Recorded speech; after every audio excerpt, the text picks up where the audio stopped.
would only go right, and that it would be such whatever caused it. You can't. I mean, I'm sorry. he You would go won't right and control- left on both maps. I mean, I don't believe so, but I mean, look at this. I illustrated for you. The black line is approximately his route. It is literally just a circle around North Pole. that's way too big of a curve. Magellan never did such a curve. They kept track You don't of this. know. No, you have the Yeah. map right there. Look on this map. well, On you're this looking at map, a different map projection. That's They all. tracked where they went. All right. They tracked where they went. That's why you have a map today. So they had That- GPS back then. no. He's confused so much right now. How did they track? How did they know? Did they have GPS? Did they have how? You don't need GPS Please to correct track me where if you're my going. illustration is very wrong, guys. But I feel like I did. Your illustration is not wrong. I think you did a pretty good job. How But- many years? So used if this that hack. is his route, From It's all literally this just- straight, the only problem that I'm seeing with this is that there's too much curve on the flat Earth version. curve where? And you're curving a lot. He's constantly turning right when he's going to. He's South just America. following a compass. Yeah, And then he is following land masses around, and he Yeah, could you- just do it in short sections of straight lines. You don't know Instead how far of- you turn in water. Yeah. Left, So there's no road that curves. It's just a mass of water. It's just Yeah. a mass of water. So even if he is turning 1 degree, they would not notice that. The problem is that the way you're showing it, it's not just 1 degree. There's a huge curvature on the map that you're showing me. They would surely notice that. Portuguese people and Spanish people, even the English, the British, right? Those were masters at navigation. Things Flat like Earth this. navigation, yes. No. I'm talking about, from what I learned, these were masters at globe navigation. Yeah, back in his time, it was flat Earth mathematics and skies and observations they were using. There was no established globe model back then. This was all based on the old ways of wouldn't work. traveling or navigating. Then it wouldn't work. Because the whole point of Ferdinand Magellan traveling the globe was to prove that the Earth was round. He wanted to see if it was possible to start from a point and end at the same exact point going one direction, and that's what he did.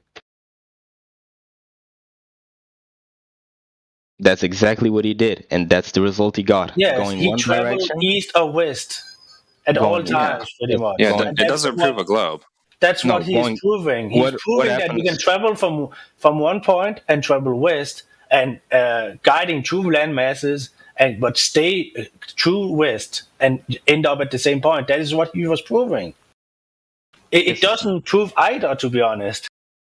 Right. What can It, we not? it prove, works on Timo? both.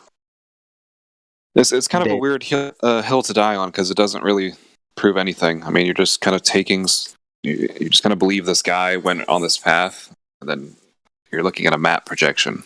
It's not really proof of anything. Yeah, I think we should go back to the curve because that is the There's you can argue for hours about a lot of things, but if you don't realize that there is something up with the given proportion of this spirit, this globe, then we have no starting point.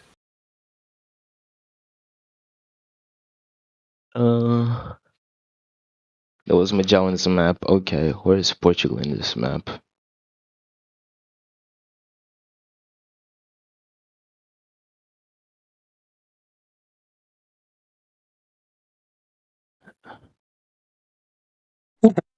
Where is Portugal in this map? I can't. I think your geography is a bit off.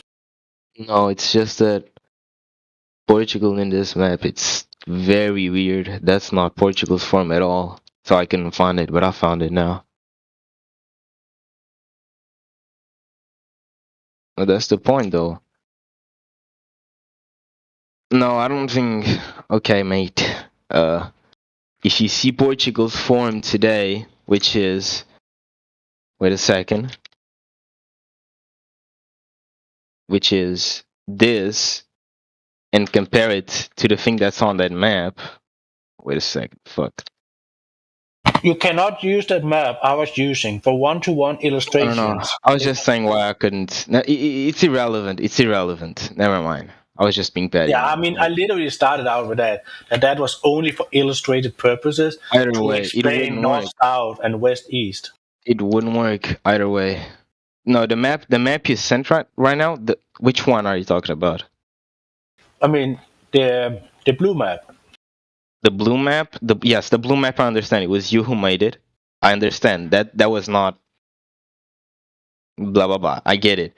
But either way, in the maps that we sent and the circumnavigation, the GIF, it wouldn't make sense because the curve still needed to be there for them to actually circumnavigate the world, and it doesn't matter.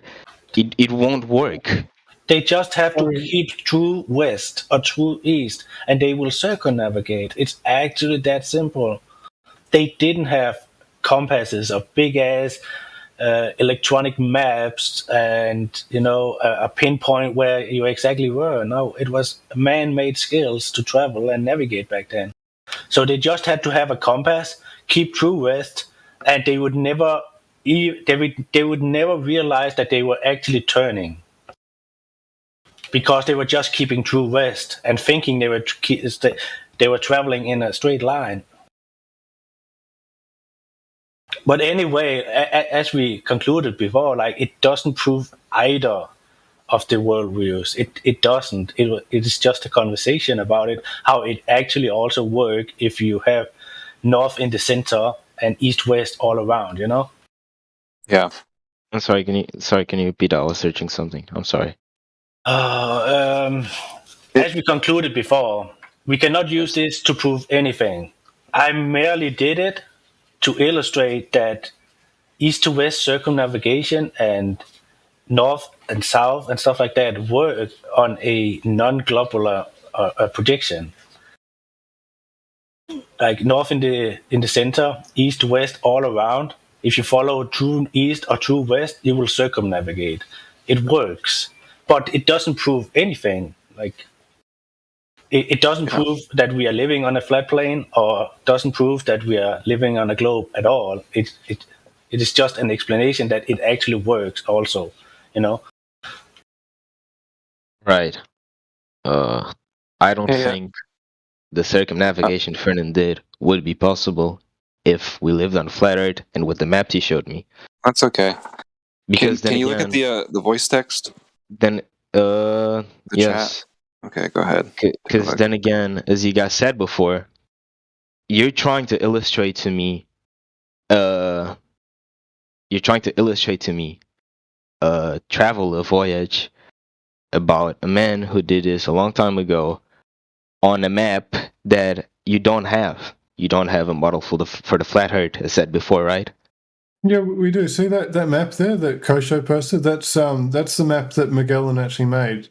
That's from his recording of landmass. Okay, so that's what you guys use as the map, as like the model for the No. flat Earth. That's Magellan's map. No, I'm I'd say talking all about- maps have got a flaw. Like there could be a lot more landmass in the southeastern Pacific, and you wouldn't know about it. There's islands that exist that aren't on Google Earth because they don't want people to know about them, because they want to keep the tribal people there safe, right? Stuff like that. So we know Sure. that sort of stuff happens. I'm sure that's And why. you can lie with maps really easily. It doesn't mean that we're being deceived on purpose or anything, but a map is not reality. The map is not reality. No. Yeah. Which one of them? The And one Magellan did you- used? No, all maps. No map is reality. Okay. Yeah. Okay. Understood. Hey, It's so- a representation of. That GIF and image I posted, have you seen that before? I have today. Okay. Like just now? No. Like a little bit just earlier? A little Okay. bit early. Yeah. Let me see So- what Coach said. Yeah. So do you see how the horizon is behind the oil rigs in that image? The horizon. You said what? Like the horizon, it's behind the oil rigs. Right. Yeah. So those oil rigs, the furthest one is 9 miles away, and the horizon is behind both of them. And based on the globe Earth geometry, the horizon is going to be at 1 mile away at 1 foot observer height. So this is from 1 foot observer height, and he zooms in, and the horizon is 10 miles away, meaning where the curve should be at 1 mile away, but it's not. Oh, you So- mean like? Okay, yeah. So like if the Earth was a globe, the horizon would be at 1 mile away in front of both the oil rigs, and you would be able to see them, but they would be behind the horizon. Like the Earth curve would be in front of them. Do you understand? Yeah, I get what you're saying. Okay.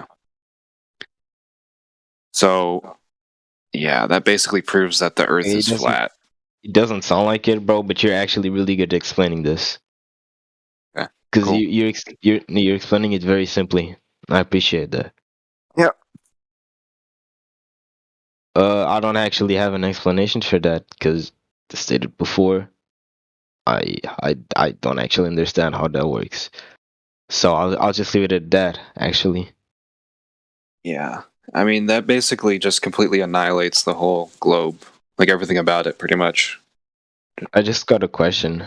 Yeah. How is it like that? How do they get like this? These What do you mean? numbers. The Oh, numbers. that's a good question. Yeah, so basically they say that a dude in 300 BC with sticks basically measured the Earth as a ball. I'm talking Eratosthenes. I'm Yeah. talking about the oil rig numbers. Oh, they just go on Google Maps and look at the distance. Okay. Yeah. Fair enough. So they're there to mark the distance, basically, All right. and you're just looking at the horizon. But yeah, this is basically falsifying like the claimed geometry that a dude with sticks supposedly measured when he actually didn't. If you look into it. But yeah.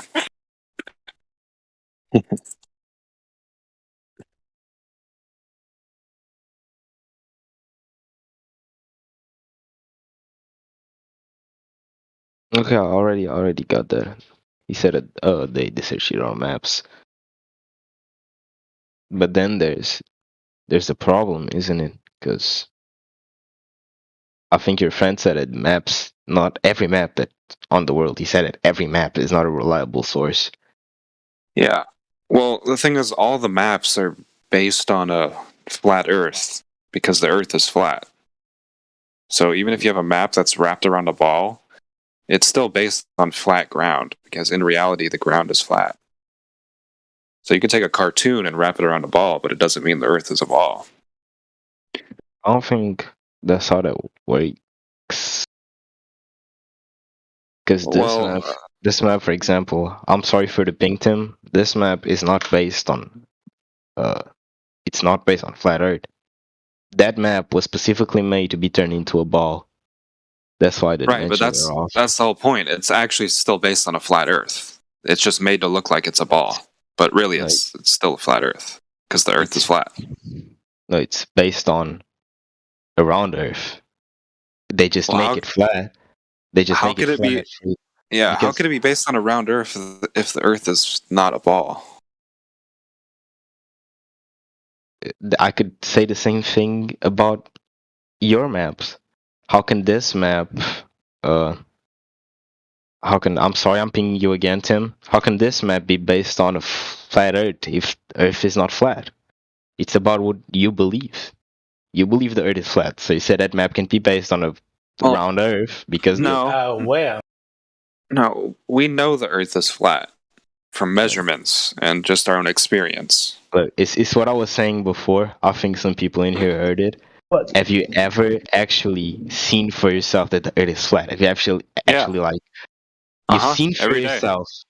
Yeah, all you have to do is go outside. It's pretty epic. What? You said what? If you just walk outside, The horizon like- is flat. You've never I seen mean, a like, horizon. I mean, like, if you've ever gone up there, it can prove to yourself that there's actually no curvature and it's actually all flat, and you can see Well, you for don't- miles and miles and miles from I like think we've all up been on there. a plane before, right? We've all been on a plane. It's what I'm saying. yeah, So I mean, what's- you don't really have to go to high altitude to know that Earth is flat. All you have to do is pour water into your cup. all this calculus, everything that you're doing, Uh-huh. you can never be sure, because what if you fail this thing? I said it before. What if you made a simple mistake in a calculus that you didn't notice, and now you think that it's this way, but it's actually right? That's a fair You know, point. But then we repeat it, and then we repeat it again and again and again, and we get other people to look at it. We repeat it again, and at some point, there is no mistakes. right? Yeah, That's and the it's not same even thing. that complicated in the first place. The No, same I'm just thing. saying, like it's literally the scientific approach. Repeatable, testable. Yeah. If it doesn't add up, we try again. Like Right. Okay. So instead of we going through all of this, because of course this is going to lead nowhere from what I'm saying. Can someone in here give me a format of what flat Earth would look like? I'm not asking for a photo. I'm asking for someone to explain me how a flat Earth would work. Well, the map Tim linked is a good concept, like the circumnavigation GIF. How I do you still apply? don't know what he What- means with What words. question do you have? Why don't you think I it'll mean- work? You said what, Godrich? Why would a flat Earth not work? No, I'm asking you, why would a flat Earth work? It works because it works. My question is, why do you think it won't work? Okay. I've mentioned this before. Everything that we know about astronomy and stuff like this, the stars, the moons, navigation, was all based with the worldview of a flat, stationary Earth back in the days. So all these kind of learnings and stuff like this are flat Earth learnings, backwards engineered to fit the globe. Everything worked before anyone thought it was a globe. That's my point. So it worked back then with the premises of a flat stationary Earth. So why is it so hard to believe that it would still work today? It's not hard to believe. And as I let me said, say this: since we were in first grade, they gave us cartoon pictures of a globe, and they gave us a globe toy, which they spun like a toy that told us we lived there. We lived here on this globe, but they never gave us any proof. I So when we just go think look that- for it, we measure long distance objects. There's no curvature. The curvature is not there where it should be. So that's why we're saying it's flat. Observation, Yeah. it's flat. I just think you got something Period. wrong. You can. So like, So tell you're me what's basically wrong, saying. and we can address that. But don't just say it doesn't work. Well, No, if you're you- saying, yeah. look, you're saying, well, that's the Because same thing as you're doing, Godrich, to be honest, because you just said it works because it works, and it's No, not actually yeah. like that, right? So Well, me and you, it is by that your simple, though. logic, but by your logic, me and you are both wrong, because I can say the same exact thing about the round model, dog. I can just say, well, it works because it works, and then I don't need to give you Question any though, argument. But when that's you well, let me keep going. Okay, let me start with one I've thing. been Okay, interrupted, let me right? start with one thing. Okay, Okay. look, take the flat azimuthal map, right? The North Pole's Right. in the center. Okay, we can keep our compasses pointing north, and we can circumnavigate the world going west or going east. You go in a mild circle. You hop around all the continents, and you end up where you started, with the compass pointing north. Okay, now millions of people have circumnavigated the world going west to east to west. This happens all the time. But nobody has circumnavigated going south to north to south. Okay? That should be shocking to you. Okay? Because it can't happen, because at the edge we know is the southern ice ring. And you can't just go out and somehow pop on the other side. Okay? People So didn't that's set. one problem. That's What where was the globe works best. directions? You can't just go south and then pop up north and go north, go south and north again, like you can east to west. That's the first thing. A couple people tried it, but we believe that they're frauds.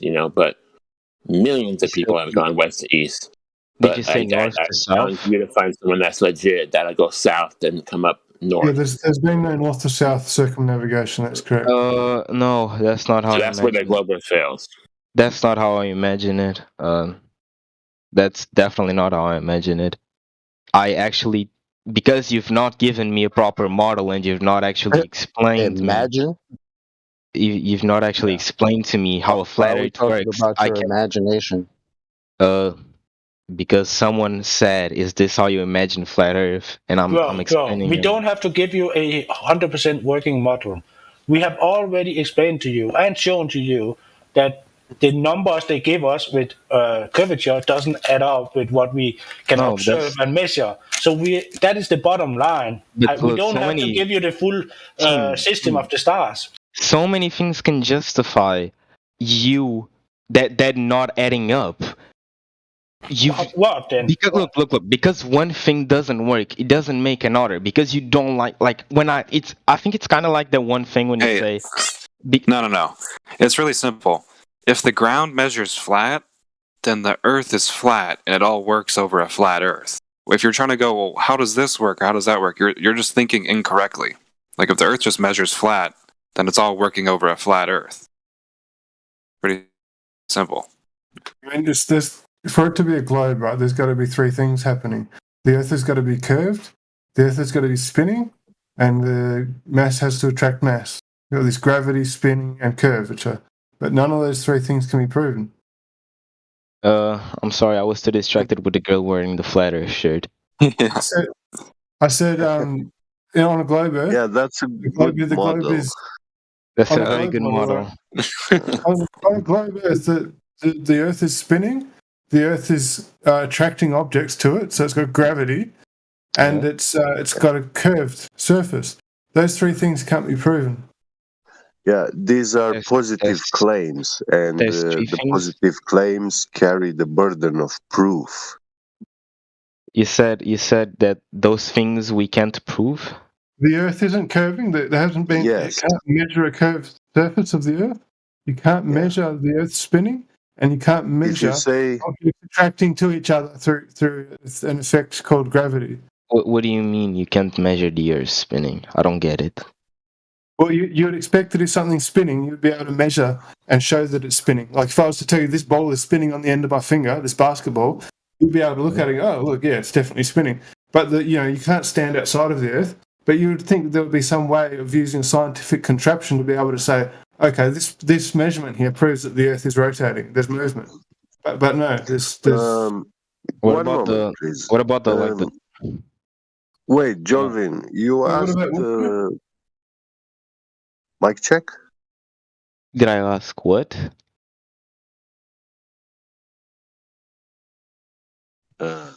Your mic is working, Gabby. Go ahead. Yeah. Oh yeah. It's been good. Catch you later, guys. Catch you later. Catch you later. Nice. So, Hey, so Elvis.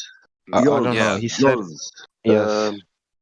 do you have are you aware of any empirical method of measurement?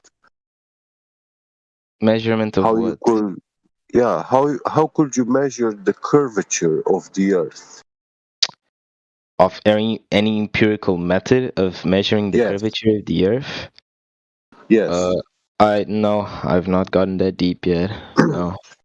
For example, you know that once you step up in your car, you have a device attached to the drive shaft, which is reading the RPM. Therefore, the car will tell you the speed you are traveling with, you are Right. moving with. But because we are talking about rotating reference system, yeah, because rotation is not like linear motion, it's not one and the same. Let's say, okay, we have Hall sensors. Do you know what a Hall sensor is? No. Yeah, these are sensors that are used to read the speed of a spinning drive shaft and also the precise position. Right. They are used in CNC machines. Yeah. And yeah, can you show me one of these sensors that you can attach it to the Earth and tell you how fast the Earth is rotating? Uh, that's an interesting point of view. I don't Yeah. think the device would work on the Earth simply because of the measurements of the device compared to the Earth. When you are Well, standing on the Earth, you are carrying its mm, momentum. Therefore, to you, it looks like you are not moving, when in fact, you are. That checks Because out something, yeah, when the when momentum you is drive your actually car, look, when the when because, you momentum is drive actually your zero. That works out beautifully. okay, okay, yeah. who Yeah, said that? because because you'd have to actually prove that there is some sort of movement or momentum in the first place. You have yet to do so, and neither has so has everyone else. You said what in the last part? I'm sorry. Proving, first of all, before we even get to any type of movement, you have to prove that we're on a ball in the first place, right? Because if we're on Right, a ball would require for it to have curvature, right? right. So before we get to any of this ball is spinning or doing all this movement and momentum and all this other crap, we have to prove the first thing, which is it has to be a ball. And Right, for it to be a ball, it needs to have curvature. right, You get that? right. See, yes. Right. Okay. So let's start there. Because there's no measurement Okay, of but curvature. what your friend asked me is to prove that the Earth is moving, attach a device to the Earth and see at how fast it's spinning. And that's So the cool. method, And that's so the method, cool. And I don't want to so cut him off or you off, but the problem is you're going to go into stories about how we don't actually have any of this momentum, which is why you're saying, "Oh, we wouldn't notice it," right? Because we're not moving. I was I But was not before going to we say get that. to but before we get to whether it's moving or not, what is it that's supposed to be moving? A I, ball, right? I was going to what I was going to say is you might be right at some things, but what I was going to say is if to prove that the ball is moving and to prove that there is momentum, I need to prove that it's a ball first. And your friend wants me to prove that it's a ball by confirming that it's spinning, then it's a flawed method because I can't do it. No, no, no, no, no, no. Wait. There are steps, and we have to take them one at a time. I heard you talking about the Earth's rotation, Right. and I was asking you about empirical method to Yes. measure that rotation. But in the beginning, I asked you, how would you measure the curvature, the arc curvature of a ball? Right. You asked me empirical evidence of the Yeah. curvature of the. Do you know how the curvature of a sphere is measured? I probably did, but I forgot. Yeah. Well, I work in CNC machining, and I cut metal parts with concave, convex shapes. Yeah, or cone. Right. And yeah, you have to measure the diameter. Yeah. Mm-hmm. Once you have the radius and diameter, you can get all the information about that shape. Yes. Right. Go ahead. Yeah. So there is mathematical formulas of the sphere Right. and of curved objects. And those are applicable, but how do you apply those to the Earth? Yeah, Mm. because you're telling me I'm standing here in my city next to the ocean. I'm looking far in on the ocean on the horizon. Yeah, and I see a boat like 10 miles away, and it should be impossible on a ball with a radius of 3,959 miles, because the arc curvature bulge between my eyes and that ship uh, should have to be will have to be like a mountain in between us, yeah, Right. of what 66 feet or Sorry, in 10 miles.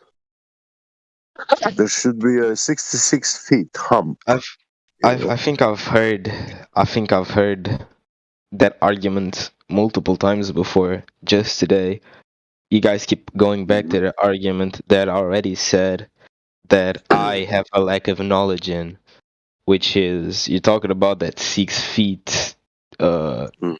horizon, something. Yeah. I forgot the name.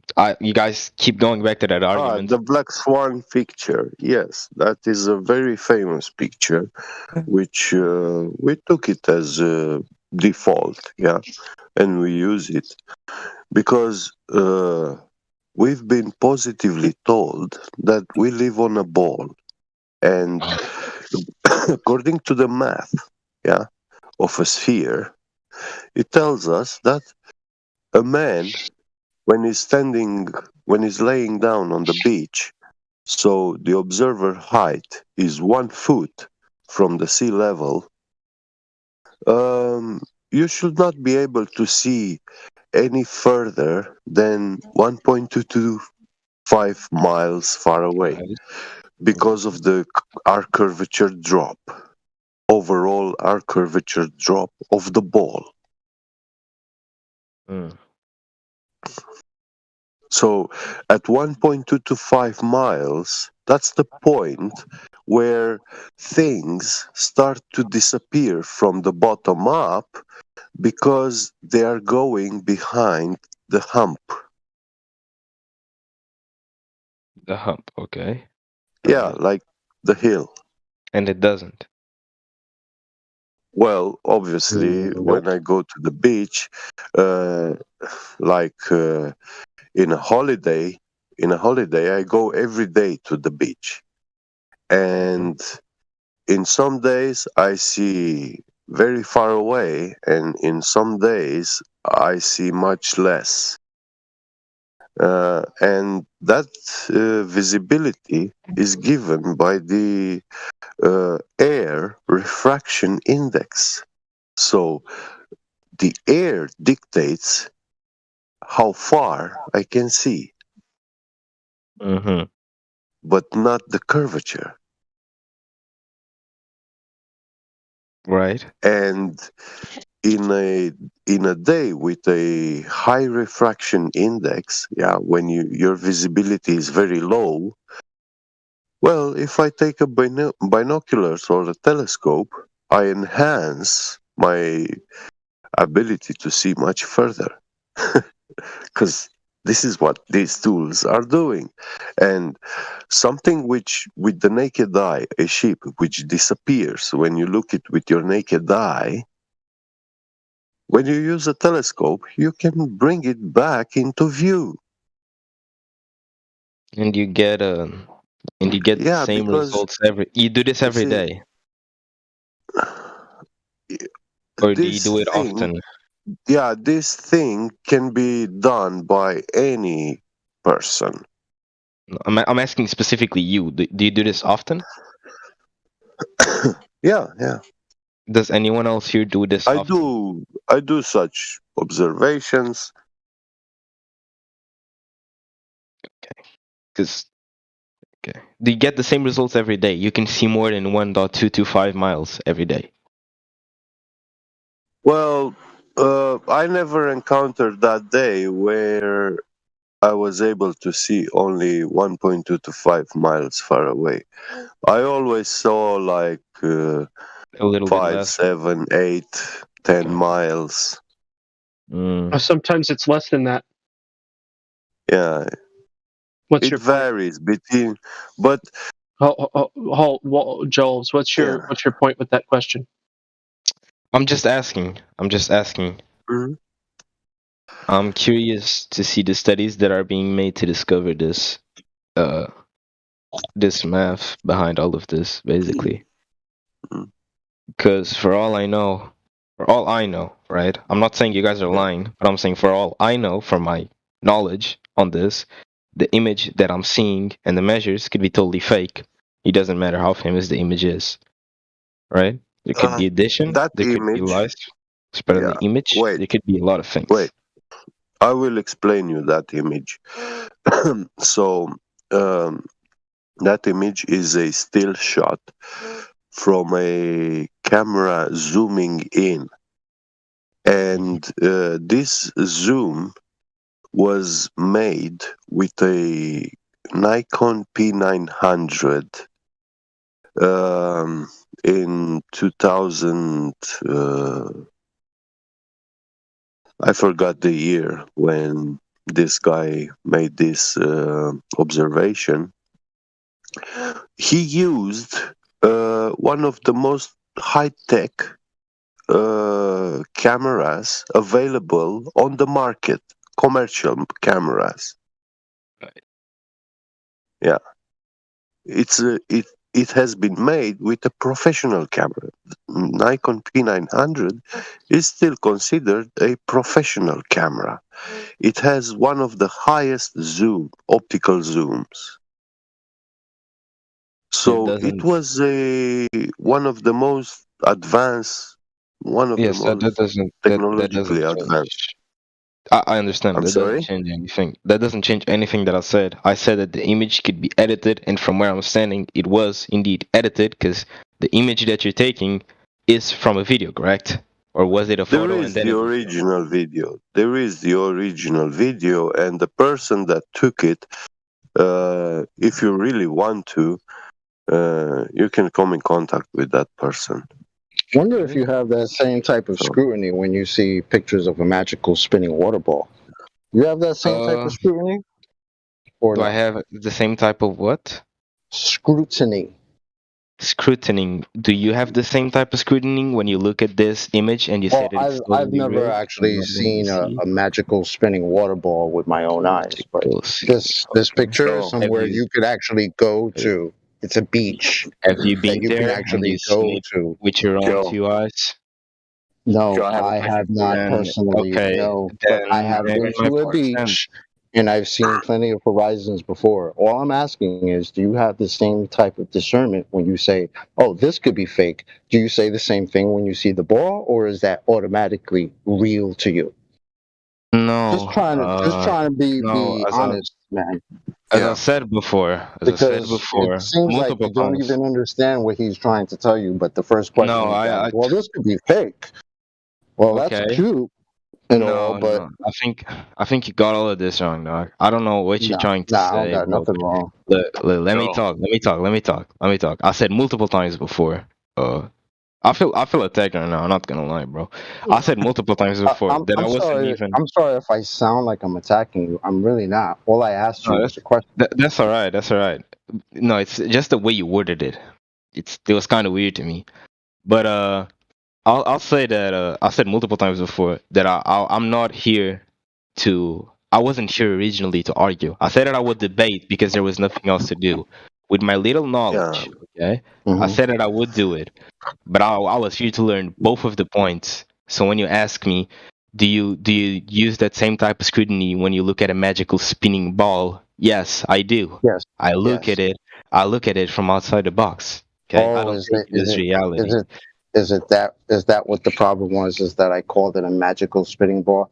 I've been doing Oh, that for about 7 years, and I'm not going to okay. ever stop because people have been convinced You that they live on a magical ball flying around with Yet water again, sticking to you it. misinterpreted what I said. I did not say that. The problem is not that you called it a No, magical I'm spinning saying ball. it.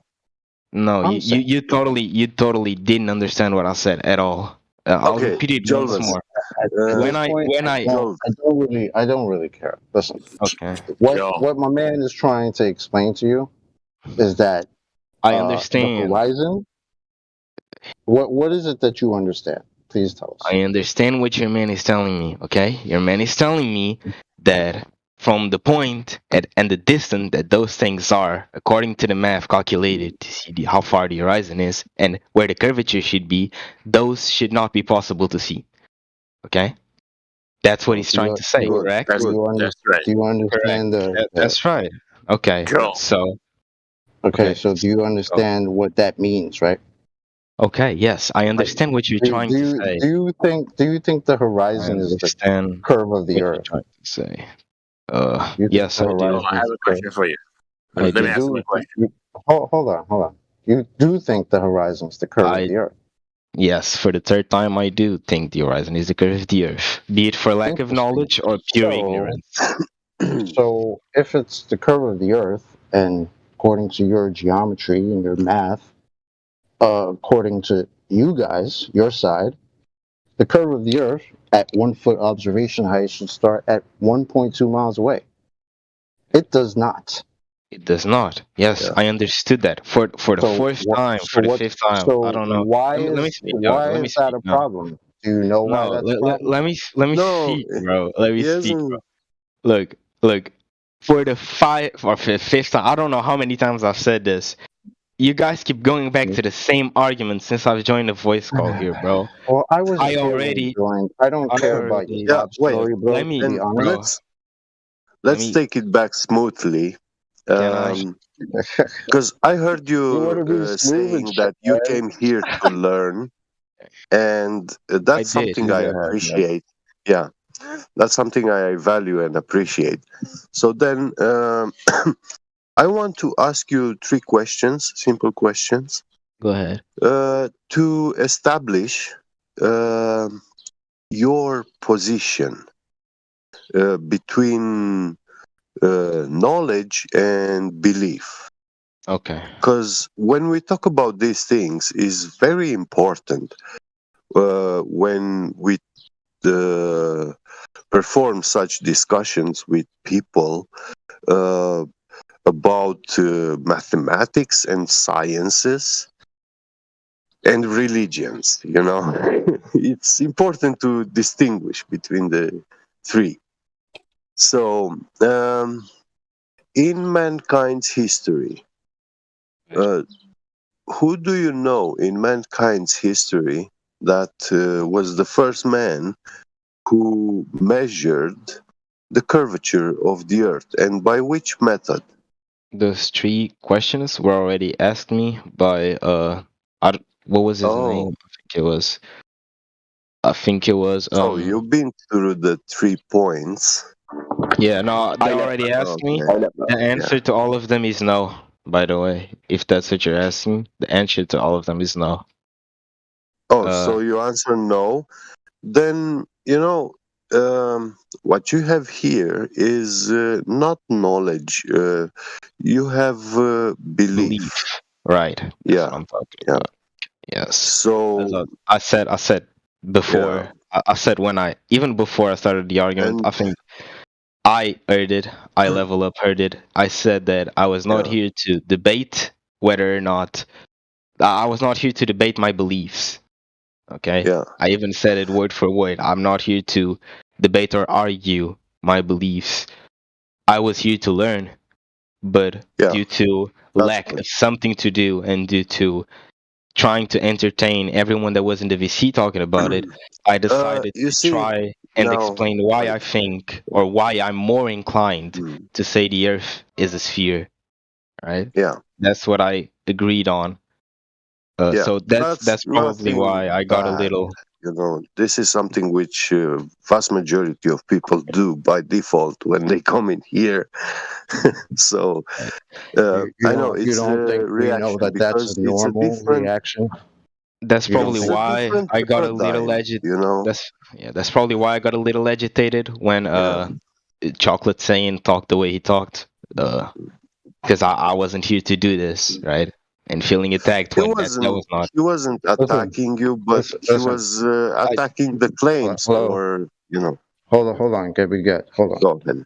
I'm right here, bro. Listen, I'm not trying to attack you, but sometimes this sort of topic requires people to have an opening in their mind that they usually don't have because they Yeah. usually have that same bias that you're showing. And it's understandable because they teach us this crap when we were kids. This is the exact reaction Yeah. they want us to have. Yeah. You understand that? But I don't So, think you got something. Let me just say this. From I where I'm don't have something. standing, I think I'm a very open-minded person, right?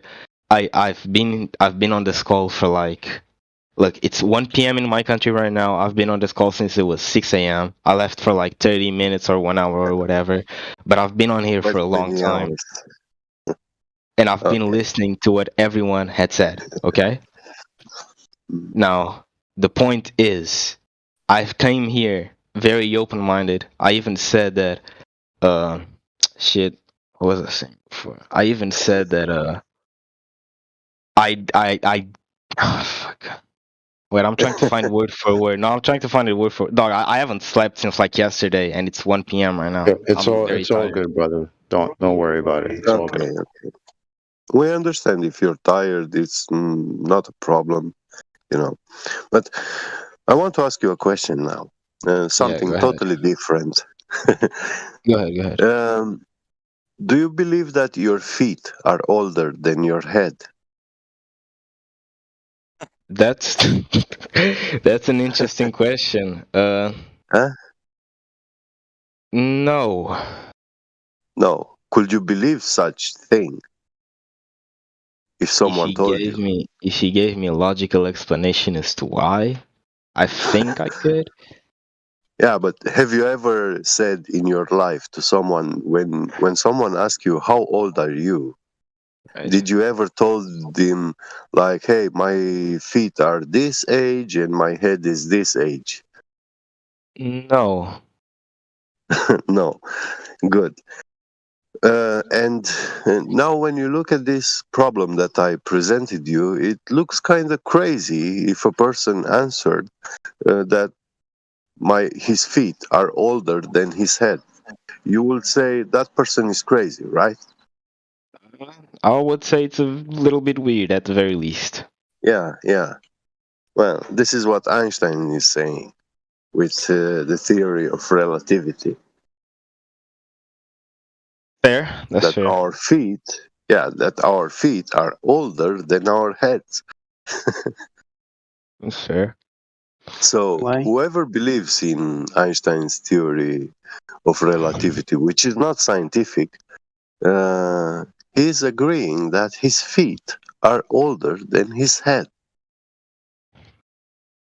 Fair. And this is the fact. Okay. Well, Yeah. as I was saying before, I when I came here, I even said that I'm sorry. I'm not standing on any side. Mm. I personally think Yeah. there is a possibility. I'm sorry. I personally think there is a possibility for both options, right? I don't 100% believe that the Earth is a sphere because Yeah. I've never seen it from up there on an airplane or You space, okay, whatever. bro? Nah, dog, I'm choking on my own saliva. Wait a second. Hey, have a cup of water. I just heard you were struggling. I was choking on my own saliva. It sounded like I was crying for a second. You sound like almost half the dudes on here is choking on their bong, bro. No, I was choking on my own saliva. It's my bad. When I came here, I said that I believe there's a possibility that we live on a flat Earth because I've never seen it personally. I've never been on an airplane. I've never been to space. I've never seen the curvature of the Earth myself. Therefore, I believe there is a possibility the Earth is flat. I've came here with an open mind about this. What I was saying to Get Beget, or whatever his name is that showing me an image of a place you've never been to before, there's a possibility that that image could be manipulated to demonstrate Yeah, a I thing give that is you not that. reality, right? And that was my point. Now you can, and that is a point you use. That Yeah, is a I give point you you that. use. But you see, to do something like NASA claims is doing is impossible for you to go to build a rocket and shoot up into the sky and get so high up that you will be able to see the whole world, which to have that godly view, because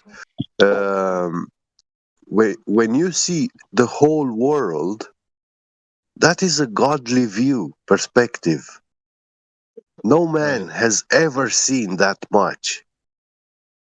Never.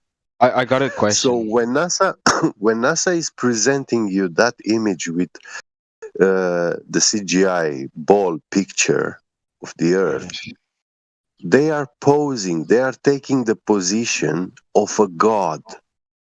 They see the whole world and they are showing it to you, and this is what it means to you in your mind, Right. unconsciously. the funny So thing, Yeah. or I got a question. subconsciously, you know. Without seeming confrontative Sure. or whatever, what do you guys have to say about the live stream that NASA is on constantly? I'm pretty sure it's Fake. 24/7 showing the Earth. It's fake. Yeah, it's a How? nice studio. It's a nice studio set. They are using giant Fake. curved Like screens, and they have special cranes and cameras setups in special angles. So that can be very easily done. Live streams from space. Personally, I don't think that. I don't think that is the way you're describing it. I don't think it's possible. It could be So, fake. Joe, Again, one second. I can Have show you a read? GIF which One, demonstrates that. can And somebody hear me? yeah, I hear you. yeah, yes, we can Roger, hear you. I hear you. One second. Now, I Hello. just want to add something. Have you read the descriptions from that quote unquote live stream? They will admit it isn't live. It isn't. Okay. Let me see. Go and read the descriptions of that live stream. They will admit it isn't live. Okay. Yeah. Sometimes they say it's live. Sometimes they play reruns. So it's not 24/7 live. Okay. So This will that's a show. There's Yeah, something you're right. people believe. People believe there's 24/7 live feed from the ISS, which is not true. But go ahead. Yeah, My Roger. bad. Depending on the signal. To be more specific, those are a recording, and they are being broadcasted, live transmitted. So However, they're right now, transmitting supposedly, that over and over in that video in a loop, So they are broadcasting it, but it's so, not live. So you're saying that it's a pre-recorded video that's being looped. Yeah. Can you give me They any have a proof of this channel. loop? Listen, they have a channel, on YouTube, and they are capable of playing stuff on that channel, All right. And You're not all the time there is someone there to take over and speak about something, make a show or a live show or something, So then they put these recordings in a loop, they play it, and they call this a live transmission from their center, But have you seen? Okay, so now taking Yeah. consideration. I wanna add something more, right? So I hate to go into imagination land, but we are talking about imagination land, so let's do it, right? So if I had a live stream of 24/7 of unicorns dancing in in a forest, right? And I showed Yeah. you, and I tapped the sticker on it, live stream, unicorns. So who has the burden of proof to show you that it is actually real? Right? So you come to us and then claim, well, you have to disprove this. Disprove that NASA is not showing, or this is fake, right? Disprove this to me. But that isn't how it works, right? So if I have a live stream of 24/7 dancing unicorns in a forest, then it is up to me to prove to you that there are really 24/7 unicorns dancing in a forest. It's not up to you to disprove it. You understand that? Technically, you're right, but technically you're Right. not because No, I'm right. no, Because look, you have no, Yeah. look. you cannot go there to validate that those images are truly from there, right? You have to believe. Correct me if I'm wrong. Correct me if I'm wrong. But the whole thing about flat Earth is that you guys don't believe in a globe, and you believe that we've been lied to, and we've been indoctrinated to believe that we live on a globe when in fact we live on a No, flat Earth. we don't believe we've been lied to. We know we have been lied to. Okay. Because That's we the point. went to the Yeah. scientific method and to the empirical measurements. But when you're We the went one making there. the accusation, you are the one who has to prove why you're right. Well, Well, NASA's been exposed. You can't. Like we everything proved- NASA's done. No, everything NASA has done has been fake. The whole How can you? all like everything they've ever done has just been a lie. Like the moon rocks they brought back turned out to be Yeah. petrified rocks, or the moon rocks they brought back turned out to be petrified wood. Just, it was faked. Can you source me that? Yeah, and there's clips. I don't know if you've seen it of them supposedly on the ISS astronauts where they're I've on never- wires. Okay. I've never heard of that before. Yeah, there's astronauts on wires, and then they like manipulate virtual objects to Inside pretend. or like outside? Yes, in the ISS, they pretend they're floating around on wires, like they would do in a movie. Jules, can I ask you a All question? How yes. long have you been? How long have you been looking into this topic? I'm pretty new to it. I've watched a lot of videos before. I've been trying to get into it, but it's pretty hard when it's the internet, right? Because you never know what to believe in. It's just like Yeah, what that's another. Sorry, That's just like- another point. What I was saying there is if you take a little time and go and research the NASA tomfoolery, dumbfuckery, the way water behaves, motion, proof of this, that, and the other, you'll find out quick enough for yourself. I know you like asking a lot of questions, which is a good thing, but at some stage you have to take a personal responsibility and go research it for yourself.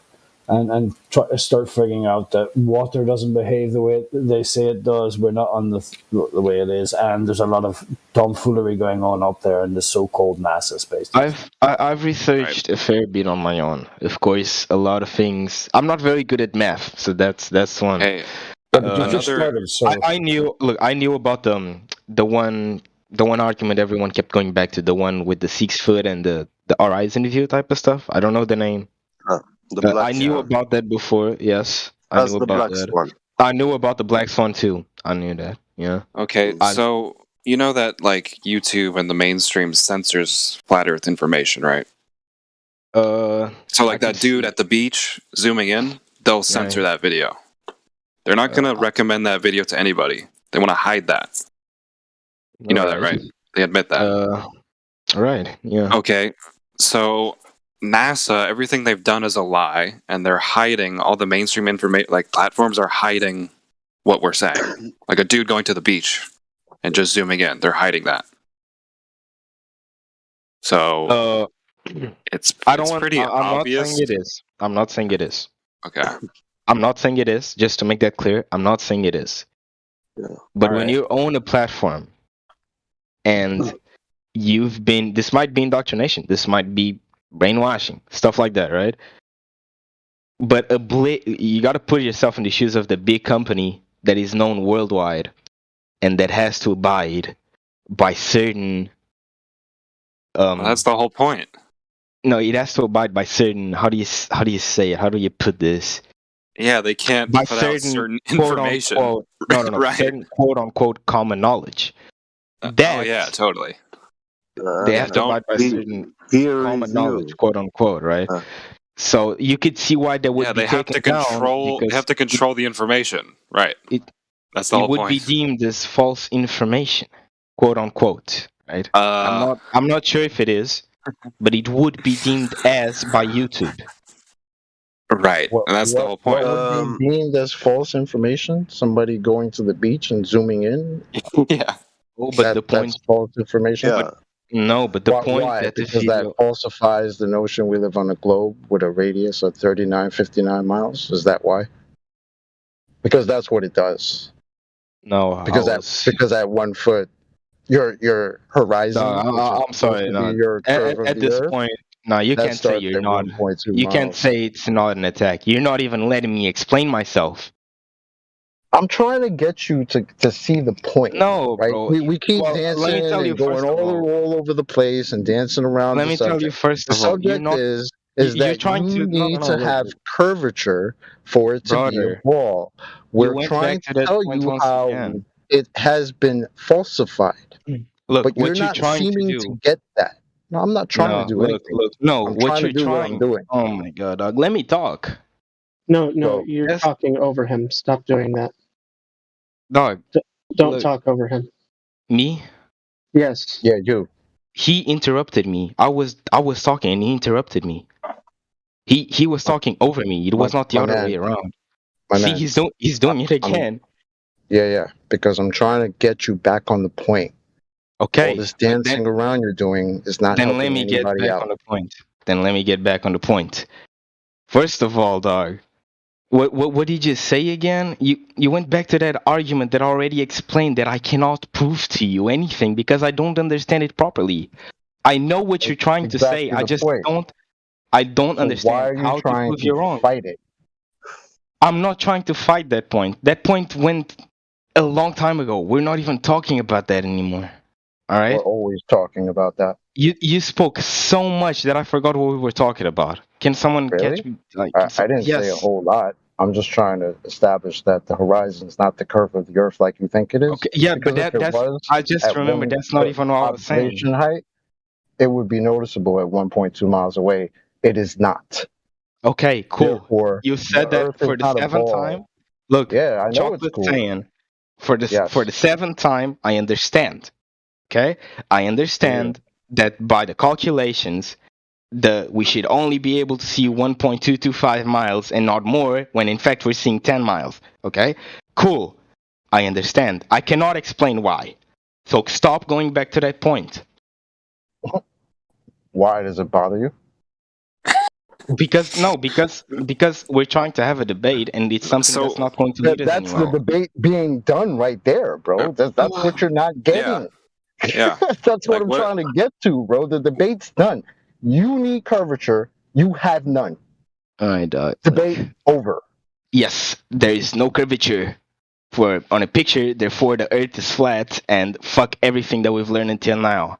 It's the curvature that is dictating the Earth is flat, bro. Look. Fuck everything I'm sorry for talking this way. I'm sorry for talking this way. I appreciate everyone else that's talking to me and actually trying to explain me stuff. This dude is not. Okay, well, hold on. Look. Let me just say something. Let me just say something. Let me just say something. All right, bro. Dog, you're trying to force your idea on me. That's not going to happen. I'm going back to my brain. That's not going to happen, bro. You're trying to force your idea on me. Nobody's forcing shit.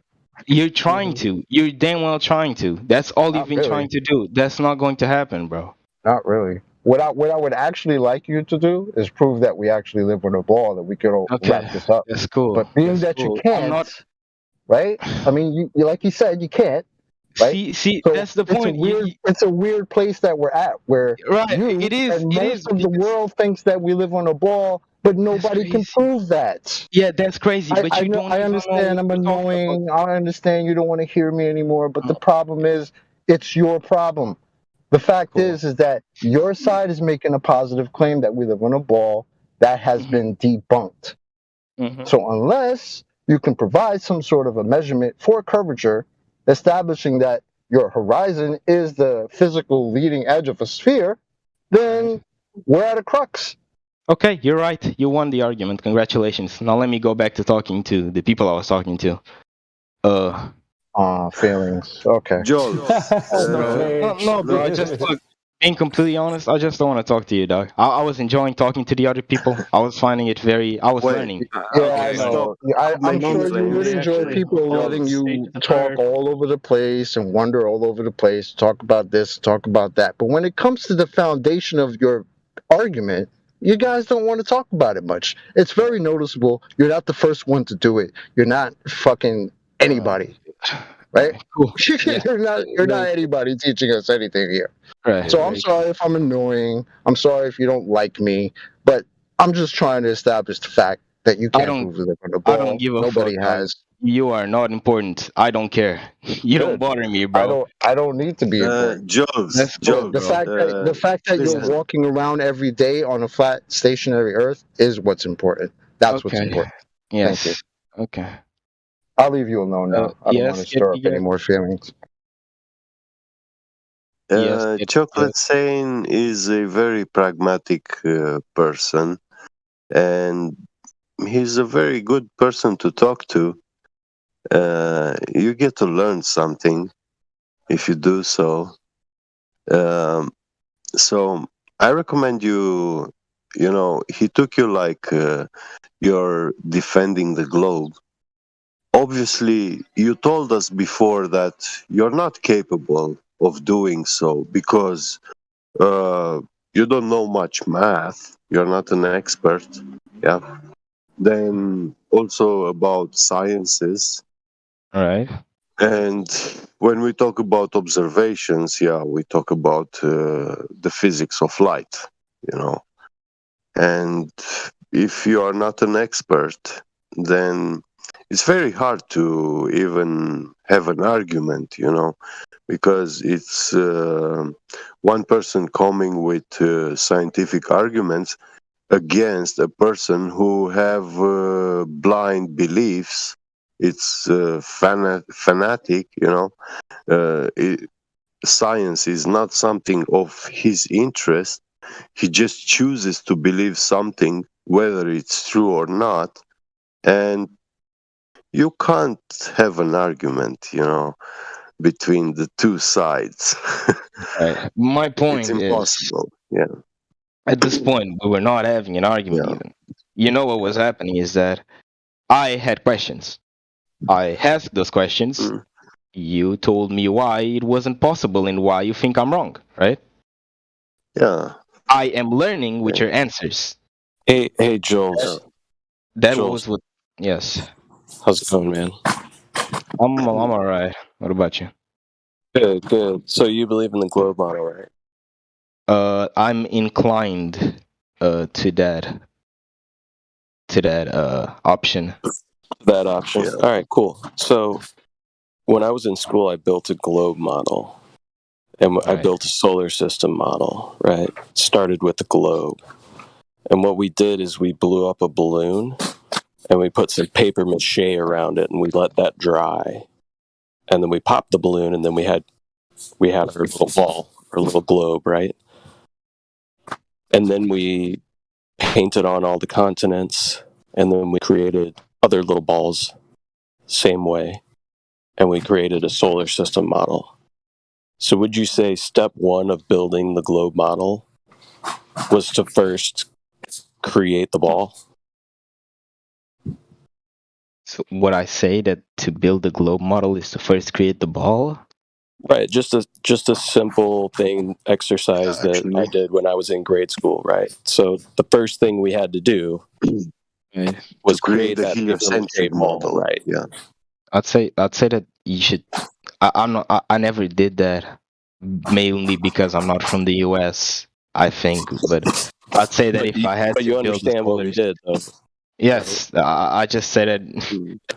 you'd start by the sun, I think, because that's center, correct? But we were building a globe model. Okay, just the Right. globe. Okay, yeah. Then you Just the start globe. by the ball, right? Right. So we start with the ball. Right. So really the whole argumentation, right? So you say you believe in a globe model. most of the people in the room say they don't believe in the globe model, right? They think that the surface is flat and stationary. So that's where the argument starts, right? So in order for you to have this positive claim that we live on a globe, the first basic steps you need to do is establish the geometry of a ball or a sphere, right? Would you say that's the first thing you want to look for? No, I'm sorry. I was looking at the people in the voice text insulting me. All right. Someone's Well, insulting you, dude. Ignore No, that. talking to you, right? So I'm taking time out of my day to have a conversation. I'm very sorry for that. I'm very sorry Yeah. for that. Yeah, No you worries. don't want to accuse a mod, Yeah, and especially guys, nobody's parents, guy. I didn't Yeah, you need to accuse. relax, boy. I mean, Come on, man. seriously. That's childish. Getting somebody's That's parents in the conversation. nah, dog. You Okay. seeing what's happening. I cause feelings in Globers, bro. Yes. He's been attacking me for ever since I've No. been talking. No. No, okay. So let me just ask you something. Would you say that? Let me just ask you. It's a very simple question, and then I'll drop it. Okay. Sure. okay. Would you say that me trying to have a conversation with Get Beget and him constantly asking me questions about my points and not even letting me answer them is not attacking me? No, because if you raise a point and you strawman the other side, right, then you Right. misrepresent the other side's argument, then somebody has the right to interject and say, well, that's not what I said, or that's wrong. You have the model wrong, or you have to be specific and correct when you're debating or arguing about something. It cannot be something shaken out of your wrist and then, well, yeah, maybe something like that. So if people interrupt you, that's Right. probably because either you're misrepresenting or you have the facts wrong within the globe model. I mean, it's not attacking you, right? No problem. It's attacking the argument. So You're right. You're right. okay, You're thank you. 100% And let's right. drop But the emotional thing. We are let me. talking about. Okay. Dropped. Great. But Awesome. the thing No. is, Bud I'm doesn't talking. drop it. Bud brings it back up again. No, I'm talking. I'm just going to say something because that's not what happened, dog. Dude, Let do you it know what tone go. police? Do you know what tone policing is? What? Look in the chat.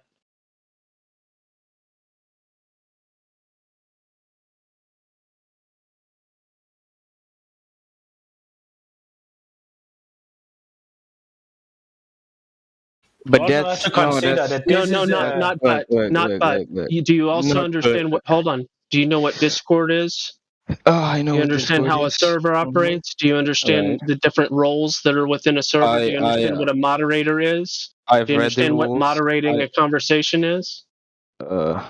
Will you let me answer? Well, I asked you a bunch of questions. Did you hear any of Right. them? I heard all of them, and I answered yes to all of them. Yet you heard none of my responses. That's exactly what happened with Chocolate Because you were saying. That's talking why at I'm the same saying, time. and you're interrupting me. You were And that's talking at why the I'm same saying, time. and that's That's you why. interrupting me again. And that's why I'm Oh. saying that Chocolate saying was a. Bro, listen. This is we can go back and forth over and over again. You're going to drop the issue of tone policing, okay, and move on. That's what you're going to do. Otherwise, this won't work out for you. That's what your answer will be. An action, not words. It's not going to Okay, work okay. if you're playing the buttered card all the time. Okay, bro. It's whatever. What? You're Who was doing I well so talking to? far, bro. Just stop. Okay. If it's to drop the argument, then everyone drops the argument. I was talking to someone. I don't know who it was. Who was I talking to? Napalm. That's who you're Is he in the call? Napalm, do you still want to talk? I know. I'm very sorry for it. No worries, man. Sorry if I got noise in the background. No, it's okay. So as we were discussing, remember we were talking about the paper mache globe, right? And the first thing we'd have to establish is if we wanted to make that little globe, we're going to have to make the ball first, right? Sorry. You Do you said agree? what? Are you pay, bro? If you're not going to pay attention, I'm very Correct. sorry. I was reading something else. I'm very sorry. yeah. Well, if you want to have a conversation, dude, just be civil and at least pay attention. So we first want to create and establish the ball or the sphere, right? If we're going to make a globe. Would you Right. agree? Okay. Yes. So wouldn't you say, if you have a belief that the Earth is a globe and we live in a solar system, that we go around the sun, that we spin once a day, we spin around the sun once every year. If you wanted to establish this kind of model, right, based on what you see here on Earth, the first thing you'd want to do is create that ball. Would you Correct. agree? Yes. So in order to create a ball, you have to have a curved surface, right? Right. So the surface of the ball is curving. So really the only argument to be had is whether the Earth's surface is curving or not. Do you know of anybody anywhere at any time who The has curvature and what method? And then you're going to ask me 2 more questions? measured it? No, they're all, No. the answer to those questions is all no. Right. So if there's no established curving surface of the Earth, what would lead you to believe in your everyday experience that it is curving? Okay. Well, first, because you're asking me if I know about them, if knowing of any of these experiments does not mean they don't exist. I personally don't know. I haven't done research on it, but it doesn't Right. mean they can exist, right? So You can just tell on me your if you've done the research. just on your everyday experience, right? So you've been told that it was a globe, right? You've been given this image of it that you see in your classroom, all that stuff. I've been given some other stuff, but yes. So aside from that information, you personally, what you experience on a daily basis, what you've seen, anything like that, do you experience any curvature or motion to the Earth? Any curvature? Can you elaborate on that? Right. Do you experience if the any surface motion of was the Earth? get, bro, I got it. Go ahead. Go ahead. So when I say, do you experience any curvature? Do you see any curvature? Right. If I was walking on a ball, I don't know if you've ever stood on a really small ball, right? Something like beach ball size, but it's not very easy to get your bearings. You really have to use your balance, right? Right. So in your everyday experience, I understand it's a much larger claimed ball. But what do you experience at all that would lead you to believe that what you've been told is the correct model? In my everyday life, I don't experience any of it. But my everyday life. So do you I know find it?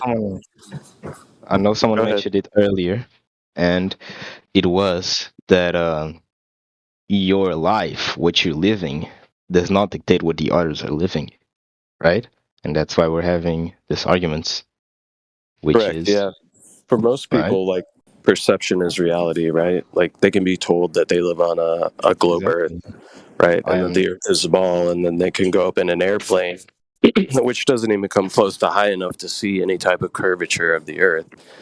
And since they have the perception that they're living on a ball, they will see in their mind's eye a curvature to the Earth that's not even there, right? So perception can become reality, and it can be a very powerful thing, right? So the best thing about this argument is that it's an argument of geometry. It's an argument of measurement.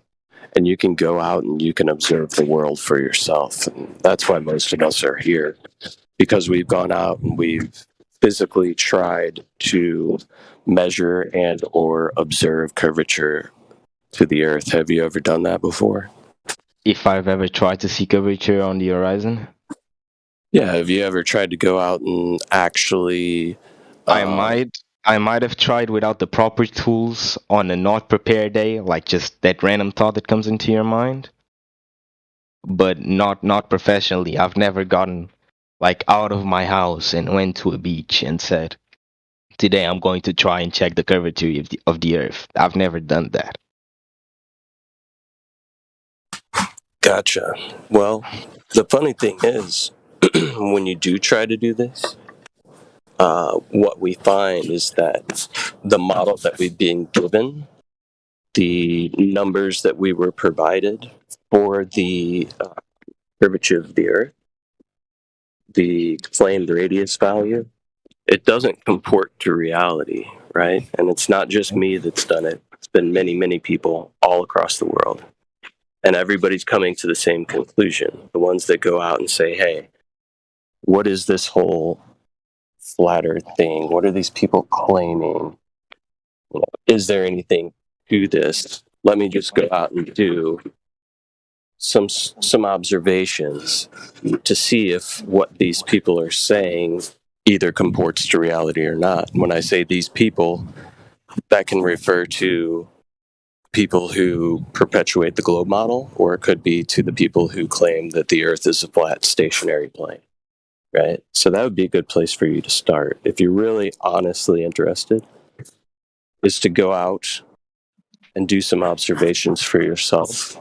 So that, I know previously you had mentioned the word knowledge, saying you had knowledge of this or knowledge of that. I don't. Firsthand knowledge. You did refer to knowledge. It was quite a while ago. But the best way to have firsthand knowledge is to go out and do it for yourself, right? And that's the best thing about this argument, is that is easily obtainable for most everybody, is to go out and actually do some observations and see if what the globe Earth claims actually comports to reality. So if I said that, I might have not meant it in that way. I might have said that I have little knowledge of this, because I don't recall me saying that I have knowledge about the topic. In fact, I said the opposite like multiple times before. I think a lot of people here heard it. All right. Well, either way, man, you're just taking that one point. No, but and you're trying to roll with that. No. Did you hear what I said prior to? I heard what you said. I heard. I mean, I can rewind it back and find the spot where you said that based on my knowledge. Okay, and to say based on my knowledge, if I was going to say based on my knowledge, I would let you know of the observations, the multiple observations that I've done, many of them, right? And I would say based on my knowledge, right? Because I've gone out and I've observed a bridge 17 miles away at a 3-foot observer height, that on some days I can see all the way down to the bottom of the pillars that hold up the bridge, which would not be possible, not even close to possible, if the Earth was a globe with a radius of 3,959 miles, right? So based on my knowledge, the Earth is a flat, stationary plane, right? Perfect. Right. That's fair. Based on your knowledge, based on your living experience, right? That's what I said. Based on my knowledge, be it little or much, based on my knowledge.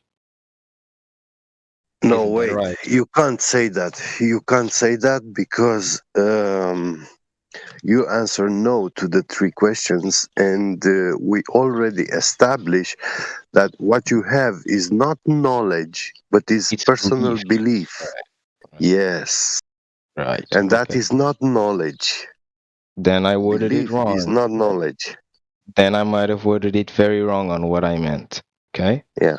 I do reckon I have very little, surface level, very, very little knowledge. I might know one thing here or one thing there that have not been used on this argument. Yeah. And probably won't be used because, as I said before, I've been awake for around the past 20 hours. Yeah, I give you that. You are tired. That's not the problem. So let me just give you a quick example for both of you guys, right? So I have a belief that precision machining can get down to 1/16th of an inch of precision, right? I have a belief of that. But if I wanted to ask somebody, or if I wanted to have knowledge, I would either go to somebody that does precision machining and either trust their word for it, right, directly, Right. go to their factory, see what they do, see all of that stuff, or I could get a job there and start to do it myself, and then I definitely have knowledge. But if I wanted to know about precision machining, and I believed that it could get down to the precision of 1/16 of an inch, I could ask somebody like Get Beget, and Get Beget would say, Yeah. "Oh, we can get way more precise than that." Yes. Right? And I will tell you, okay, Because he has knowledge. give me the technical drawing of the precision part you need to make, and I will make it for you. I will just cut it, you know, precisely to those dimensions, and we will measure it using measuring instrument, ultra precision measuring instruments, and we will also give you the exact measurements, yeah, which you will find that they will conform within those tolerances that you included, 16th of an inch. So yeah. So, which this all leads us back to me wording my words wrong. Is that it? No, it's not necessarily about wording your words wrong.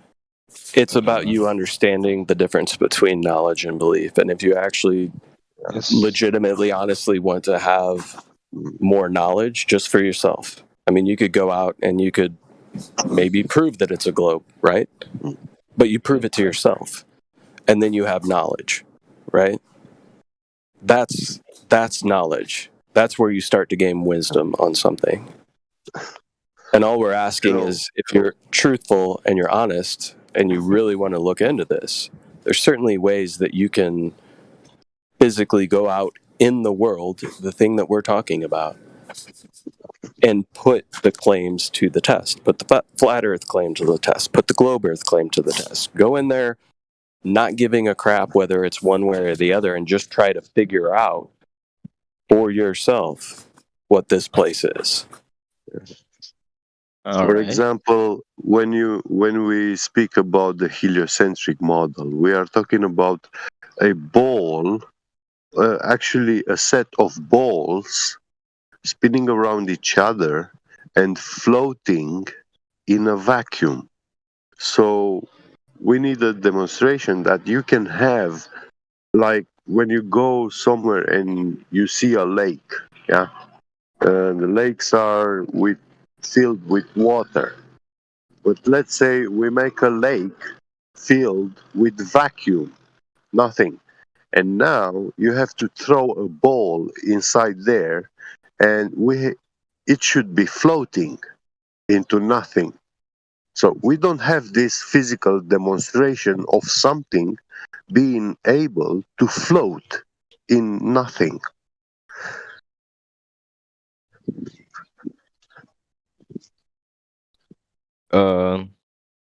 Can you try to explain it a little bit simpler or simpler?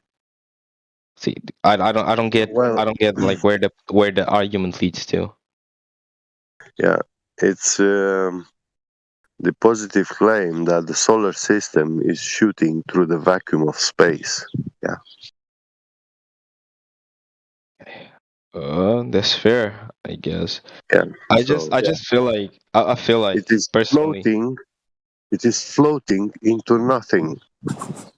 There's a whole lot of claims that are built on the foundation of the Earth being a globe, right?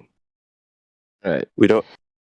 What we need to first establish is the foundation, because if the foundation is incorrect, then all of the other claims to what we see in the sky, the lights up there, all of those claims are then going to be false as well, right? If your foundation is completely incorrect.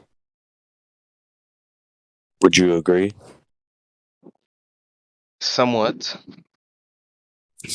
This is why, I heard you say earlier, how does the flat Earth work, right? How does this work? How does it work? Right. Well, in order for it to be a globe and the model to work, we first need to establish that it's a ball, that it's curving, that the surface is convex. You talked about foundation, but if you guys don't have a model even, there's also no foundation as to why the Earth would be flat, correct? No, We that's don't have a incorrect, right? model. Because All we have is reality. yeah, so that's incorrect, right? So we don't have a full idea of what the Earth is, right? Meaning we are restricted specifically in the South on even establishing what the whole entire map would be, right? So if we can't map out or figure out the full dimension of what we're looking at, how are we then going to begin to construct a model? We haven't even fully established the foundation. We've only gotten to step one, which is, okay, we know that the surface is an overall flat plane, right? With obviously topography, but we know that it's a flat baseline. That's our first foundational step. And we've established that. Actually, I feel like out based there, on belief and what I think, I feel like you shouldn't, if you don't have a full model that explains how everything works and that explains certain stuff that it's necessary, right? You shouldn't be believing on something that you don't know if it works. Don't you agree? well, you see, Here's the thing. we still don't have belief here, and in regards to the model, the heliocentric model explains that nothing exploded and everything came into existence, and that the world has no foundation. Yeah, so it's not fixed in one point in space. Yeah. It says that it's actually moving, shooting at mind-blowing speeds and velocities, yeah, and through space in some sort of a free state, yeah. Now the problem is we don't experience any of those motions, yeah. Then we also have the ancient religions, yeah, which tells us about all sort of creation versions, yeah, that the world was created and, for example, like laid down, yeah, and or you have some sort of explanations in some of these religions that there are the world is comprised by layers, yeah, and those really do not match with the heliocentric, yeah, and those models are actually much older, thousands of years older than the heliocentric model. Heliocentric model is very new uh, perspective view of the world. Now the problem is when we talk about foundations, well, we don't know what the foundation of the world is, yeah. But we do know that when you need to go out there and build yourself a house, you will need to build a strong foundation because you want your house to last a very long time and also to be safe, not to fall on yourself and kill you in your sleep or while you're at dinner table, you know. And Yeah. to actually have a house, we have to build it, yeah. Now, to actually have this reality, they say it popped out of nothing, but we don't see houses popping out of nothing, yeah, in nature.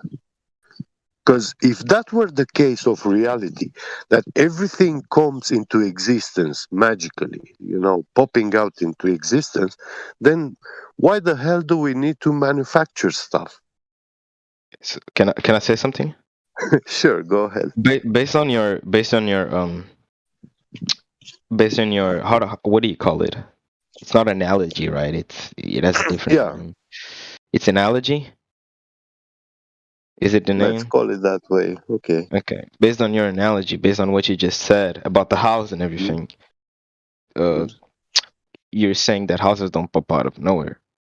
And I understand the flat Earth is trying to build a house, therefore trying to construct on what is actually true, correct? On what the flat Earth is about. But you guys haven't figured everything out.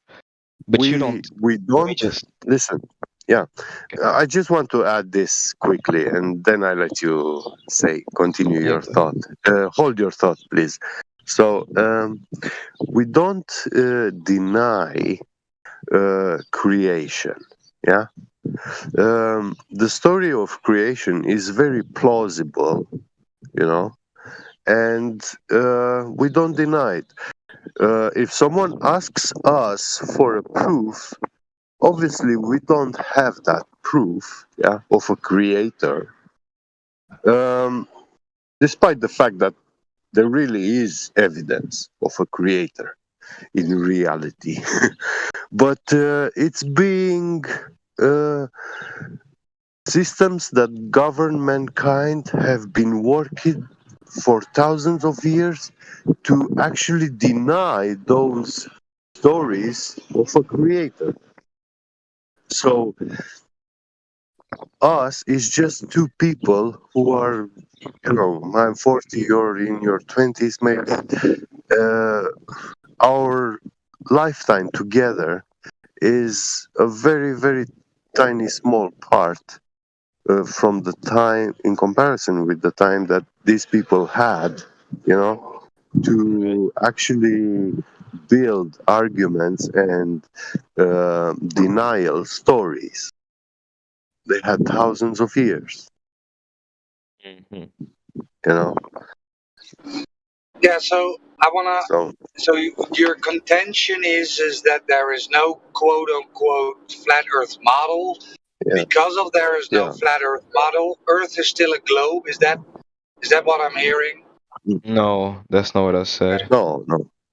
My idea is that I've heard multiple times people say that in this voice chat. I've heard multiple times people say that the flat Earth model or the flat Earth itself existing isn't an idea; it's the truth. Right. I say that using his analogy or his idea of the house. I don't know if you're going to be understanding what I mean by this. You shouldn't be living on a house that you haven't finished building. A house with no walls and no roof isn't exactly a house, is it? It's just I understand, but so let us. If you actually measure something, right? It doesn't matter what the rest is, right? If you measure your foot, you actually know the size of your foot, right? It's not a belief. It's knowing the measurements. Yes. Okay, so if we measure the surface of Earth and mostly water and it's all flat, then I don't have to come up with an idea or a story about what Earth actually is, right? I can tell you, well, what I observe is a flat, non-rotating Earth, and what I measure is that it's not curving, right? So it's likely a flat, a level plane. Likely. Right, because there is no curvature. I mean, it could be, listen, it could be a very big ball. Could be a very big ball, but then we have a lot of other troubles and problems.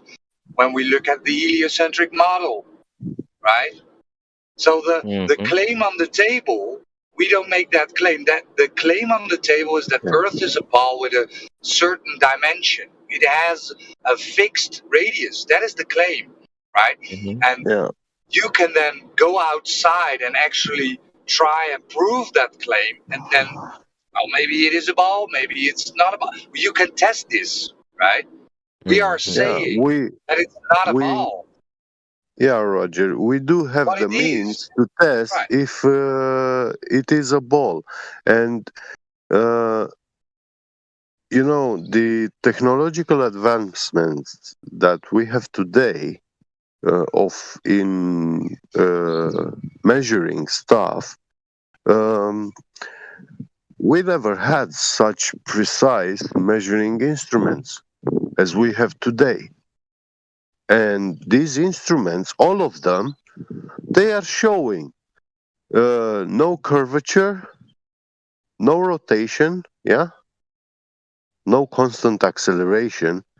So when you are standing still on the ground, any velocity measuring instrument will show you that you are standing still, zero velocity. How can you actually be moving with 66,000 miles an hour, yeah? And this is rotation, angular speed, tangential speed. I have a question. Which is actually a constant acceleration reference frame. So when you are rotating, you are in a constant acceleration reference frame. And acceleration, man, there are so many kinds of accelerometers, yeah, that you can measure the acceleration of an object. Magically, they ask us to ignore all that, yeah, and to believe it, despite the fact that the instruments, the devices, they show us that we don't move. What about stars, for example? Because if you let Yeah, the a stars camera are out lighting. outside, It's very simple. With the stars in the sky, it's very simple, very, very simple. And I'm not going to go any further than that. They are tiny lights in the sky, and they rotate in cycles, repeating cycles, clockwork precision. right? But where And this do is those? the foundation of the Saros cycles. This is the Saros cycles is actually the knowledge which even NASA uses these Saros cycles to make all the predictions about the heavens. Yeah, to predict, to say they predict, but they don't. They say when a solar eclipse is going to take place, they are saying when a lunar eclipse is going to take place, and which kind of lunar eclipse.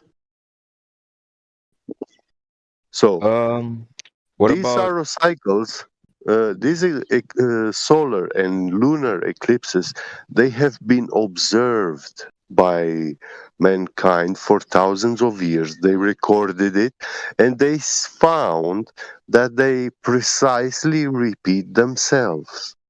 So when you're saying, "Oh, next year this year we're gonna have a hybrid solar eclipse in Australia," that's not a prediction. That is a post-diction. Okay, I get what you mean. Yeah. I got another question based on. Do you guys believe? Does anyone here believe that there is an outer space?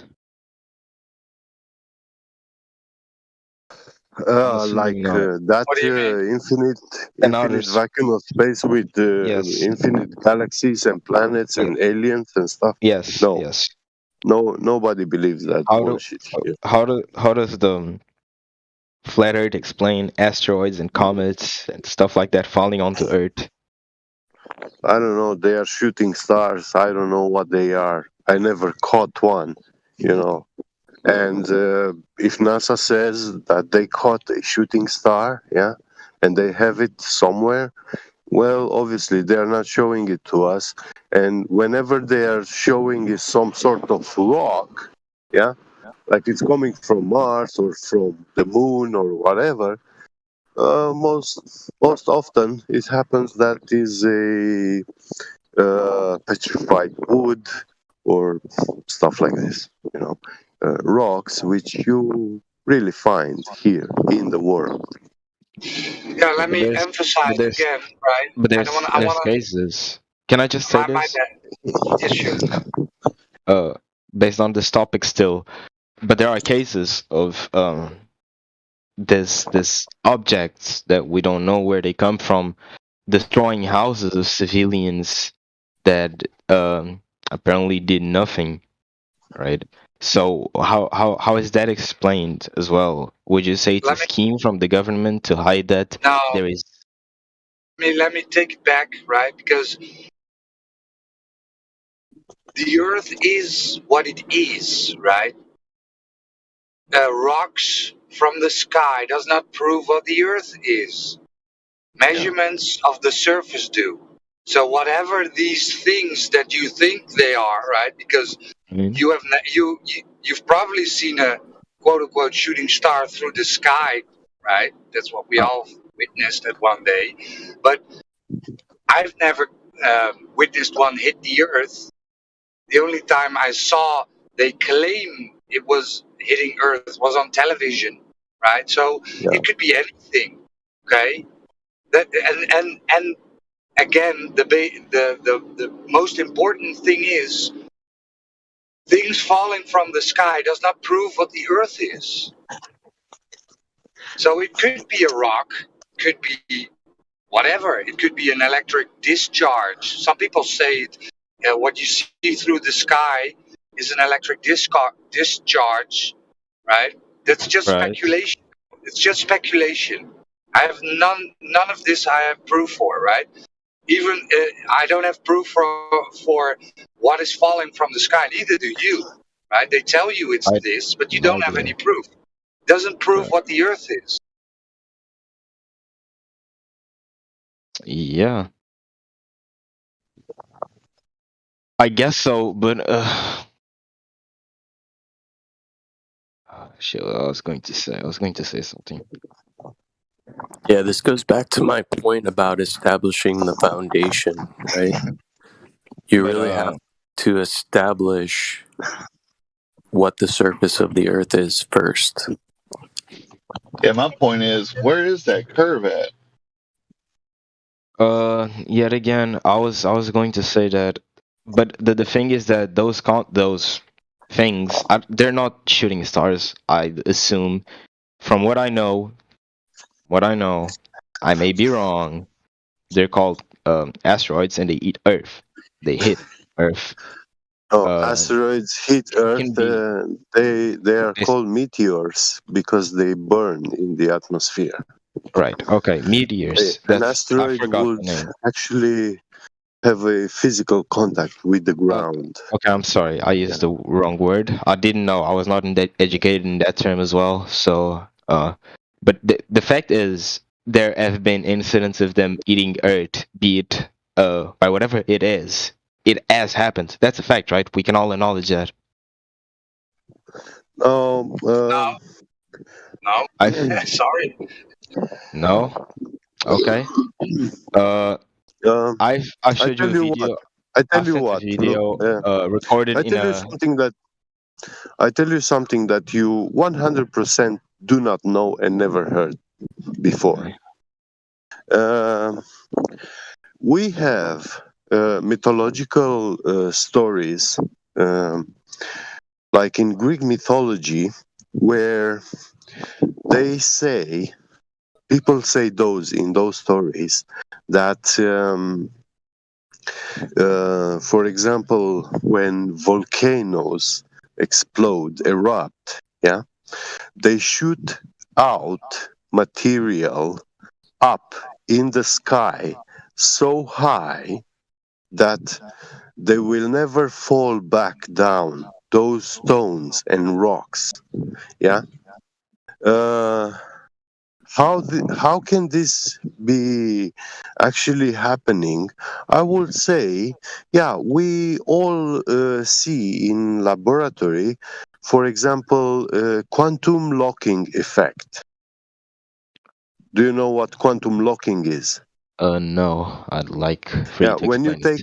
when you take a superconductor, a semiconductor, you cool it down to extreme temperatures, and then when you place it on top of a magnet, it will float above that magnet, yeah, as long as this object is very cold. Okay. So, yeah, now once it warming, it's coming warm, yeah, it will lose that quantum locking effect and it will fall on the magnet. Right. Now, the world has a gigantic magnetic field.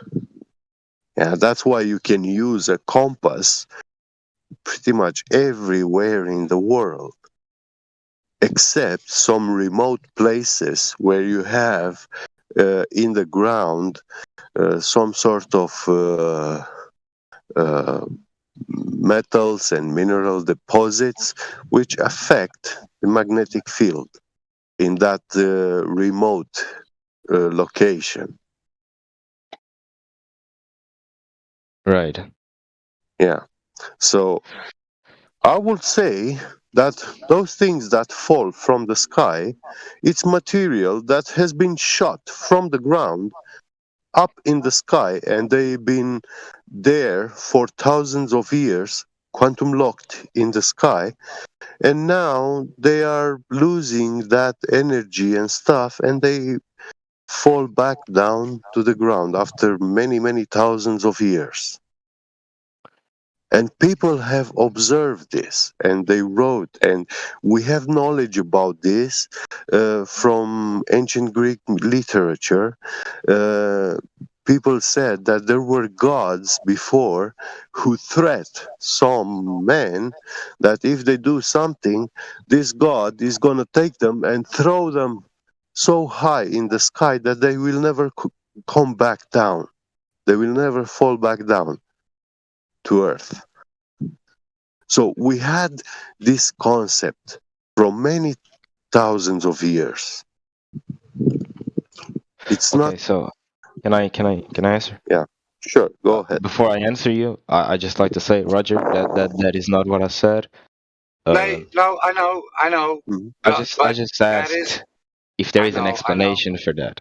Okay. Sure. And the point from my remark is that we of course we've seen this 1,000 times, right? This is one of the most used arguments by people that say, well, what about this? This is absolutely a meteorite or an asteroid. Well, look at this. I see something shooting through the sky, and on the TV they told me it's an asteroid, right? So that is the whole point. You see something through the sky, and then the TV tells you it's an asteroid, but how would you know?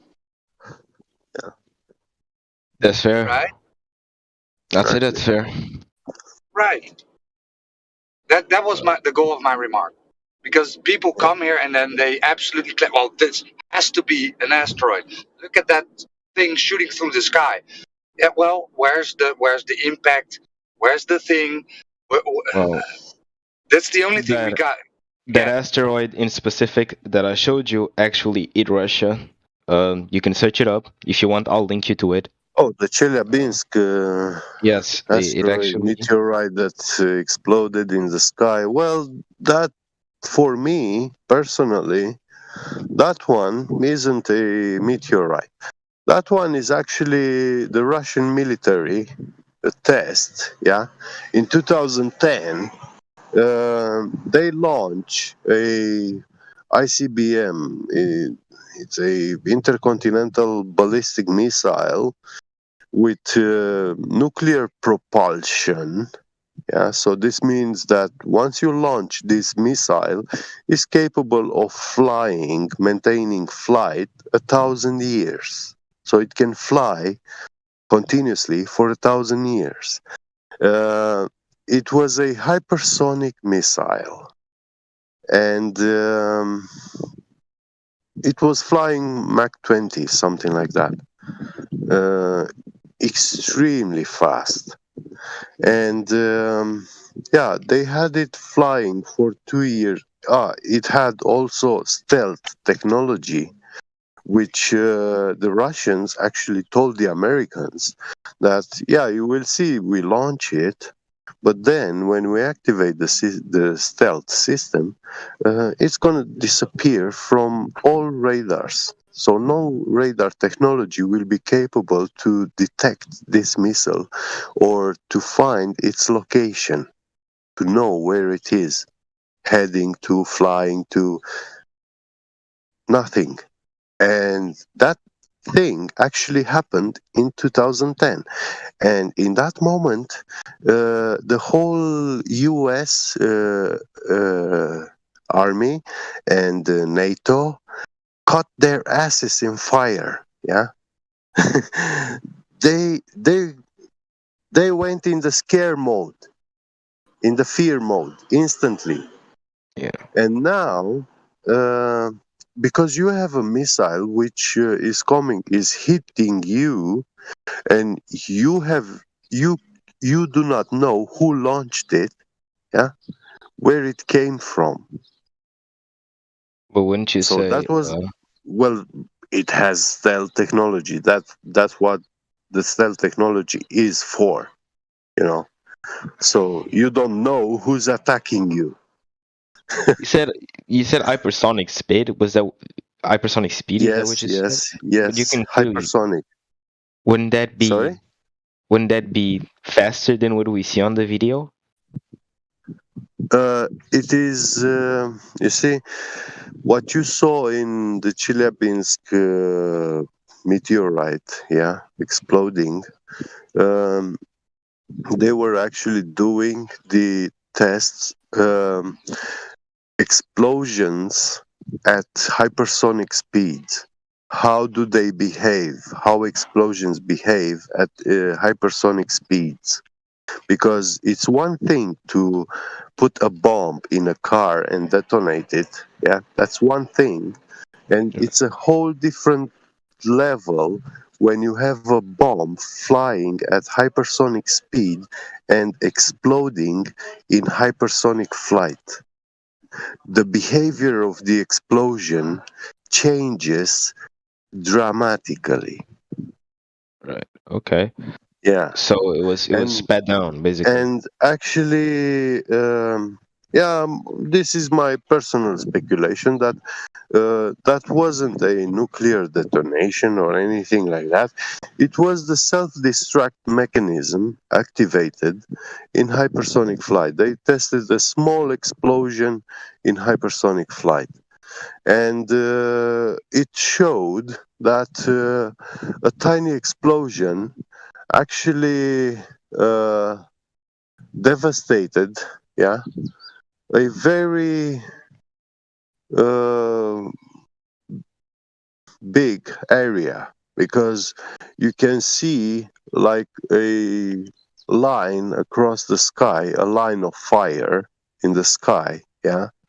Yes. So imagine that shooting through a whole city, yeah. Yes. So it's gonna burn and vaporize everything in its path. But I don't know. I don't know. Now I'm going into an area that I don't know. You seem to know about this case. So I'll ask you, what was found on the ground? Nothing. Nothing?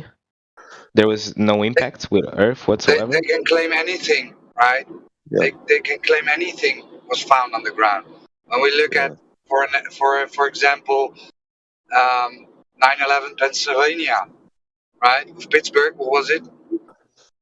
Yeah. They can do anything they want. right? Claim there was found anything or nothing, or that the plane was swallowed up by the ground, whatever, right? It's Yeah. not Right. something you can really validate. Okay. You see, at So what those they speed, tell you and what really happened, right, is What just about out of your grasp. so? What about all of uh, the if other you all of the other listen, cases of meteorites hitting Earth? all the materials except the tungsten from that missile, um, at Mach 20, if steel is exposed to the atmosphere, the air, friction, temperatures get so high that it will make the steel evaporate.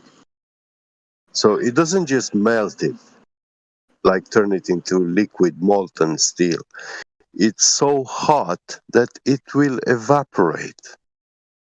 And Mach 20 is actually the speed limit where if you had tungsten flying with that speed in the air, it's very close to its melting point. Um.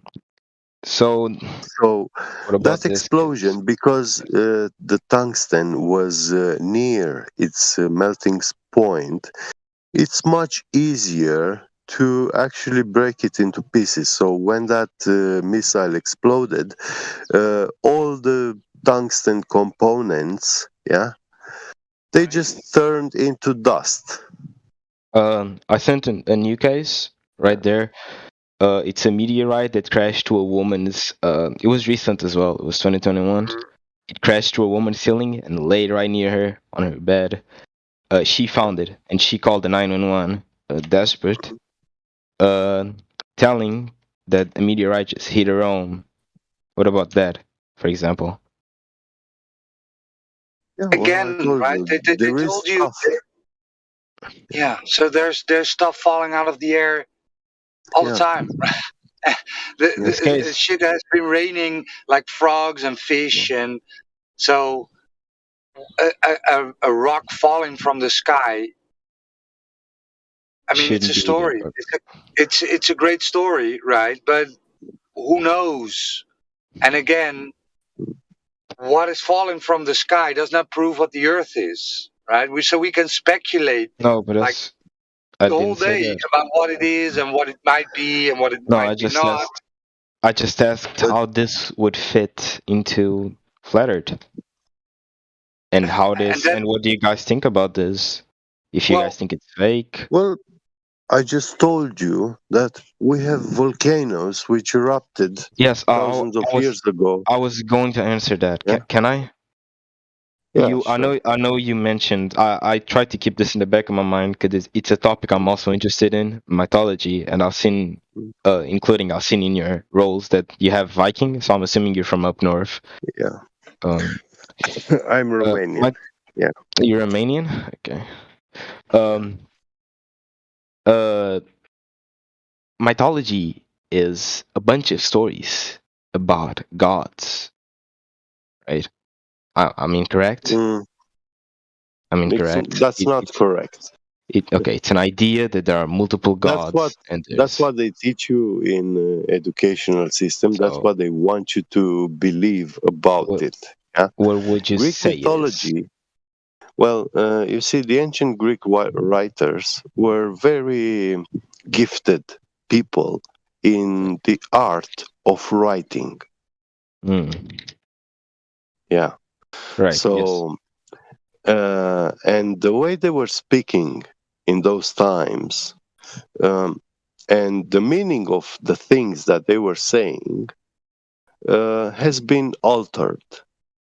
So, Okay, that's fair. the language evolved, yeah, in such a manner that today you think those are tooth fairy and gods stories, yeah, stories about gods, but they're actually not. Those writings were actually the way people explained, yeah, how stuff works, phenomena, or all sorts of powers, physical and spiritual. So you're saying it is. Can you simplify it? See you, Roger. It was fun talking to you, by the way. I'm sorry if I caused any trouble. So back to the topic. What would you say a mythology is simplifying it? Because by definition, it's a junction, or say a lot of myths together. It's multiple stories about myths, right? That's the definition of mythology. Yeah, but the word mythology. I say they are actually scientific. There is a story where a god is threatening someone, a demigod, that if he's going to help the Trojans, yeah, not the Trojans, if he's going to help these people from the city of Troy, he's gonna take him and throw him up into the sky so high that he will never fall back down to the ground. And you see, this is actually a scientific description of how this world works, the mechanism. Yeah. So it's saying that if something gets at very, very high altitude, you can get to a point where you're not going to fall back down to the ground. But it doesn't tell us how and why. It just tells us that this is what's happening. And it tells us that these are godly powers. Godly powers is like the inner workings of reality. For me, it's more plausible to believe that we live in a world construct made between two Gaussian planes, positive and negative, yeah, and magnetic field and electric field and electrostatic.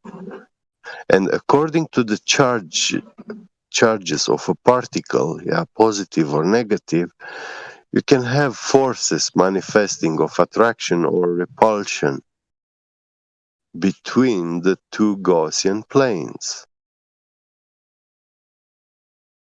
Existence of Gaussian planes requires somehow a coordinate system or polarity, duality.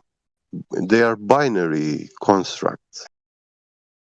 So you have to have a positive, negative, a north and south to actually have a field. Yeah, I think that the ground is the negative field, yeah. And if something positive goes very high in the sky near the positive, yeah, it can get locked there. We have quantum locking phenomena. We observe this, yeah, on YouTube, on documentaries, and it has been discovered, this phenomena, recently, yeah. But actually we find out now that we had description of quantum locking phenomena thousands of years ago in the Greek mythology.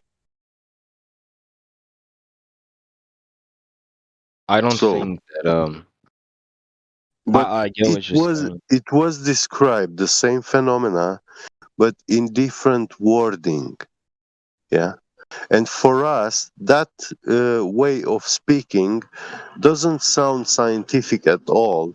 It sounds like a nice story, but for those people, it was the way how they were explaining the world in those times. Yes, but those were really old ideas. For me, that's on the same level as sacrificing someone to a volcano because you think a dog is going to cause a catastrophe if you don't. No, I'm that's extremely actually honest. no. That's actually the paganization of all mankind's Yes, knowledge and I'm see. giving you an example, right? Yeah. I think you get what I'm trying to say. I just think that basing something that is happening, uh, uh, for example, you said that based on mythology. I think this is what you said. Correct me if I'm wrong. But I think this is what you said. You said that based on mythology, there are multiple stories of gods threatening to throw people into the atmosphere. So it's possible that one volcano erupted and A shot rock. rocks up Yeah, so far material. that they got what did you call it? Quantum In a quantum locking a quantum state. locking up there, and Yeah. then they just fell when it ended and caused what we know today is meteorites eating Earth. Yes.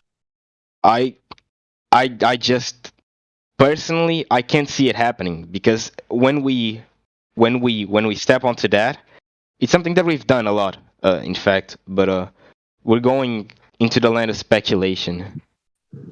Yes, I totally agree. I told you that this is not something that I can demonstrate, but I just told you that we have these ancient writings, stories, right? which No. they explain Hey, exactly these phenomena. What is the original? Yeah. Hey, bro, what is your original question? You asking about meteors or something? I said that I asked what a meteor is according to people that believe in the flat Earth. How is it Well, explained?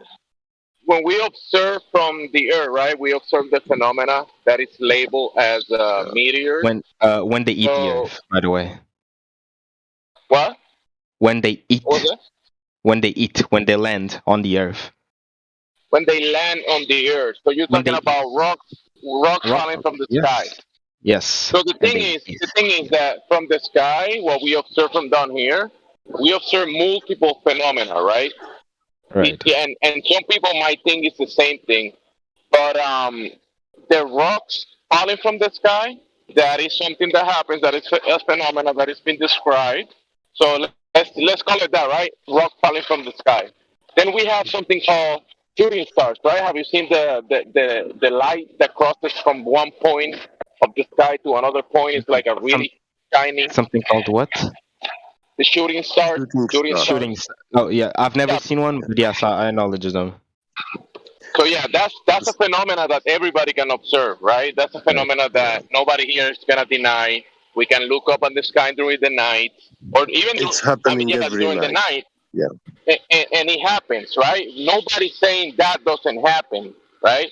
So the thing is, you gotta make a difference. There's other lights that you can see in the sky, and it's not the same. It's not the same as the shooting stars. There's multiple phenomena, and then there is this phenomena that you can see, some sort of object falling from the sky that could be a rock. And some people go to, let's say, ice, like frozen areas, and they find pieces of rock, like rocks on top of the ice. But that is possible. What Gabby said, that might be a possibility, but you cannot discard that in the layers above of the place that we're standing, and in this place that we're in, there might be a phenomenon that rocks fall from the sky. That's not a big deal. But also, the phenomenon that people call sporadic meteors, that is has different names because they call them daily showers or there's different names for them because some of the meteors these meteor showers. Have you ever heard of that term, meteor showers? When multiple of them, yeah, I think. Yeah, many of them. Yeah, so this phenomena happens and it's pretty common, right? The thing is that it's been research that has been done to find out when this just to look about how this phenomena happens. And the thing that you can do is basically observations, right? So there's been researchers, they have set up cameras, and it's very actually kind of like not just any regular camera. They call them I'm sorry, I'm doing something else while talking, but they That's call okay. it electro-optical infrared cameras. And some of the researchers, they set up like 3 of these cameras at 3 different locations, like 6 kilometers apart from each other. So when you set them up separately, but you link them, you have a bigger angle of view of the sky. You get what I'm saying? Like you have 2 eyes, Yeah. 3 eyes looking at the sky from different positions. Yeah, you get a Was that depth was that a question? vision. No, I'm just saying. I'm Oh, just narrating. okay. Okay, so these researchers, they set up multiple of these cameras separated from each other to have a bigger angle of the sky, right? To Right. observe, they were doing research about the phenomena that we call meteors, which is lights that we see crossing the sky. Hopefully, you can maybe Google it or whatever, or watch some videos so you can see the phenomena. Right now, I cannot share any information That's okay. because I'm doing something else with my hands. I'm busy, but I'm talking at the same time. But the thing is that they came to a conclusion that what we call sporadic meteors, even daily showers, meteor showers, um, and the phenomena when it's observed and they have this big angle of the sky and they're looking at it, they concluded that all the meteors, Tom, the phenomena are sourced from, they call it 6 radiant sources. And they name them, they call it helion, anti-helion, south apex, north apex, and there's other 2 names right now I cannot remember. But what we call the meteor phenomena, the sporadic meteors, they all come from 6 specific sources of the sky. They call them radiant sources. And it changes within the year because, as you can observe, the sky moves. You know, you see the sky, right? The stars move, they rotate, Yes, and yes, there's yes. cycles of the stars. Also, the 6 radiant sources have cycles, and they move from. They kind of like move position, and it goes with the what we call the seasons of the year. So it's very interesting. It's kind of in-depth research, and they're not flat earthers or anything like that. They just have like a lot of information about observations of this. But they say that the sporadic meteors, they come from 6 radiant sources, and the only thing that I think their conclusion is a little flawed because they're pre-assuming that the ground they're standing on it's spinning, right, and it's curving. So their conclusion is kind of flawed because they have a presupposition that they are standing on a spinning ball. So I think their conclusion at the end is kind of flawed. But when you actually you take the observation into account, and you can actually set up devices like they did. You can set up cameras, electro-optical cameras that gives you like an electrical spectrum of what's happening above. Right? It's not just a regular camera. This is special equipment. Yeah, And it's like there is a source where all these shooting stars and meteors are coming from, which is totally against the heliocentric model, because in the heliocentric model, the source is omnidirectional. I mean, it's coming from all the directions. yeah. You know, yeah. Yeah, it's right in But the heliocentric model. You're in a ball spinning through space, so yeah, these pieces of rock are falling from everywhere, right, randomly. yeah, But yeah. in reality, when you do the observation, these phenomena is happening at a very specific positions in Yeah, the sky, according to their and trajectories, you can see that they are all coming from a source. They pinpoint to, let's say, 6 sources. 6 You sources, know, yes. yeah. Yep, and and that's a very those that's a very sources, interesting yeah, phenomenon. yeah. Oh my God! I got a bumblebee inside my car. I don't want to bother him. I'm gonna try to take So, a but picture. He's on my You have is seat. a this visitor. is this based on the flat Earth model? No, this is actually research that No, was done by researchers. So this is based So on. that has nothing. Nobody was astronomers. claiming. No, it's basing on people setting up equipment on the ground and looking at the sky. That's what it's based on. Yeah, I appreciate the explanation. I don't think that was what I was expecting though. Of course, you never heard of this before because you Uh, haven't seen the research. There's I paper haven't. research I about haven't. this. Yeah, it's not a big deal. But what you're saying is that they come from outer space nonetheless, correct? No. The sky. You know, when you look Sky? up and you see the sky. sky, Yes. Okay. yeah, the Yes. sky. So yeah, the sky. What we observe as the sun, the moon, the luminaries. Those are layers that are above us, right? Right. Between the ground and the sky is you standing on the ground and your head is in the air, right? Right. So the ground is positive. The sky, the ground is negative. The sky or whatever influx is coming from the sky towards the ground. So people call it positive and negative, right? The air is positive, the ground is negative. But there is in between those two, you are standing in this place, right? And then Right. when you look up and you observe the phenomena that we call the luminaries, the cycles of the moon, the sun, the stars, the phenomena we call sporadic meteors, all that phenomena is happening in layers above your head, up above in the sky, right? And there's multiple layers to what's above our heads. We can see what we can see from down here, but until we go up there, I don't think we can do because I think your body won't be able to tolerate whatever is happening up there. You can only observe it with your eyes, and that's what we call phenomena. Like, yeah, we observe the phenomena, and we can kind of demonstrate. You can kind of emulate a little bit what is happening up there, down here on Earth, at a smaller scale. But what's happening up in the heavens, it's another scale that I don't think we can replicate. Okay. So it might just be that I'm not understanding it properly, but there are two things that I didn't catch. I don't know. I didn't hear where the rocks or whatever it is, the meteorites, the phenomena is coming from, where it's starting, where it's generating, and I don't understand.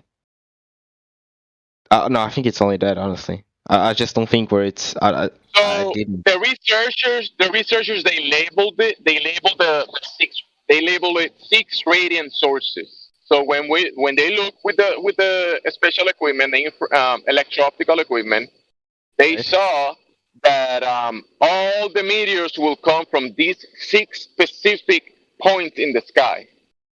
You get that? That's pretty simple. So they looked up and they see this area in the sky, and from that area, meteors come from that area, right? The phenomena we call meteors, and then they look at another area, yeah, from that direction in the sky, and then they found another direction. The meteors come from that direction, and it was 6 in total, from where meteors were coming from.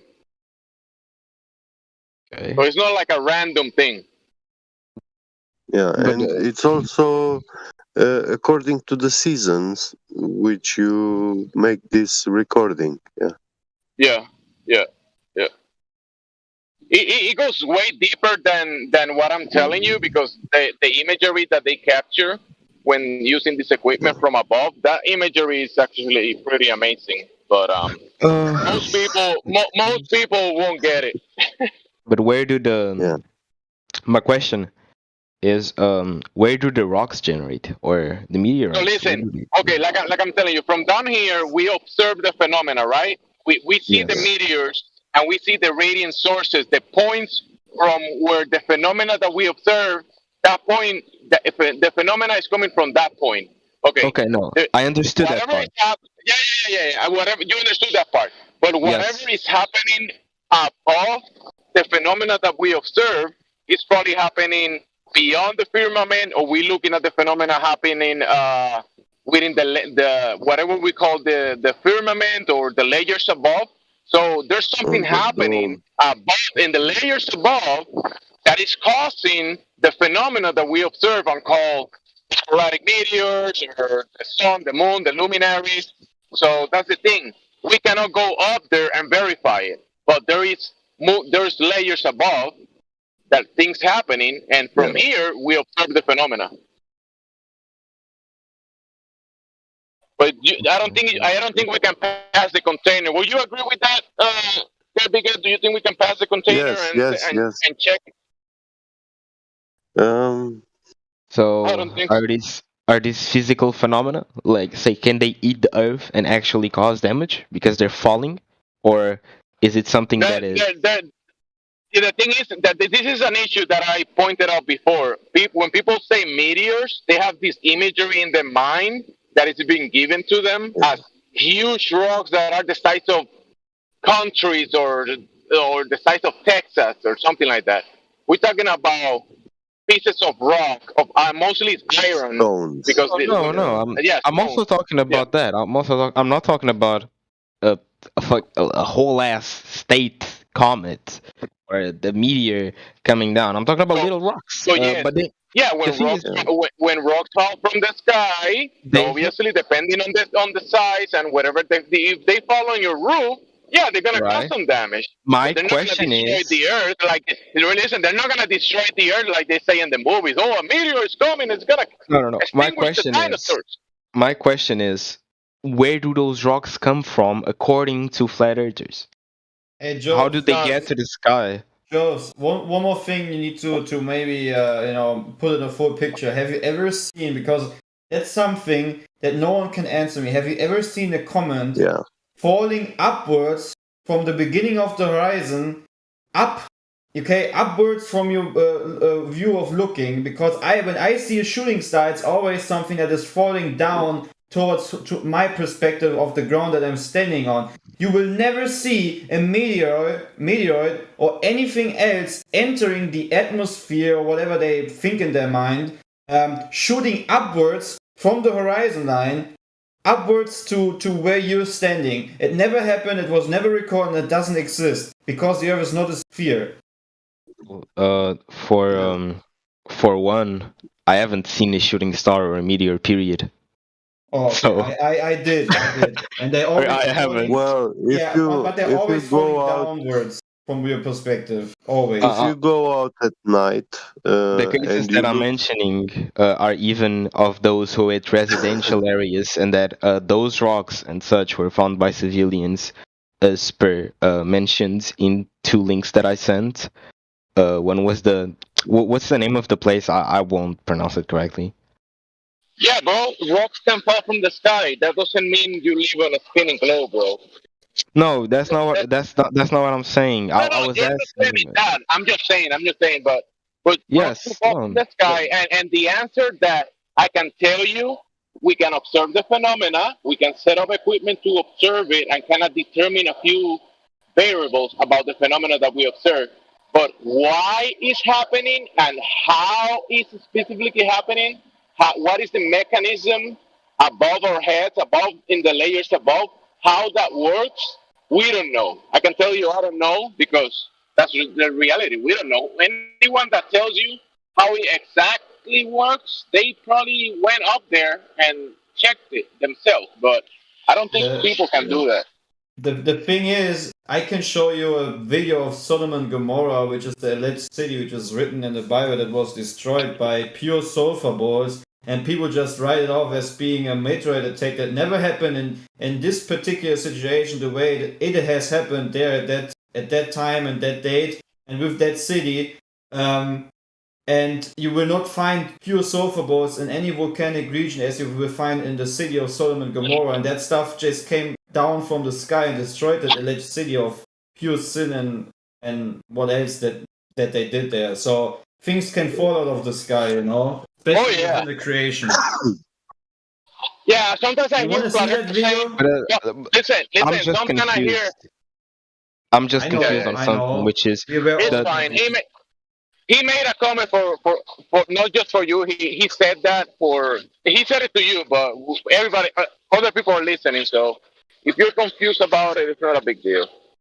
It's no. I'm just just I just don't get it. Like because assuming because I asked and no one said anything, but assuming everyone here doesn't believe that there is an outer space and doesn't believe it exists, these rocks need to come from somewhere. And I'm confused as to where they are generating or where they are coming from. I know Get Beget has an idea of how they can get up there. I'm not taking out Well, I have information, but listen, I have even a more wild and complicated idea Before that's you kind of say that, hard. get there. before you say that, But before you that say is, that, I'm sorry. yeah, I'm sorry. So, sure, have you go ever ahead. seen people Have you ever seen people welding with a plane? Welding. With a Welding. plane welding? Yeah, Welding? Yeah, yeah. welding. When they how do you express how do you explain the process of welding? Gabriga? Is No, it no, like no. a I know plasma? I know what it is. I know it. Like So have you the seen process. the little pieces of the exchange? Have you seen Sparks, shooting the sparks? sparks. Yeah. Right? Have you seen that? The sparks? I So don't think I have. No. when people are welding, you see the sparks falling from the welding point away Oh from the yes, welding point. yes, definitely yes, Yeah, yes. yeah. So imagine something similar is happening above in a cycle and in a design machinery that is beyond your imagination. Yeah. So yeah, But okay. that's why you don't get. That's why you don't Where get is it, this? and But what is? nobody gets the whole thing. Nobody gets the whole picture because we cannot go up there and check how the machinery works. That's a fair Only theory. But revelation will. what's this based off of? Like what is this? Where does this fit? Because this is not flat Earth theory. This is not something on flat Earth, right? This. Bro, are we talking? We're not talking about the ground. You're talking about you are talking about meteorites, Yeah, and we're talking about meteorites, right? my question And was. we're talking about about what's happening above, right? No, my question was, how does flat Earth explain meteorites falling and hitting the ground? That was my original question. Bro, you're confused. We don't explain it. Flat Earth are two words. Yeah. Flat Earth are two words. Flat Earth is a term. It's a term to describe the ground that you're standing on. We're not talking about the ground you're standing on. We're talking about the phenomena above your head in the heavens above. You do get this, right? Two words cannot explain the universe. Yeah. Flat Earth cannot explain the universe. You need to go way deeper than that. No. I'm not saying that it explains the universe. I'm saying that there is an argument to be made that we live on a flat Earth. Yeah. Right. Jovels, you asked the question. How do we explain the meteorites or the asteroids from the flat Earth view? You see, everything that we look in the sky and we see in the sky, except airplanes and hot air balloons, yeah? Yes. Man-made flying stuff or birds, everything above that, beyond the blue of the sky, stars, sun, I get what you moon, mean. Yes, I get it. meteorites, yeah.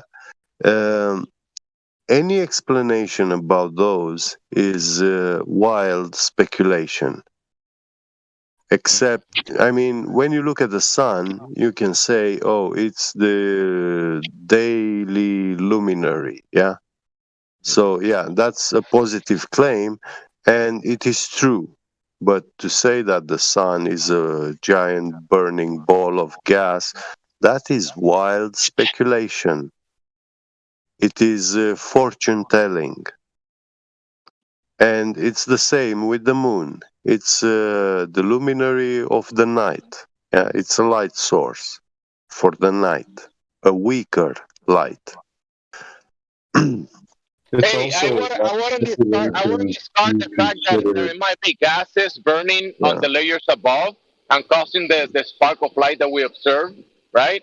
There might be gases burning up there, but That My doesn't mean point it's a pole 93 million miles away and 10 million times bigger than the Earth or something like that. my point is not with the gases or the sparks or the what we see, right? My point is with what falls down here and we're sure came from the sky. When people pick up the rocks that fall from the sky, they're mostly iron. I think it's iron dioxide or something like that. Iron. Can anybody confirm? I think it's mostly iron, isn't it? Yeah, I mean, they claim it's meteor They rocks have or a something high like that. Has iron molten content. iron in the cores of them or something like Understandable. that. Yeah. Where does that iron dioxide? Oh, you already said from machines, right?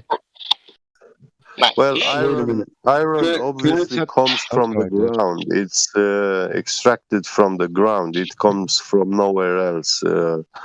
But how does this iron make its way to fall from the heavens? Yeah, exactly. From the sky. Exactly. I don't know. I don't know. Wait a minute. Hold on. Can I bounce in here real quick, you guys? Hold on a second. Hold on a second. Why? How are we going to validate that any rocks fall from the sky? I don't understand this. Why are you guys saying rocks fall from the sky? How do you prove that? This is speculation, no matter what. No. There's multiple phenomena that happens from the sky, but people kind of put them together, and they think that the phenomena we call shooting stars, those are actually rocks falling from the sky. But ice and rocks falling from the sky, that's an actual phenomena that happens. But that doesn't mean it's the same thing that we call sporadic meteors. It's not. Doesn't have to necessarily be the same thing. When do rocks fall from the sky? When do rocks fall from the sky? I'm not talking about. I just want to clarify. I'm not talking about shooting stars. I'm talking about actual meteors that hit Earth, and we've seen them hit Earth, be it by government, like I heard some people say, be it by it was on the Earth and then it was shot into the sky. Quantum locked and fell again. Be it whatever, right? I just want to know, how does the flat Earth explain this? No, the flat Earth doesn't explain the heavens. We don't. No, it's not. It's not like that. Okay. That's all I wanted to know. How are they up there if there is not an outer space? That's all I want to know. Someone is asking, since when do rocks fall from the sky? I mean, there are multiple cases. I sent 2 links. One of I forgot the name of the place again, but it was a comet, a meteor. I'm sorry, recorded on a car, GoPro, totally unprepared, as per many others saw. And there was another case of a woman in Canada who was sleeping, and a meteor fell right through the ceiling of her house, and she found the meteor. Yes. That's all good. That's all good shit. But falsification is independent of replacement. You know that, right? Falsification is what? Independent of replacement. In defending of replacement. Independent of replacement. When you falsify something like when you falsify something like the vacuum of space, which is falsified, you don't have to offer a replacement for the vacuum of space. Can you care to elaborate? I'll give you an example. Go ahead. Jamesy, when your employer pays you a $100 bill, you come to me and you show me you got paid a $100 bill, and I see that your $100 bill is fake, and I show you that it is fake. Yeah. Now I'm not the person who have to replace that $100 bill. Fake. Okay. So basically, what Levelist said, he said, we don't need to give you a new story to replace a debunked story. Yeah. Exactly. Yeah. Okay. Very good explaining, by the way. I'd like to appreciate that from him. It's okay, because the thing is, you have to take into account that no man knows everything, right? But right. No. Exactly. You take that into account, and also know that there's things that nobody knows. What I'm not. I want to say also. I want also to say one thing. we like to speculate among ourselves, the flat earthers, but when we have visitors, guests here from the other side or the ordinary people side, which vast majority of them, they have been taught the heliocentric model, yeah, we don't like to speculate with them so that they can go out there and say about us that we are saying these things and that stuff, we know. Definitely not. I'm not like that. Yeah. I won't bring any of this because I know that all we're talking about right now is just you guys have said multiple times that there is no explanation to this, so I won't take it into account. Here in the Flutter server, you will find us talking among ourselves and speculate about stuff. It's nothing wrong with that, but there is we like he said there's no explanation because he said there is no explanation, but there are explanations. There is an explanation from the globe side that these rocks are coming from the vacuum of space, right? And that's an explanation, right? But that doesn't mean it's actually factual, right? That might be on the fantasy or speculation realm, right? But things that we can verify that we live in a contained environment and that there is layers below your feet and above your head. I mean, and when you're asking about the phenomena that's coming from the sky, how does that happen? I can tell you, I don't know exactly, but I can give you an explanation with some speculation added to it. And I gave you an explanation, and a part of the speculation is that there is phenomena that you're observing in the ground you're standing on, and there is things happening in the layers above, in the heavens above, the gases that are above, the firmament above, and the layers above that. There's a lot of stuff happening. You can just look up and you see the sun, the moon, and the luminaries, and all the phenomena that you can observe up above there. So you know there's a lot going on. The thing is, can you go up there and verify how it's happening and how it works? That's the question. I got a question before we go any further with this conversation. A guy named Old Dude sent a link about the flat Earth on live stream voice text. I'd like to know if that's a good link where I can study on, if it's a trustworthy page. I mean, you have to discern the information for yourself. So you go check it and read the stuff, and you come to your conclusion about it, and then you can discuss it with other people to see what they know about it. I'll say that I think that's not very good for the cause, but I think you're making a wrong turn here. It's not so much about what can you find on the internet. It's more about what are the claims, what are the tools to prove those claims. Can I apply them to real life observations and measurements and stuff like that? That is your bottom line. In order for me to discover more about and study these things on my own, with calculations and math. Be your own scientist, basically. Because you can read for hours and not learn anything. Okay, but I need to have a general idea of what a flat Earth is. We gave you that 5 hours ago with the curvature and the thing that the proposed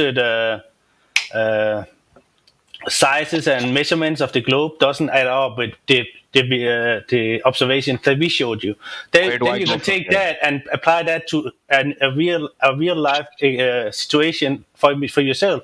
For example, go to the water, find an object. Is that object XX miles away? Does that add up with what the globe proposed it should be? And stuff like that. Okay, but that's just doing the same test over and over again. I want to know where do I go from there? It's the bottom line. If there is no curvature. Where do you go to? Here you're gonna get information. It's on you to go verify that. So where do you go to find this description of the Earth that people call flat Earth? You go out there and you check it for yourself, experience it for yourself, and then you're gonna find out that you will never in your life anything you do in your life, all the things that are dependent.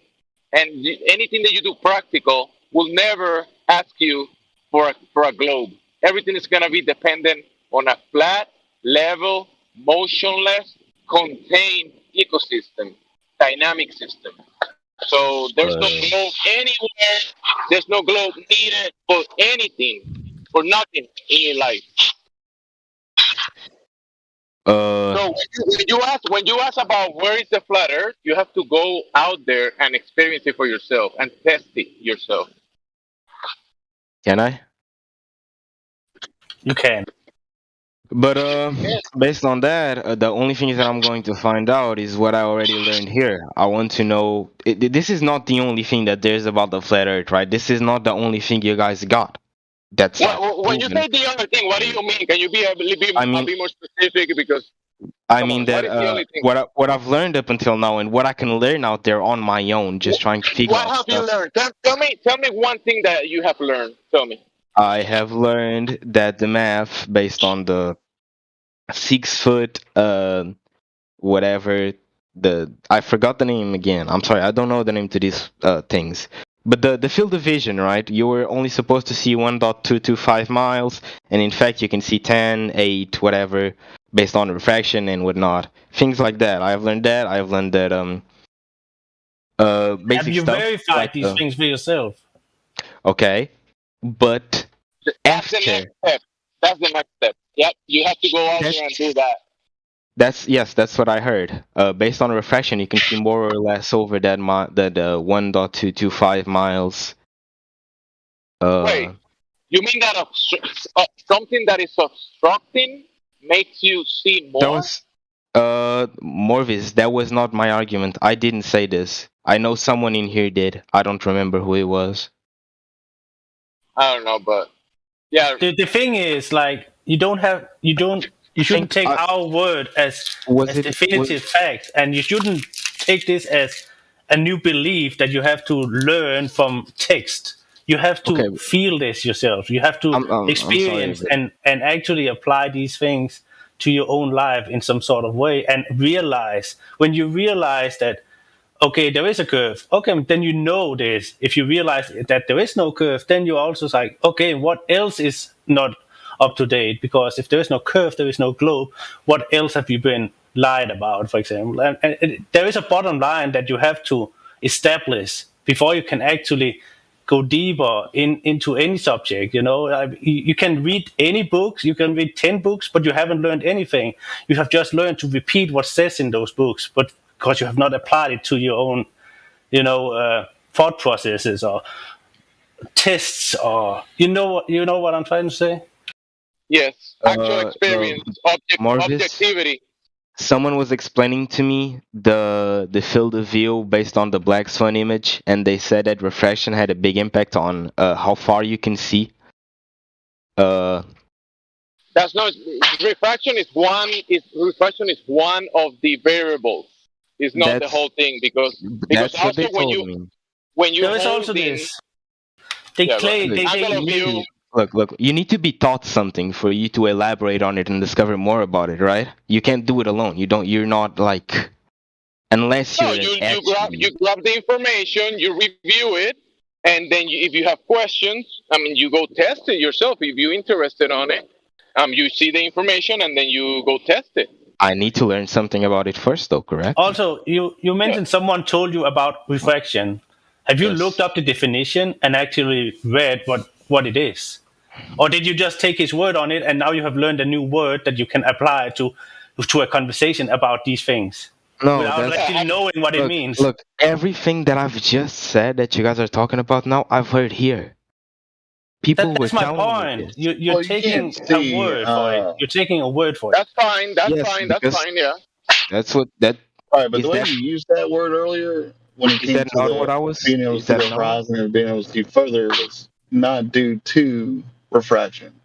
That wasn't the cause. I'm sorry. Is that not what I was supposed to do? Because if you guys are telling me that, that there's this thing where you're actually only supposed to see 1.225 miles. Yeah, but you can actually see up to 10. Horizon on the curved ball. But you can see more due to refraction. Further, but it's not due to refraction. No, you can see more because there is no 1.22 curvature of the Earth. That's why you can see more. The reason you can see more is because there is no curvature. Because it's Exactly. the It's not direct line refraction of that's sight. causing that. I'm sorry, Morvis, but that actually someone said that. I don't know who it was. I think Well, I'm it correcting was. whoever said that. I don't care. I'm telling you Okay, that it's yeah. not due to refraction. All right, I appreciate that. Yeah, no worries. You know how the militaries have weaponry and they call it LOS. When they use the lasers to pinpoint a target, it's called a line of sight, right? So when they pinpoint their laser to shoot whatever weapon they're gonna shoot at the target, it's called line of sight, and they can do this for dozens, hundreds, if not thousands of miles, and they can shoot a target from hundreds of miles away, and they can directly look at it. Do you think the military they're looking at an image that is being refracted, but the object is not actually there? No, they're looking directly to it. So there you go. The military debunks the globe easily. Yeah, Tim. I was doing that because I was asked what I learned here. So when you ask me what I learned, it's normal that I'm going to regurgitate Yes. what I learned, correct? But then you haven't learned anything. Then you have learned to regurgitate it. I have learned those things exist, and I have learned that one causes another. Why they cause another, I don't know, right? But I'm going to look deeper into that. That's what I was saying. Well, that is also what we want, because, as I said earlier, you can read 10 books, learn nothing whatsoever, just repeat a few lines from it, but applying it to yourself, like actually have hands-on on a project, then you learn, you know? Yeah, right. Yeah, hands-on is a Like you No, sit I here, didn't- you sit at the beach, you have a piece of Morvis. paper, you have a camera, something like that, and I'm sorry to shatter your expectations, but the Globey didn't tell me that. It was actually a flat earther. Who was it? I'm not sure. I think it was either Get or I someone that think was here actually earlier. I was here, but I'm pretty sure I can't remember. We call it 1-to-1, but I'm thinking you are taking it a little bit out of context. Yeah. It's just that I've been refraction. He heard refraction, and he said, "Someone said refraction in here." That means globe, because someone said refraction. But no. That's not what happened. It's that someone actually told me. Well, the refraction causes me to see, instead of 8 miles, maybe some days I see 6, and some days I see the 10. refraction causes you to see. Someone told me that. I think, Tim, did you hear that? Or did I? Yeah. He was talking about that you go out to the same sea every single day. One day you can see 4 miles.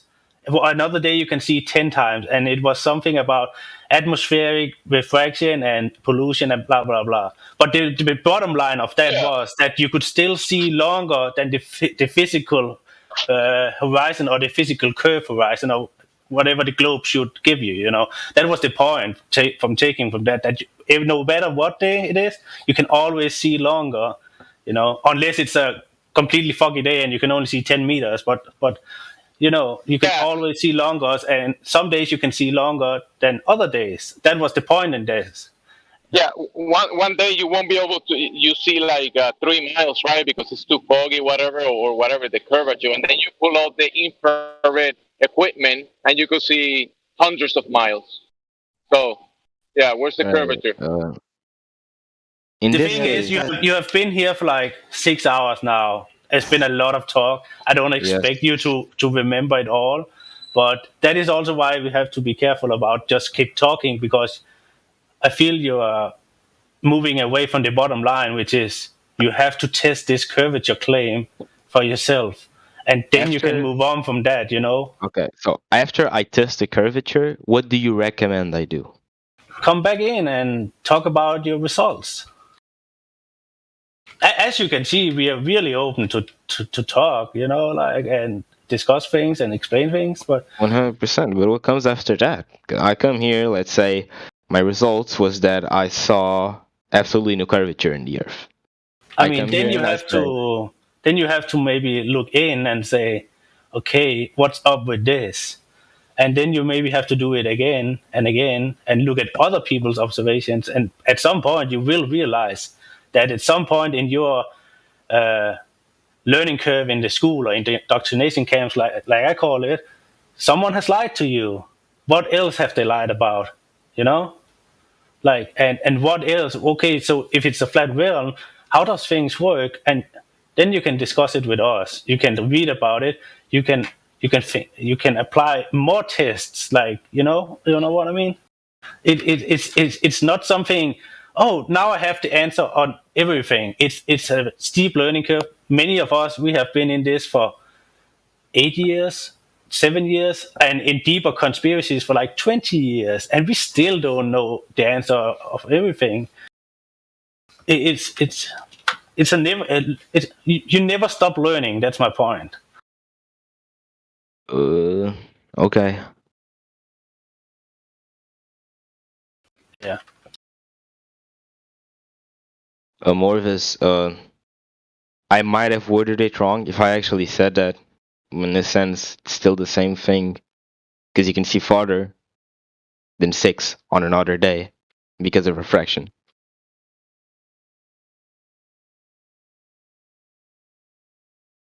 And in fact, yes, it was a flat earther that told me that.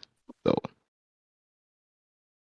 yeah, but I don't know how you I said. I again, you're taking it a bit out of context. Like, I'm too lazy to actually go back in the VOD and go back and see what exactly was spoken about. But I'm pretty sure that you're taking it a bit out of context. What I remember is him talking about the person talking about going to the bitch himself and doing this multiple times, and he said, or she, I don't know who it was again, that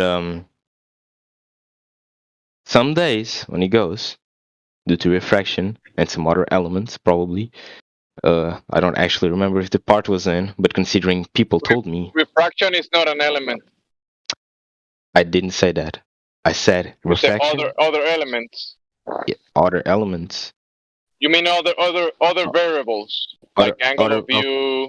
Oh, yes, that's better worded. As you can see, English is not my first language. Therefore, it's not my first language either. So there's particles in the air, humidity. There's pollution in the air. Different temperatures. Exactly. So when you are at 5 feet, 6 feet, and look at a distance between you and the object that you're trying to observe, right? There is layers and layers of humidity, particles, and a lot of different things. So depending on the visibility of the day, have you ever heard the Weather Channel? And they give you like a percentage of visibility. You know, it's raining today, so you can only see 10 feet in front of you, or it's misty, you cannot see 3 feet in front of you, right? Because too much mist or that kind of stuff. Yes, I've heard it. So depending on the conditions and also the distance and the size of the object that you're trying to look at, you might be able to see it or no. There's a bunch of different variables, not just what people describe as refraction, whatever. But also, you know, when you hold a brick on your hand, have you ever held a rock on your hand? Yes, I have. So you have it in your hand and you look at it, right?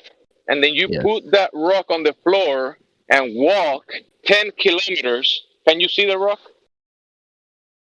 No. Exactly. Simple. Why can't you not see it? Why can't you see the rock anymore? That's very cool. I understand, but that was not my point. No globe. I don't know. But it's not about your point. It's about you listening to what people are telling you. It's not what you're trying to tell others. If you're here to learn, you have to listen. But I've and also processing. You have been listening, but you're trying to draw back into what the refraction that you don't even know what it actually means. Tell me, what is refraction? I don't know. I don't know what refraction is. So you're going back to something that you don't understand. So first, you will have to go check what it is, and before you can kind of argue about it, because you don't know what it is. But I'm not arguing about it. I've never argued about it. What I said, and I'll repeat this for like the 10th time because you guys are saying that. Yeah, we get it. Someone here told you that you cannot see any further because of refraction. Thank you. Okay. So what's the point? Well, I don't The point get is it. that the way you're doing it, you are parroting this word without knowing what it means. It's like a parrot that says refraction, refraction, and you're just parroting. So you're telling me, hey, listen to what people are telling you. But when I repeat what people are telling me, when you ask me what I learned, you're saying that I don't understand any of it. Therefore, it doesn't make any more sense. Exactly how you heard it in the first place. You see what I'm saying? You might have took some words out of it because now you're saying that we see past the geometric horizon only due to refraction, basically. Like that's the only explanation. And that is definitely not the case for any flat earther. So they could have said something in more detail, like atmospheric refraction or something like that. I worded and it yet wrong. all you're taking out of it is refraction. I worded it wrong. It's the same case that is happening right now. That I've been adding other variables, and he's ignoring that. He's just at the moment someone was explaining refraction. You just heard that word, and you just want to imagine things, but you have to listen to what people are saying, and you don't know exactly what the person was telling you. You don't know the point because you weren't listening. You just want to repeat the refraction word, and that's it. No, man, that's not. But don't worry about refraction. Don't worry about it. There's way other many things. If you guys let me talk, I'll gladly try to explain myself and what I actually meant, but it doesn't seem to be the case. You've been speaking all night, all day. Yes, and most of the time I have been just being drawn back because you guys tell me something. Look, you're telling me something, and then you're telling me to do the opposite.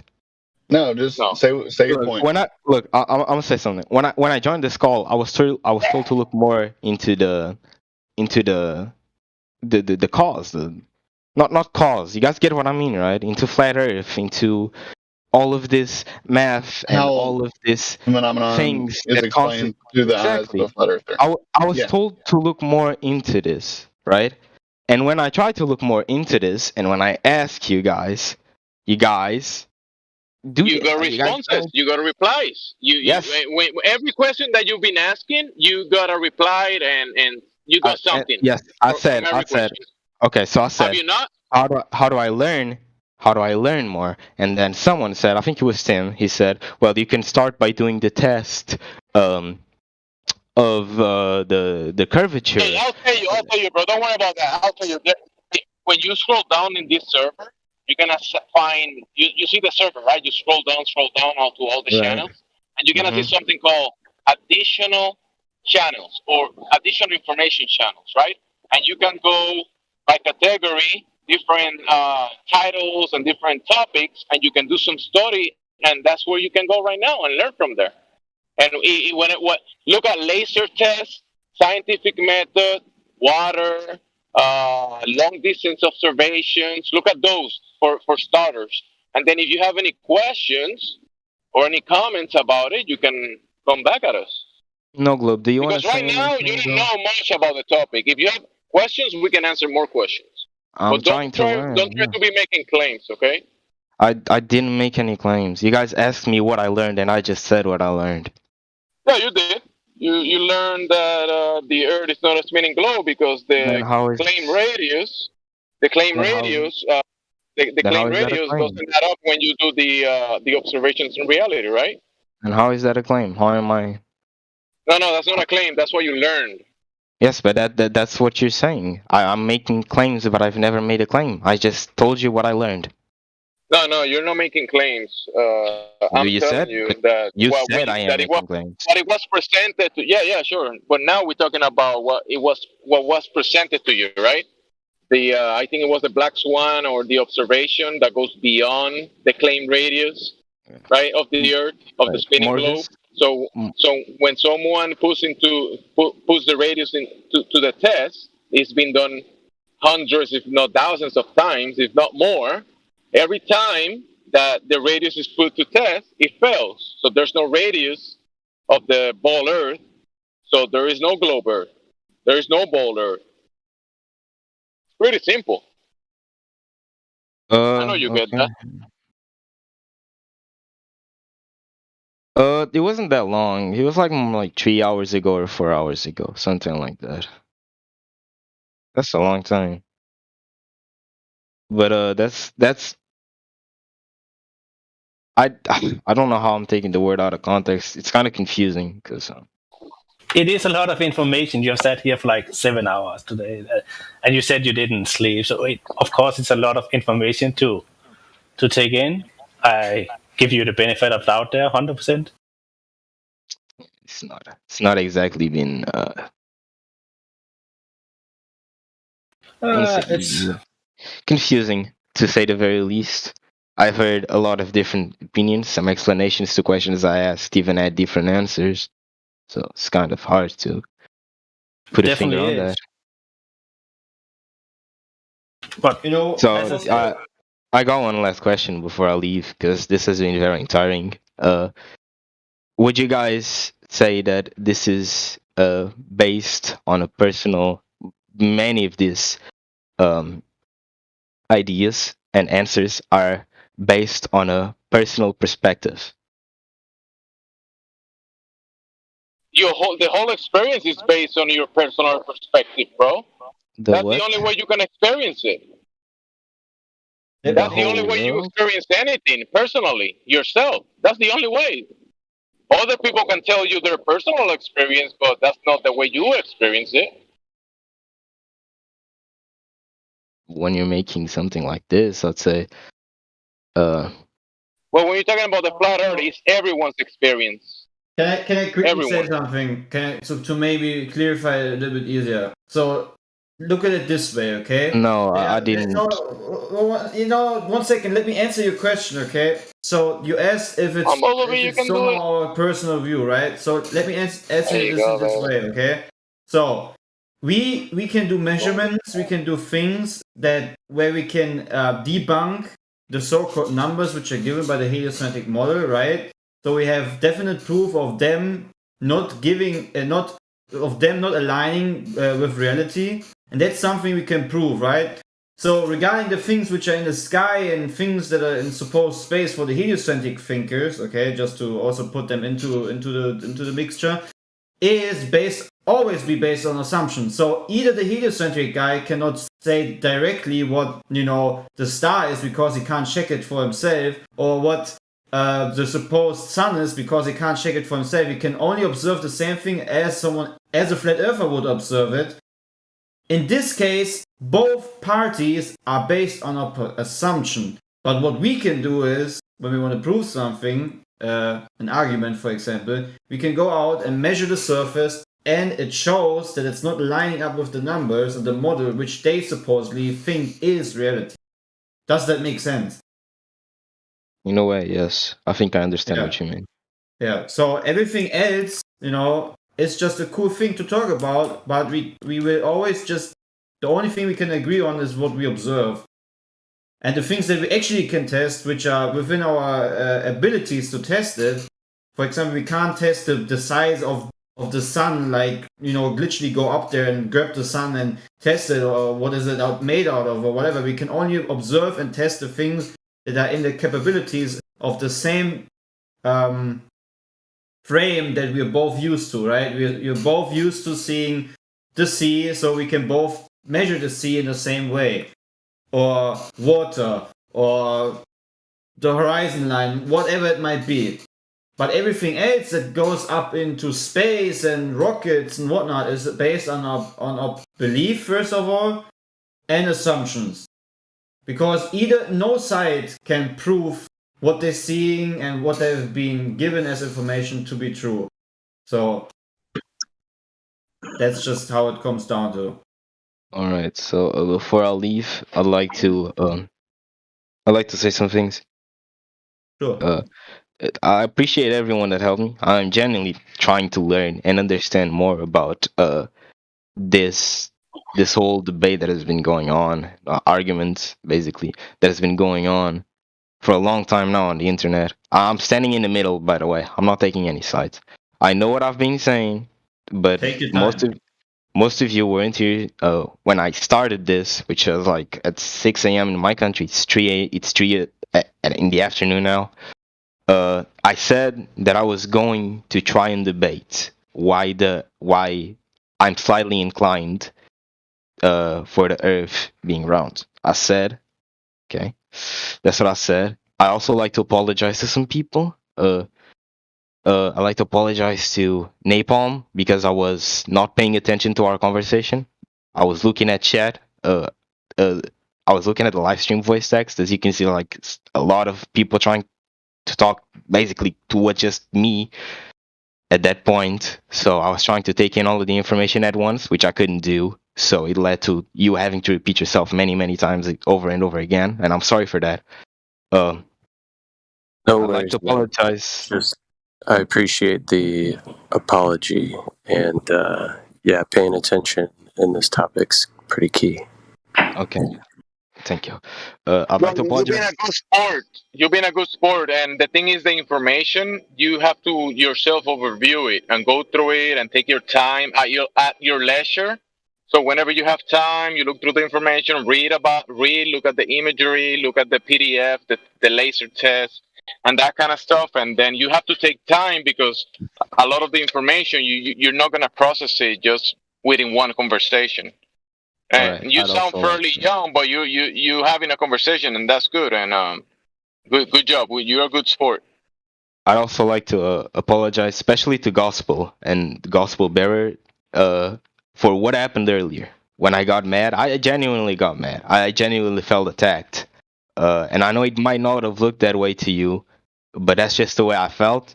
And usually when I feel that way, I kind of let my emotions take over a little bit. I didn't like the way he was placing things down.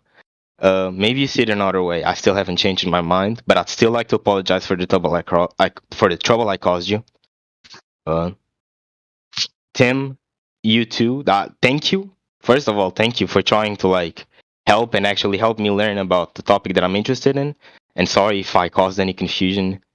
Sasha as well. Same thing happened to you. Jamesy, thank you for helping me. And I think I only need to what was his name? Thought he was here. Oh, it's not here anymore. Get big at Yeah. as well. Yes. I also like to. If anyone can tell him later, I'd also like to thank him. I'm sorry, to thank him for actually helping me understand. And he was a really calm guy explaining all of this to me, even though I was talking really confusing.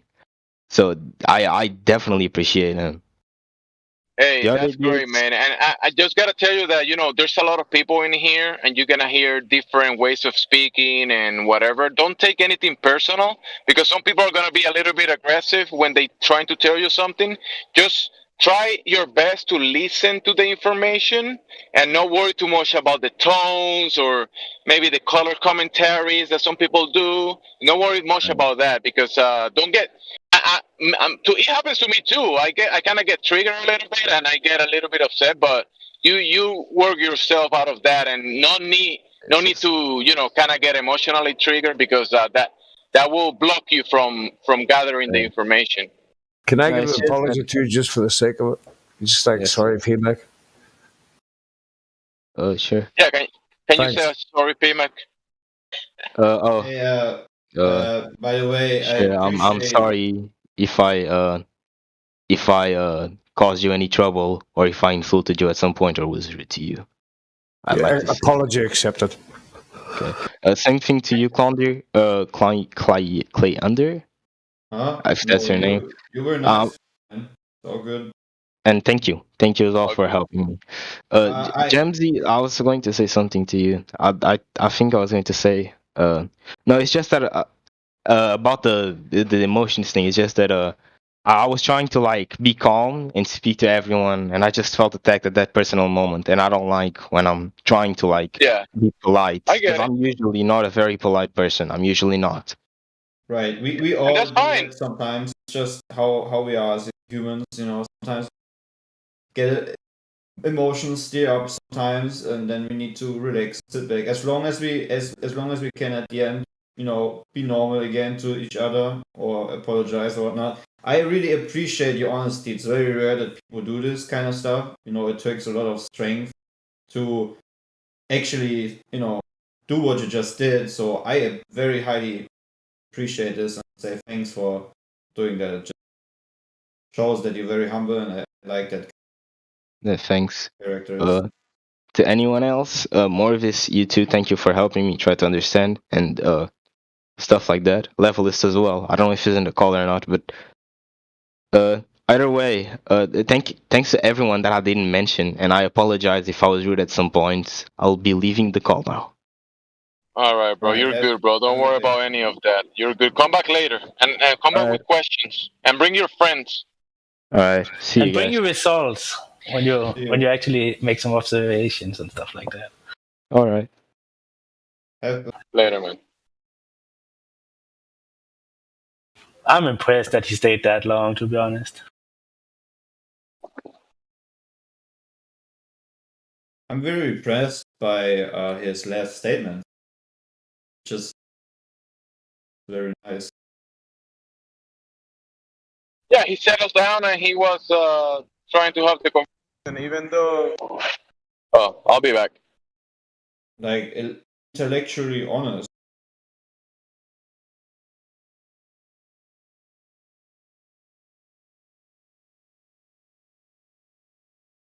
Yeah, if somebody ever says they never let the emotions get the better of them, they're liars like NASA.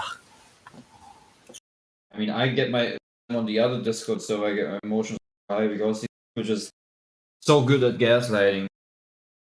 So good at gaslighting. Unbelievable. So if we go on the other server, are you screaming at the top of your voice? Not like screaming at the top of my voice, but they're so blatantly ignorant that my alien temperament comes just up that I try to most of the time, keep down, but I'm working on it, right? This just shows me in which fields I need to work on my demeanor. If that makes sense. I don't think it's very at all good yet, but because I should not let myself be gaslighted so easily. But it's just I can't explain it. It's just not that I'm mad because I know what I'm saying is true. It is just the ignorance when you talk to someone, you feel like they're not receiving anything of it. That is something that just makes me raise my voice as a trumpet, if that makes sense.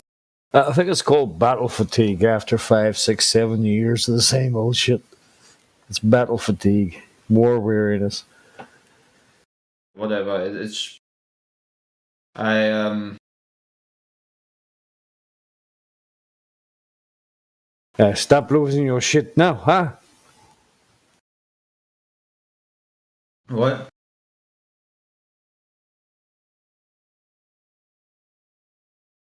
Hey, you stop losing your shit eventually. You just learn not to. Yeah, I know. I'm learning.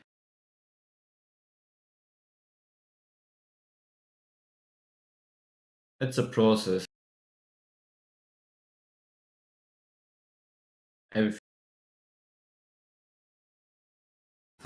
Now, you've sparked my curiosity. What is this other server?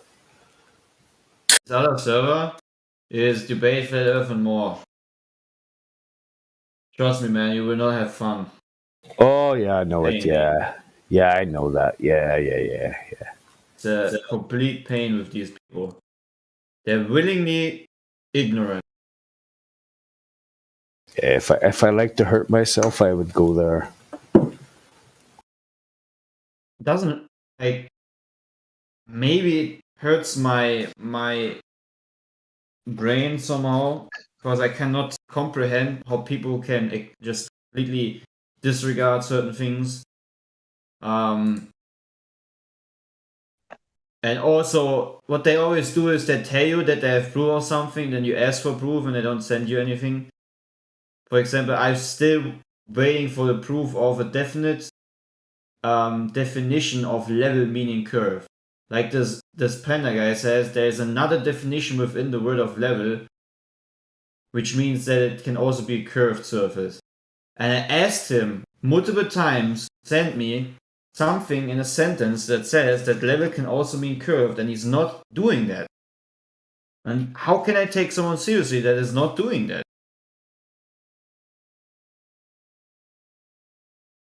Or do you guys know what he's talking about? Maybe send it to me. I'm willing to learn, but they don't provide me anything to change my mind. At least anything that I haven't seen yet. Bro, if they give you something trying to prove the globe, it's just gonna be cartoons and diagrams and I know claims. It's just gonna pollute your brain, most likely. I mean, anyways, I think I should not put too much energy. They want to stay there. The one thing I learned that they proved to me is that they're willing to stay in their religion, their delusion. Yeah, there's two of them, isn't there? There's willfully and unknowingly and willfully ignorant. It's one of the two. Right.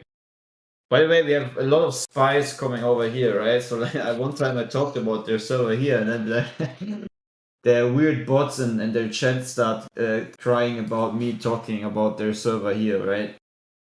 So trust me, there's always like there are creepy people in the chat, you know, people that never contributed vocally to any conversation, but they attack you constantly in the chat,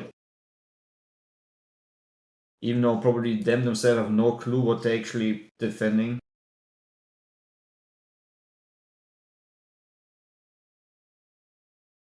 But then I also think there's a lot of people infiltrating the Flat Earth movement on that other server that just tend to be Flat Earthers and just want to quote stupid things all the time to further justify these other people that are on there. There's just some people talking so much weird things that I've never heard within the Flat Earth movement. Oh yeah. Yeah, we have a new guy, by the way, Neppy. Neppy, you want to talk about the heliocentric religion?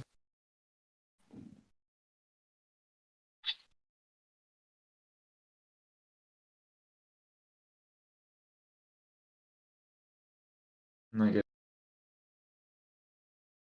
maybe just.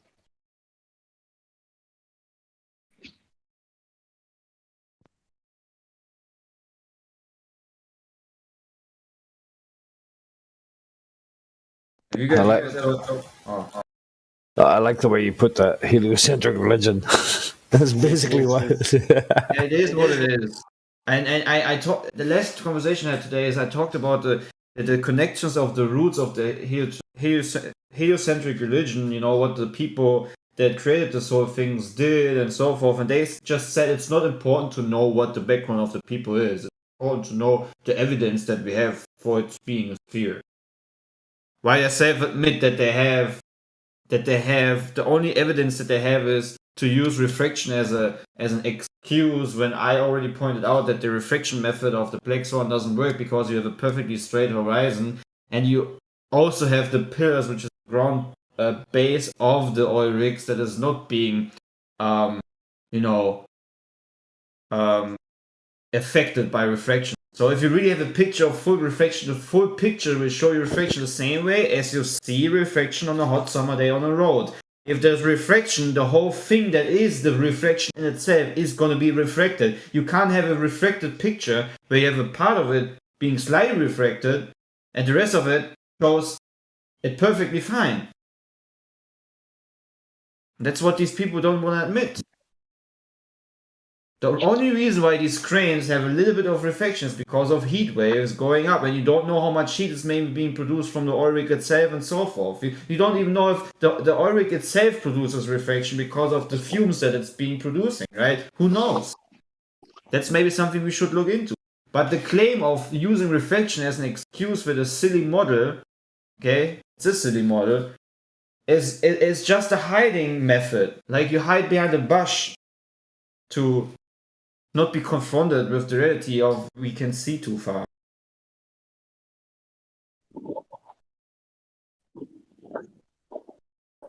Yeah, I know it is a heliocentric religion.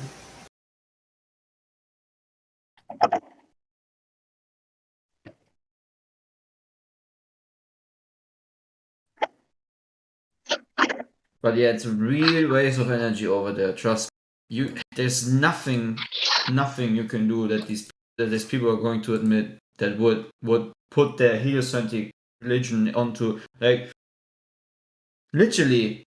I told them about the book that was wrote by Mr. Werner von Braun, where he describes that Allen guy, I know that Musk guy, and they literally say it's coincidence. You know, it's an interesting coincidence, like everything else that happens within their weird organization. These little tiny coincidences. I mean, it's a great coincidence that the Earth suddenly, from a Big Bang, suddenly started spinning, and you have these perfect distances, how everything works, and if a little bit of it would be in a different scale, everything would not work as it works, right? It's crazy. Absolutely. Wow, that place is heated. I just listened to 3 minutes of the live stream. Yeah, it is heated. There's one guy just going on a rampage, calling everyone a retard. Yeah, Dimmick is really cringe.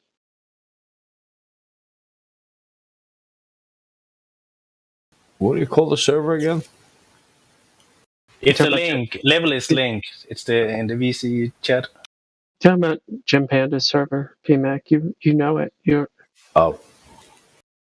Oh yeah, I do. Yeah. Cheers. Yeah. Yeah. No thanks.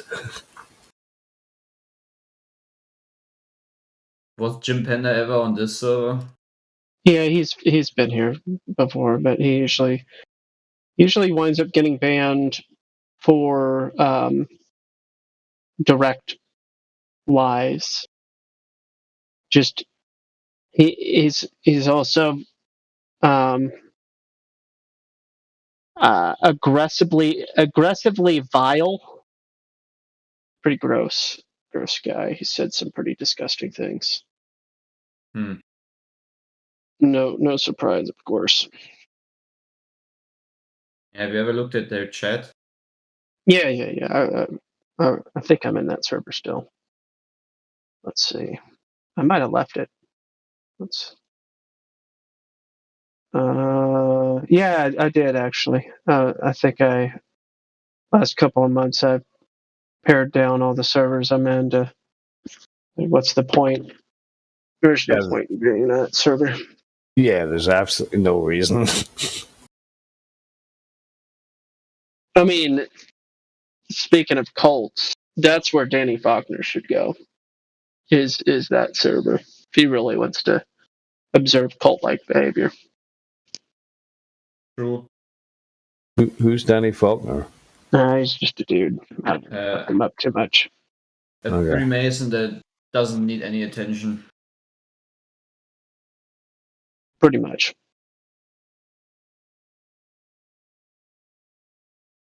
And he always creeps you, and I've never heard anything from him. So as long as I'm here.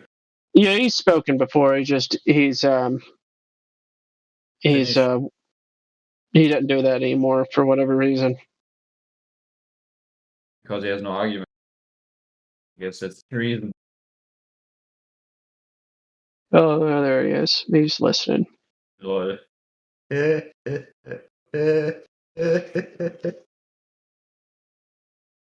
Imagine listening to Flat Earthers a whole day, but never contribute anything to prove your ridiculous belief. What a coincidence. Oh, there you go. Yeah, coincidence theory. Tell you what. Who said that? PMAC. Yeah.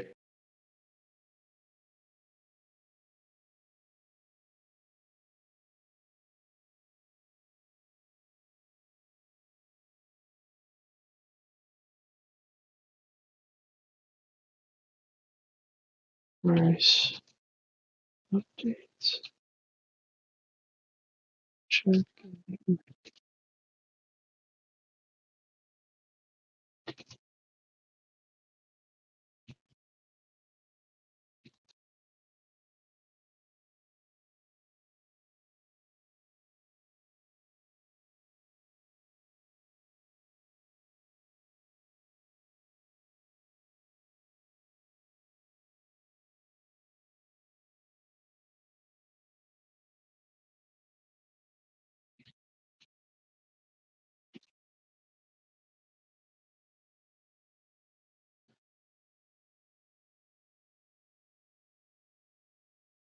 Danny, can you not just at least say one thing or have a little conversation? I just really want to know what you're on about with your weird Christianity mixed with alchemical witchcraft ideas such as heliocentric model. Like how does that work? How did you come to be interested in such abominations? Like how have you been get involved into it? That's just what I really want to know.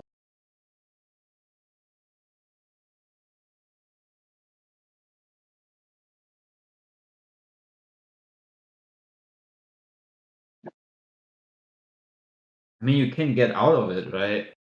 By the grace, surrender.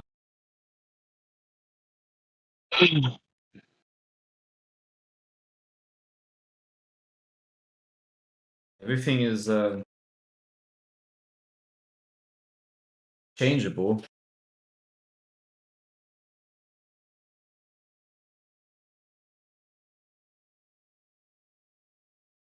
The Word of God expressly states that you should not take an oath. It's just a bad idea. Danny here has taken an oath, a big one. So he has pledged his allegiance to the all-seeing eye, right?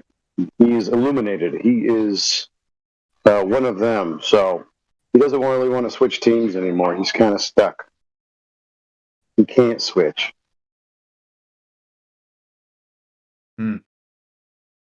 That's sad.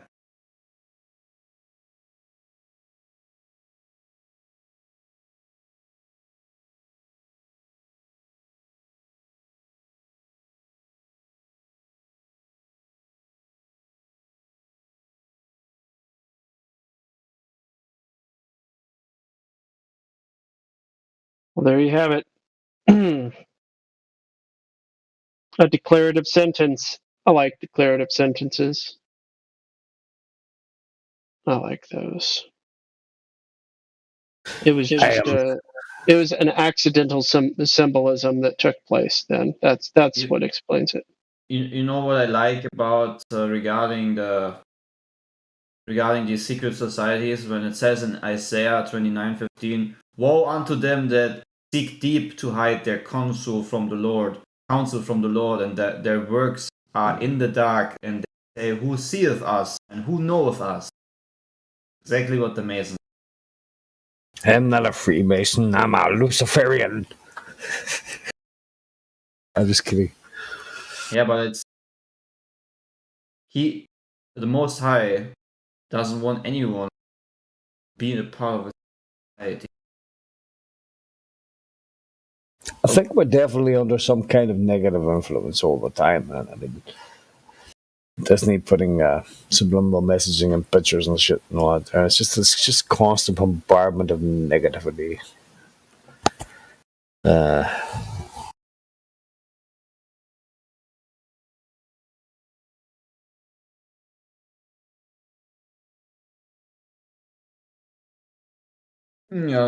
it is what it is. What it is.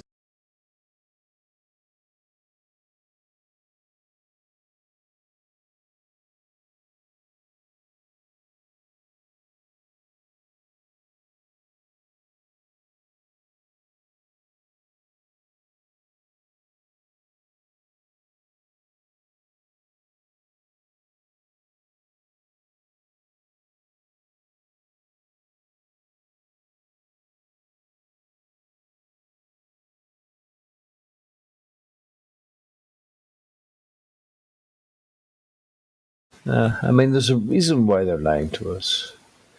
No one family or secret society could dictate the course of human history through hundreds and hundreds of years and lead people to believe that they're living on a spinning ball and put all this negativity and shit in there. And obviously, there's a higher something going on here. You know, I don't know. Logically, you would come to that conclusion. Yeah, it's everything regarding the deception that we live in. Kingdom of deception is a war on the truth which came down into the earth, Jesus Christ. All the war on him who was crucified. Or let's say in Genesis, all the war on the Creator by people who try to hide him from others, try to put their wicked worldview upon them in order they subconsciously follow their ideas.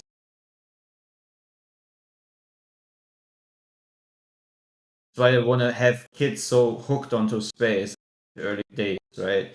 It's all about space. All about space. They're very young. Indoctrinate your weird, perverted religion. You know what's weird too? Speaking of coincidences, you started talking about Freemasonry and stuff, and Halio, which is apparently currently deafened, may be listening, to one of the live streams. Halio came into the VC as well with a profile picture of the pyramid with the all-seeing eye and all the other New Age mysticism symbolism. So I just, speaking of coincidences, that happened. They just joined shortly after those comments too. I don't know how many witches, warlocks are praying against me most of the time. Pretty sure that there's a few people. But they have no power. Just send everything back directly. Just increase the already misery that they created for themselves already. But yeah, I would agree, man. We are being constantly listened by the weird people, gatekeepers, Mr. Smiths of Tenic tricks. I mean, I need to know what's up, right? So I've got a spin on this that most people don't consider, right? So all this power that we, give to or attribute to secret societies, powerful families, whatever, isn't really power at all. All they ever really do is tempt and give offers for us to engage in destructive behavior, right? Anything to do with something that's against God. So it's actually us that hold all the power. We follow the temptation. We actually create the darkness because we obey the darkness, if that makes sense. In a certain way, the first thing I would agree that many people think, I think it's a problem if we think these people actually have power.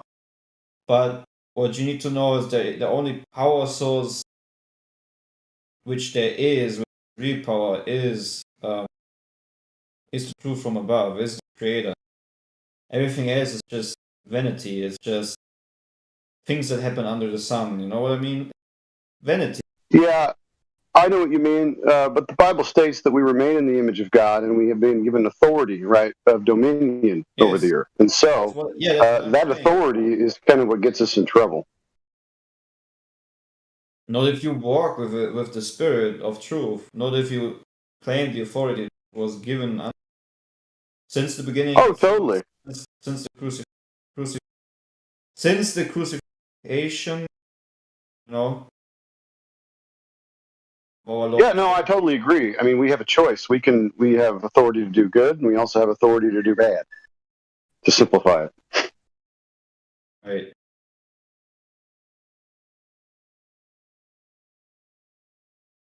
I'm speaking in a collective we, as in mankind overall. Most people, the wide path takers, choose to overall follow the darkness in this world, and that's kind of, we see the repercussions of that.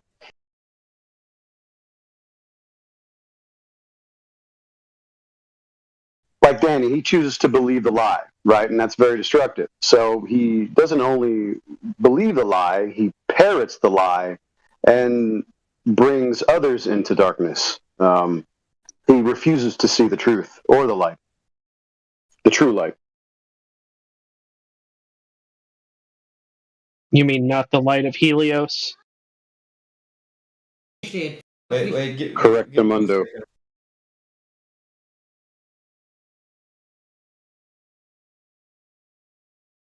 Shouldn't the public know what is happening? What's really going on, you know? If there was any actual evidence of curvature, you know, please present it to the public, you know, type of stuff.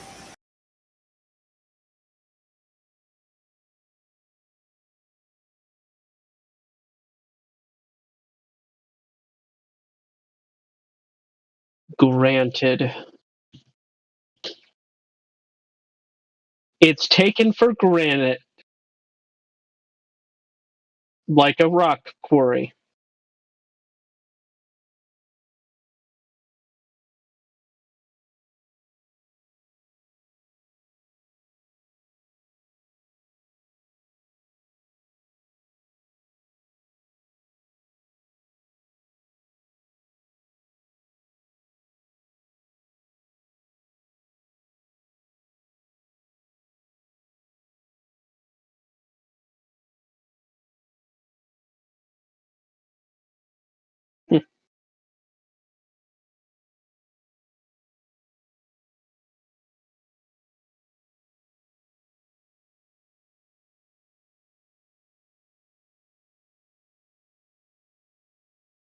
There's just some people that are curious about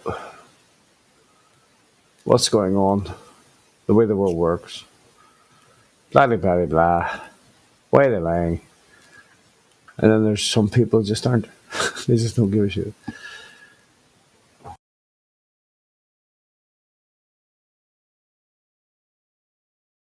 I don't know if we'll ever find the answers, but I've always been one of those people. You know, religiously inclined or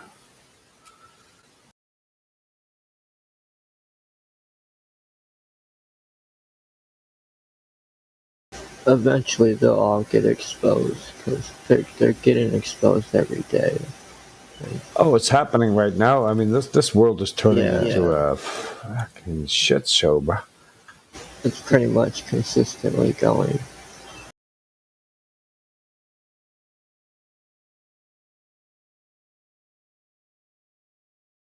Yeah, it's crazy. Like, well, this pretty much sums it up, I think. They're grooming kids in kindergarten. They want to talk to your kids about sexuality and masturbation, and they're not even fucking 6 or 7 years old yet. And you're like, what the hell's going wrong with the world? And people are like, no, this is wrong. Like, oh, well, you're just a bigot. And you're just they have these wee clever ways of inundating and propagandize the people to think and to, well, you know, obviously we're brainwashed but right is wrong, wrong is right, black is white, up is down. It's just fucking war is good. Yeah, 1984. It's just getting worse and worse. But yeah, I suppose that's a good thing because it's, you know, it's eventually coming to an end, right?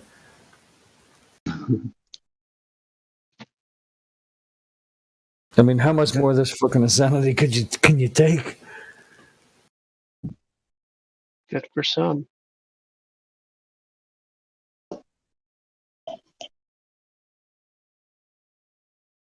What's up, guys? How are you? Hello.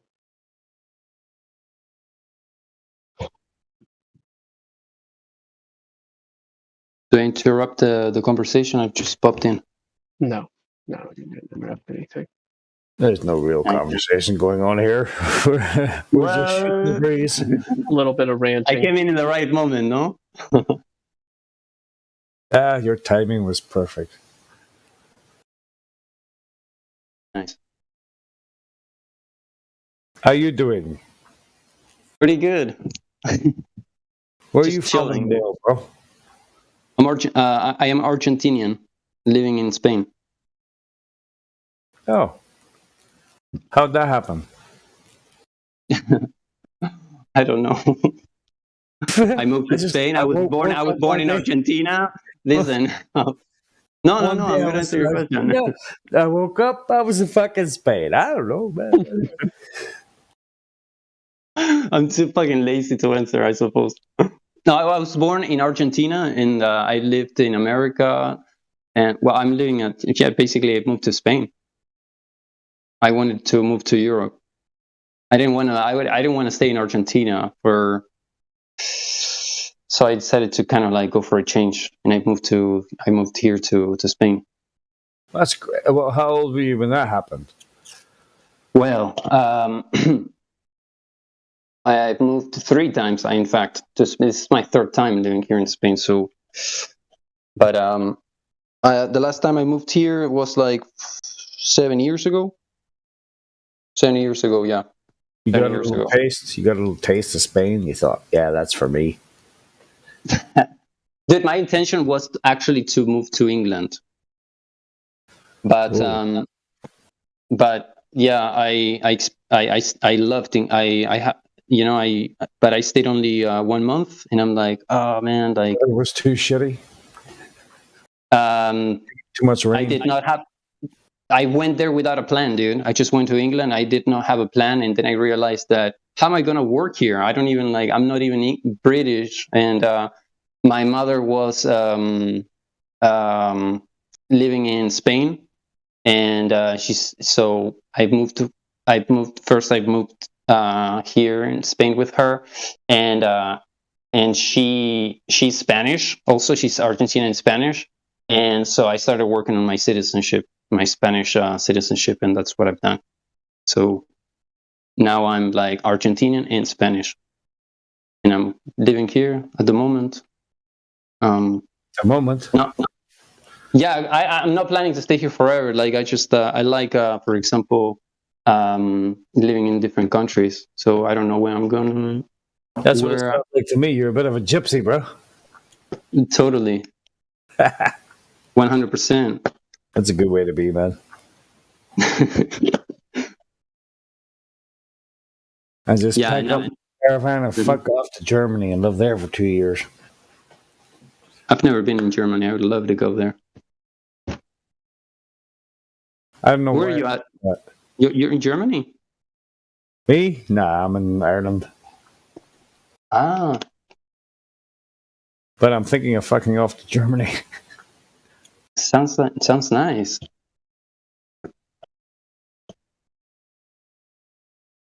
And I like the idea of not being tied down to one place. You just get up and go and, move from country to country. I think that'd be great. Mm-hmm.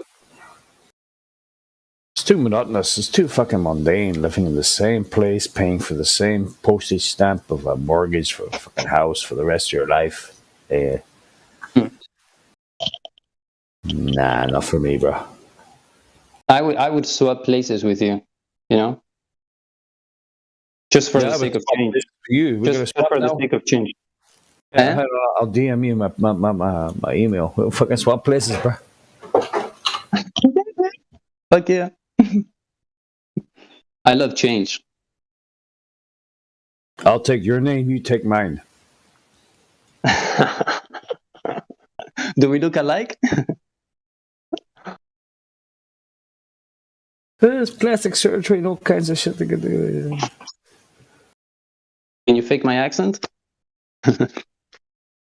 It wouldn't be too hard to do, I know that sounded terrible.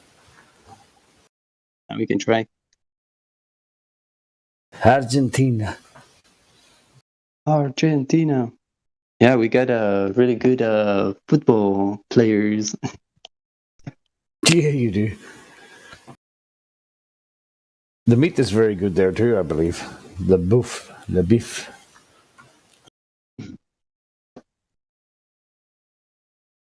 I know a guy who lived there. He worked for British Airways for 7 years. He thought it was the best, one of the best places in the world to live. Really? Yeah, Argentina. Yeah, he told me all about the food and the way of life, and he loves it. I think he'll be back there someday.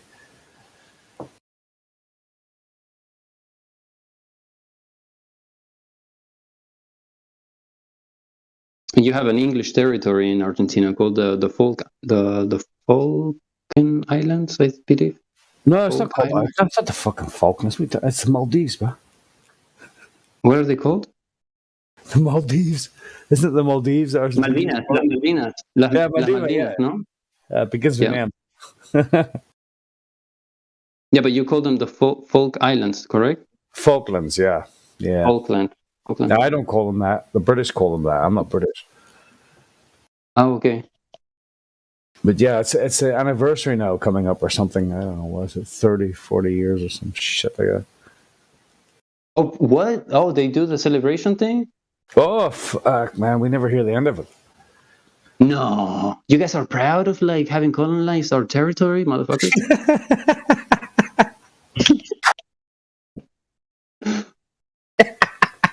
Do you know what? You go to Argentina, dude. Listen to this. Like, you go to Argentina, and we are proud of the folk. Like we, it's kind of like we're so caught up in the past. Like, we are like, they're still ours. Yeah. You know, it's like, oh, I know. Free from the Europeans. What was that, fraud? Yep. Europeans taking over everything again. Taking over. Oh no, it's the Russians and the Chinese's turn. Sit down. And now it's the barbarian horde's turn, right? So that's what happened a long time ago. The chemtrails can take over anything, not without EU approval. The New World Order can take over stuff, that's fine, but individual countries, no, that's a no-no. I just want to kick Biden out of his office. The chemtrails. You just want to kick Biden in his orifice? Huh? He's not. Is he even in the White House? Come on. Office. Who do you even think he is? He's got green screens all over his broadcasts. Office, not orifice. I just want to kick Biden in his orifice. 4 more years. Well, low hanging fruit here. Low hanging fruit. Well, after the whole Biden laptop thing, you got to cut the guy some slack. It must be hard seeing his son doing all that crack and all of those prostitutes. He's doing it with them, probably. There might be a picture of him on there too, labeled insurance or something like that, like on the Anthony Weiner laptop. Who knows? What was it he slept? Who was it he slept with again? Was it his? A tree? His niece. Does it matter? Usually it was his underage niece, but the media tends to cover up for their preferred candidates. If it was Trump, it would be wall-to-wall news more than likely. But the right, left, they're all part of the same coin, really. Oh, each other for the same New World Order. Yeah, that's true. That's true, Lemon. Yeah, but no, didn't he sleep with his dead brother's wife, and then put a baby in a prostitute? I think they said that, and supposedly he slept with Malia Obama, based off of the name that appeared on a credit card on the dash, and an African American lady being featured in one of the videos or one of the pictures. That's right. When he signed Who is that? Is that the daughter of Obama or something? There's a voice chat. There's a voice chat for this, guys. Ah, yes. There is a politics voice chat. Oh, we've gone too far. Juicy flat Earth. For the sake of the live stream, yeah, I'm speaking up. Well, there's no honor to defend here. There's no honor to defend. Don't get me wrong. I'm not defending anyone's honor that there isn't even any there to defend in the first place. But for the sake of the live stream, understandable. This has come up in conversation before, where, or for whatever reason, a certain company gets really what's this thing that little kids say these days? Butt hurt. There's a certain company that really gets butt hurt on any topic that is negative in any stretch of the imagination towards any current, well, not any, but certain political figures. Certain. Okay. I respect your authority. Now, wait a minute. Are we talking about politics or are we talking about current events? Come on. That's a joke, by the way. Whatever it is, I know how they think.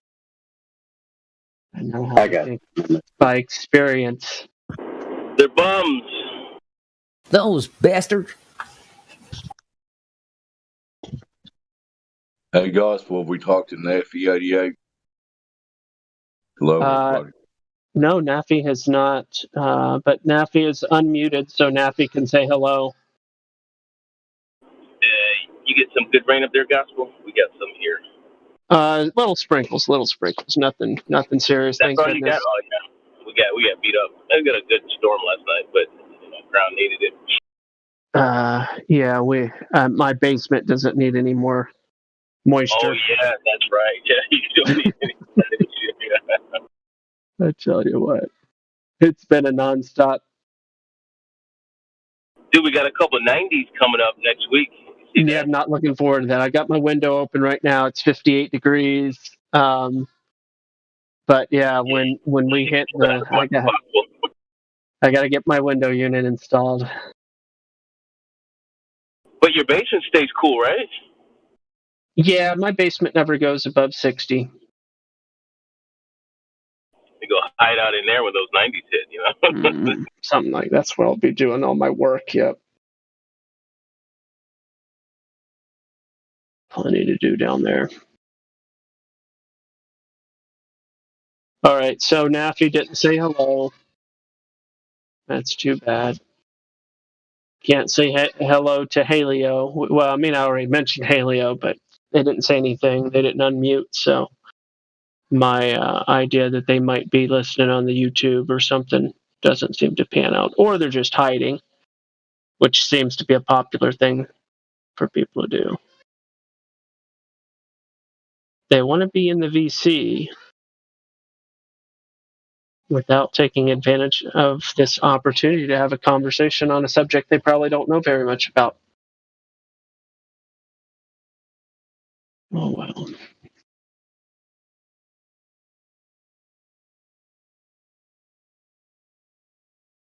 So back to the sun, moon, and stars.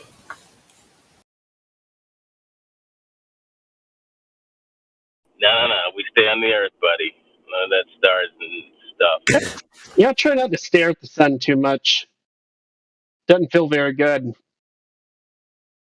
Sun gazing is actually really energizing. Oh, yeah, it can. Just have to do it in the afternoon when it's setting. Oh, no, dude, there was a wicked sunset last night. Did you see that, Gospel? That was pretty awesome. I don't know if you could see it where you were, Bill. Last night. Sunsets don't set. No. Just say it goes away. Yeah, colloquialisms aren't really a big deal. No, because the Bible says sunset, so I go with that,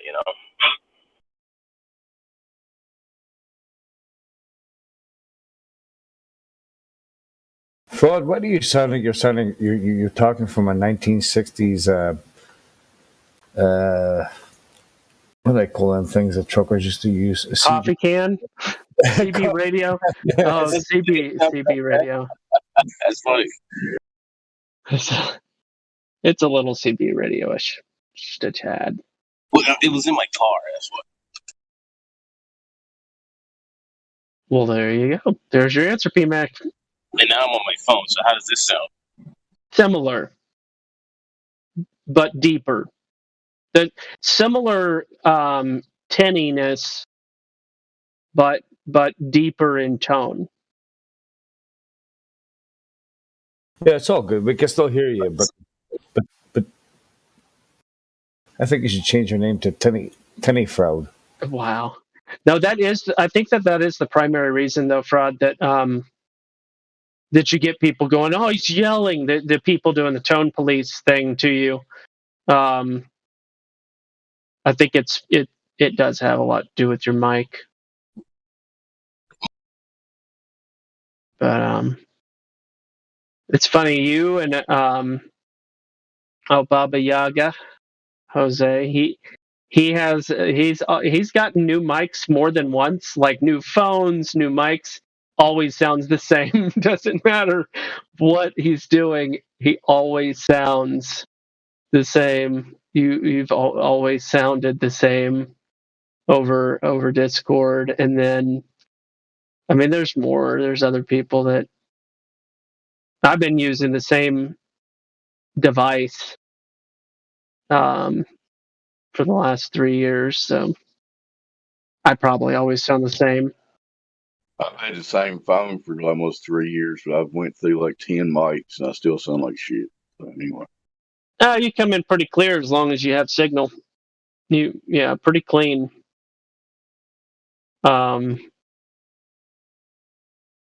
Yeah.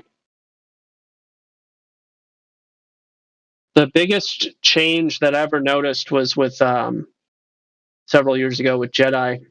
He had a mic, and a computer set up, and then he got a new computer, and it was like a different person. The way his mic changed, the sound of his voice, it was really interesting. But what? How about I asked this the other night? What happened to Jedi? People come and go off of the server for different reasons, sometimes voluntary, sometimes involuntary. And in this instance, it was a water under the bridge, involuntary, not to be... it was an involuntary departure. Did something happen to him? Or? No, I mean, stuff, sometimes people violate server, and not just server guidelines, but TOS stuff, so yeah, that's it. Oh, okay. All right. Well, go no further. I never seen that coming. Yeah.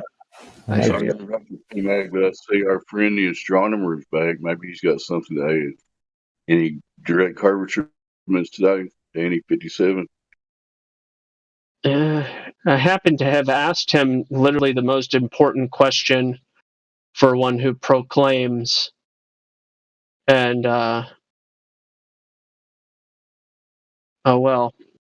just ignored. Shouldn't be an incriminating question that I asked. It should be a simple, been 0 days, it's been 1 day, it's been 17 days, it's been sometime in the last year, it's been sometime in the last decade. Like, it shouldn't, or it's been never. There's an answer to the question. It's not an unanswerable question. Go ahead and repeat your question. I missed it, Gus. We'll ask you one more time. I'll say it out loud, even though it'd probably ruffle a little bit of feathers. But I put it in the text chat, and I said, how many days since you shared the good news of the free gift of salvation through Jesus with someone, versus promoting a narrative of fairy tales regarding helio sun worship as centrism? It's a simple question, so literally everybody could answer that. Because some people would say, I never did that, right? So I think everybody would have an answer for that. It really shouldn't be that hard of a question.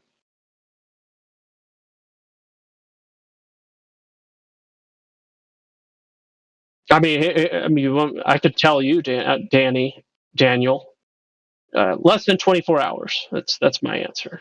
There's my answer. You could give your answer. Daniel, you're a star. Seems like a fair question, so go ahead, Danny. Danny. Talk to me, Danny. Danny.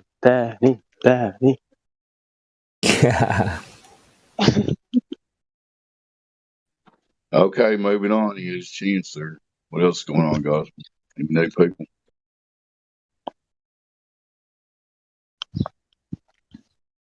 Not yet. Not anybody that's willing to speak up, apparently.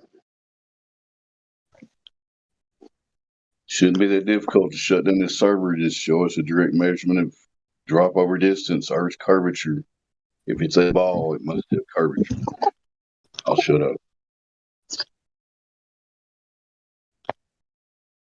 That's very good, says it.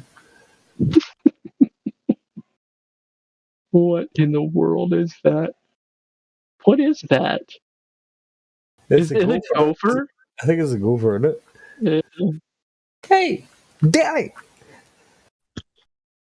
I'll not do the whole gopher thing because that's just getting annoying, eh? I really like his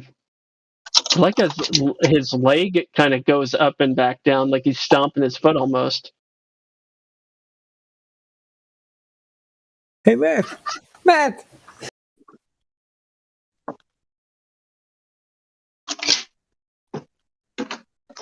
Go show! As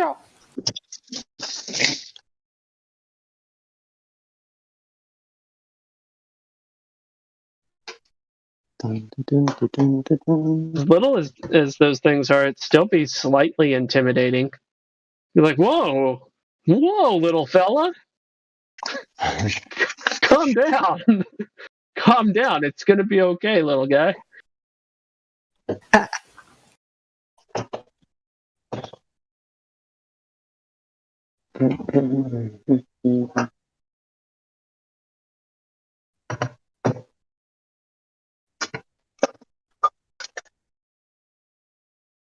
We should do one with egg globers.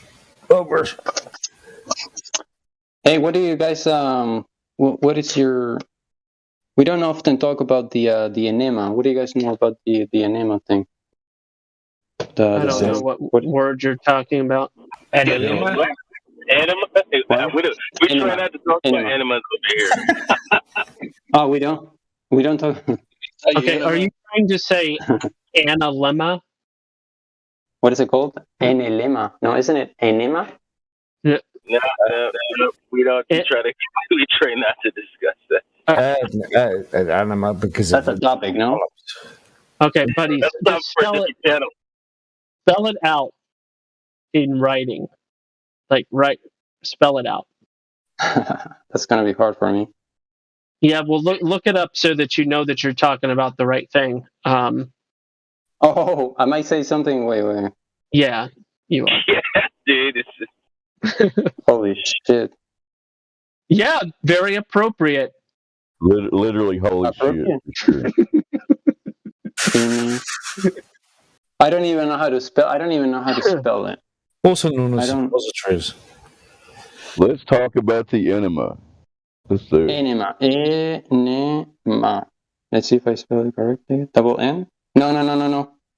ENEMA. 5 letters. Enema.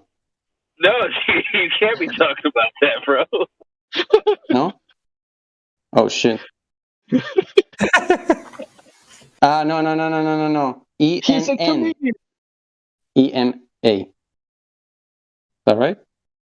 The anemones? Are you talking about the anemones? No. What's the reference? Is it stars? Is it planets? Well, what are we talking about? Something in space or something on the Earth? What are we talking about? We're talking about the sun. Okay, the sun. At least now we know. Then the word you're looking for is analemma. Analemma, yeah. Analemma. Sun en español. You're talking about the apparent figure eight the sun makes over a year of time lapses, correct? That sounds right. Okay.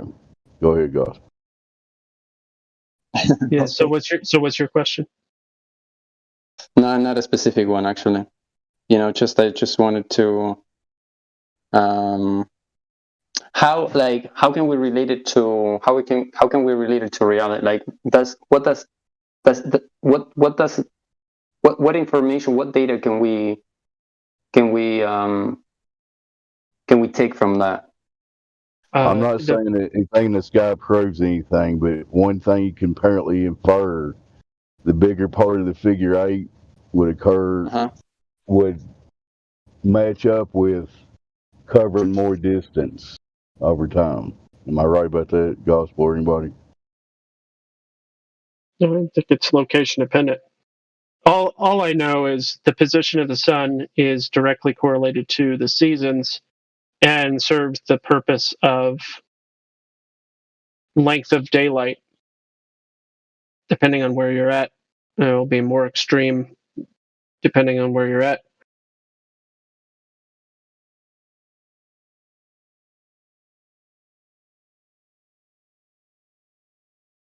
I had some pictures. Let's see.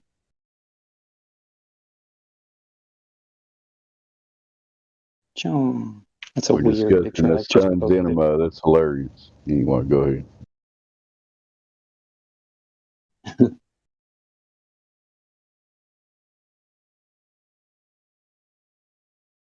It has it has an 8 figure, but one side is larger than the other.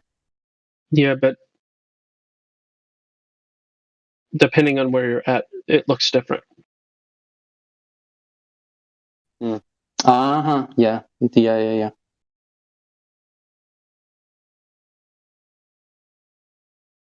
So it has to do with perspective. You say? Like what he's saying, like depending on what part of the plane you're in, that's going to appear different to you. It's not. We don't have a consistent thing that happens everywhere, right? But nevertheless, is it ever like a perfect 8? Just a curiosity. Theoretically, yes. In actuality, I've never seen it demonstrated. But yes, theoretically on the equator, it's supposed to be.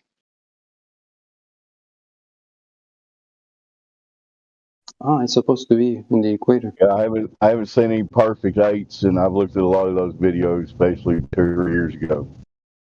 I've seen perfect. People said theoretically it should be on a globe, but anyway.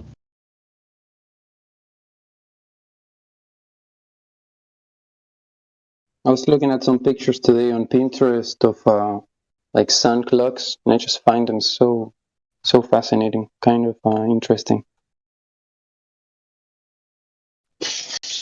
About sundials? Is that what they're called? Sundials? If you're talking about like the circle with the triangle that cast a shadow? Yes or no? Like those solar suns, solar clocks that they work with the shadow from the sun, and they point to. In English, we call that a sundial. Sundial. Yeah, what do you call that? What do you call that in Spanish or Portuguese? In Spanish, maybe reloj de sol, but I'm not exactly sure. It would be like, and it's fascinating how many different types and how weird they are. Like there's so many different types of. You can even like create like a clock actually, that tells you the time. Yeah. There is one like kind of like in a city next to like an hour away from where I live. There's a city that it's so peculiar. There is like there are plenty of these types of all over the city. Sundials, different types. Find it so fascinating. It's almost like the city is so like obsessed with sundials.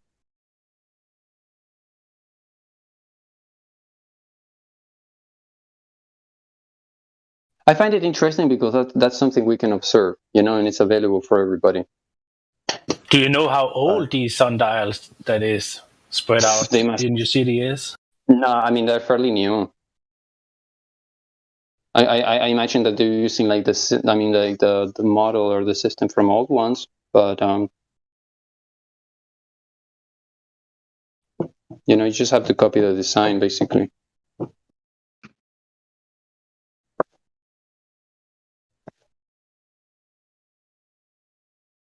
Hmm.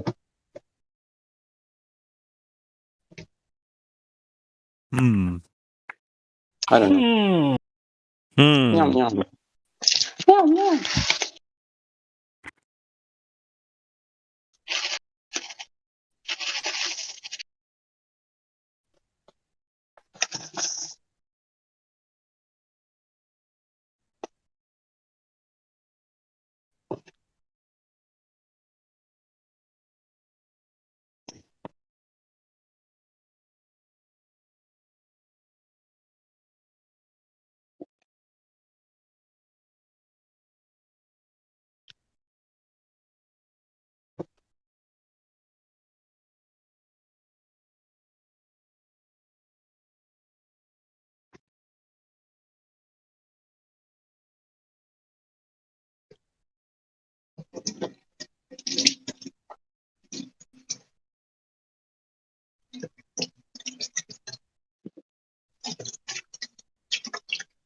So let's just say that Danny 57 is not a Freemason.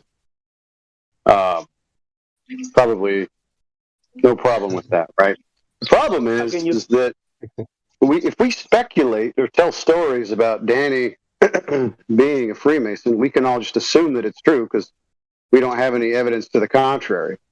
Kind of the same with the globe, right? You can say things about it and make up stories and assume that it's a globe with no evidence to say otherwise, except that there is evidence to prove otherwise. If Danny wanted to prove to us that he wasn't a Freemason, then I suppose he'd have to kind of help us understand why he'd be associated with any secret societies or their hand signals or their logos or anything like that. So if you got any of that, Danny, let us know. Let us know why you find yourself in situations where you're, in the frame or doing something that is, occultish, I guess. Danny's a Freemason? From all accounts that I can tell, yeah. I mean, I heard stories about it. You got this wrong. We are the cult, and he is exposing us. I thought you had to be rich to be a Freemason. No. Not necessarily, no? Or yes? I mean, Freemason is not that simple. It's a big, big club, and there is degrees of what's it called? Street web? I don't know how to say it else. So why 223 through 25 and not 28 through 11? Denny. Where's Danny typing? Vinny. Oh, Vinny. Yeah. What's up? What do you have to say about 8 through 11 versus your 223 through 25? Oh, Two Kings? That one? It's just my favorite verses. Yeah, what do you have to say about 8 through 11? I don't know any of the verses. I just know these two. Well, when you find out, let me know. All right. Wait, which ones? I'll give them a Google. Yeah, 8 through 11. Same book.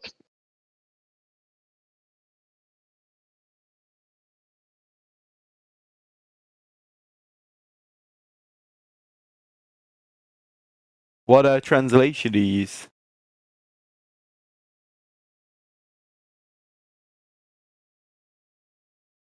This is called pedantic. Don't be pedantic. Wait, which translation do you use? Don't be pedantic. What does that mean? Look it up. It's a good word. You use some massive words, bro. I just wondered what translation It's you only read. 3 syllables. It's not a really hard word. Just if you don't know a word, just look it up. I'll give you the definition. I do that all the time. Thank you, bro. I appreciate it.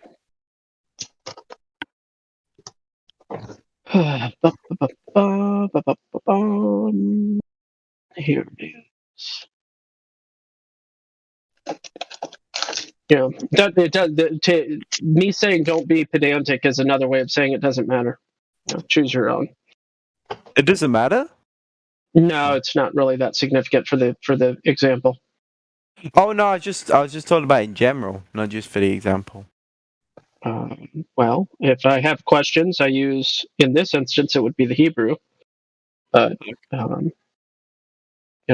I use lexicons, I use dictionaries, I use multiple different translations.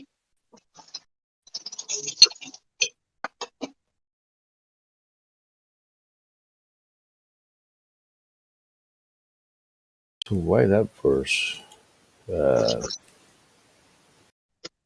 Vinny, are you bald? No, I just like it. It's just a funny verse. Hey, Baldy. Hey, yeah, Baldy. Alrighty. Hey, 40 and 2 children. Holy shit, bro. Yeah. Some kids get mauled by 2 bears because they called him Baldy. It's a funny verse. She bears, to be precise. She bears. Yeah. There are 40 and 2 children of them. Wow. Yeah. Yeah, they called him Baldy, so he calls upon the Lord and he summons 2 female bears to rip him up. Well, that would be a gross overgeneralization of what's taking place.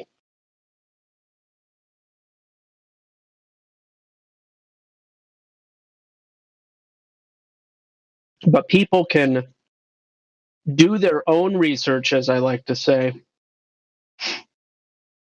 I encourage that.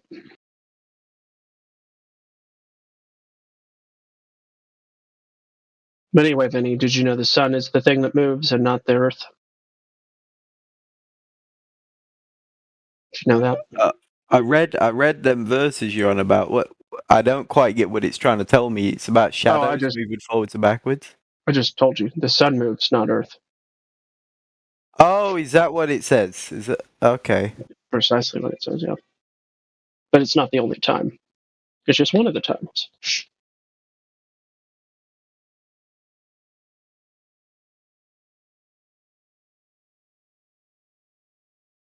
Let me guess. Vinny, you a Gem Panda fanboy? Am I what? Do you know Gem Panda? Gem Panda? Yeah.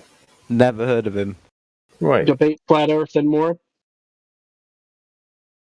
Gem Panda. Let me give this a Google. No. It's a Discord thing. Oh, it's a Discord thing? Yeah, I don't know who Gem Panda is. Are you in a server called Debate Flat Earth and More? No. That's the only one I was. Wasn't there a big split, like probably a year or 2 ago now? Something happened. Someone seized ownership or something. PMAC got the answer to his question.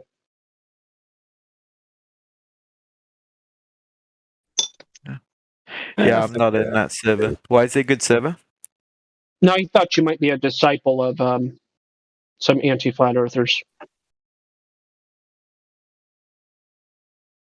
What? Okay. Yep. I follow the teachings of the anti-flat earthers. You're right. 100%. No. That's not what this is. So, what's the deal with you, Vinny? How long have you been on Discord? On Discord in general or this one? Just in general. I think I've had this account probably a couple years. Maybe 3. Okay. And what brought you here? No, I joined probably a couple years ago now. I haven't really been active for a long time. Let's pop in and say hello. Hello. Yeah. Hello.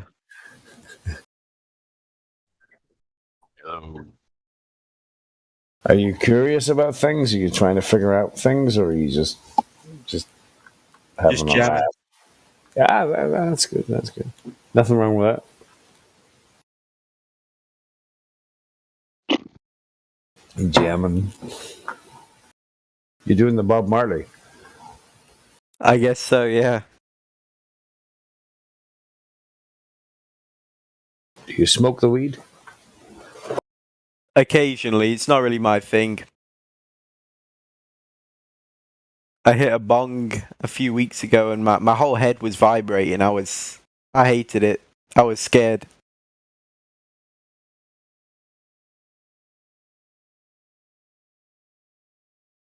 Yeah, it's not a good thing.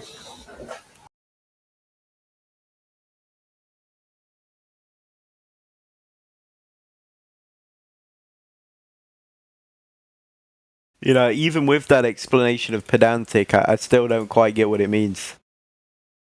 Okay. It basically means focusing on the tiny details instead of focusing on the big picture or the relevant argument or whatever the case. I thought it says that pretending to know something you don't know or something. Vainly displaying or making a show of knowledge. I don't know. It is what it is. Yeah. Them dictionaries are shit, bro. What do you mean by them?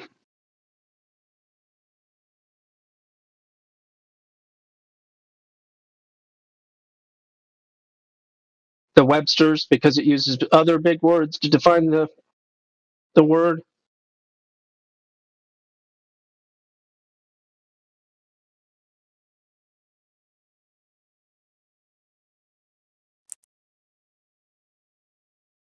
The one thing gospel is, and he's many things, is wordsmith. He does love the old words there. Yeah, well, some people would call me pedantic, but I really try not to be. I try to choose the most helpful and directly applicable word that I can. But it's fine. Yeah, the point in my comment was noticing you're about me, and a bit of coincidence in regards to I was just mentioning Second Kings a moment ago, and then you come here and there you have Second Kings and you're about me, so I just found it serendipitous. And that's another big word, bro. You gotta dumb it down, bro. Coincidental. Yeah. Oh, okay. Yeah, no, I changed this a little bit ago. I remembered the verse, so I was like, "Oh, that's my favorite verse."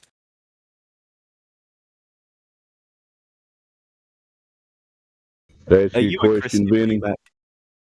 I had some questions. Yeah, go ahead. What makes you think you're living on a ball? I don't know. I guess we got pictures of it from space. What in your senses tells you you're living on a ball? Well, nothing, I guess. Okay, that should bother you a little bit. Anyway, thanks for your answer. Does it bother you that I can show you Superman flying in space? What is it? You can show me Superman flying? Yeah, I can show you a picture of Superman flying through space. Do you think Alright. it's real? How do you determine it? Well, that's a cartoon, isn't it? Or a superhero film. I can also replace Superman with the ISS. Does it make that real then? Because the other thing just looks more technical. If it's from NASA, then I'd believe it. Oh. Well, that's Yeah.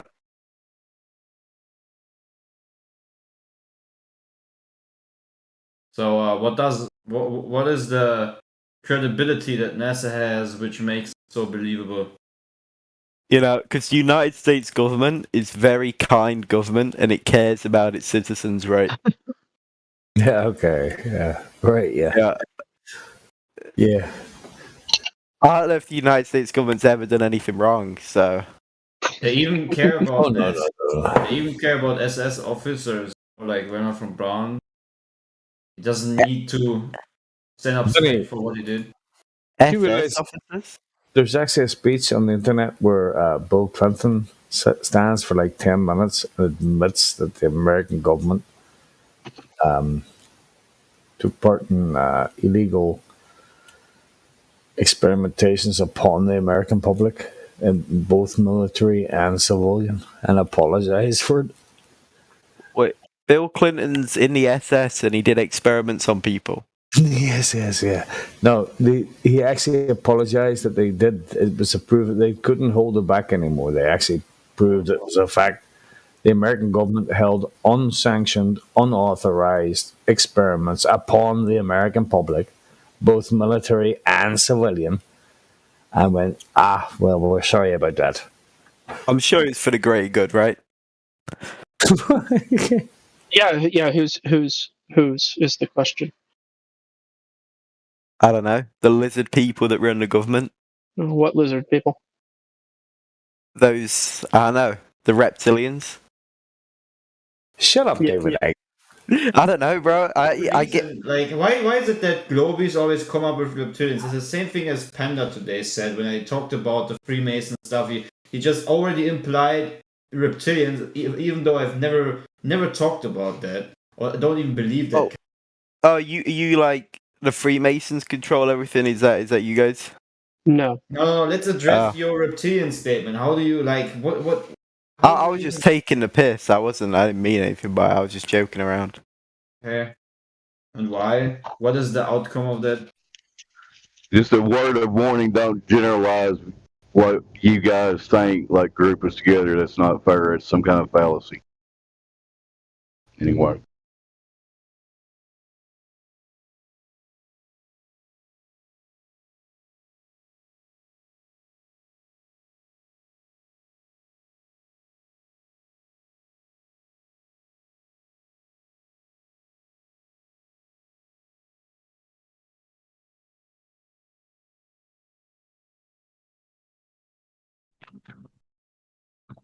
Got any other questions, Vinny?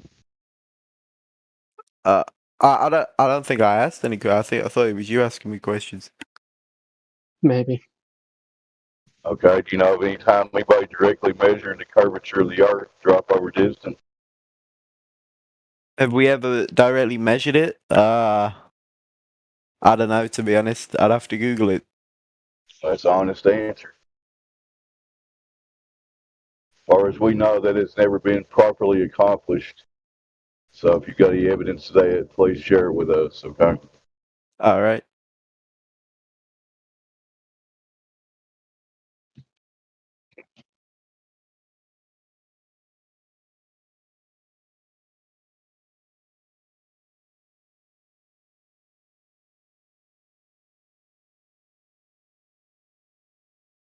Morvis, did you actually look up everything I've said from 2019?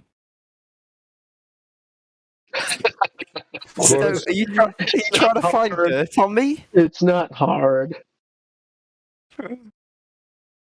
That's not really dirt, bro. Making fun of Ice-T. That's dirt, bro. I'm ended, bro. I'm getting cancelled for that.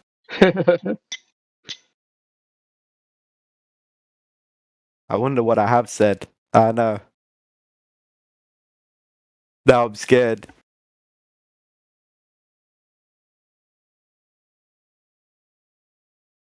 So you've been aware of this argument for years and you still think you're on a globe? Really? Yeah. That's cool, man. Enjoy your beliefs. Thank you, bro.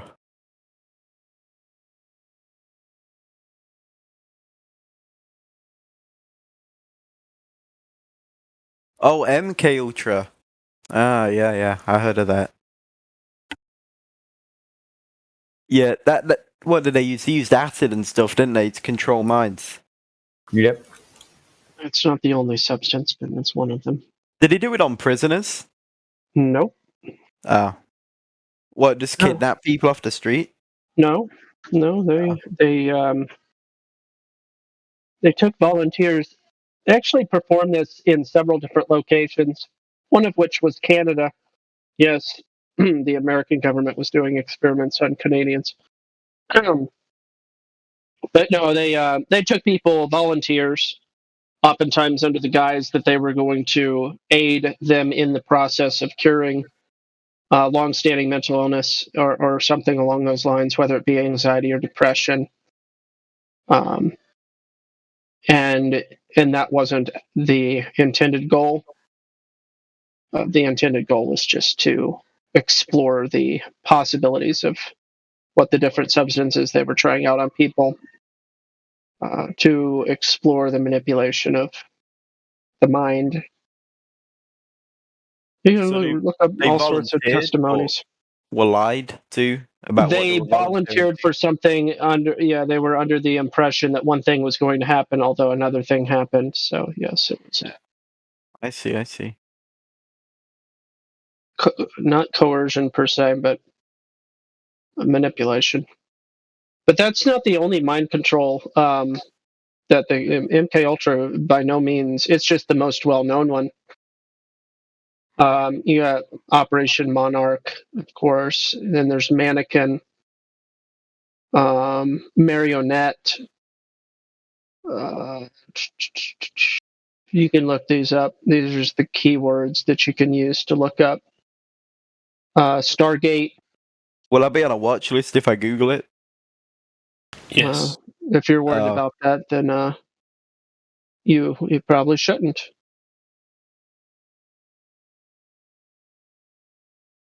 Let's see. MK Ultra had 149 sub projects. MK Ultra was kind of like a category. Okay. There was 149 sub projects underneath just MK Ultra, of which some of the other ones I was mentioning were not part of the sub projects. I mean, Project Artichoke.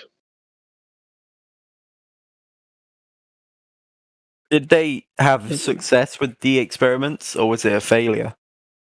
Of course they had some success. These are the sorts of things that wind up getting used in places like, Guantanamo Bay or whatever. But, so the degree of our knowledge about what's going on is limited because the Freedom of Information Act has all sorts of caveats. And according to the National Archives of the United States of America, they say that only 3% of the totality of relevant documentation that's considered valuable. So think about all of these conditions, right? Only 3% of valuable material actually gets documented.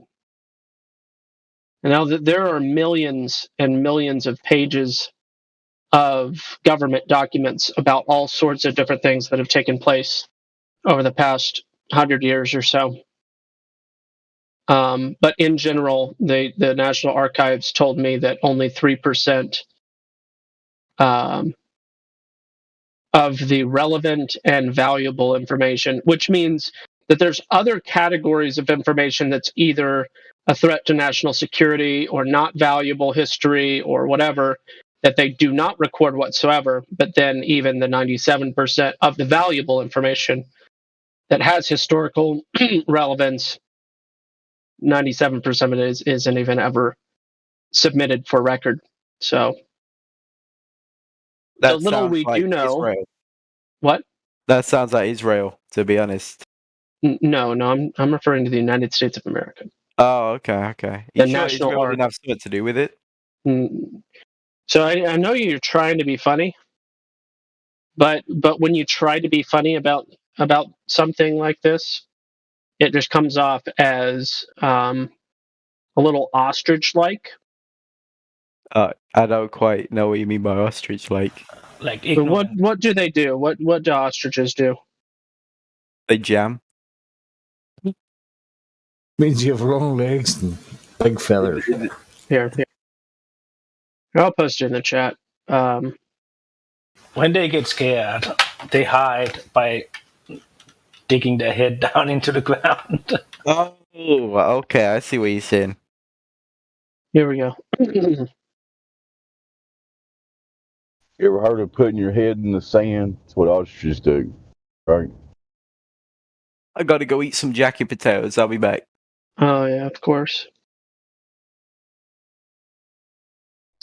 So you want to hear a funny?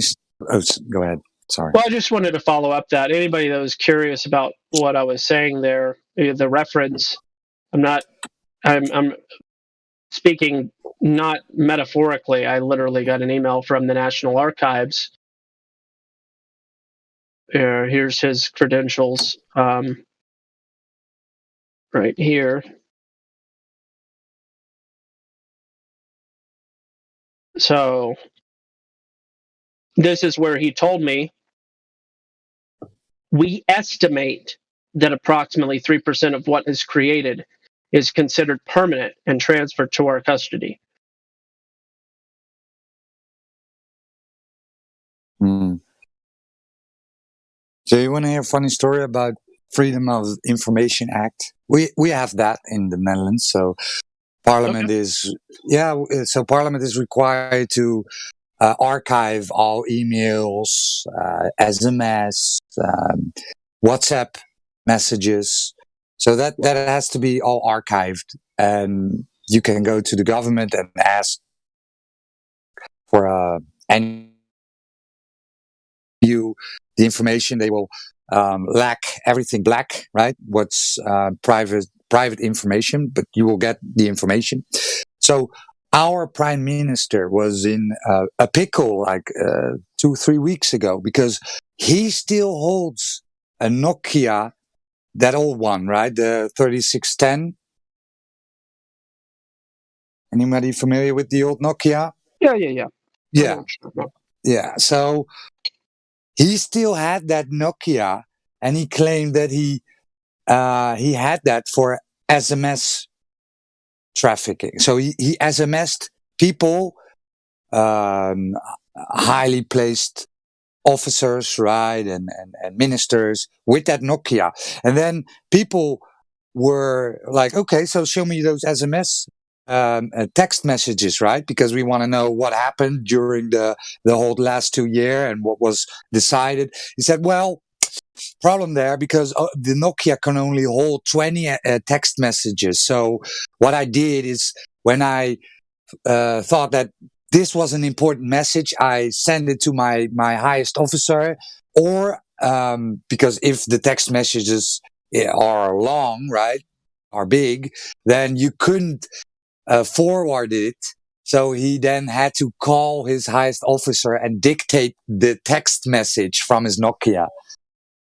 So you can have all the information act you want, right? But these MFers will just use the Nokia and then claim, well, yeah, the text messages, there's only 20 on it, and I decide when it's important enough. And yeah, I obeyed the law because I send it, right? I send it to my highest officer. Yeah. So it's a clown show. It's truly because he had the Nokia and he had a smartphone for emailing. Yeah. Yeah, I understand. So basically, our prime minister is a mob boss which uses a burner phone, which cannot be traced anymore.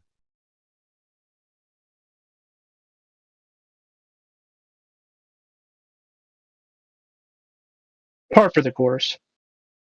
Of course. Well, I was going to say, sounds legit. You got a good guy there, Roger. It is. Yeah. It's a clown show, man. Can you imagine these days a prime minister having a Nokia, that old crappy thing, and then claiming, yeah, those smartphones are really awkward to use. I'm always getting tangled up with my thumbs. That's it. That was his excuse. I liked SMSing, texting with the Nokia. Running a country. We kind of have a similar story here in Denmark because in the early stages of the show that they wanted to kill off all our is mink the right word? Minks, yeah. They killed off the entire mink population. Exactly, Yeah. in Denmark. And the people called for an investigation and blah, blah, blah. And suddenly all the text messages and stuff was lost. And they did it, though. Oh, yeah, they are all gone. I They know. did it. Sorry. Also in the Netherlands. By the way. But go on. I'm excited about this topic because I have a friend here in North Dakota that's where his family is from, and like many of his relatives owned minks. Like they were destroyed by this. Just like their livelihood, generational knowledge, everything just completely not. That's not a rug pull. That's more like burning a house down. Yeah, he was telling me all about it. I was just like, yeah, and this just happened during a very famous time in the last couple of years. Yeah, like 2 years ago. I mean, when you but also if you look at like the health packs and stuff like that, like what's it called, reimbursements that they have gotten, like most of these mink owners, farmers, or something like that, they were all indebted, like up to their ears, but they have gotten a really good purse of money from that, or bag of money. So, but again, that doesn't justify to kill a complete, a full profession and ship it to China. But those who got affected by it, they also got paid. But that doesn't mean that all the workers that was on the payroll, their lives is destroyed completely. If you know what I mean. Yeah. Oh yeah. There's nuances, but they definitely got paid well, but that doesn't justify any of what happened. Yeah, what's the value of a multi-generational business that you expect to keep on passing on for generations? Like, how do you put a number on that exactly? Exactly. You know what I mean? So, like, it's not only that; it's also like you said, multi-generational, to get the breeds of mink to provide the best pelts that they can. Because it's not just take some minks from the nature and then you have a good stock. No, this is like just like a rancher with his cows. It takes generations to get the right amount, the best breed out of them. Yep.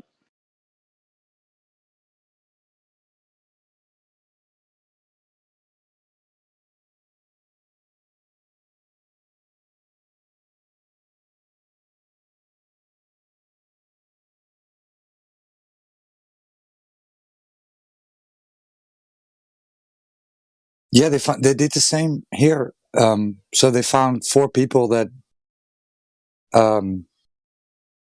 were so they found 4 people working there. They were marked, right? And then they told us, well, they got it from the minks. And then they used the same thing on the minks, and they said, yeah, look, it's from the minks. And then everything was gone. Crazy, man. Oh yeah, not a funny note, but a side note is that when you dig in, government or political party programs and stuff like that, those who sit in the ministry, they have been fighting to kill the mink profession for years. Like, actually, like wanted to shut it down because of green and I don't know, animal protection, blah blah blah, a lot of reasons. But they also have ties to what's it called, like international investors, for example, China, that would like to buy that profession. I don't know if this makes sense at all. I can't really. Yeah. But it's deep. It's deeper than just, they are sick, they have to be killed,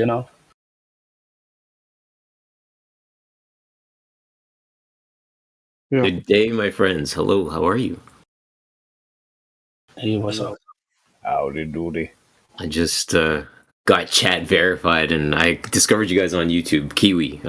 Just jumping in to say hello. You guys are doing an amazing job. I appreciate the fact that I'm a supporter of what you're doing, in fact, and very much a proponent of it. And just being able to present ideas for consideration versus try to beat somebody over the head with an idea is a very good thing. Welcome, Mr. Thank you. Nice. That's awesome.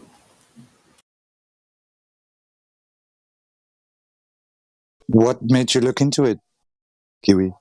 I was raised Catholic. And I'm not here for religion, boys. Let me state that right off the hop. Scripture, strictly scripture. So I was raised Catholic and understanding scripture and what the good Lord made on day 2 being the firmament. And I've pretty much just operated from the basis of the firmament and just kind of plotted ideas off that basis.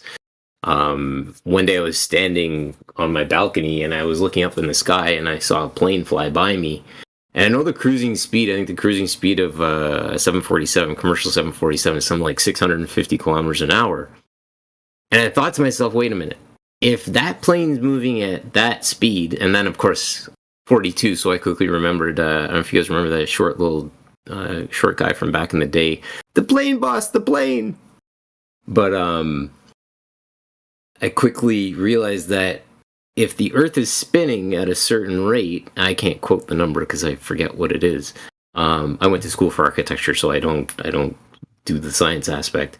And then the plane's moving at 650 kilometers an hour. How is that relationship maintained? And then somebody quickly countered with an explanation, something about plane. What is it? Plane of reference or something like that.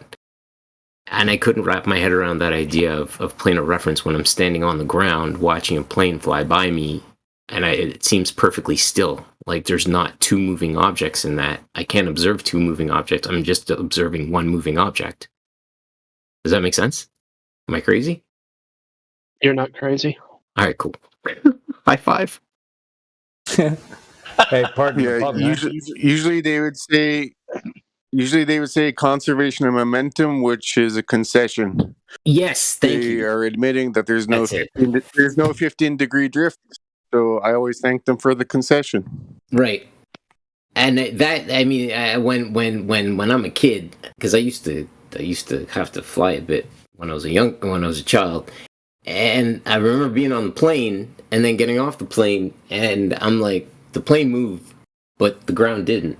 I don't understand, but okay. I appreciate that support, boys. Sure.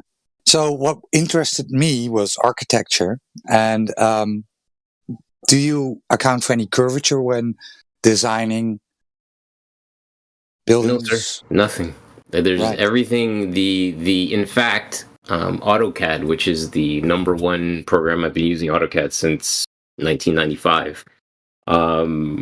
Everything in AutoCAD is drawn straight. And if it's even remotely off an angle, you see it on your screen. If it's off on an angle, there's absolutely everything's drawn straight lines. Everything. And can you get an angle measurement of a curved surface? It would be ridiculous to try to pull that. And I countered that idea, and I appreciate you asking me that, my friend, because I quickly countered that with and again, I'm not bringing this up for any kind of discussion. I'm just bringing up the idea, the Twin Towers.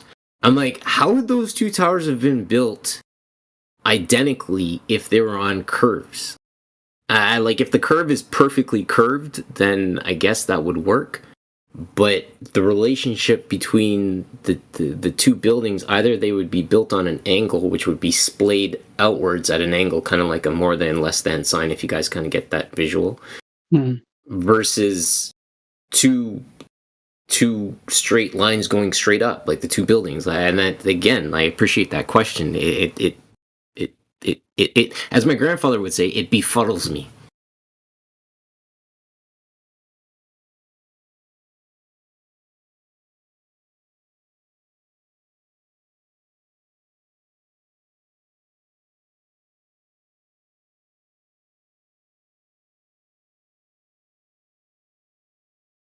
The next thing that I have for consideration is the 60. I think it's a 65-kilometer distance. Have you guys been able to come up, or has anyone been able to provide you guys with, like, based on a 65-kilometer distance or even a 100-kilometer distance, what the depression should actually be? Because you should be at a negative point at 100 kilometers out, or that land 100 kilometers out should be at a negative, right? A depression, shouldn't it?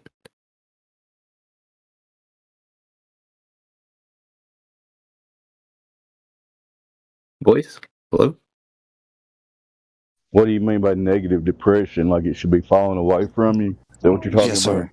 Yeah, exactly. Like if I'm standing at a point and the earth is curved, right? I should be at a heightened elevation. I should be at a height. If I'm going out a distance of, let's say, 100 kilometers in either direction all around me, all right, that 100 kilometers out should be depressed. I shouldn't be able to see even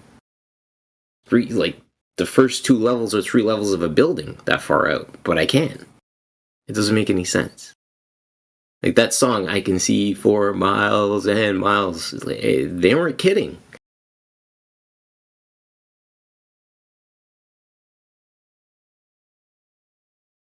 I don't know, things that make you go. So I've posted the globe geometric calculator limitations, right? So with a radius of 3959 miles or 6,371 kilometers, 100 kilometers would be 783 meters of depression. Which is ridiculous. That's like, you said how much? Sorry, how many meters?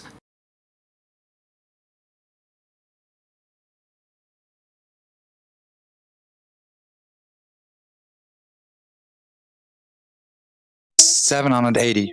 780 meters. Boys, that's over 2,000 feet of depression. It is impossible. Yes, this is the one that I used. And this drawing that you're using was AutoCAD 2016. This is the program that I used to draw my stuff. This is 100% bang on. This program doesn't mess around. You can see to the decimal points how accurate it is. How accurate it is. It's crazy. So here's the thing, gentlemen. Oh, sorry. The problem is Globers lie and say you can see around corners, so they're clearly delusional. See around what corners? Globers claim that we can see around corners. That's why we see Chicago skyline from 56 miles, because it's being lifted around the corner. Didn't they? I thought they said the as I said, it's clearly delusional.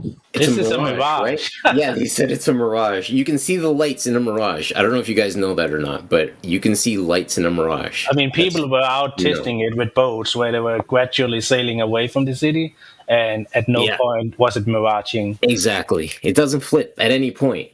It does not flip at any point. Like, how do you... I mean, they expect that no one do any testing, and those who does testing in mainstream will be called nut jobs, tinfoil hat users, conspiracy theorists, because they know they can claim anything on the news and no one will actually verify. You know, they love their authorities. Yeah, or they're yeah.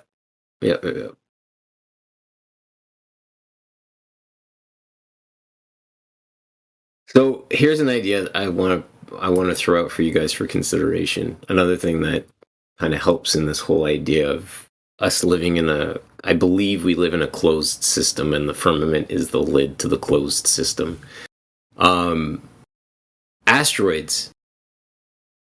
Wouldn't you just say that these things are just ignited gases? What do you think about that? We actually had a lengthy discussion about this earlier today. Oh yeah.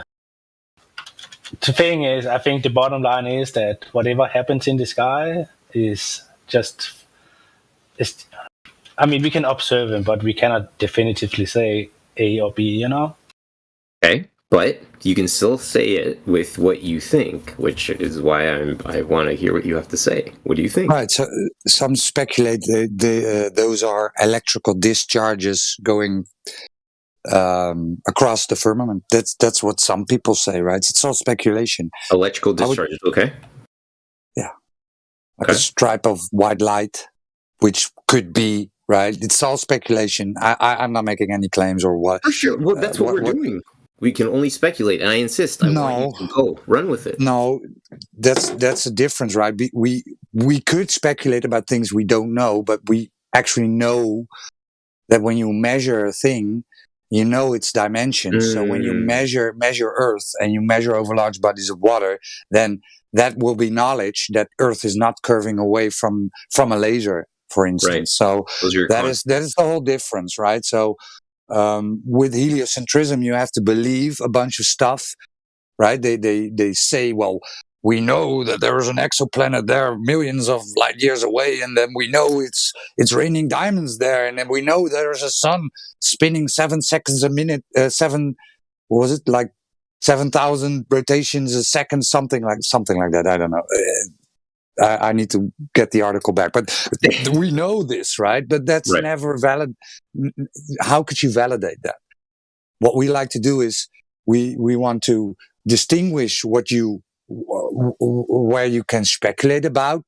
We always preface, well, this would be speculation, and what is actually knowledge, right?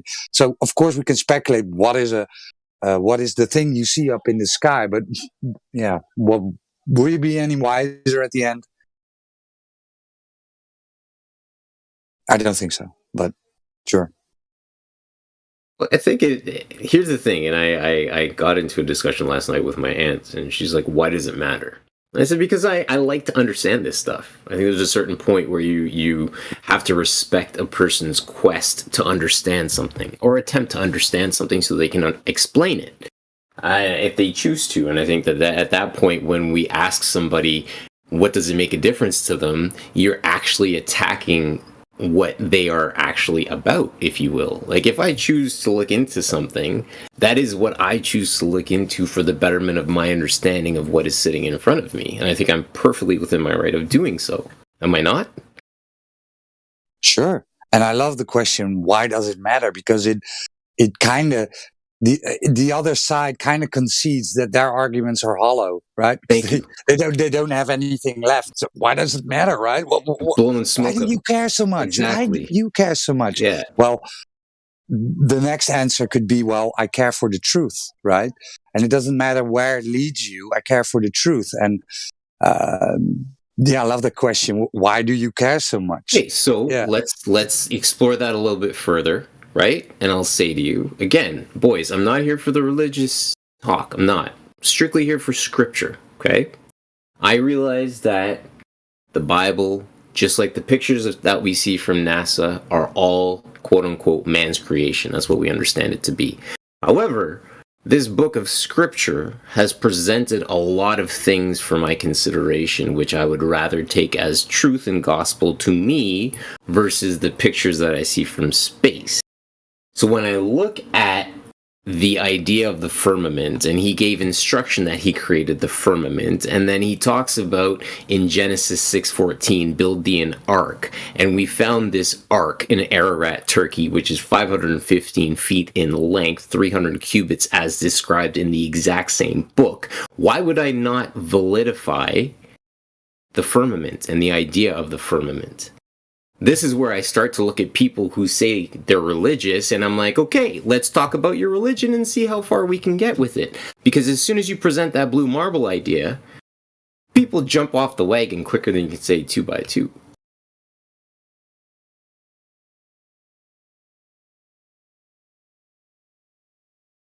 Well, yeah, I'm not a man of the Bible, so I couldn't really answer, or maybe gospel can. No, and again, it's these are just things that are rumorating in my headspace in terms of, right. I mean, I'm not here to try to smash anything forward, but it's the idea that we take these things and we attack them, and people start to run for the hills, right? Copernicus being an astronomer, and he's also a Freemason. That's just to give you a quick heads up, Kiwi, that you haven't done anything wrong. I'm just saying this live stream where we're talking particularly, we try to stay on topic. Any kind of religion discussions, we have other rooms and stuff for that. I apologize, my friend. Thank you for clarifying. I'm just letting you know kind of the rules around here. I appreciate you, my dude. I mean, we want you to express yourself. We respect everybody's beliefs. We don't generally discuss them here.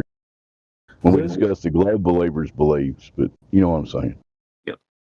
It was just the idea of where it came from, and I apologize for jumping in too far hard with that. It's really hard though, because everything tends to gravitate. Pardon the pun. Towards that. Whichever direction. No, I think your question is why are these proclaimed Christians or religious people believing the doctrines of liars and Freemasons and what do you call it, like evil doctrines? But yeah, it's not really the topic, but everybody has that same question. Or not everybody, but so has anybody been successable in observing observing a distance? No, I was just going to say it's because I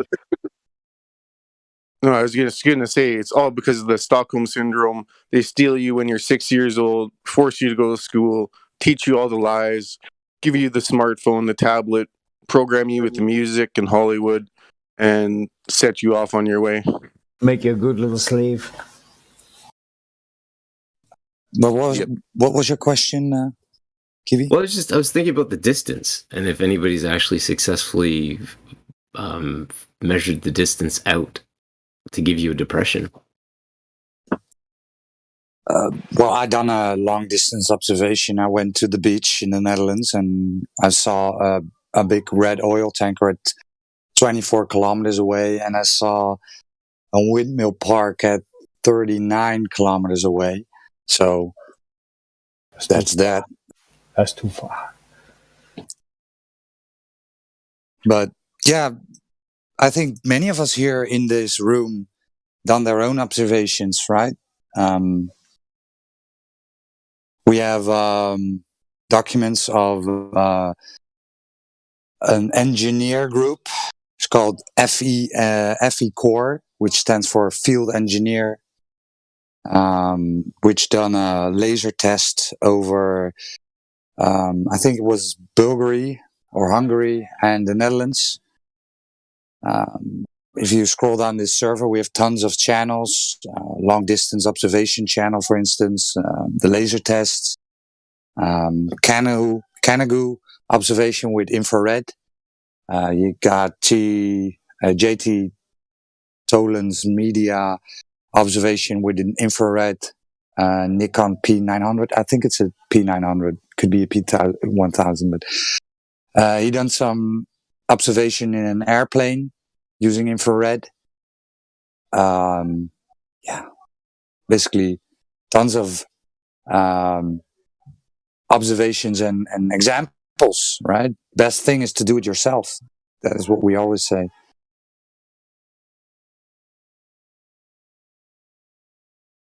By your accent, you live in Canada, Kiwi? Is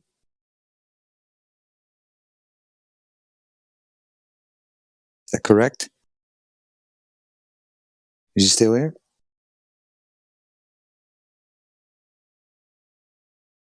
Is who here? Hello? Sorry? I think he took off. No, he's here. Kiwi, you still there, bud? Did I cut out or? No, you're good. We heard you. Okay. No, we heard you. Okay. I don't know. I thought my Wi-Fi was. He's probably pushed the mute button or some silly shit like that.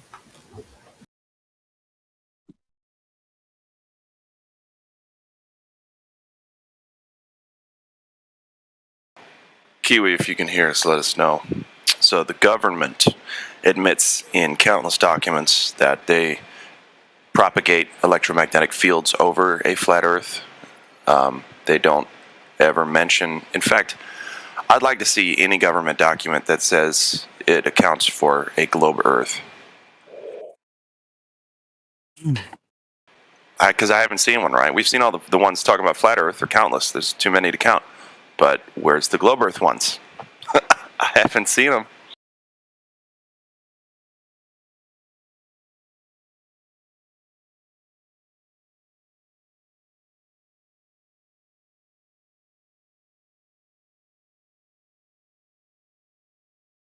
There we go. There's at least 35 right there in that video. Sasha posted at 54 after the hour. Anybody watching wants to check those out, check the live stream voice text. 35 government documents admit flat Earth. And that's just the 35 that they found for this video. If you can find 35, I'll bet you can find 35 more at least, right? I mean, that's just, it's crazy. That mistake is in pronouncing. Because they wanted to say global, they said flat. So glad you're trying to say that when it gets down to brass tacks and lives matter, that they have to assume a flat, non-rotating Earth to make anything work. Is that what you're saying? Correct. Okay. Everything is built so that it works on the flat and stationary Earth upon which we live. That is 100% correct. Sorry, boys, I had a phone call come in. Oh, no problem, no problem. Kiwi, That is 100% bang on. There's no correction for movement. You're right. No correction for movement. Coriolis happens. It's an effect that doesn't happen with the spin of the Earth, but it does happen with stuff. Right? Little nuance. Tall buildings have corrections for movement when there is an earthquake. But that's right. The seismic, that is correct, my friend. It's called the sway factor, and it's built into every single building that is above, I believe it's 20. Well, here in Ontario, we do it a little bit differently because our seismic factor is not the same as other places, but you're 100% correct. We only count for sway for buildings that need to be counted for during an earthquake. Be a lot of sway if it were spinning, boy. Be swaying like a Saturday night, let me tell you. I don't think they'd be able to build it. What do you think? No, there's steel doesn't sway. We saw what happened on right. Oh, that day physics turned off. We'll just say massively. The physics definitely turned off. I think physics actually jumped realities. Actually. Yeah, it took coffee break. I literally just picked up my cup of coffee right now as you said that. Yeah, very well. And then somebody mentioned earlier the synchronicities. I call those universal synchronicities, Christ consciousness. But sorry. Sorry, boys. Sorry about the religion quote. Good. But that's the idea, right? When you're in that flow, right? That's why people meditate to jump into the river, right? You get into that flow, and then the universe starts speaking back to you and blessing you with these alignments and stuff starts happening, man. It's a beautiful thing. When you catch onto the truth, you start getting blessings left, right, and center, man. It's an amazing place to be. Cool. Yeah. Roger that. The Alchemist. Did you guys read The Alchemist, Paulo Coelho? No. Short read. It's like 110 pages. Yeah, it's the idea that when you make a life-altering decision, right, or a life-changing decision, like you leave a marriage or you whatever it is, and the universe blesses you, right? You may show you some alignments or whatever, you win something or whatever, but the universe will respond back to you and speak back to you with fulfillment. I hope that makes sense. Somebody out there's probably cussing me right now, I'm sure. To be honest, bro, it kind of sounds to me like you're on acid. Does it? That's and I'll be honest with you, they weren't wrong in the 70s. They just blew their fuses, right? But I think the universe does do that on a person by person daily basis. I believe in that. There you go. Appreciate the witness on that, my guy. Thank you. So, The Alchemist is from Paulo Coelho, right? Coelho, yeah. C-O-E. Well, you know how to spell it. Yeah, Paulo Coelho. It's like 110 pages. You get off Amazon or whatever. Shameless plug. Sorry. I think I read a book of him. So, yeah. When I first took Paulo Coelho. When I first took LSD, I also started questioning my reality quite fervently. That's all I'm going to say. No, it's boys. Are we? Or is that a valid? Can we talk about that? No. Okay. No, No, it's being live streamed on YouTube. Oh so- yeah, that's right. Boys, I forgot about it. And what I meant by that was Lucy in the Sky with Diamonds. You guys get your heads out of the gutter, all right? Oh man, I love it. Yeah, the problem I have with this alchemist thingy is that it kind of goes to New Age, right? Definitely. Yeah. There's a fine line there. Or Hermes Trismegistus, you know? Is he friend or foe? Where everybody is God and everybody can create, and I don't like that. And that's the thing. And that is such an interesting point that you bring up, because it really brings the idea forward of how conscious we are of our egos. And the idea of like, are you willing to push that envelope versus anyways, I'm getting off topic. Sorry. I stopped talking. You like kiwis? It's actually my first and last name combined. Nothing to do with me being from New Zealand or anything like that. Oh, okay. No, it's just my first name and last name combined. And when I shaved my head in high school, everybody's like, "Hey, you look like a Kiwi." I'm like, "Hey, I'll take it." Especially when chicks walk up to you and want to rub your head. Nothing wrong with that. Hey, so you're a flat earther then, Mr. Kiwi? Sure, I am. What? Sorry, what was it? I said, "Sir, I am." Yes, I am. Cool. Is this your first time to the server? Yes, it is. And what brought you in? Literally, I was on YouTube, searched Flat Earth, saw you guys pop up, and I'm like, hey, a 24/7 stream on just chatting about Flat Earth sounds interesting. So I hopped in, got verified, and here I am.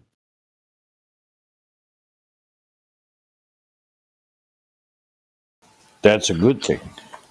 Yeah. And that's the thing. So I apologize because I'm horrible with names. Who does the verification, the VC verification? A lot of people do. His name started with a Q. Would that be Quantum Eraser? No, it was Quetzalcoatl. Yeah, him. Quetzalcoatl. He's a Mexican demigod from the past, so you need to respect him. No, I'm just kidding. He looks like a white man with feathers. A white man with feathers. A white man. Go ahead, Kiwi. I was just gonna say we got into a long discussion, and I could just tell that you guys are operating from a standpoint. Boys, I have to. My daughter's calling me right now. I will talk to you guys in a little bit. I'll still be here. All right, man.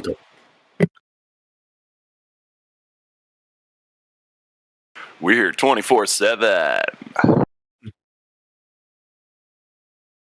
That's weird to get a Kiwi from Canada. We expect those from Australia. From New Zealand, but yeah, he... New Zealand, that's right. I was trying to guess his first and last name. He said it's his first and last initials, I think, put together. So I think his first name might be Kyle. But I'm not going to try to guess his last name. Anyway. Kyle Weeburton. How about that? Wazowski? Weeble. Because I think Kyle could be a Jewish name, so you could say Kyle Wazowski. I don't know. I'll just kidding.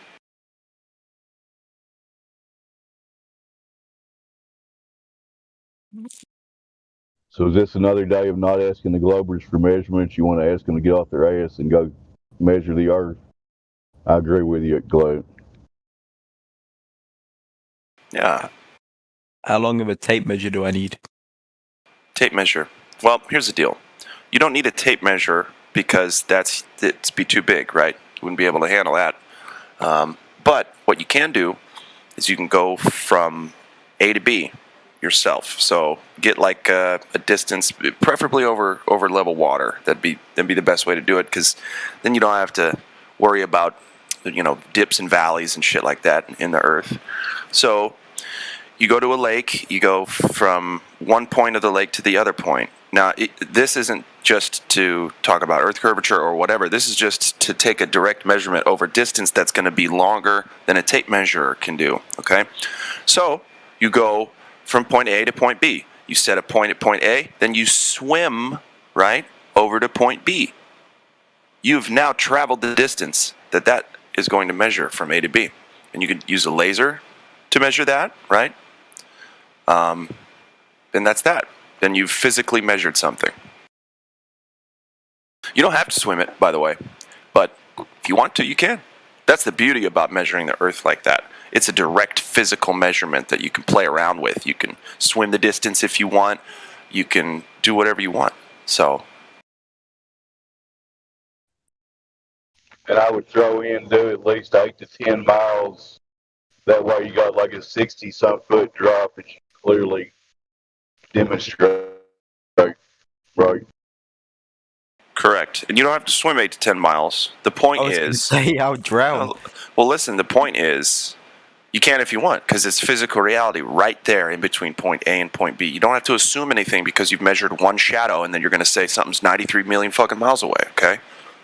You don't have to take those leaps. And then what do I do once I've measured it? Well, compare it against the globe math and see how much drop you should be experiencing or witnessing. Drop over distance, i.e. curvature. And then notice that shit ain't there. You can see way too far. You can travel way too far and see, I'm going to go to point B 8 miles away. I can still see point A. Wow. Let's see what the globe math has to say about that. Holy shit. I can see at least 10 times further than I should be able to. Wow, let's measure even further. Let's see how far we can both measure and observe. This is crazy. And it's funny. There's the only guy that I know of that's doing infrared photography and videography is Jay Tolan Media. They were posting earlier some stuff from him, and we can keep going on that. But anyway, he can see for hundreds of miles at minimum from observation points at the top of mountains and hills, and then especially in a jetliner. I'm not sure if it's commercial or not, but let's say bare minimum he's up 25,000 feet, 30,000 feet. He can see for over 1,000 miles with infrared. Now, I don't care who you are. Refraction is not bringing all that Earth back just so we can see it like that. It's not happening. Thousands of miles? Get out of here. It's flat as far as the eye can see.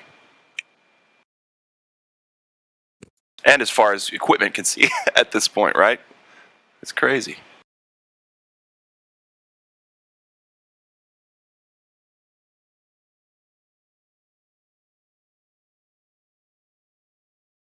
Fair enough.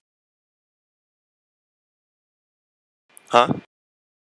I said fair enough. Okay. But don't take my word for it. That's the worst thing you can do is take someone's word for this stuff, in my opinion.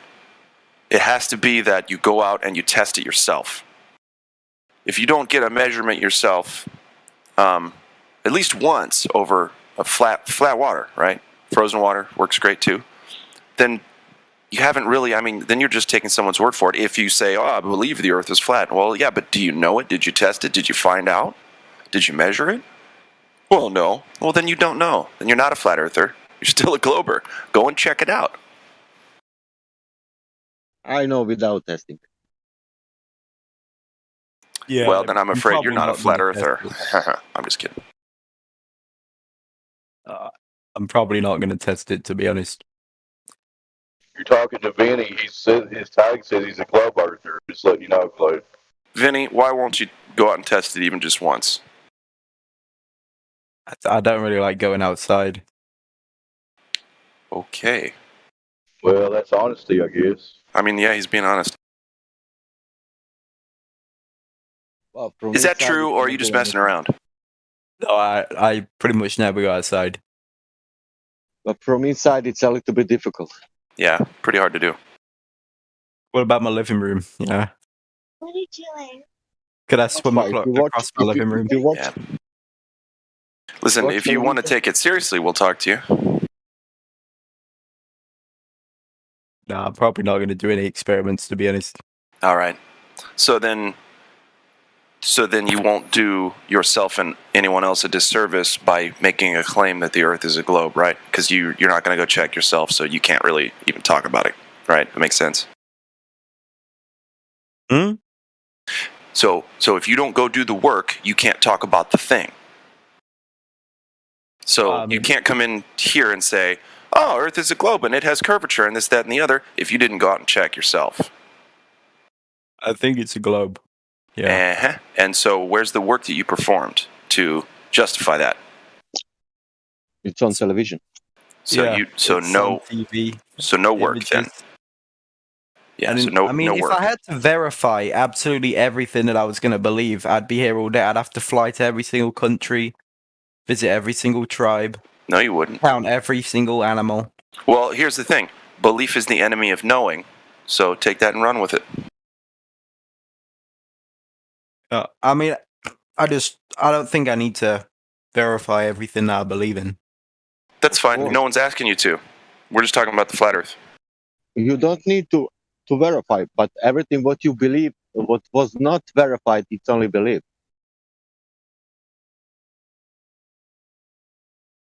Yep. Anything's possible if you just believe, right? I believe I have the cure for cancer and heart disease and brain malfunction. I believe it. Where's my Nobel Peace Prize? See how that doesn't work? Well, I'm just saying, I'm not going to verify everything I believe, to be honest. I'm not asking you to. No one is. If you're going to defend the globe in front of a bunch of flat earthers, the least you could do is have performed one experiment, measurement, or test so that you can back up your claims. I haven't defended anything. Oh, okay. So is the Earth a globe? I just said what I believe, personally, you know. Is the Earth a globe? Yes. Yeah. See? So are you defending the globe model? No, I don't care if you believe it or not. That's a yes or no question. Do you defend the globe model? I want to believe. I don't even know the globe model, so. Well, that's honest. That's good. To believe. I know he wants to believe too. I know, Sasha. He wants to believe too. But we're going to try to cure that. Globe. You believe, Sean? You believe that it's flat Earth. I want to believe that it's globe. Well, here's the deal. I can prove that it measures flat against the globe math. You can't prove. Yeah, but that because it's a you're globe. flat earther, I want to believe that it's globe. Okay. You'd have to ask the scientist if you want to believe it's a globe. I don't have the answers.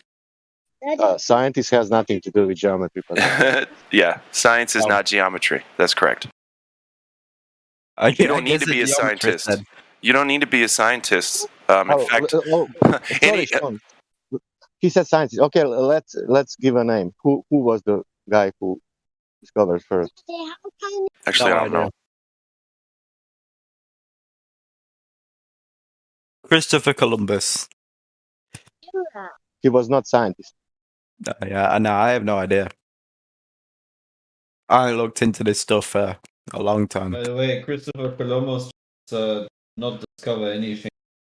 Just there were already people living, you know. So he discovered a great way to make money. That's true. Right. Yeah. Guys, can I just quickly say sorry if that's maybe out of context, but this is for the bottom, and I was making myself something to eat.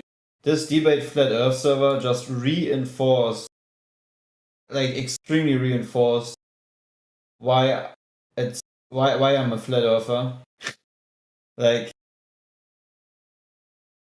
Whatever I thought about globies just being perfectly, what is it called? Perfectly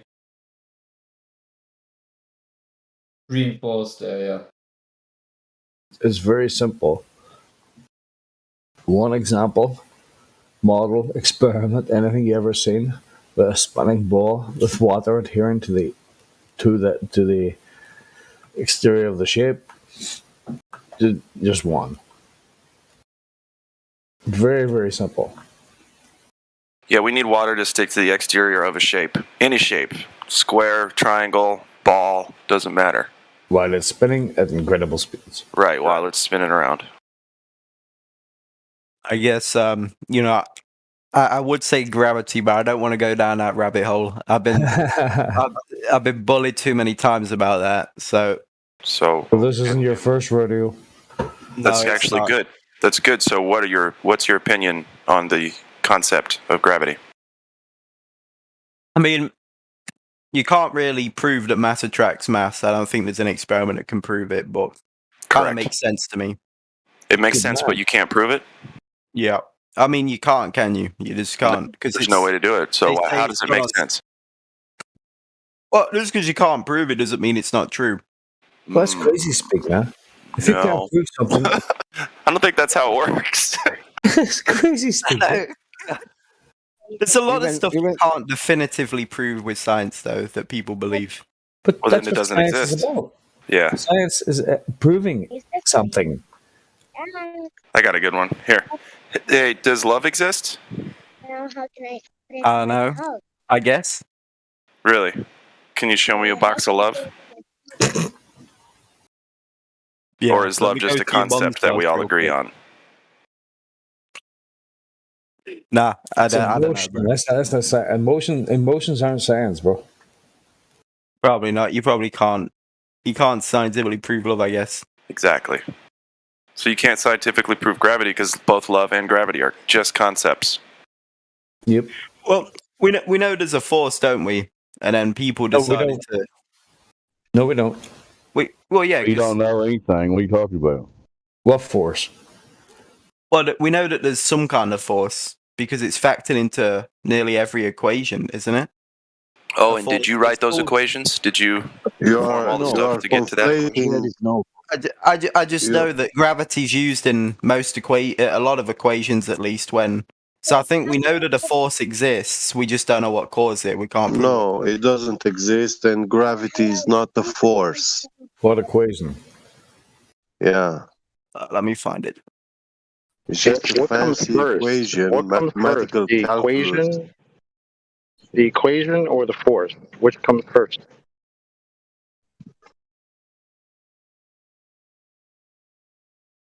Hello? That's been a force, wouldn't it? Okay, go ahead. Answer if you could, please, sir. What? Sorry? Which one comes first? The equation or the force? I don't know the question, to be honest. What? You said mathematically you can describe gravity as a force. Mathematically. I'm asking you, which comes first? The force being a force or the mathematical description of something you call a force? The force would come first. Right. So it would have to be proven that it's a force first, right? You can't do some math and then say, well, because I did this math, therefore force. Right? You would have to show the force first and then have the math to describe the force. But unfortunately, even in your narrative, gravity, whatever that is, hasn't been defined as a force since 1915. Yeah. Electricity is a force. Magnetism is a force. Which is a slight problem, because if it was a force, it would just be a force, right? And they wouldn't have to change the description of what they call the force. Right? Does that make sense? I guess. Cool. So, if you believe in gravity, then do you believe in anti-gravity too? What was anti-gravity? If you believe in gravity, does that mean you believe in anti-gravity too? I don't know what anti-gravity is. I don't think you have to believe in it. Oh. I don't know. Which way does gravity make things go? Well, doesn't the center, they say. Doesn't gravity need anti-gravity to demonstrate its existence, actually? Hey, real quick, get Chocolate asked the question first, technically. Go ahead, Chocolate. I'm sorry, man. I didn't want to cut in on you. Oh no, you're good, man. Go ahead. Go ahead. Yeah. So this force that you think is a force, but it's not really a force, right? What's the problem here? You can think of it as one. Yeah, but if I think of it as one, whatever it is doesn't make it a force, right? Yep. Who's the guy that was talking? Vinny, I think. I'm a bit lost, to be honest. Okay, check it out. Let me try to make it simple, and then it's Gabby gets turn. Fire ahead, Vinny. Vinny, do you see at the live stream voice text? Are you there? Can you see it? Oh yeah, I can. So 18 after the hour, I posted a picture that a kindergartner could understand if they could read the whole thing. So up is a direction and down is a direction, right? Is that right? Yeah. Given our perspective. Okay, great. So here's the things that rise and defy gravity just naturally. A helium balloon, evaporation, nitrogen, hydrogen, hot air, oxygen. Lots of stuff rise, and that's weird. So gravity doesn't affect these things? Why not? Maybe they got like a non-aggression pact. Non-aggression pact. My literal question is, how can it be that we have oceans that have a supposed weight of of a number that we can't really say because it's huge weight of oceans of water, supposedly being stick to spinning ball? I mean, they will claim it spins very slowly because it's actually 24 hours one day, so it's a slow spin. Whatever, regardless, it's still spinning. How can it be that I can sit on a bench and then just get up straight without any huge, at least when I'm not old, I will have no struggle to sit on a bench and just get up again. How can it be that we have then tons of oceans, an amount of ocean weight that we cannot really measure precisely, sticking to the outside of a ball? Like, how does that make sense in the brain of someone who believes in gravity? Like, if it's a universal force, which we know it doesn't exist, but if it's a force that just pulls things to its center, how does it not pull me the same way as it pulls the water? Is it like, has it like a filter or something where it decides, I'm gonna pull water, and but I'm not going to pull strong enough so the moon can pull some little bit of water again towards his side, but still I am strong enough to pull the whole moon in itself, and I'm going to not be strong enough to pull a man down and press him onto the bench. Like, what is the logic behind gravity? Yeah, it's picky. I think you're trying to say that gravity's picky. Yeah. It'll do one thing over here, but it won't do the same thing over here. Okay, right. So with the ocean thing, I agree. So if, say, oxygen or hydrogen rise naturally as a result of, by the way, fluid dynamics, there's no such thing as gravity. We'll get there. So you got water molecules, right, which are hydrogen and oxygen, correct? Why do they rise, but a body of hydrogen and oxygen, water, stays to the earth? That doesn't make any sense to me, because the big body of water is made up of small molecules of hydrogen and oxygen. So why aren't they rising? Because it's water. No. No. It's an element in a different state of existence. Liquid, not gaseous. Is it heavier though when it's liquid? All liquids have a weight. Yeah. I don't know. Maybe that's why. Well, show me a liquid that has no weight. That will be interesting. And the thing is, it needs to adhere and conform to the outside of a shape, right? Which we can't reproduce it anywhere. So, but Earth is the only thing big enough to have it attract things to it. Really?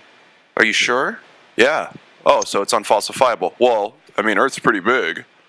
Okay. So now what do? We just accept an unfalsifiable claim and just say, well, it's the best we got, right? We'll just call it gravity. Yeah, why doesn't gravity cause all the jet engines in the world to conglomerate themselves together, because obviously jet engines provide so much thrust power, yeah, that you can achieve flight with using them, yeah, and using the wing, the quantum effect. You create air pressure differentials, yeah, and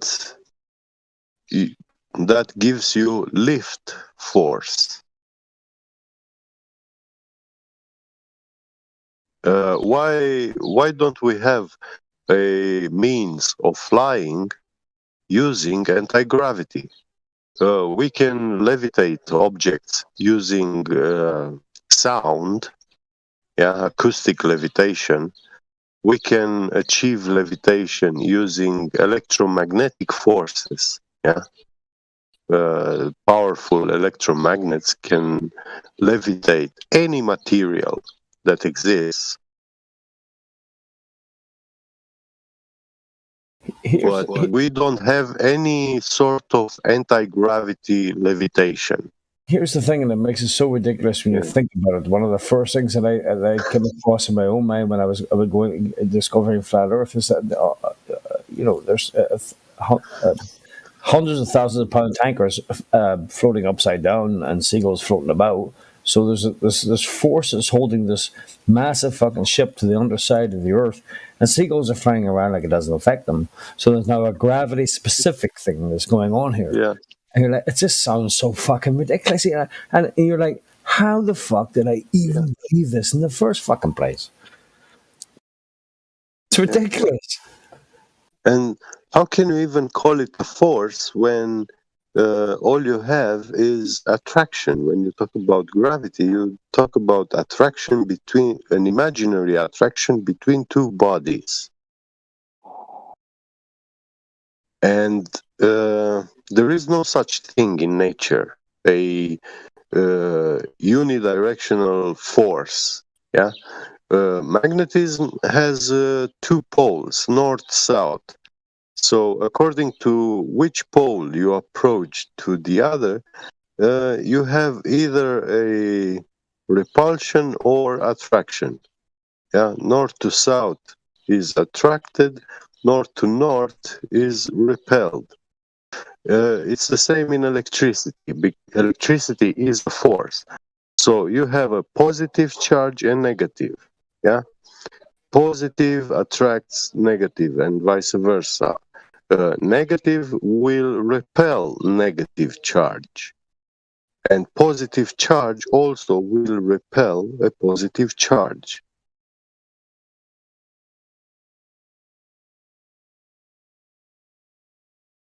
But gravity, you cannot call it because you don't have that.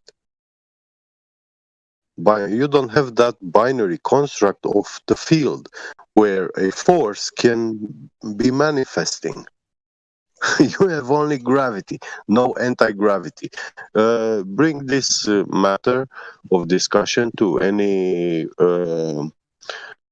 legitimate scientist or physicist, yeah, an expert, and start talking with him about anti-gravity. Ask him to explain to you why does anti-gravity doesn't exist, which actually is the number one requirement for gravity to be demonstrated to exist. So they first need to demonstrate anti-gravity.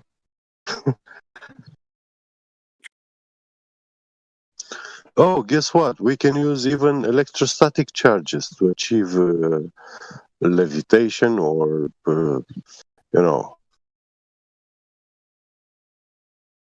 I would kind of disagree. In order to have an anti something, you would need to have the something first. Yeah. Right. Okay. But gravity is a unipolar force, they say. You know, it's only attractive. It's not repulsive. You know, it's like a unipolar force. Yeah, monopole. Far more to do with electricity than anything else. Yeah, it's something electrical universe kind of thing. Not saying I believe in all that, but it's probably far more in that direction. I can believe what they're feeding us. That's pure shit, bro.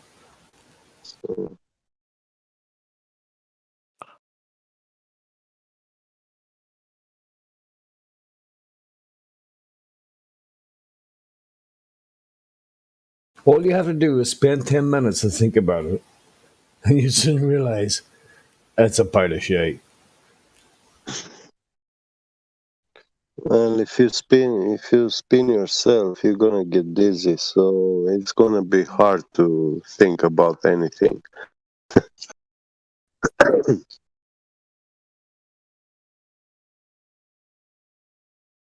It's just nonsense. We're just in a nonsense fucking world. They're just feeding us bullshit, bro. And whether you choose to accept it or not, it's, so that's up to you. That's up to the individual.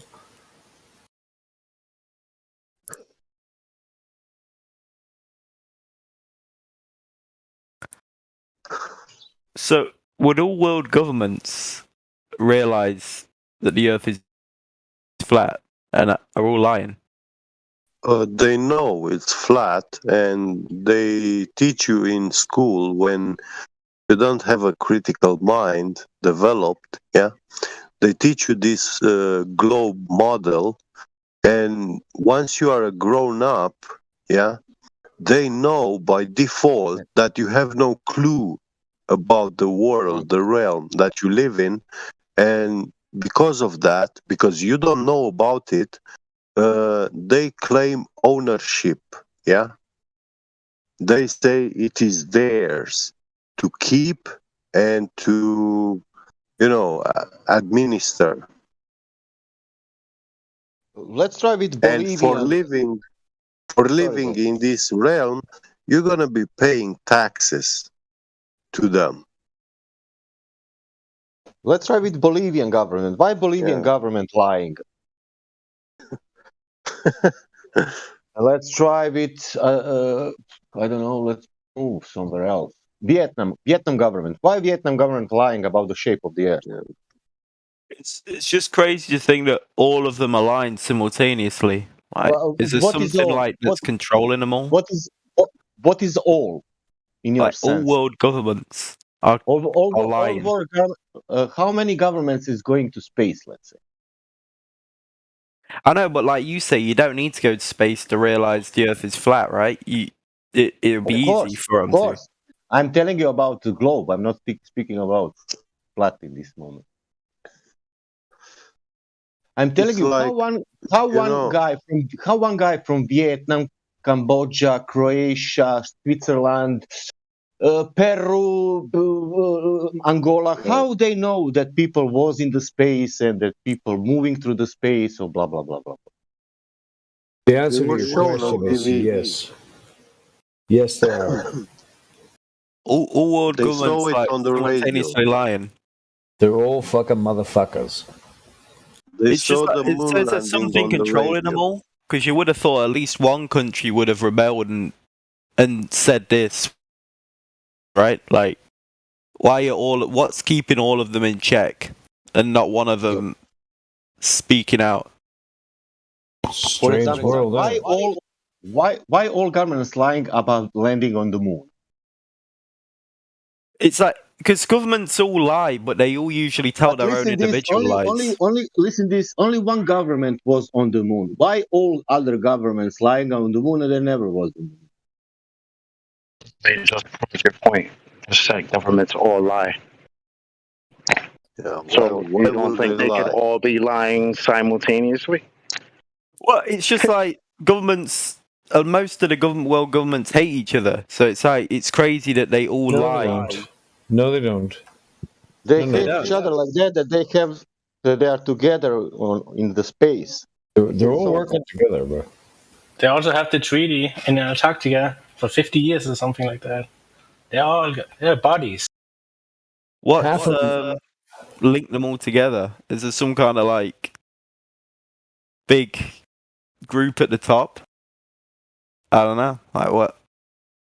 It's just crazy to think that all world governments could lie simultaneously about the same thing. Again, you are losing the point. You are losing the point again. For example, you got the information something happened in the space.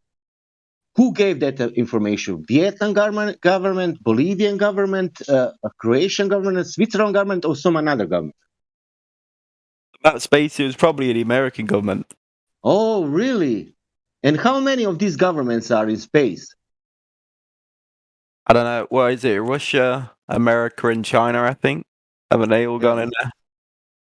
And we have like 160 or 200 governments, and only 3 governments are in space.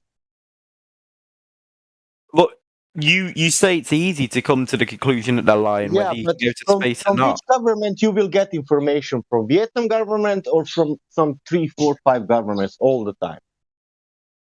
Well, I get it from my own government information. The UK government. But where you are living? In the UK. In the UK, okay. I'm living also in UK, and where we got information about space. I don't know, probably NASA. But that is not our government. Oh yeah, I mean we do get some from our government because don't we have some of our people in space in the space station? Well, some of them, yes, of course, but that's not government. Man, if information is always coming from one source, if you look good, or 2 or 3 sources, and that's it. It's not coming from 160 governments, you know. But the point I'm making is that they must have all, like you say, if it's easy to realize that it's all a lie, they must have all at some point realized it was a lie. It's easy to realize what?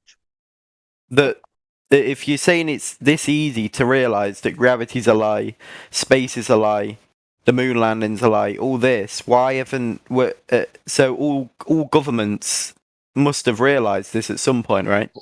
What is educational program for children from 7 years old till 20? What's the what? What is educational program for any kids from 7 years old till 20, let's say? What school?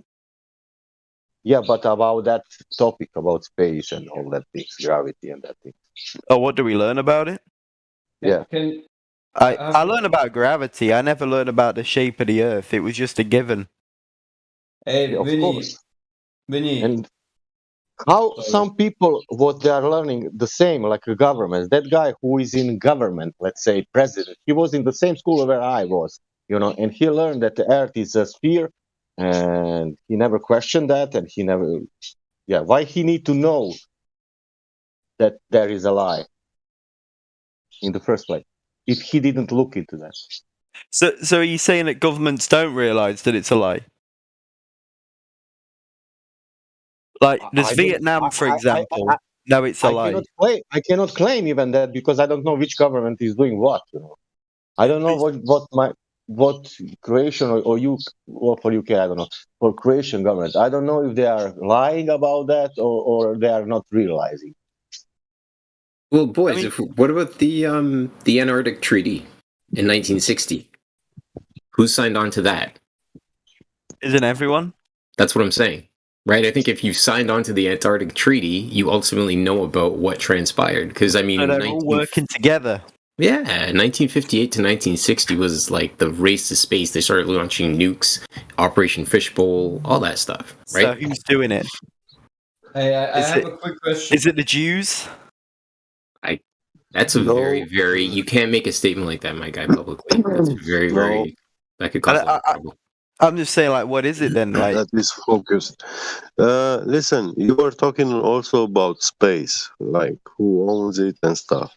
And the man who owns all the planets in the solar system and all the moons in the solar system, the heliocentric model, is Mr. Dennis Hope. Yeah. So Tell us more, please. The ownership of Mars, NASA is actually, or SpaceX, they are trespassing private property when they are showing you on television that they are sending lunar rovers to Mars. Yeah. How can one man claim ownership of the galaxy? Right? Yeah, legally he did it. Yeah, because nobody else did it. Yeah. I don't think it's a recognized claim. Yeah, it is recognized by the U.S. government and nowadays all the governments in the world. And 3 former U.S. presidents have bought land from this guy. Yeah. Okay? So he is recognized. Yeah, but it's like a No, when you're saying he's not recognized, I mean, we have 3 U.S. presidents who bought land from this guy, land on the moon. So did my grandma. She bought like I want to ask him something about UK. Yeah. How we measure hills in UK, in the middle of the UK? What was that, sorry? How we measure hills, because UK has no mountains. How we measure hills in the middle of the UK? I have no idea. Yeah, we have to look at the moon. If you have some, let's say, hill 300 meters, why it's 300 meters? Above what? Yeah, I have a quick question about gravity. Above sea level. Oh, sea level. Which one? From the left side or from the right side? Well, both sea levels are equal. Okay. Yeah, because they are interconnected. Because it's beautiful with that. Make that example with UK, because UK it's Ireland, you know. Yeah. Which sea level we using to measure hills in UK? From south, north, east, or west?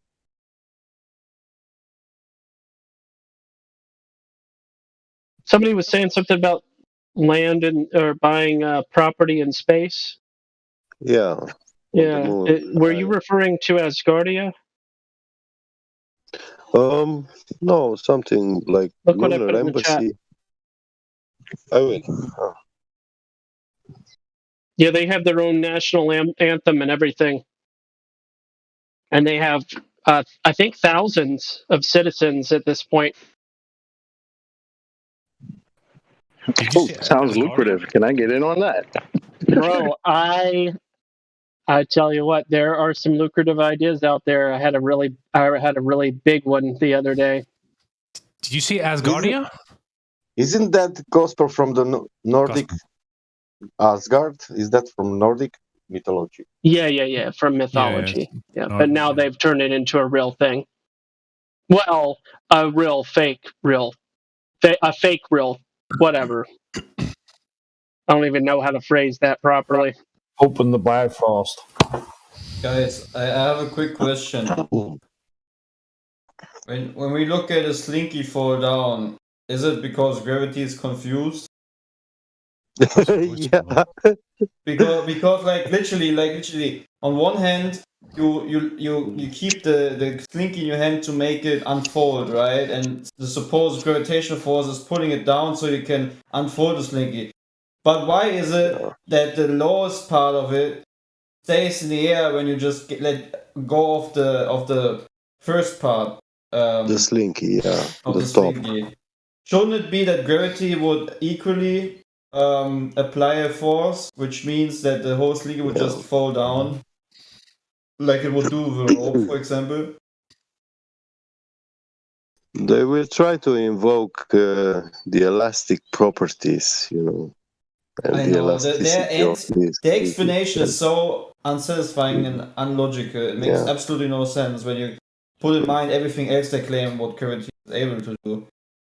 Like it's pulling up itself upwards from the slinky from the top, which is accelerating downwards. So yeah. But staying at the same position at the same time, right? Yeah, elasticity is defying gravity. Yeah. It's crazy. Yeah.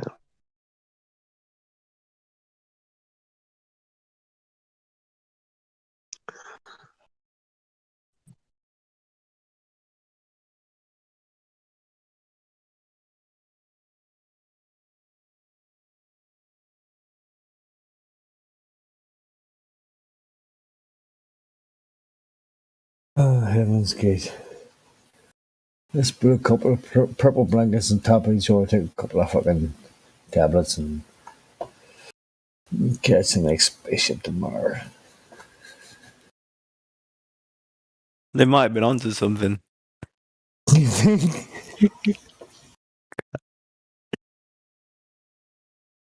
Right, bro. Listen, you go ahead, man. You go ahead. I'll just stay here. I have to get them nice swanky Nikes that they were wearing. They're all wearing like the same Nike shoes. Oh, that's right. I remember that now. I gotta get a pair of them first. The swanky Nikes. It's the swanky Nike. Swanky Nike.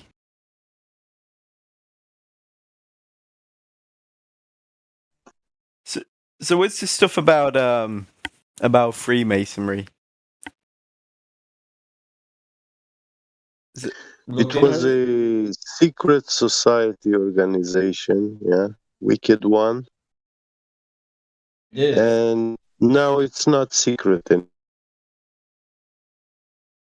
And are these the people that push this stuff? And it's something very normal, actually. No, all Masons are flat earthers. Exactly. All Masons are flat earthers. No, not all Masons, he said. Well, all Master Masons are flat earthers. No. Why was Copernicus a Mason then? He was the astronomer. Well, he was a fake flat earther. Not all Master Masons are flat earthers. You can look into the Master Mason Masonic Bible and you will see literally the spherical earth and such. Yeah, just because somebody promotes the heliocentric model doesn't mean that they don't fully recognize or know that Earth is flat. They're doing it for other reasons. But how would you know that they know the Earth is flat? You're right. I'm sorry. Then I would refuse. By association. But I wouldn't say that all Master Masons know that the Earth is flat. If they're pushing, if you're not taking them on their word, you need a reason to not be taking them on their word. You need a reason to. Well, it would be their word that I'd be referring to. That's like me saying all of you guys are actually globe earthers. Like, well, have you ever spoken to a Freemason before? No, I haven't. Okay, but here, let me present this for you. And I'm a flat earther. Let me present this for you as. Did you just say you're a Freemason? I'm globe earther. I'm a level 3 Mason. And you're allowed in here? There are many Masons in this chat. Yes. Go ahead, Kiwi. Okay, so why was Buzz Aldrin, all of the Apollo astronauts, why were they all Freemasons? 33rd degree at that. Because the government Copernicus a Freemason. Because the government is not being founded by a Masonic leader, first of all, and your government is very neutral and it would allow everyone to go onto their fake space trips. That's why I needed a Mason, because coincidence. It's just coincidence. That's why they chose the highest degree of Masons to make the fake moon landings. So there's a couple of things. Heliocentrism is a religion they created, and this religion is a religion to control slaves. My dude, my man, so eloquently stated. I gotta take a tab, bro. This is wacky. I don't understand what's going on now. Why not? So the Masons control everything. Vinny, listen. This. Well, they're mercenaries that they hire. The Masons. Most important. The Masons. The Masons could be bakers, but they are not bakers. Yeah. They are called Masons. But that will not form the curvature in reality, whatever Exactly. there was. Yeah, Freemasons are very well heliocentrism. They are very well paid to do that. Here's where I see what they've done. Right? I look at the Arc de Triomphe in France, right? And I say that that's the Freemasons at work. Right? I don't know what they traded or bartered, right, for the system that they created, because the Freemasons were just part of a system. They were tradesmiths, and they bartered their services for something. I just don't know to what degree. You have looked at the Arc of Triomphe in Paris, but have you looked at the overall architecture of the whole city and buildings assembly? And you will find that there is a certain electricity grid. It's an electricity grid, like a circuit way board. they built it. Yep. Yeah. Fully agree. Fully agree. And you could also overimpose it over a human body, and you will find that where you have the heads, you have certain institutions, and where you have the organs, you have all other institutions which represent those kinds of organs of a human body. My friend, I am grinning from earlobe to earlobe right now, because you are speaking so much truth at this point in time. Thank you. Sounds like you got a fan, bro. He's your cheerleader.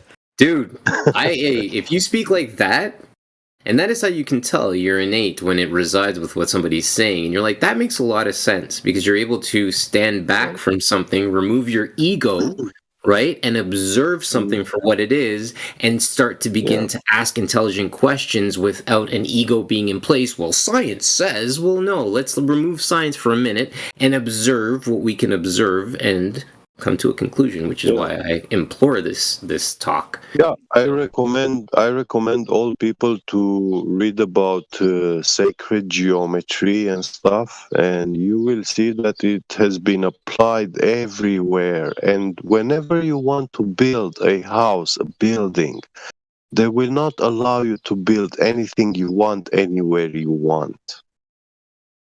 You have to get a permit, which is what I do. They will not allow you to build a different kind of architecture, or above a certain height, because you might get into, You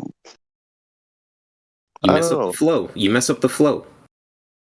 Yeah, might not be they safe. will say they have some sort of energetic grid, you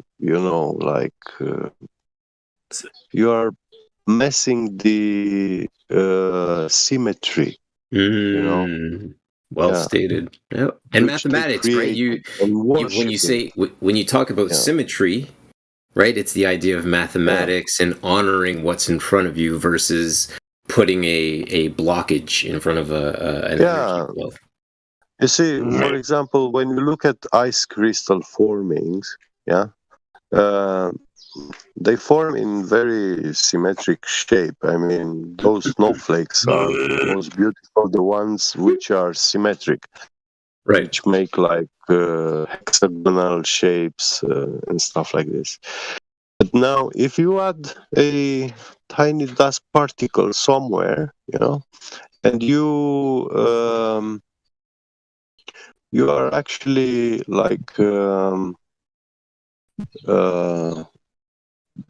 creating a point of from where a new one will start forming, and will be thriving, next to the other. And if you look at this, you can see how a ice crystal actually takes over. A small one becomes bigger than the one he formed from, and it overcomes it, like fractals. Well, you remember when? Oh, sorry. Go ahead. Yeah, and when you build such a house like next to a city, big as you like and stuff, you actually create an area of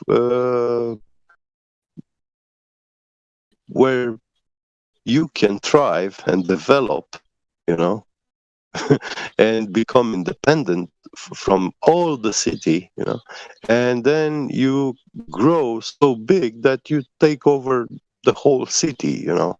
Base and that build. Yeah.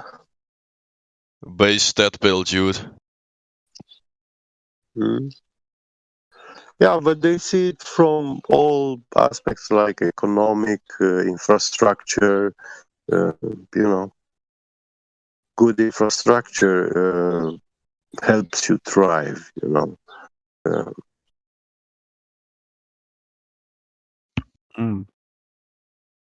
So, I had a question. Yes. What is your question? Who made up this globe stuff, and who's pushing it? You know what I mean? There must be some kind of group at the top, or a person, or whatever, that's pushing this stuff. Does anyone know? The system, the lifeless one. It was probably the Freemasons, but we don't know who made it up. Anyone could have made it up, but we know it was Probably the the people in control. Freemasons. Okay. I thought you were one. Didn't you say you were one? Vinny, you don't really know, mate. It's like who made up Bitcoin, you know? I can give you a premise. I can give you a premise, a new starting point from which you could observe, and it will help you see it a little bit different. And this premise is, let's say, the name Satan was changed, with a new word. And this new word was the word system. So, whatever you understand when you hear the word system, is what meant for people back in the days when they heard the word Satan. It's the devil. Yeah. It's an entity, but it's not alive. It doesn't have a body, but it governs over people. It rules them.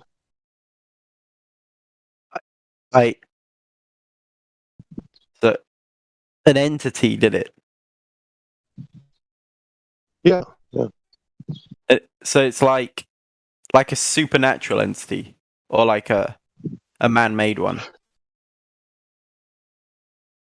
Well, not man-made, because when you say man-made, it's one individual, you know. Right. But you see, a group of people is not one man, and that is actually a different kind of mind. It's a group mind, you know. And that mind overcomes any individual. There's no individual can deal with the mind of a group. You know.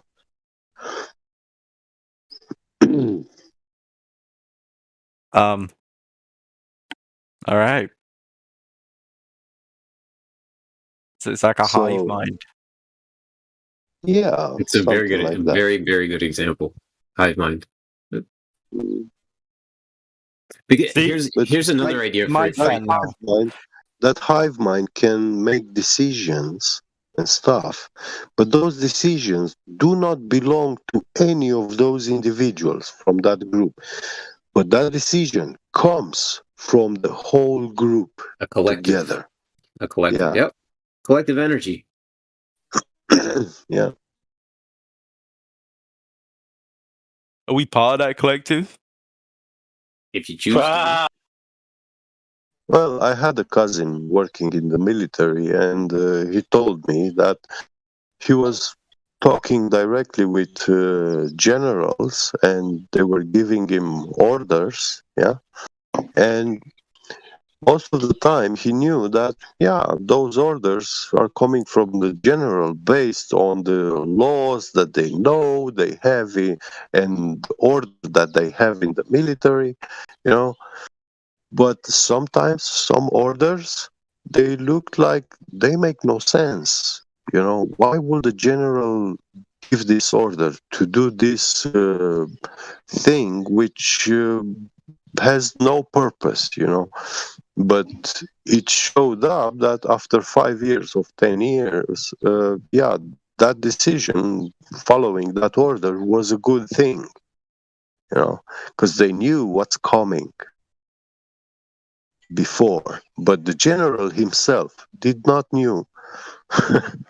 And he was they were calling these orders that they are coming from the supreme commander, from the system. That's how they refer to it. So your cousin was in the military and got commands that didn't make sense from the system? Yeah, yeah. Okay. Where are you from, Get? I work in Germany, but I'm Romanian. Oh, Romania. Is that, are there a lot of gypsies in Romania? Yeah, we have quite some of them. Yeah. A handful. Do they live in caravans over there as well? Not nowadays, but yeah, there are some, yeah. They live in tents and stuff like this. Yeah, we have gypsies as well. They like live in caravans and they park on public parks and stuff. Yeah. But nowadays, vast majority of them have giant palaces built. You know. Yeah. Really? Yeah.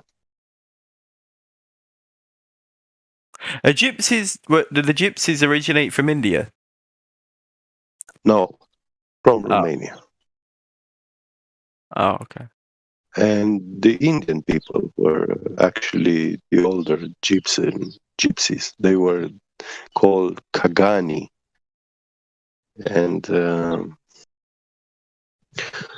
they were born in this land, but then they were sent away, and they went to seek a land for themselves, and yeah, they reached those lands, India, Pakistan, stuff like this. They populated there, and then they came back. In Croatia or That's Serbia, insane. they are gypsies. It's like a rude name. They are calling them Roms in my country. Wow. Yeah. And they have their language. They're calling Rom language, you know. But if you call them gypsy, it's like rude way to say for them. Yeah. In the UK, you can call them gypsies. It's just a normal word here. Yeah, in Latin languages, we call them Tzigani. Tzigani? And this is... Tzigani. Yeah. Tzigani. Yeah, and this is derived from the older word, which predates Greek mythology, ancient Greece. And it was Cagany. Kagani, yeah. But in those times, the letter C was spelled like C sound.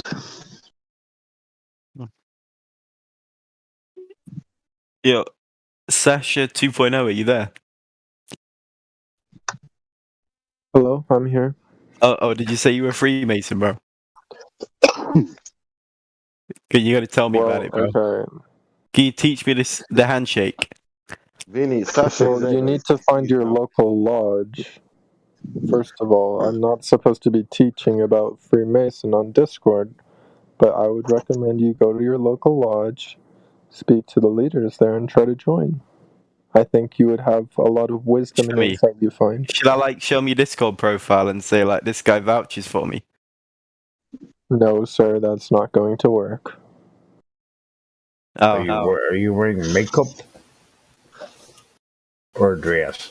The thing is that all handshakes are coming from the Masonic community.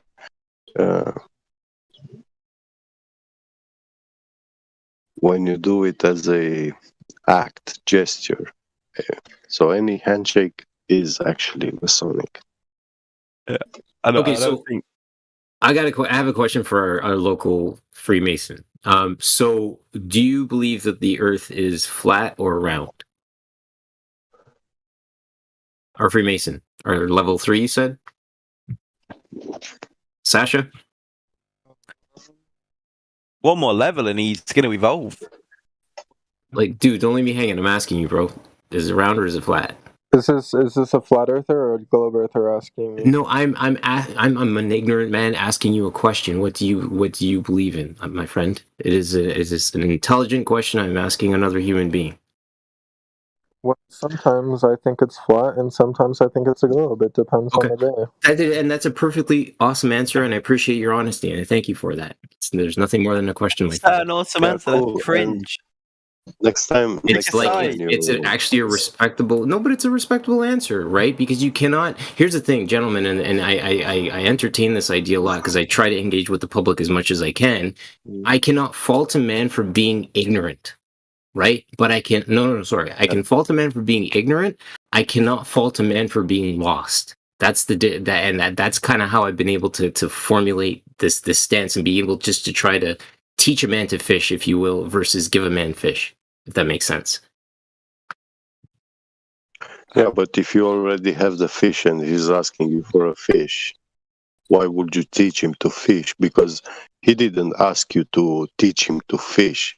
He asks you for one fish, which you already have. Maybe he knows how to fish, but it's his bad luck day.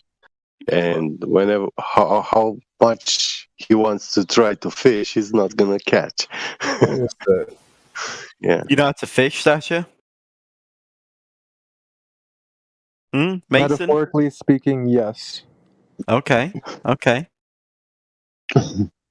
That's the dumbest answer I heard to anything, Sasha. No, that's a good answer, man. Are you fishing? Come on.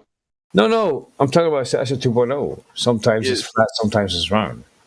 Yeah, he's a bit of a sausage, bro. He's a funny guy, though. Well, the only thing I know is that I know nothing. I'm at least a truth seeker. You guys just blindly believe it's flat. Well, sometimes if I see globe evidence, I think it's a globe. Sometimes if I see flat evidence, I think it's flat, okay? You guys don't know, you just believe. It's a belief. Are you...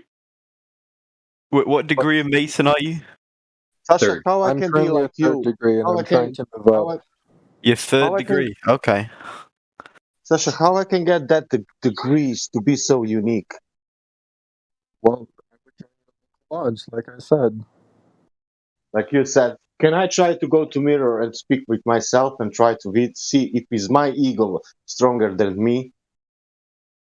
Let me guess. Your ego is never stronger than you. Yeah, but you always your ego speaking, man. When you will stop with that, I don't know. I told you like 10 times, How am I speaking with my ego? I just said the only thing I know is that I'm telling you that your ego is speaking, not you, because if you want, because it's good because people saying Sasha, but I like to speak when people saying Sasha, even if you are 2.0. But I told you, when you express your ego, everybody can do like you guys. Expressing like you guys.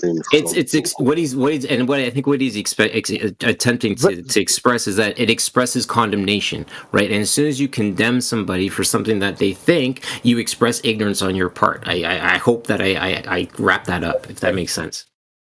I just have to stop. Yeah. So, Sonny, Sasha, where are you from? Sasha 2.0. From the United States. Okay. Do you wake up some mornings and wonder if you're a man or a woman and just decide? Okay, I moved past that stage of my life. Like, I used to take estrogen, but I don't take that anymore. Oh my god. Estrogen, oh my god. You stole Really? package. For real? Oh man. The transgender Mason. Oh man. How the hell? Why do we play the part? Why can't we just not even bring that? We don't have to even go there, boys. Oh my gosh. It's obvious, bro. Sasha, you just render some stuff, man. I like sometimes past experiences do not have to dictate who you are now, right? They can just be your things for you to be like, this is who I am today. You don't have to render your past so openly to people, my friend. Because that pigeonholes you. Myself when I was taking estrogen, I saw what I was becoming and I didn't like it. That's why I stopped. Right. Hey, Kiwi, bro, you sound like your third eye's been opened. Bro, I've been walking with the. So I thank. I get on my knees every night, and I'm thankful for an open pineal gland and an idea of understanding and a removal of ego, so I can chat with my fellow man just to try to get understanding. That's all I look for. You get on your knees every night and chat to your fellow men. No, I get on my knees every night and I chat to my father upstairs, right? The good Lord. Your father? Yes. Wait. You're Mason, right? Me? Yeah. No, my friend. I was raised Catholic.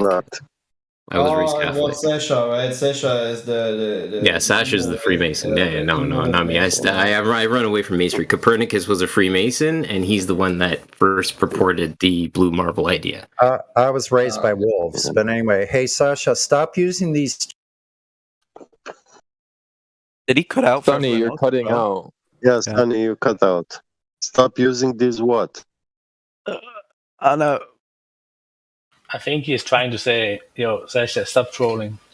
Sasha, do you like sacrifice babies or something? Oh shit. No, that's not what Freemasons do, don't dude. go there. That's a misconception. We should not buy into. No, it's not a misconception. I think you're but, talking out your ass, to be honest, Sasha. I don't think you've said a word of truth so far. Yeah, but we don't. You just don't. I mean, I can only show you the truth. I cannot force you to believe it. Wait, you said you couldn't tell us the truth about a fucking Oreo cookie, man. Come on. He's quoting Harry Potter now, bro. Okay, I wanted to. Sorry, I was cutting out. Technical difficulties. Anyway, Sasha, stop using you guys. That's a illogical. It's a logical fallacy to say you guys, because you're including everybody having the same line of thinking that you're saying that they do, but they don't. People don't have the same exact line of thinking in groups. Well, I don't even remember saying you guys. Well, we're not a hive mind here. We're all unique individuals with our own forms of thinking processes that are unique to each one of us. So by saying you guys you're making yourself look dumb by saying you guys. So I just thought I'm not offended. I don't think anybody's really offended, but it just makes you look kind of like not very intelligent to be using terms like that, bro. I'm offended. At night, you've ruined it. You've ruined my day. Yes. I'm angry, bro. I'm angry. I am angry more than you. I don't associate with these people, bro, and you're trying to lump me into a category. I will go to break. I will go to break something. I don't know any of these people, huh? I will go to divorce. I will divorce now. I'll take back the statement I made about people not being upset. Maybe some are. I tell you what we are. We are all globe heretics, heliocentric heretics. Not me. Yes. Yeah. Speak for yourself. No, you guys. You guys. You guys. So if the person who told me to speak for myself, you believe the heliocentric model then? Are you asking me? No, there was someone else. Oh, me? No.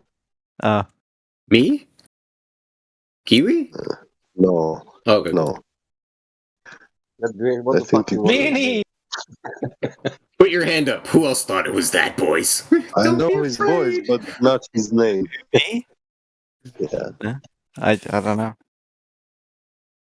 I want to Well, see. when I said that we are all heretics, who told me? Oh, not to me. Speak That was for me. myself? Yeah, it was you. Oh no, that was Quetzalcoatl. Yeah, Quetzalcoatl. But I think I don't know.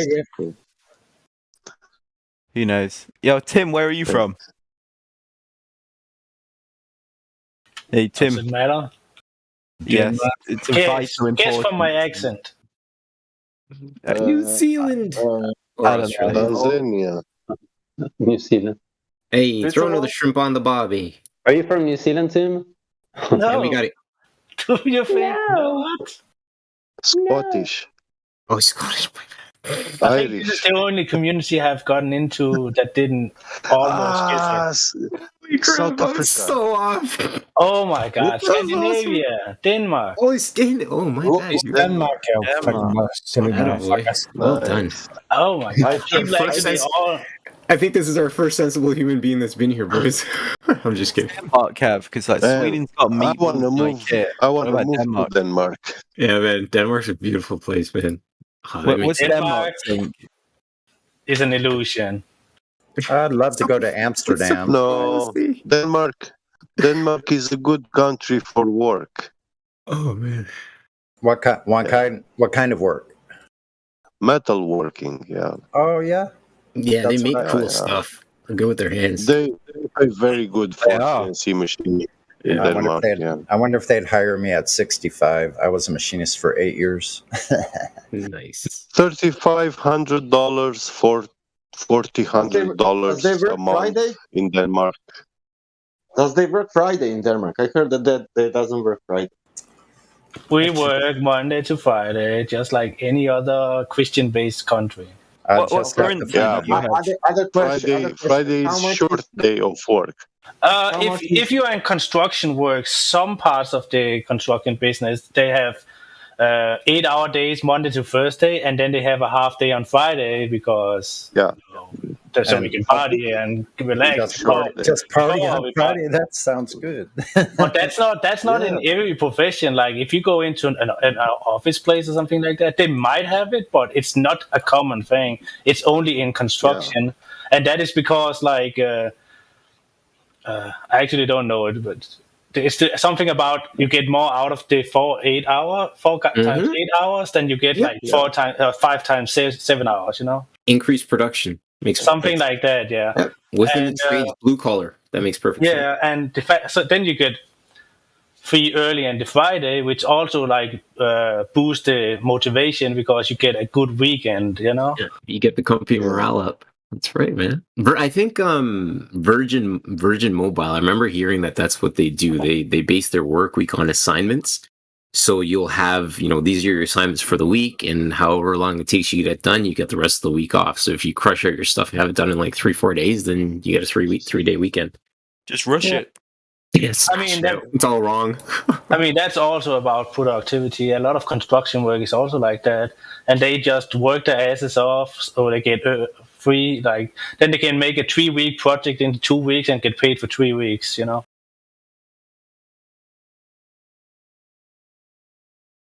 But in the construction business, it's mostly young people who actually does these things because they have the energy for it. What if I'm a slow worker and I take a week's assignments and finish them in 1 month? You are paid by the hour then.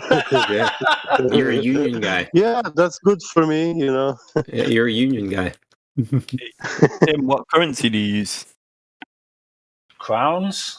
I guess that's how it plays. Yeah, crowns. So, okay, Tim, sorry. What shapes do you have, Tim? What? What shape is the Earth? It's flat. Okay. All right. It's not okay because flat is not a shape. Listen, it's not okay because it's not a shape. Wait. Actually, I need to. I need to object. Yeah. Earth Yeah, it's not a shape, Tim. That is exactly what I wanted to Hold say. on, let me finish what I was saying. Hold on 1 second. So yeah, I object to the initial premise that Earth is a shape at all. Earth is not a shape. It doesn't fit the requirements of something that has a shape, would be an object of some sort that you were able to measure the extremities of and know all the dimensions of said object. Yes. Earth doesn't have this luxury. No one has ever measured the extent. If they have, they're just simply not telling you and I. They told me, though. Yeah, Sonny came with the lengthy explanation. Okay. Yeah, that's what well, maybe you're special. Maybe they did tell you. I don't know. Told me, just no one else. Okay, Vinny. Welcome to the server to the new guys, Tim and Vinny. Good to see you here. I'm not and new. Anyone else new? I've been there for like a week. I've been there for 3 years. Today's my first day. Good I'm for hoping you. I don't get fired. Who said they've you been on here for 3 years? Vinny? Me, yeah. And you're still a globe earther? Yeah. Yeah, your Wow. propaganda hasn't worked on me yet. No, there's no propaganda to it. What you've been listening to your whole life is propaganda. What we just have is just measurements and objective reality there for you to look at yourself and make your own decisions, hopefully without your confirmation bias. I think the science world calls it observable evidence. Yeah, exactly. And it's part of empiricism. Oh, shit. Damn. Empirical means that it can be observable, testable, repeatable, and falsifiable. Boom. So if there's something about the globe that doesn't have all of those steps, then it's just simply not real. So what we have is we do have all of those aspects of testable, repeatable, observable, and falsifiable with the information that we have gathered. So it's up to you as an individual to take that information, decide, does it fit reality or not? You can't just take the information in and start at a notebook, start writing down digits or calculations. Formulas aren't going to work. You have to take the information you've already been given about the size, dimensions of Earth, take it out to reality and test it for yourself very simply with a line of sight test. A line of sight observation is simple enough. This thing about what Earth is not science at all. It's simple about 5th or 6th grade geometry. That's all. That's all you have to do. Take the numbers, take the geometry, go outside and test it for yourself. That's it. I have another example, observable evidence I'd like to, on the heels of that, would like to present. Has anybody thought about targeting systems in the military army of how you would be able to shoot a rocket or shoot a gun even across a curved playing field? Tracking sensors. How would a tank fire at? How does a tank fire around a curved Earth? Or over? I don't know. I can tell you something about. I was anti-aircraft. Anti-aircraft works on heat signatures, though. That's way different. I'm talking about line of sight firing, doesn't it? I didn't have weapon with the heat. I had only weapon with the bullets. Okay. Okay. Try that. To shoot the airplane. Okay. And that's it. Yeah. And but that you're shooting up in the sky, anti-aircraft, right? From the ground. Yeah. Okay. Yeah. But I'm talking about you're shooting in the sky. I'm talking about ground-to-ground combat. Listen. This the Earth. It's rotating. Oh, yeah. Good point. I forgot about that. So many variables, I lose track sometimes. Jeez. Yeah. As I said earlier. Yeah, and we never account on anything. Yeah. The military. Yeah. I heard tailwind will really mess up a bullet, though. Like, can you imagine a tailwind messing up a sniper's distance, right? And now you're going to tell me that sniper is on a spinning globe too. Man, what? The military, that was 30 years ago. You are not studying anything about gravity. You're not studying anything about rotation. You're not studying anything about shape of the Earth. You are shooting the target, and that's it. They pulled out their little notebook with their pen and they sat there and they made their calculations and then they adjusted their scope. And if the target was moving, they would shoot ahead of it. And if the target wasn't moving, they would shoot at it. That's it. Just like a periscope on a submarine. When a periscope in a submarine has the crosshairs from left to right, there's no curve, there's no fall off of the horizon from left to right. It's straight. You're shooting like 2, 3, 4, 5, 6 times of the angular size of the target if the target moving. It depends on the speed, of course. Then you're adjusting. If you miss it, you put three angular size of that target in front because it's moving. That was for airplanes, for example. You're shooting in front of aeroplane somewhere. Yep. Not a lot. Maybe one. I don't remember very well. Maybe one that size of angular size in the sky, and then you will reach the target. But that is because of speed, nothing else. Exactly. Ain't nothing moving. So here's something else. I learned this the other day. I was like, wow, that's an interesting point. Do we all agree that we have collagen in our skin? No. We don't have collagen in our skin? No, I don't know what it is. Okay, so collagen, does anyone know what collagen is? Do I want it to be my skin? No, collagen is something that is present in your skin, and it's also present in bones. Okay. Okay, so tell us what it is. What is So it? collagen is a tissue. It's present in your skin, or it's a part of your makeup of your tissue in your skin, and it also is present in bones, right? Collagen has a shelf life of 10,000 years maximum, apparently. So my thing is, if you're bringing a dinosaur bone to me now and telling me that it's millions of years old, why is it showing no form of decay? That's a question. Another observable question that I have, if you will. Hey, can you please give me a mathematical equation? Otherwise, it's not good. No, that was just an observable. I apologize if there's no mathematics associated with that. Sorry. Do you guys not believe in evolution either? No, evolution is a cool story, bro. Why would one need to believe in anything if it was proven to be true? Evolution, it's got a decent amount of science to it, right? Well, okay, what is science? Tell us what science is. Decent amount of science. Nice. What's science? What is science? Like, in a lab with the beakers and stuff. Okay, those are just the little auxiliary things that you're using to perform science, but what is science? I guess it's like the art of learning about our natural world. I don't know.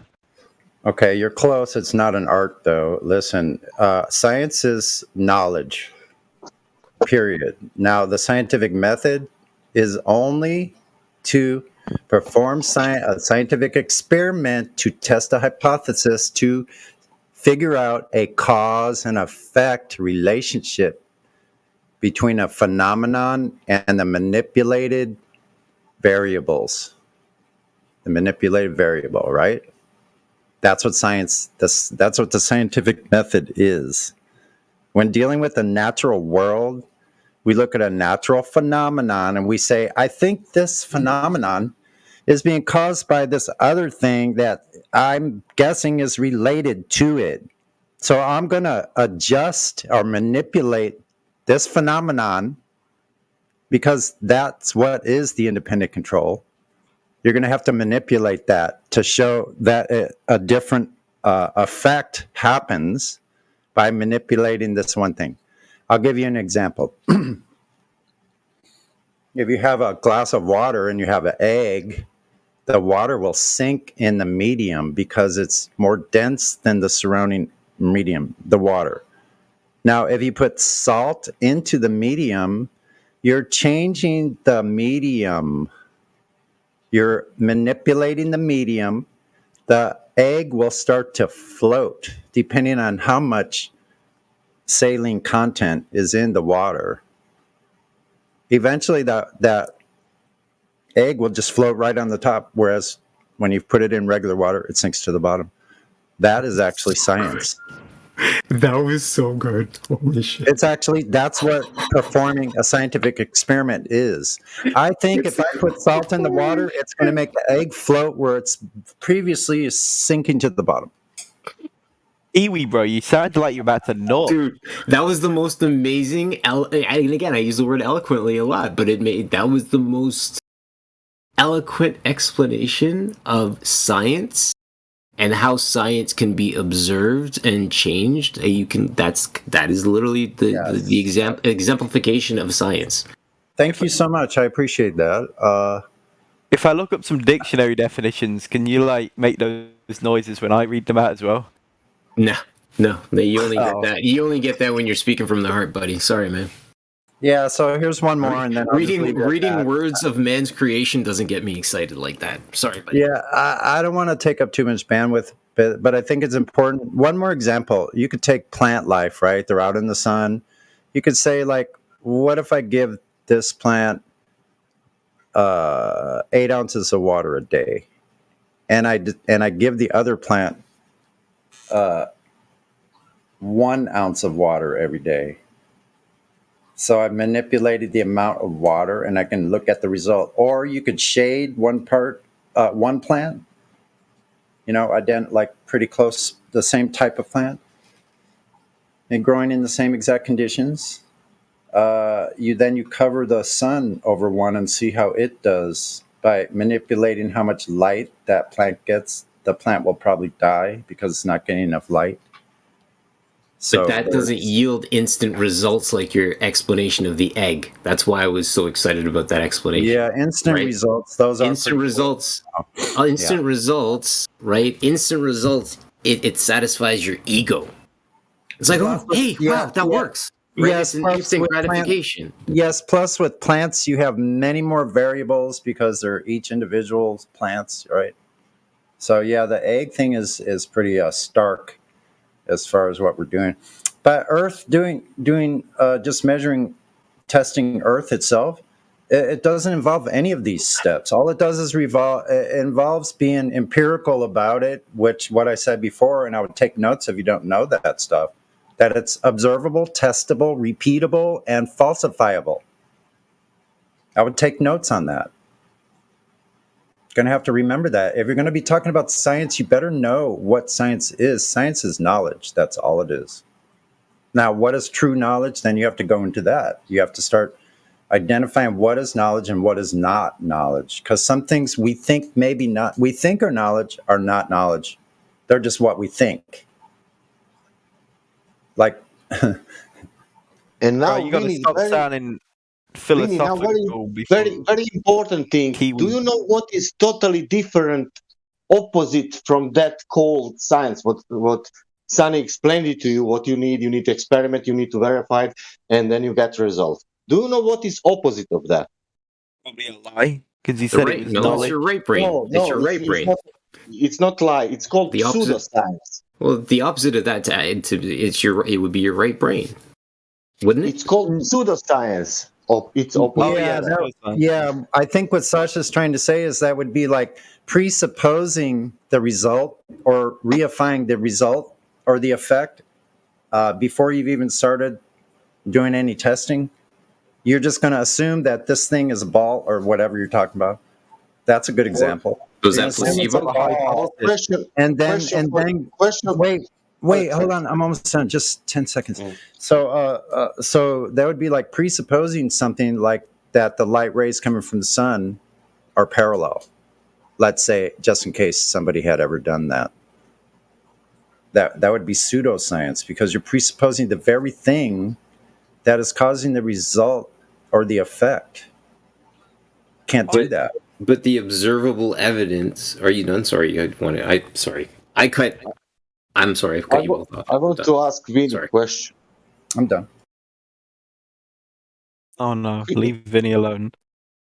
No, it's a. But I have a question directly. What do you think about flat earthers? Are they science deniers or science supporters? What do I think of who? Flat earthers? Are science deniers or science supporters? I don't know. I mean, you guys are pretty sciencey. Really? Yeah. I mean, and you say big words, so I guess you're science supporters. Yeah. But okay. Look at this on the world. Mainstream world saying this: gravity, gravity. You believe in gravity because science, science, science. And then we flatter the science. Okay, great. Let's see how science proved that that gravity exists, because it must be some experiment there, and there is no experiment. So you are the true scientists. No, I'm telling you, there is no experiment what is proving the gravity. How then we can say science for the gravity when scientists never proved the gravity? With the scientific method, because to be science, you need to use that scientific method what they was used, for example, for water. You can drop into water, how much ever ice you want, but water will not boil, In 1915, when Einstein published his new paper, proposing relativistic gravity, there was no scientific experiment contained in that work. So the theory of gravity is not a scientific theory. To be a scientific theory, it requires to have an experiment. And is evolution a scientific theory? Listen, this gravity, it's a theory. Like evolution also is not. Go ahead, Sasha. Yeah, I want to say gravity is a theory, and nobody wants to accept that. Theory, like all other theories, like whatever. If you know some theory about whatever, and you never proven that, it's theory, and that is gravity theory, nothing what is existing. It's only a theory, Like a theory is this: I can jump 200 meter, and 244 because the record is 246 in height. But it is theory only, because I am saying that I can do that. Yeah, but there is no demonstration. Wow, it's enough if I say. Yeah, you never jumped 4 meters and high. If I say that many scientists, like, it's enough to say science, man, and you believe, like I believe, because many scientists prove it. Okay, let's look into that. Who proved it? What is the name? What was the year? What was the method? And then you find nothing, and you say, but which one of these scientists, what you are mentioning all the time, are missing somehow? Where they are, what's happened? And then you will get maybe some saying Cavendish or shit, but that. Yeah, I was just about to say, who's this Cavendish guy? Yeah, man. And he was so, and listen, he was so reliable, he had to build a second staircase because he was afraid people were going to find or run into people when they were delivering him stuff or something like that. But he was literally scared of his own shadow. I will tell you who is Cavendish. Yeah. Cavendish is one of the most important people in the world because he proved the gravity, But we never ever will put that in some kind of like a basic education, because that's not important. He proved gravity. Okay, it's proven. It's proven fact. Yeah, but listen, he's not for learning for kids and immediately from basics. Like a Copernicus, like a Galileo, like he is Cavendish. He only proved gravity, nothing else, or whatever. But even if it was not him. Even I think it was another names. He wanted to wake the Earth, and he found out himself proving gravity. By mistake. You can make today that experiment with 2 balls, metal balls. You cannot use wood balls because that is not mass. You cannot use plastic balls. You cannot use any kind of material, other material. You cannot use paper balls. They advise the first metal which they recommend is lead, and the second is iron. And what people, ordinary people, do not know about the lead is that lead is a metal which has it has funny magnetic properties. The lead atom is diamagnetic, and the metal itself is paramagnetic. So, because of these two distinct magnetic properties, the lead metal is always attracted to itself. So, when you have tiny pieces of lead on a vibrating table, they will come close together in a blob. Like attracts like. Sorry? Like attracts like. Makes sense. Because they're the like materials, right? They'll be attracted to one another.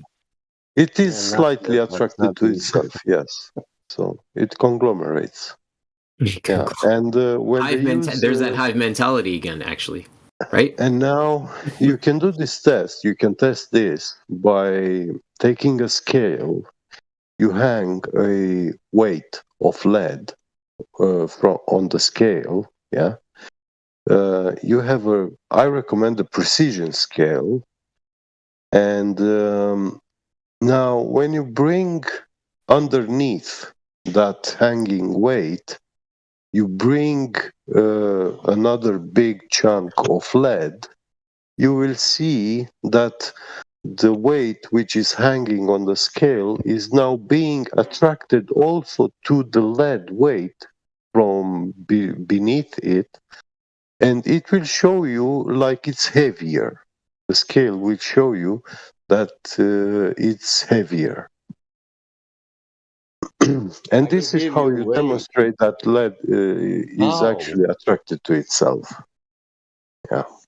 You need to be patient sometimes. Sorry, I thought Michael. Yeah, and this is the magic which people did not knew about Cavendish experiments. Yeah, but listen to this. You have now Cavendish experiment. You look at the balls. You measure something, and then you make a conclusion. Look, that means centrifugal force it's arranged. The pressure, gas pressure, it's arranged, and curvature is arranged. And it's a globe.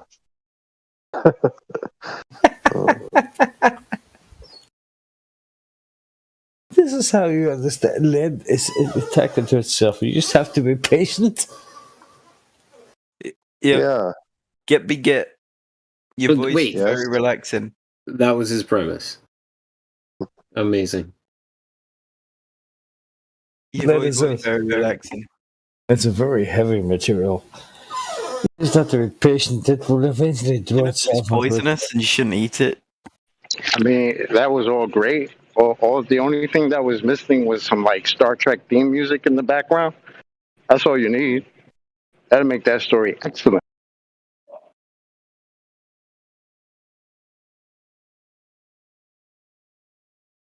Did you know lead's poisonous? No. Just thought I'd clear that up. Jesus, thanks. Not poisonous. It's toxic. Oh, same thing. No, it's not the same thing. Japanese emperors used to fucking swallow mercury, thinking it would give them long life. That means that Earth is 99% lead, made from lead. But if you are comparing the experiment Earth with the, mass attracts mass. No, Sasha. Most of the Earth is made of molten iron nickel. You don't know anything about Earth. Maybe because I never was there. That's friendly fire. Yeah, friendly fire. pew, pew, pew. Your voice don't get me get. I'm gonna have to join when I'm about to go to bed and just mute my mic and just listen to your voice. It'll put me straight to sleep. Easy now. Well, I'm not gonna be long because I have to Eddie. go to work soon. So yeah, but tomorrow I'm having a day off, so we'll be here for a longer time. Yeah.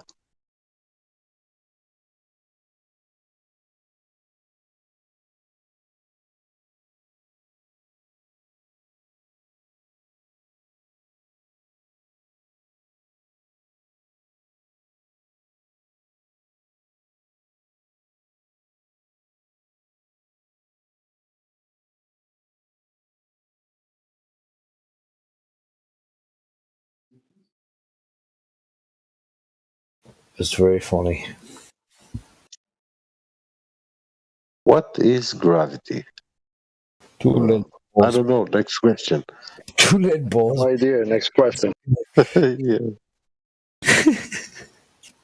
Gravity is when mass attracts mass. No. Hold on. What Checking is my mass? calendar. What is mass? It's 2022.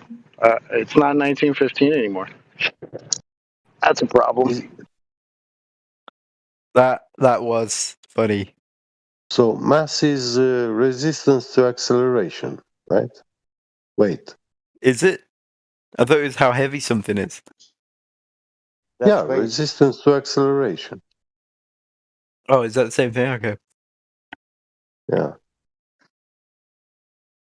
That means that resistance to acceleration attracts resistance to acceleration.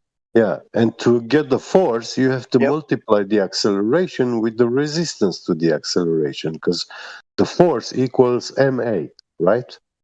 Mass times acceleration. Or become a Jedi. Or become a Jedi. Stop. Yeah. That's awesome. So all Newton's formulas are bunk.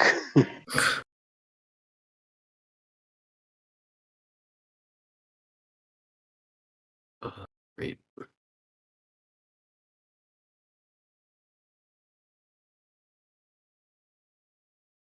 Yeah, funny thing, at MIT University, they teach incoherent electrostatic acceleration for the down vector. Downwards attraction.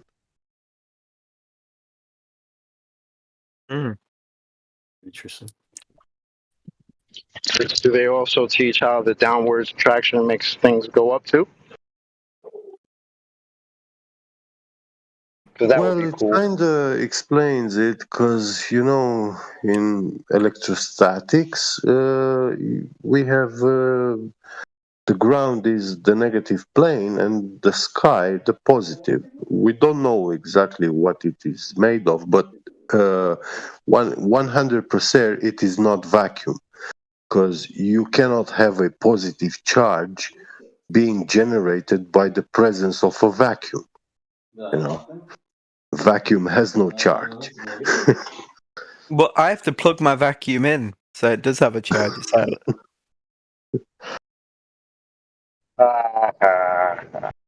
Yeah. Watch out for the flying tomato. You have to do the main storyline for all three zones. Huh? Someone forgot to mute, I would imagine. And I'm not even done with the first one. But technically, I don't think they're all. Stormfire. He's not muted. So I don't know if we'll have to do Hey, everything. maybe we'll hear something juicy. Hey Clay, are you hot micing or? No, my mic You're, is closed. you are coming low. My mic is Low closed. volume. Ah, I see. Okay. I need the Pride of Kulturos, which gets me a nation united, because I already have Lore Master of Kulturos. Let's see So what I I'm do going have on about. I'm wasting my time right now. I'm trying to figure out what the heck he's listening. He's talking about. He's going to come back and I'm going to know everything about him and he's going to wonder how.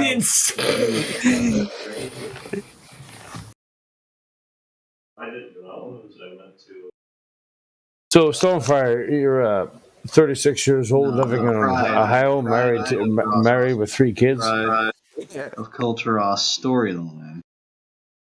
He's not even paying attention, obviously.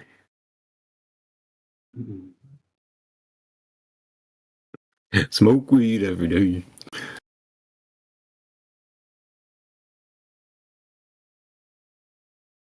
No, I don't think you should smoke weed. It's actually really bad for your health.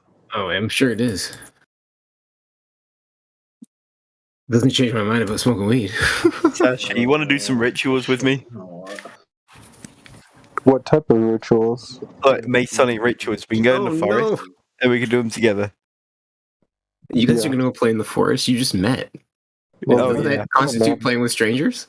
You sacrifice a baby or something. He's not a stranger. This is horrible. Yeah, are you guys ever naughty? Like, do you guys touch yourself at night? All the time, bro. Not just at night.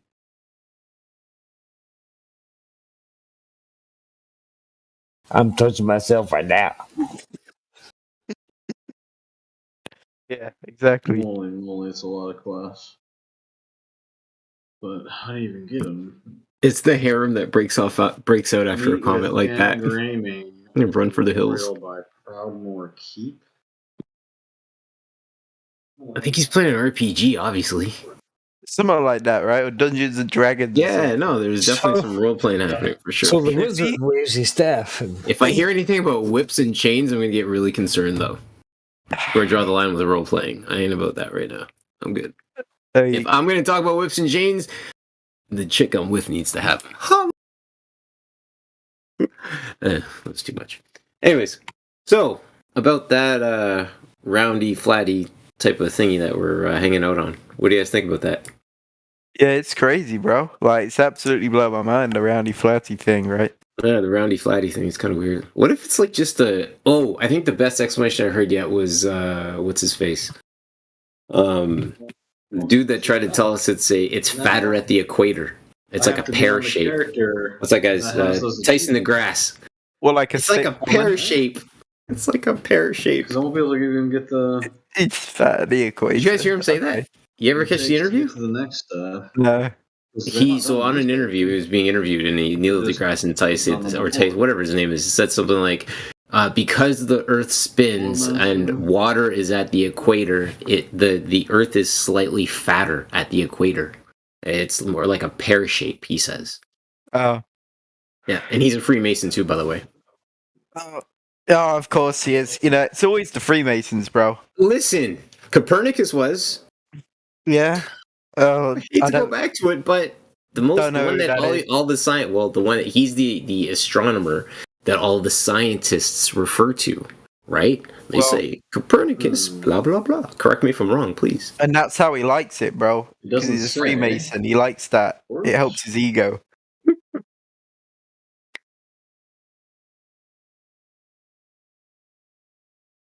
What do they do in a Freemason lodge? Do they just drink? Do they just like sit there drinking alcohol, escape their wives for an hour or two? I would imagine it started off as some form of an OBC, an old boys club, and get away from their wife for a bit. Wife nagging me. Off and going to the Freemason club. I guess I have to have an alliance character, at least to the BFA. Let's see. Is it Giovanni the Death Knight? Giovanni the Death Knight. I think we. I'm just when he gets back, I'm gonna quiz him on all this and be I like, don't even know the level cap though. What was the level cap for BFA? "Hey, Stormfire, what's the level cap for Giovanni the Death Knight, my guy?" That's 45. That's actually an intelligent question right there. Yeah. When I ask it, you're gonna get excited, Kiwi. Oh, I'll start squealing like a pig. You watch the squeals will come, buddy. Kiwi the squealer. Holla. 120. So if Giovanni's 45. Right. So if Giovanni's 45, then the Earth's flat. We're into some business now. We got points. You know how we feel about mathematics.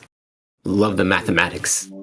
If Giovanni's 45, that means Dave from down the road must be 60.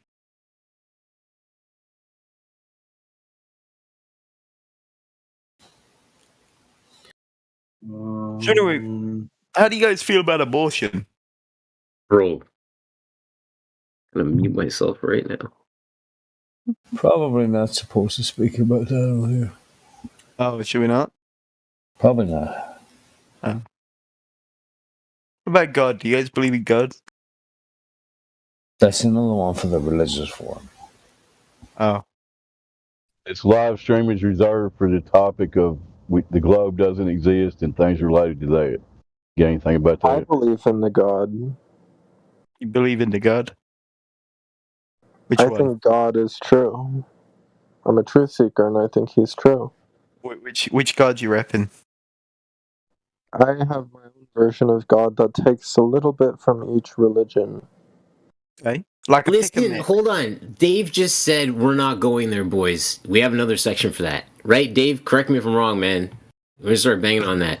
That one Yeah, looks a that's correct. tattletale, Kiwi. Its live stream is reserved for the topic of the globe. Does the globe exist and flat Earth and stuff related to that, not religion. Unless you're talking about the globe religion, that's allowable. You can use the biblical verses to prove the flat Earth. Yeah, let's talk about the biblical verses related to flat Earth, Sasha. Do you subscribe to the Bible? I think the Bible is meant to be interpreted metaphorically. Okay. The Bible is the script. The Bible is a flat book. Actually, it's kind of like a rectangle, isn't it? It's kind of like a 3D rectangle. I know you have a flat Bible. Like it's a chunky book, bro. It's a chunky book. Okay, guys, we gotta be careful. Again, Genesis, on the second day, he created the firmament, boys. And again, I just say that is the lid to the closed system that we are in. You experience zero gravity at the very top of that firmament because there's no gravity at the very top of that dome. But everything else, the pressure, or the ether, the gases are all filled within that closed system. Right, like you put a glass of rubbing alcohol, as an example, out on the sidewalk under the sun, it evaporates, right? All those gases get collected in the atmosphere, and at some point, I believe they combust, and that's what you get what appears to be an asteroid. That's what I think. Looks like a firework. So, asteroids and rubbing alcohol, people have left out on the sidewalk. Collected gases. Right? You got to think about gases evaporate and they get collected in the atmosphere. At some point, they ignite. Right? Gases always ignite. Always. Don't we have bits of asteroid on Earth, though? Like little bits of meteorite and stuff? And impact craters and stuff? Impact craters, okay. But I haven't seen the rocks. Have you seen the flying rocks anywhere? Pictures of sizzling flying rocks? I haven't seen any. Shooting stars, isn't it? Aren't they like? You say that's in the gases sky, always dude. ignite? Are the gases you're breathing right now, are they igniting? No, they're not, because the gases that I'm consuming don't have an ignitable. They're not being ignited at that point. You're not getting it right. Asteroids, gases aren't always igniting, right? I'm just listen. I get y'all are kind of just running all over the place. I get it, but when you say certain things, you gotta establish what you're saying. So gases always ignite, but yet you're breathing with no ignition. No, he's saying they sometimes combust in the sky, and that's what an asteroid is. They collect and they combust. That's what I'm saying. That's what I'm getting at. Okay. Yeah, right. We know that oxygen doesn't combust. We know that. No, you made a valid point, and I'm answering your point, right? Think about oxygen, no doubt. Oxygen does not combust. 100%. I fully agree with you because I'm not on fire. If you want to go into how that forms into asteroids and shit, I mean, be my guest. That'd be a cool story. I'll go grab a Coke and shit. All right, grab a Coke. Sit back, but if you get a pool of rubbing alcohol, right, and you put it on your sidewalk, a good size amount, something like a baking tray full of it, and then it evaporates, you'll actually be able to make it asteroid.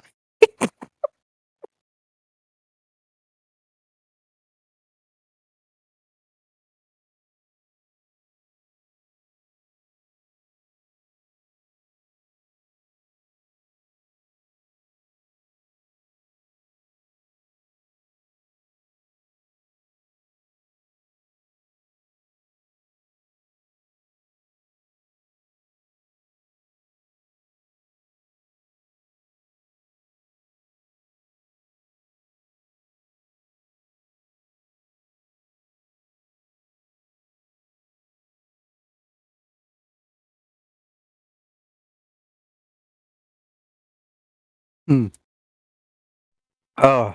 Sometimes I like saying flat Earth truth into the microphone and see, how it makes people Flat Earth feel. what?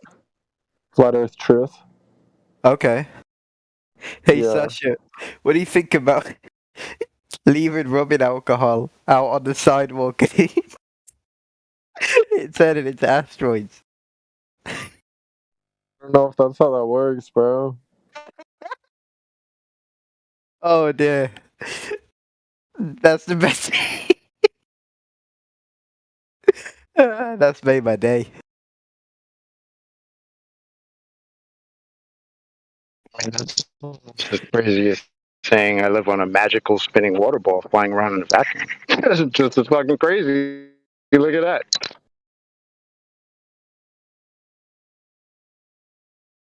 So, Kiwi, Yes, my guy. do you know what combination of chemicals it is that combust? Because like we could do that, right? My Like guy, if we knew what listen. combination is, Hold on. I'm we gonna could tell you. fill like Hold a on. pool of them. If you put right now, I'm gonna ask you observable evidence. Yeah. Okay.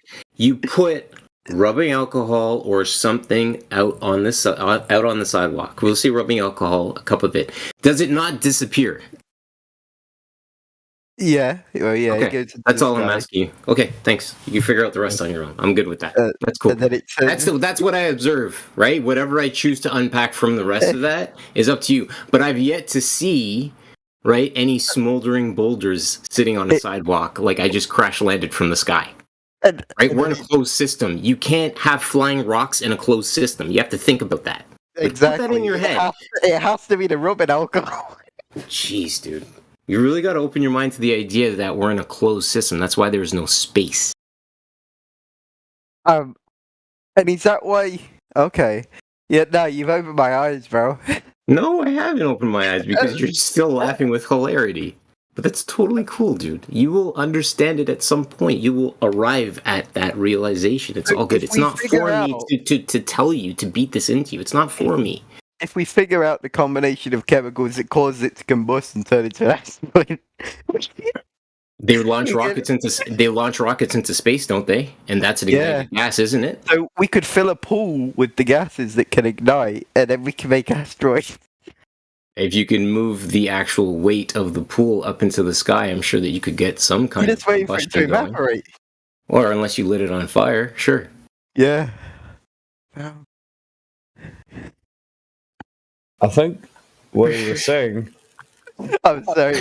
Like, you and I can sit here and laugh with hilarity all day. No, I'm only all taking about it. it. I knew what you were saying. I was just taking the piss. You're taking the piss. I know, dude. I totally understand. Believe me, buddy. I deal with this shit every day. It's all good. You think I walk into anywhere and I don't talk about this stuff with people?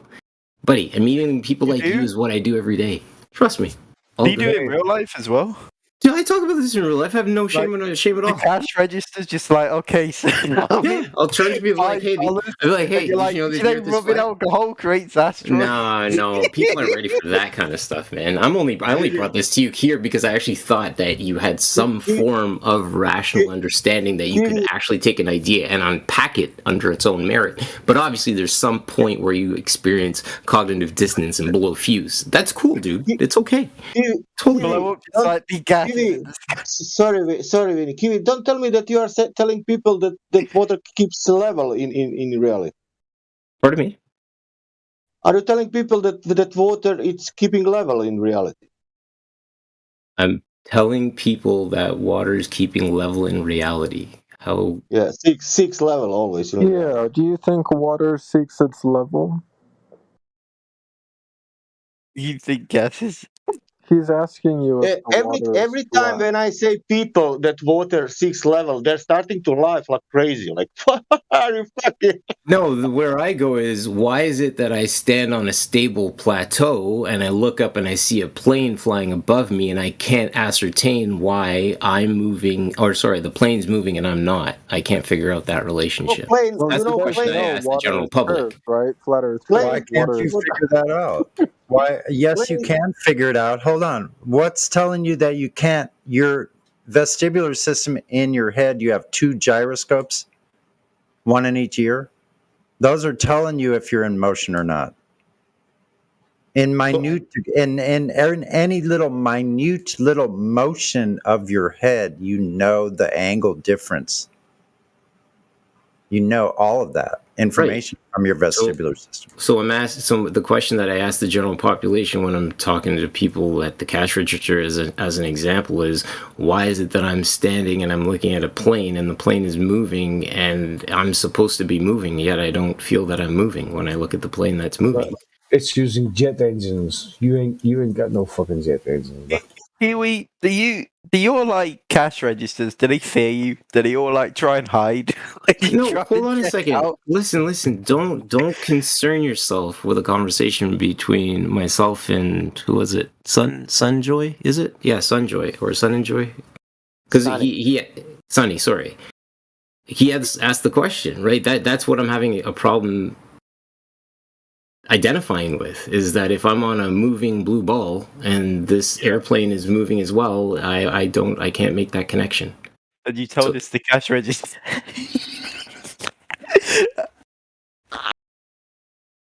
No, I know you would be the definition of a troll. This is what I would define as you acting like a troll, because I'm asking a question, seeking an intelligible answer, and you're just picking one point on it and diving in on that, which proves absolutely nothing to the course of this conversation. No, it just like shocks me that you told random people in your life about it. It's just, you can ask questions. Are you hold on a minute, I want to ask you, are you that ignorant that you're not able to ask an innocent question to another human being to form a conversation with that person? Because if you can't do that, that would tell me that we as a society are lost. Not like a conspiracy. And you can't, and you do this with a person.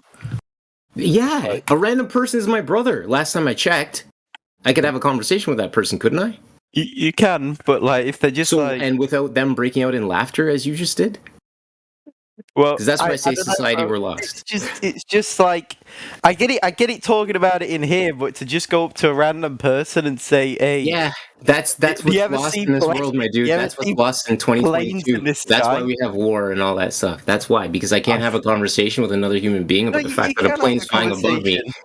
Like people will talk to you all day about this stuff in here. It's just strange that you go up to random people. Listen, this is good example about war. For example, behind the corner, some people killing other two people, and I saw it. But I will not tell you what the fuck I need to tell you. You know, better go away and shut up and not tell nobody. Is that true? No, you should tell the cops. The cops, but not to you. You know, because you are not considered also about that. Right, mind your own business. That means for police station, you and other 100 people, it's on 100 meter. But I will not tell you and 100 people 100 meter. A police station is 200 miles, but I will go to find out how to call police. Yeah, if you see someone get murdered, you should tell the police. Yeah. Why? What? So they can investigate. Police, but if police is not there, if is there some people around, you will not tell that people that somebody is killing other people there. You will go to the police. You will run to the police. A police station is 5 miles, but some people are there. Like 100 you could warn them. You could always warn them and then go to the you police. can warn them and say about, yeah, okay, great. Yeah. What was the point of that? I don't. But nothing. Get it. That's cool. You don't get it. I don't think I get it. If I see someone murdered and there's people around, I'd tell the police. But yeah, if there's people in the general vicinity, I'd be like, "Hey, don't go in there. There's someone getting killed." Okay, and then I'd go tell the police. And if somebody told you that water is curving, you know.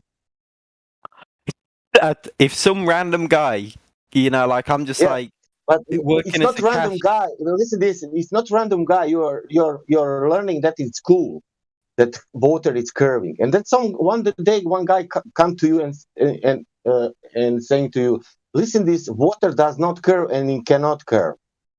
Yeah, if a plane flies above me and I observe no motion. If I was a checkout, you know, like working at a checkout, and I'm like, that'll be $5, sir, and he's like. No, okay, no, stop. You got it. Hold on a minute. Let's paint that picture. I'm cashing out right? Yeah. I'm cashing out, and the chick says to me, $5, sir, and a plane flies by and roars the shit out of this. Sorry, a cuss. Roars the crap out of the superstore, right? Because he's flying too low, right? And I look at the cash register, I'm like, the chick cashing me out, I'm like, isn't it interesting that that plane flew by us and we're standing here on a moving plane as well? I think you should think you're an Is that no? You answered too fast because you didn't take the time to think about what I just purported, right? And this is why I say that you're a troll, my guy, because you're looking for words that people say. You're not onboarding, actively onboarding information that people are presenting to you, and this is why I say that you are a troll. You're right. I don't take in and absorb everything that people tell me. You don't. But I'm saying if you do that to a random person, I'm just saying that's strange. What? I'm gonna get arrested? What's gonna happen? No, but it's just weird. What's gonna happen? I'm scared of the boogeyman. What's gonna happen? Come on. It's just a weird. Have a conversation with a human being. No. It's you're living in ignorance, man. Hold on. He needs to stop with the yeah, but. He's got a yeah, but every time you say something, and it's immediately after you make a point. He's not even listening to you. Thank you. Yeah, but. Thank you. Thank you. The point isn't that you can't have a conversation about it like we're doing it right now. It's when you do it to random people. Like Why can you not engage in an active conversation with a stranger? Are you that active? Are you that socially retarded? I'm asking you. They don't. You're getting angry now, bro. No. I'm not getting angry. I'm asking you a very driven question because this is my passion. No, it isn't. This is my passion. I enjoy teaching and I enjoy engaging with another human being. And I'm asking you a pointed question to say it is befuddling to me. Yes, I use the word again, that you cannot engage in an active conversation with a stranger. Or are you still under what your parents told you that you shouldn't talk to strangers? No, that's concerning. You're socially retarded. If you cannot engage in a conversation with another human being, that tells me that you are socially retarded or socially inept. Socially acceptable at the time. That's what I'm saying.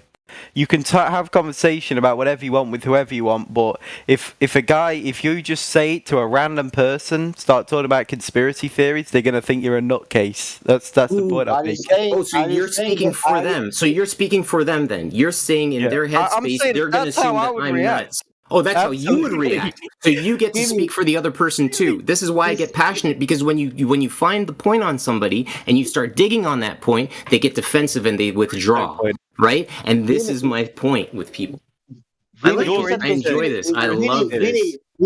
Vinny, you said conspiracy theorist, but listen to this. I'm coming on the street and saying, person, water does not curve. And he's telling me, you're a conspiracy theorist. And I'm telling him only this word. Water does not curve. And he's telling me you are a conspiracy theorist. Okay. And that's the joke. No. What I'm saying to you, my friend, when he says I'm a conspiracy theorist, right?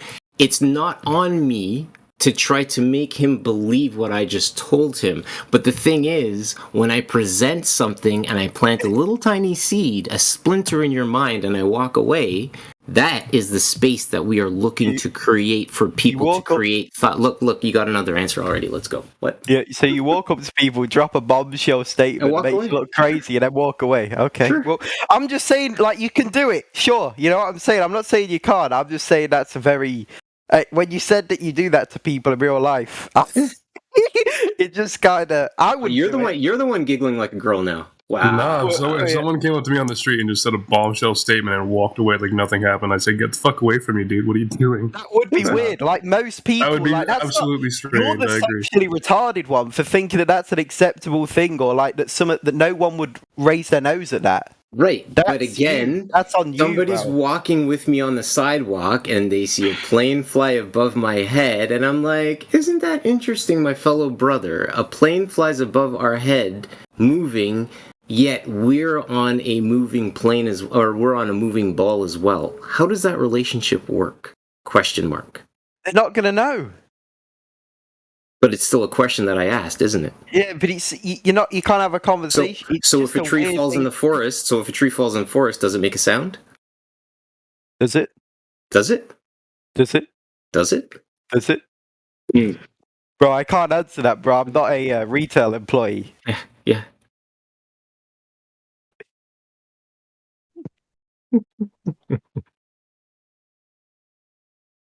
And Vinny, why we are here? What is our aim? Why we are doing this? Why we open this server? What we want to do? What we want to accomplish? I know, to talk about flat Earth. Who is our leader? What we are following? Who am I following? What? Who are you following? I don't know. Who's the owner? Because on the other side, I see following people. They're following the heliocentric religious, and I can see society in the last 100 years. I cannot see beautiful harmony and peace and love. I see corruption, control, and wars and blah blah blah. But still, I'm waiting to get that answer. What we are doing? Because I don't know who deceived me about this flat Earth. Why I think that Earth is flat, Vinny? Why do you think the Earth is flat? Yeah. I know the reasons you've said to me. I'm not saying you can't think it's flat. Like, yeah, but why I'm thinking that Earth is flat? I know you've done some science. No, I didn't do. I didn't do science. Oh well, other people have done science. I'm baker. I'm baker. In the past I did 20 years of baking. I did many other jobs, but let's say baker. But I have nothing with science. Okay. Okay. Well, that means okay. I'm not because of that. Let's try to figure out why I'm here. Can you try to guess second thing? I think you're here because you're a truth seeker. No, I'm not here because of that, Sasha.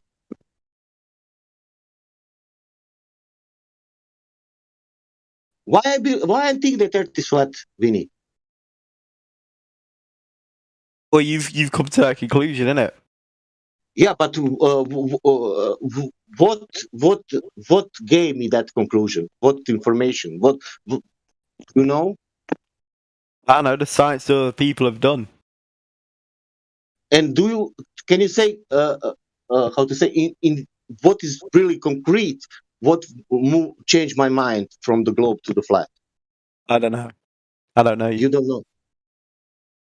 Can you say for anyone here? Well, I don't know the particular reason that you believe it's flat now. Particular reason. Yeah. Okay. What would be the reason that you don't believe in globe? I do believe it's a globe. Yeah, but what would be reason that you don't believe in globe? Let's say it's globe now, but what would be reason that it's not a globe? I don't know. What Vinny is saying is he doesn't know the flat Earth, and he doesn't know the globe model either. For example, if for example, Vinny, if fear it's not curving, it's not. What shall I think then?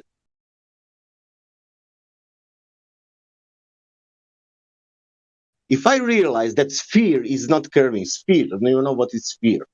Does not curve. I know what a sphere is. Okay, that means the sphere must curve, of course. Yeah. But if I realize that sphere does not curve, what that mean? Then it's not a sphere. Okay. That's the reason why I'm here. Okay. Only that one. Nothing else. Right. What was the point? And if you want to know how I know or how other people know, they can show you. If you want to see that and make some math about that, and even if with your eyes you can see, you can maybe put ego apart, put all others, whatever, put world apart, put all of us apart, and think about what did you see and what do you think about that.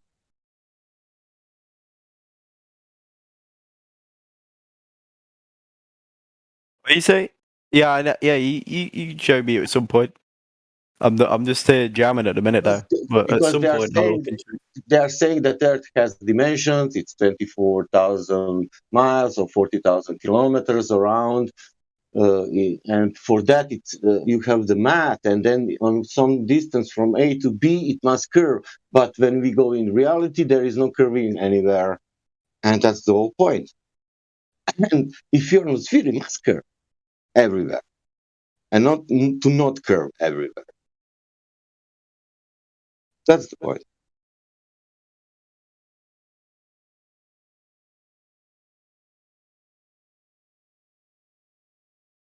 And then you take the photo camera, whatever, go to the beach, and then wherever, UK beach, South Africa beach, USA beach, and on every of that beach, it's every on 10 miles, on 20 miles, and every time it's showing drop exactly 66 foot, 120, whatever distances.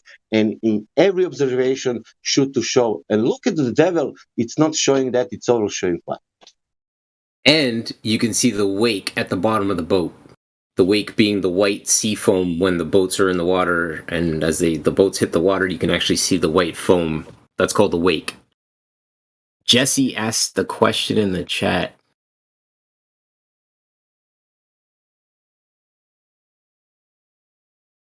Jesse, is it possible, brother, for you to Jesse hop Gordon. in the live stream? Yeah. Awesome. Can you ask your question to the room, please? But hold on. One at a time for the answers, please. Thank you. Was that the question about? No. Sorry. Will you please ask your question that you asked in the live stream here in the the live stream, so that everybody can hear and field it? However, it would be great to hear one at a time on the answer. I've asked several questions, but I think you mean the one about water curving or being flat. I don't know. Somebody just mentioned over the live stream. See, I can't pay attention to the live stream right now. So for the audience that's listening, and there's a great many more than you think, if you could ask that question to the room, that'd be lovely. Okay, it must have been the one to Kiwi, and I asked. You mentioned that water does not curve. How do I process that? There are several things that do cause water to bend, like the Moses effect and a spinning fish tank. So how do I determine whether water is actually perfectly flat or if it curves 8 inches per mile squared? I believe that's yeah. Exactly, thank you. No problem. Jesse, do you think water at rest is analogous to a spinning fish tank or the Moses effect? Oh God, I want to answer this so bad. Shut up. No, of course not. A spinning fish tank. No. Is it one at a time? Who's going first? That was my only question. Go ahead. Okay. A spinning fish tank, you said, Jesse, right? Yes. Okay, so a spinning fish tank. What's causing the fish tank to spin? A motor. Pardon me? A motor. A motor, right? Yeah. So you are imposing a force on the fish tank on the enclosure system that houses the water that is within, correct? Yes. So therefore, that example is null and void because you've introduced a motor into that I'm not saying that the oceans must be concave because the fish tank was concave. I'm just saying there are things that do cause water to curve while still measuring level at every point on the water if you were to place a small bubble level at the surface on that water. And so I don't see how we can just unilaterally say water cannot curve. Yeah, you're wrong at the point because you're applying a force, Kiwi, to the water. Earth is not analogous, just like Banker was saying. It's not analogous to Earth itself at all. Right, that's true. To that point, how can you demonstrate what's the experiment you perform at the horizon to prove that every horizon is Earth curvature refracted? I'm sorry, Glad. I thought you were central banker. my forgive me. No, I got a lot of different voices. Seems like it. It's ridiculous. But anyway, so it was me at first, but yeah, go ahead, Glad. Oh, okay. Good. Thanks for there we go. Yeah. Okay, so do you understand my question, Jesse? I can repeat it. Go for it. All day. Okay, so are you saying that, because I have to ask a question, so are you saying that Earth curvature is happening at the horizon, but the reason we keep observing it flat is because of refraction? I wasn't saying anything about that. I'm just asking, how can we know in the specific case of water at rest whether it's flat, or a slight non-flatness? So what do you mean by slight non-flatness? Either Earth curve or a local non-flatness, like a small wave? No, a non-flatness to the tune of, say, 8 inches per mile squared. Wow, that would be incredible. We'd see that eventually, don't you think? Well, but I mean, like, do we have a way to measure surface in a small area? Because, you know, if you look in a cup, it looks flat, other than the meniscus. But why are you doing that? You don't have to go to a cup. Because listen, a cup doesn't prove one thing either way. Globe, flat, triangle. That doesn't say anything. I think that's a non sequitur or a red herring. Either way, it doesn't matter to the conversation, does it? It's just a cup. What does a cup have to do with a pond or a lake? Measuring that, the cup has nothing to do with that. It's a very small, localized thing. And I think Globers have. Sorry if I get worked up. Globers have a problem thinking that we're just too small to see any curves. And that is such a bad excuse at this point. How many years later? A solid 7 years after this all started coming out. That's still one of the most pathetic excuses for an argument I've ever heard. We're just too small to see the curvature. So how did you find the curvature in the first place? It's too small to see it. And okay, I'm done. Hold on a second. He made a very, very valid point, right? And that is why I get so passionate about this, is because we have been brought to our knees and I'm speaking really heavy right now, but we have been brought to our knees by being told that we are not the center of the universe, when in actual fact, man is the center of the universe. It all does, in fact, revolve around us. Surprise, Mother Chucka. We're a lot bigger than they allow us to be, folks. That's the issue.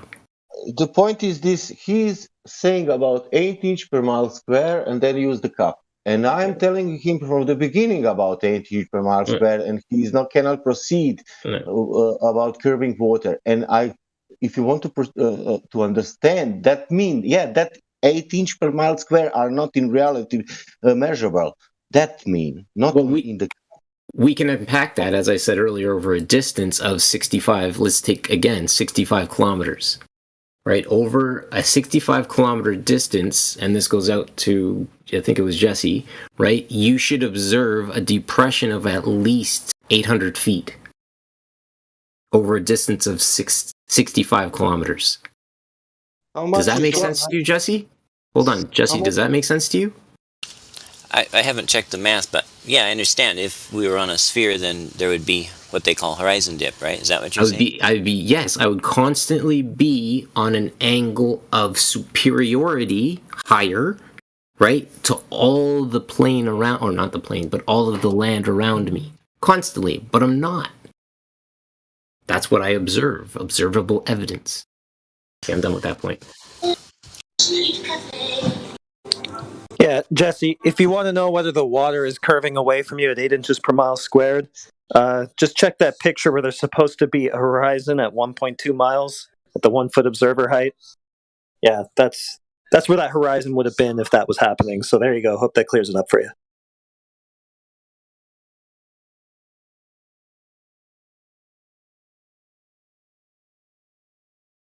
Coming down to the wire there, Jesse. Got a lot of evidence against the globe math. I do wonder what you're going to do about that. Kiwi, or however your name is being said. Kiwi, yeah. For how long have you researched Flat Earth now? 2.5 years. Oh, 2.5 years. And when did you come to a conclusion to say, like, what was actually the reason why you said at that point, no longer someone believes that heliocentric lie, I know the Earth is flat and stationary? What was my catalyst? Yeah, my catalyst was that God created the firmament on day 2. Honestly. Wow, that's nice, man. Highly respect that. Thanks, man. So you're also a Bible believer? Well, we're not unpacking that, my friend. I'm being respectful of the rules, but I can present enough stuff to say that Scripture is very real. Oh, okay. That's just what I wanted to know. If you want to just report, if you want to check that in terms of Scripture, right? The one thing I will say to you guys is look into Noah's Ark in Ararat, Turkey. It's 515 feet in length, right? And when you calculate it, Noah had 150,000 square feet of floating space to house those animals, or to house those animals 2 by 2. And this is why I say we need to start looking at the mathematics behind things to realize that it's actually really simple and it actually did happen. Hey man, I'm 100% on your side of everything regarding the Bible. There's nothing I do not believe. Like I can't have a double mind about it. I believe everything which is in it to be true. Thank you, my friend. So yeah, thank you for that comment. Yeah, I think I personally, man, my goal is next 2 years. I really want to travel to Sodom and Gomorrah, and look at that city that was burned down, because it's just crazy what you find there. You know, all these skeletons, pots, clay, burnt stuff, and all the pure sulfur balls and stuff. I just want to. Sodom and Gomorrah, yep, and a good resource for you to latch on to if you're not familiar with their work. If I may present, am I okay to present a resource? Sure. Just send it me privately. You know, okay, we'll do. I won't name it. I will do. Yeah, the all of the sites are being found, right? And the thing that I present to people is, if you believe in Jerusalem, which is a place that exists, right, then you know of King David. And King David is the exact same king, right, that shot Goliath in his forehead with a slingshot. King David is the David that slayed Goliath from David and Goliath. I don't know if you guys know that or not, but it's all connected. We really need to have. We both really need to have some Bible talk sometime, because. Dude, I do. I interview people on my show all the time and talk about all this stuff. So if you ever want to have an interview chat, yeah, dude, I talk about all this stuff. But I'm not into the self promotion, because the self promotion is where people think, oh, he's just here to. No. Because even my aunt said to me last night, she's like, you have a problem believing what everybody else believes, and I said yes, because I question what I have been taught. What we have been told. We have been told we are on a spinning marble, right? Wait. Don't you hear? Sorry, go ahead. I was gonna say, well, sorry. There's a lag. Go ahead, Clay. I just like his enthusiasm and stuff, like how I don't know, I just like listening to what... That is my innate, because I speak with confidence, because I understand his creation. I can only speak like this to Mark Sargent and present these different ideas to people like this because I understand what has been created, right? But again, this is my belief. I'm not here to make you believe what I believe. I'm here to just show things and present things for consideration. And when I meet ignorance, bro, I'm ready to go with the ignorance. Right. I love the ignorance. But just so you understand, one second, Job, just so you understand, the only reason why I say this is because you're just speaking out of my heart. Like, the things that I just think about most of the time, you just lay it out. And it's just something that you don't hear often, right? Appreciate that, my friend. Here comes the hate. Yeah. Here comes the hate. Let's go. Bring it. Where is it? Are you talking to me? Yeah, whoever was ready with the comment. Oh, I'm just saying, I was talking about, was it your mom that asked you about or you have a problem believing what others believe? Yep, my aunt. Yeah. Family. Yeah. Your aunt. Okay, check it out. Just for the audience, if you don't see the problem with that question or that statement, and I'm going to make it one more time, you just have a problem believing what everybody else believes. Right. If the audience doesn't see or hear a problem with that, you might as well turn this off, go back to the CNN tube. MSM, baby. turn into the TV and let it tell you a vision and further program you. Exactly. Yeah, man, it's all love. I don't have any hate for you. Although your channel sounds cool, and people who want to talk about all the other stuff should go there, probably, right? Post the link in the live stream voice. No, I don't. I'm not about the self-promotion, my friend. I earn my keep out of my own keep. I just enjoy the forum and being able to sit down and have a rational conversation with other human beings of like minds. Roger that. Cool, man. What is your channel? I'll message you. It's all good, man. Okay. But it's I have a. So do you guys who here has seen the movie Book of Eli with Denzel Washington? I didn't. Oh wait, no, I saw it. Yeah. I saw that. So he wanders across like Mad Max style, right, with like a gun on his back, blind guy, right? Shades on, right, and he busts everybody's ass, and at the end of the movie, he lays down, takes off his glasses. You realize, and sorry, I'm going to ruin it for people, but you should watch the movie because it's a good movie. He takes off glasses. You realize he's blind, and then he starts telling the Bible to the person. They start transcribing the Bible, and you find out when he flips the cover that it's the King James version of the Bible, right? That's what I did. I started my hashtag. It's the mute version with no letters. It's the Braille version. Exactly, the Braille version. So I did the same thing. I started a hashtag Book of Kilian, Kilian. So hashtag, you just search it, YouTube or whatever, and I'm sure you'll bump up on me at that point. Yeah, but you think it's just fictional, right? It's just a cool way of telling the story, right? It's not like you think that how time or something like that repeated or something, you know? What, Book of Eli? No, Book of Eli was completely fictional. No, it's just a movie. Okay. It's just a movie. Right. It was an amazing story of I just want to make sure, right? Because there are people that tend to use movies and stuff as to paint the reality. Yeah. No, I think we've stepped into insanity. If you allow a movie to paint your reality, that's the point where you've checked into insanity. I'll see you on the other side. All right. Yeah, you're gonna have fun on another Discord. There's a Discord which is Debate Flat Earth, and man, these people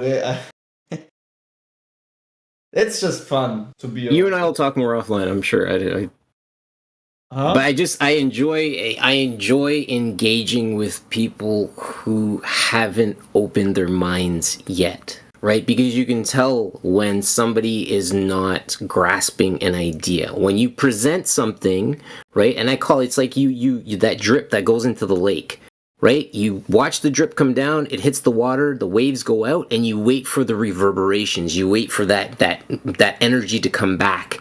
And you look and you're like, did you get it? Did you understand what I just said to you? No, you're still taking it on. And that's why when some people are quick to answer your questions, right? That tells me that they're not actively onboarding what you're presenting to them. And at that point, forget it. It's the theory of insanity, doing the same thing over and over again, expecting different results. Right.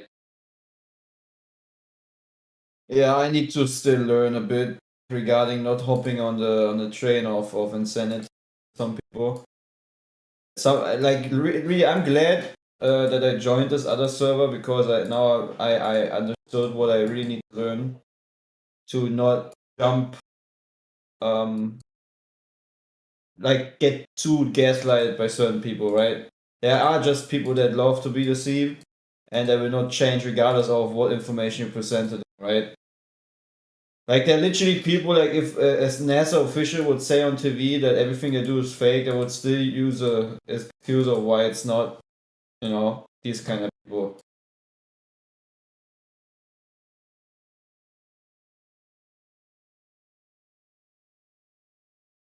Yeah, so just send me your channel. For sure. I definitely will, my friend. Definitely. It's it's not easy to engage with people who aren't open to the idea. I don't know. But yeah, I'm glad you're here, man. Welcome. I hope we're gonna have some nice discussions also down in the biblical chat sometime. For sure.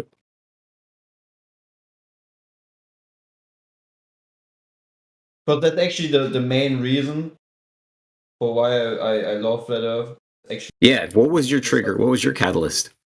Bubbles in space.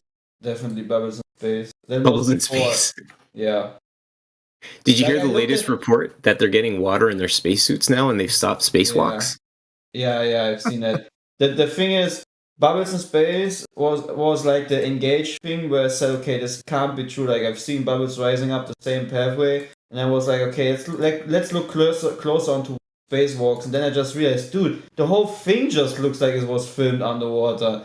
And then I see like these little details where, for example, he moves his hand, and then he has these thingies floating in front of him, and he moves his hand, and by moving he moves the water too, right? And things that he doesn't touch just get automatically Disturbed. into the direction Yep. disturbed. Yeah. The disturbance. Yeah.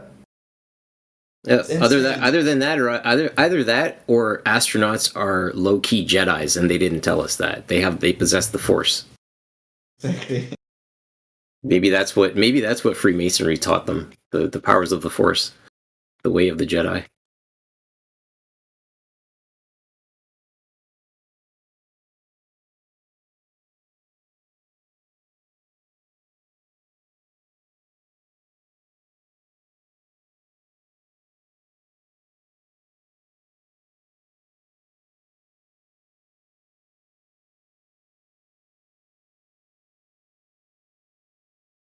Powers of Jedi.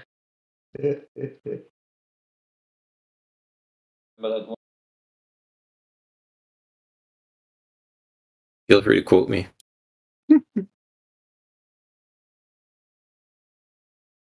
Yeah, it is what it is, man. Oh, here's another one I thought of the other day: hot air balloons. Uh-huh. They go straight up in the air, and the ground underneath them doesn't move. Like, hot air balloons are like a bad example of jumping up in the air and waiting for the ground underneath to rotate, so you don't have to travel anywhere because the Right. ground is moving apparently. You know what Coriolis by definition is? Tell me. Pseudo force. Per definition, pseudo fictitious force. Mhm. Still, they chant this as being for the imaginary space ball.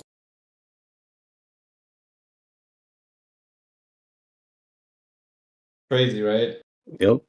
Everybody's quiet. Nobody's saying anything. Are they in disagreement, or are they? No. Some people are just listening. No. I also do that sometimes. I just conversation. Relax. A lot of us lurk all day and just kind of, chime in when we can. Others are here all the time, or most of the time. I got you. No, it's the hot air balloon thing. I was just. Yeah, I agree. That'd be some pretty amazing gravity to have it go in a straight line up, even though the world is spinning. Wow. Whoo-wee. Smokestacks, right? Yeah, because Yeah, smoke. Wow, that's another great example of observable evidence. Smokestack. Yeah, it's ridiculous. Really good. Smokestack, bro. Come on. Even clouds and trails. Check this out. What I read recently was some kind of meme said that clouds weigh millions of pounds, right, of water. They're full of water. Wait a second. So we got millions of pounds of ocean water being held to the ground, but the same amount, basically, or even a tenth of the amount, right up there in the sky, just chilling? I don't know, man. I don't know about that. Exactly.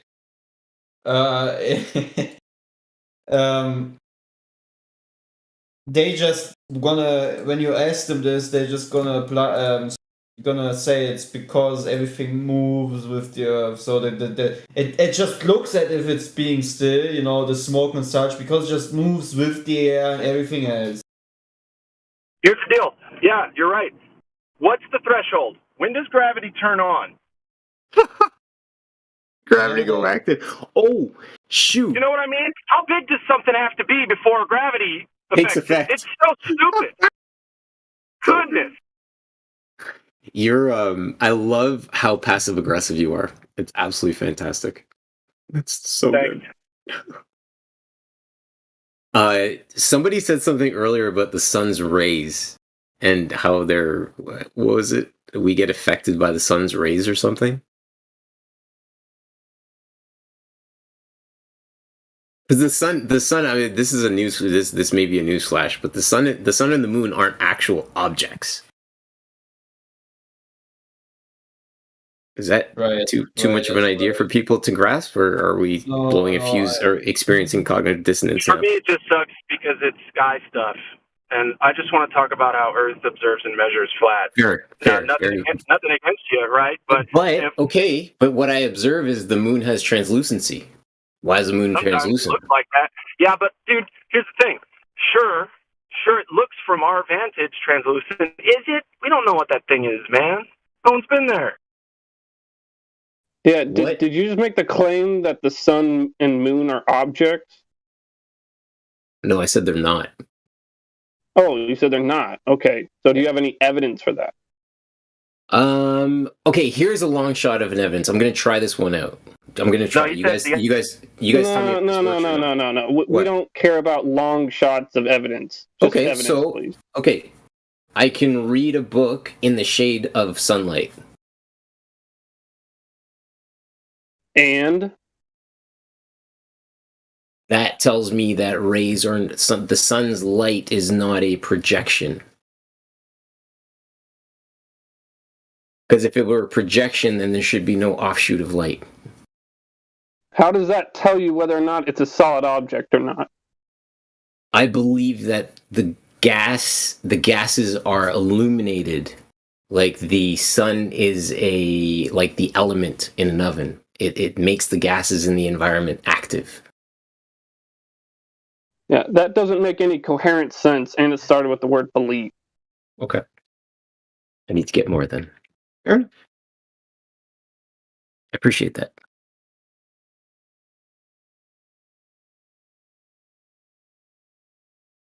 Yeah, I believe it's something that we flat earthers don't like to use. Yeah, I know. And that's the thing. I have all these things in my head, and I'm like, okay, and this is why I enjoy engaging and asking these questions, is because when you get challenged, you have to find another way around it, right? It's not the problem that's the problem. It's your view of the problem that's the problem. Right. No, but I would say, regardless of regardless of Earth, everyone has a certain belief in some areas of life. But yeah, we cannot use that as proving our point, right? With measuring that. What I like to do is point out when people do the binary thing. You know, you either believe tons of shit all the time, or you believe nothing because you say that you can or cannot trust your eyes or your senses. It's like, hold on, there's things in life that are you should believe, and that's okay to believe. There's other things that are incorrect that people fucking made up. You just have to be able to discern the difference logically, I guess, and then, empirically gather evidence to back up your claims. But we'll get there, Glovers. Hopefully we'll get there. Discernment is key. Right.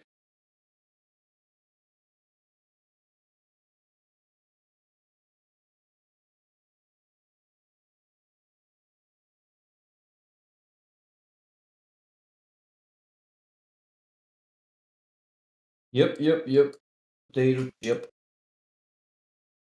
Ooh, that was a good point in the chat. Toby Dog.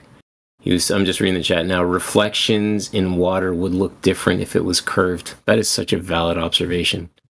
I applaud that. Yeah, I trust me, if you show that to Glovers, they will not address it. They will not even understand it. It's crazy. Trust me. Okay, can I throw a crazy idea out to you guys? And I know it's not a crazy idea. The problem is obviously I struggle with proof, and I can honestly say that. The idea that we can see Australia in the moon, is that too far out there? It's 100% unfalsifiable. It's interesting at best, in my opinion. Thank you, my guy, because as I say, where there's smoke, I think there's fire, right? I think there's smoke there. I mean, there's embers, doesn't mean there's fire. Feel me? Very well. Yeah. I like that. couldn't follow anymore. You what? I couldn't follow that reference or whatever you guys said there, unfortunately. All good.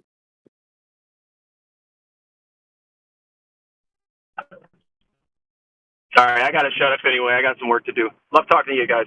Pleasure chatting with you, man. Have fun, man.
Is the person here that was talking about the sun?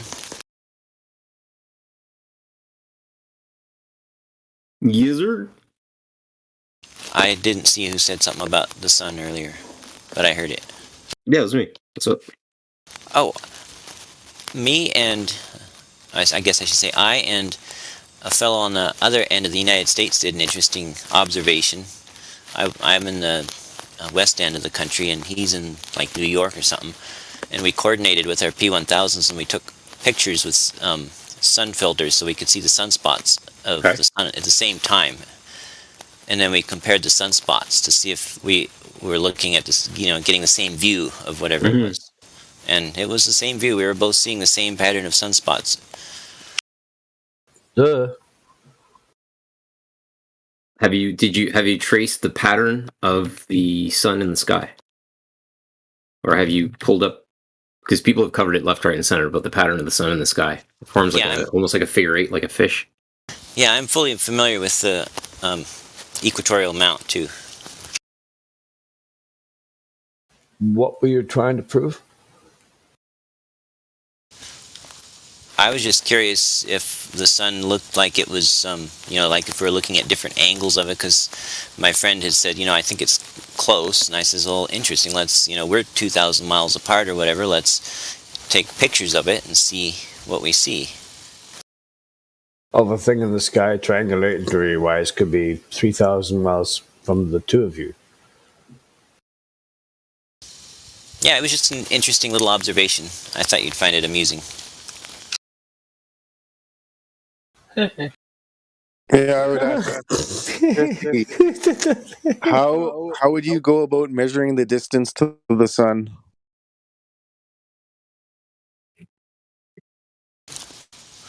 Well, I don't have any way,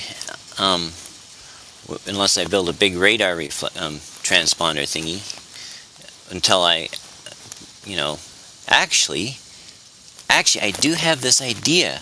Can I tell you all about it and you can critique it maybe? I haven't done it yet. Absolutely. No, the main thing, I just wanted a concession or an admittance that you cannot measure the distance to the sun. How you can guess. Everyone here can take a guess. Well, I guess at the end of the day, all measurements of non-integer values have some margin of possible error. So, technically... Hold on a second and catch this one if you can. I still haven't come to the idea that the sun is an object. And if the sun is just an image, hang on, right? Images require 3 dimensions for identification, i.e., I have to be there to spot the sun to take this measurement. So how is it possible that you each can experience something, right, when you're each seeing it from different spots? It's allowed. So, Jesse, you're aware that the distance to the sun has changed multiple times in the globe model? Wouldn't surprise me any.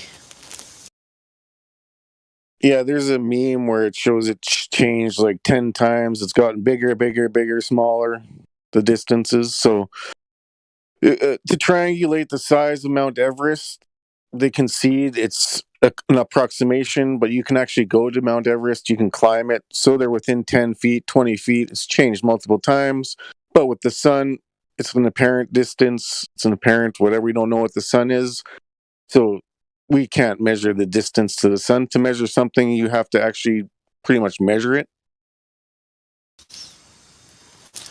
Yeah, but I mean, there are claims that they bounce the radar signal off the sun. Yeah, but I can make claims about anything I want to, so... I claim I have a 12-inch... never mind, sorry.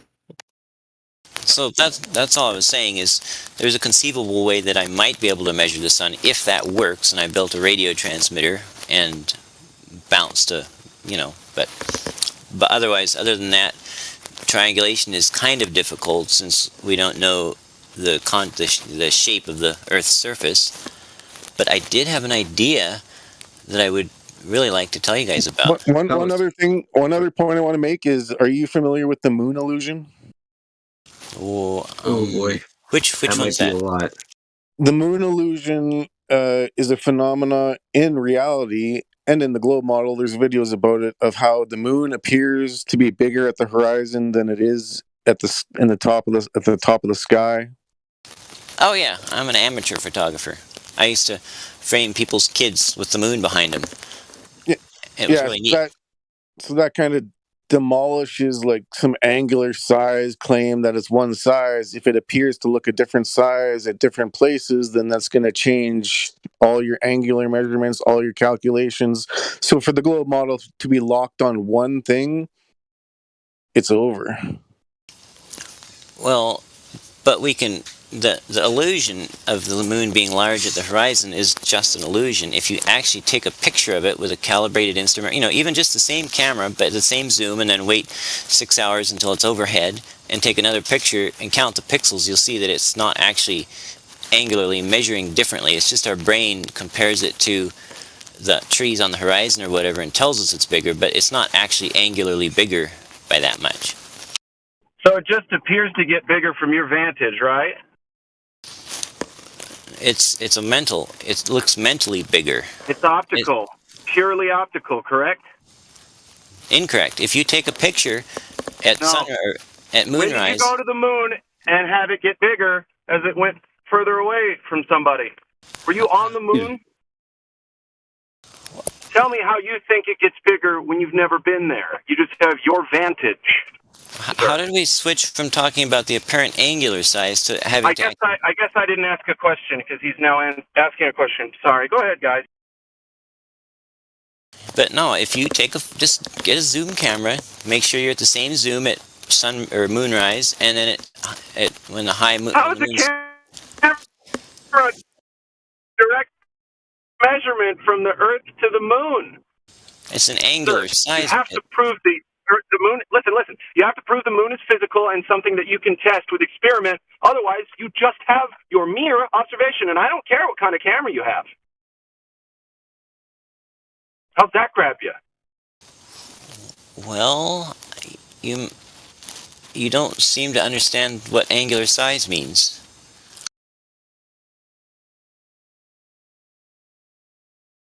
I know what assumptions are, sir. I can smell bullshit when I hear it. That's what you're doing. You're just assuming. You don't know the distance to the sun, and the moon, and you don't know how it's behaving in reality. All you know is that it gets bigger and smaller depending on where the fuck it is. If you think that's proof of a spinning ball, water ball, in a vacuum or next to one, I don't know how to help you in life, man. Someone keeps saying it, and I'm going to keep saying it. You can't fix stupid. You could have all the book smarts in the world, my friend, but you can't calculate a direct measurement. That's not even what we were talking about, but okay. That's the topic at hand, my friend. Yeah, because Do y'all want to take it into the weeds?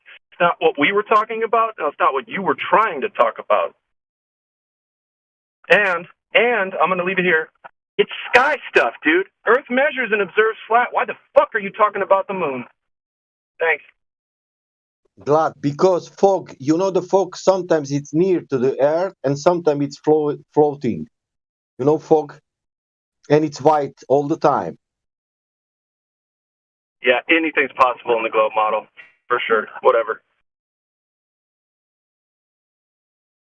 And for example, if we measure distant shadow to the Venus from the Jupiter, then I think it must curve somewhere near to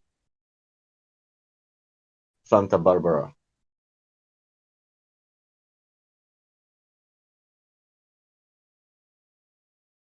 And if it's some satellites flying around that, it must be also curved.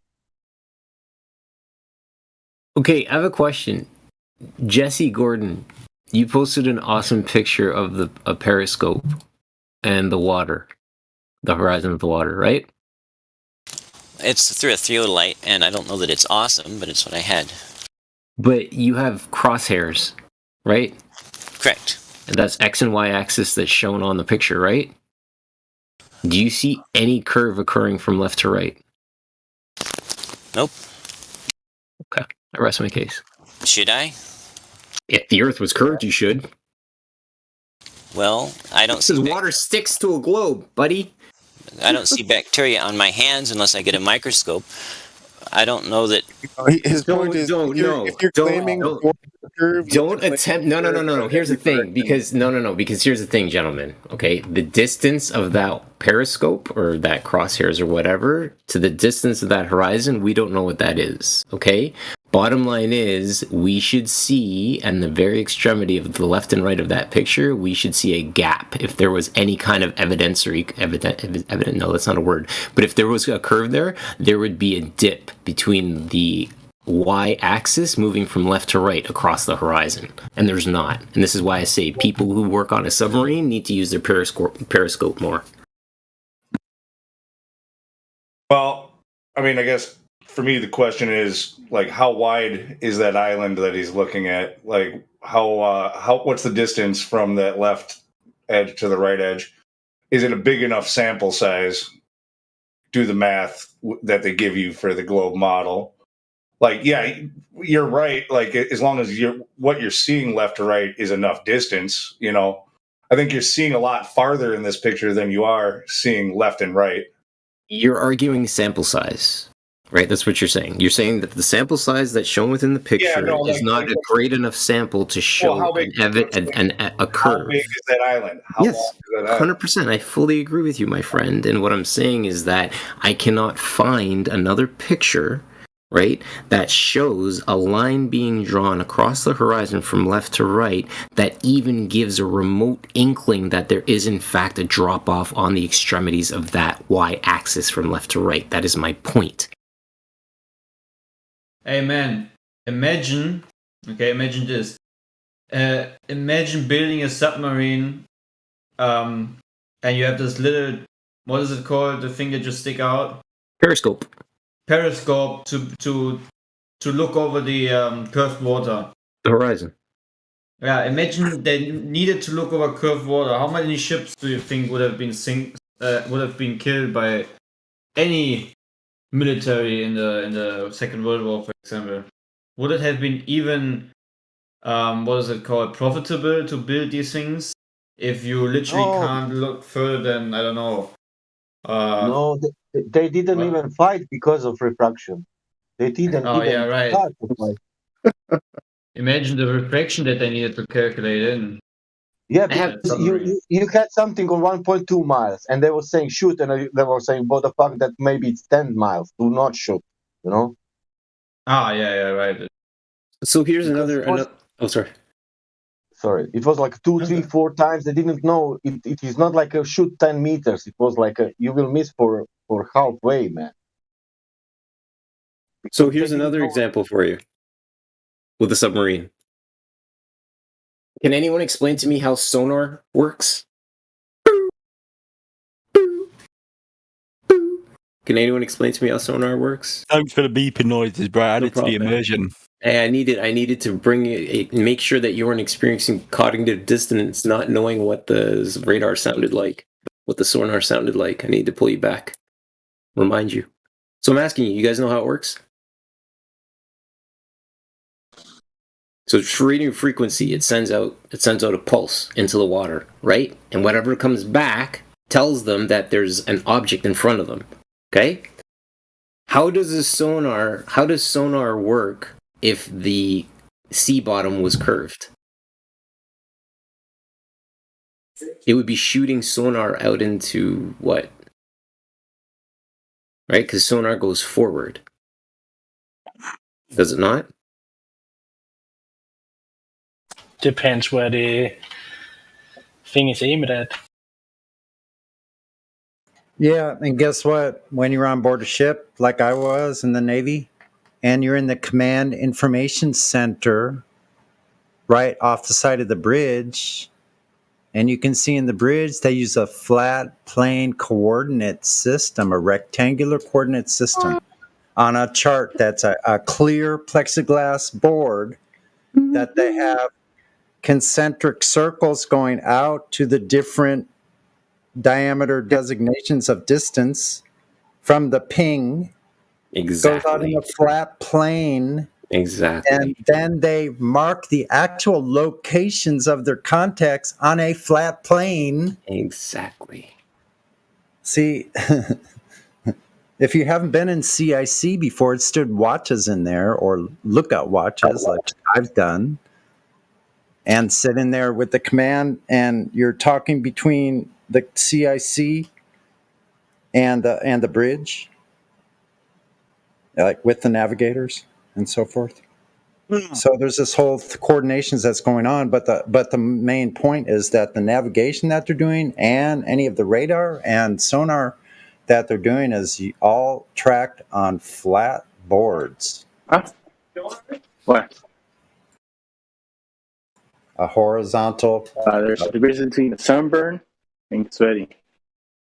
I love it. You guys are awesome. Oh, absolutely fantastic. Well done, guys. Absolutely awesome, guys. Yep. That's right.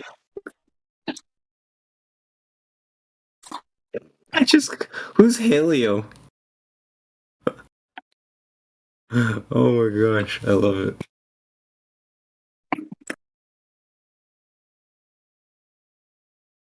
Hey guys. Yo, it's good, bro. Hello, how you man. doing? Hey, good. How y'all doing? Good, brother. So the periscope picture, as you call it, I wish it was because I always wanted a periscope. But anyway, I just checked. That's a 600-foot wide. In other words, the length of the apparent horizon thing there is 600 feet long, right to left, and it's 5 miles out. And there's how much of a change from left to right? 600 feet. So the distance from left to right is 600 feet. Correct. And is there any varying drop from left to right to the middle? It's hard to tell in the picture, but I can calculate what it should be on a globe if you like. Sure. So it's basically 600 feet or 300 feet worth of drop from the center out one way and then from the center out the other way. So give me a second. So you're saying that it drops from the center line of the periscope off left and right by 300 feet? You can't. No. The distance is the distance away from the horizon is 300 feet. Right, so let me put 300 feet into the Earth curve calculator. Okay. Well done.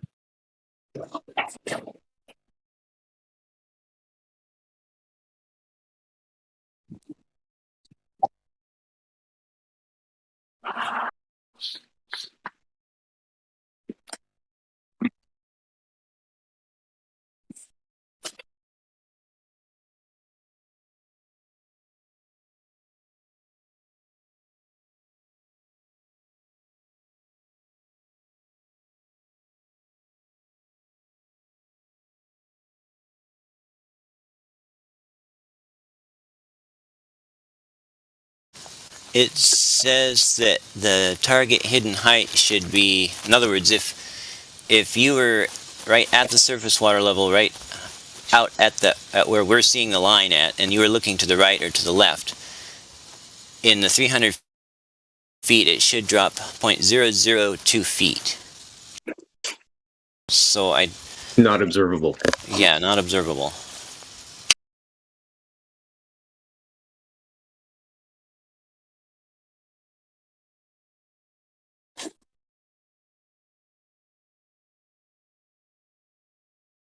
Guys, sorry, what did I miss? Talked about submarines and then my noodles were finished.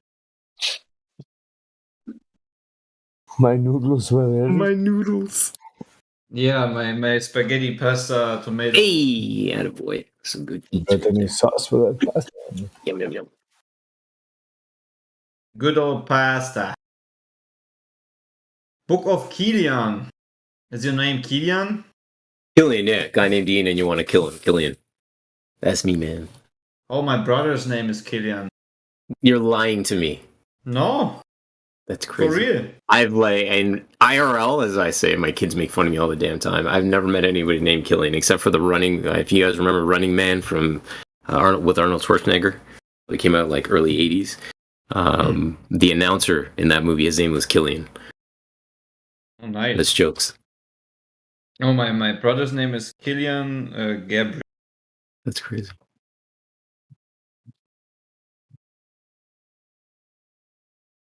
But now I've never seen an American. I guess you're American, right? I'm Canadian, baby. Oh, Canadian. Hey, yeah. Who has that name? Like anywhere around there. Thanks, man. Appreciate that. What will happen with the aeroplane on the globe if aeroplane is flying, let's say, 100 meters above the water or 200 kilometers distance? It will magically curve with the curve. They have to, ¿Y eso they que have to no, dip no, the que nose. no vas a comprar no vas a querer comprar otro carro? They have to dip the nose, right? And what's interesting is the artificial horizon that pilots use in the cockpit, right? There's no measurement built into that, or no mechanical there's no adjustment built into that for a dipping globe. Yeah, but I'm saying, what will happen? What will happen if I take the aeroplane and flying only 100 meters above the surface for 200 kilometers? Two scenarios. Yeah. Which one of them, it will crash into the water. The other one is that you are thinking ahead of time and you make the plane into a hybrid, so it can also turn into a submarine. You survive that way. But I'm saying in 200 kilometers, isn't that elevation will change? That means that because Earth is curving, that means that I will. If I check, ¿Él sí cuidó a ustedes? ¿Sí cuidó a ellos? What is going on? Somebody's not on mute. No, que se salga. Pero él no salió, él no ayudó cuando él estaba joven ayudando a tu esposa.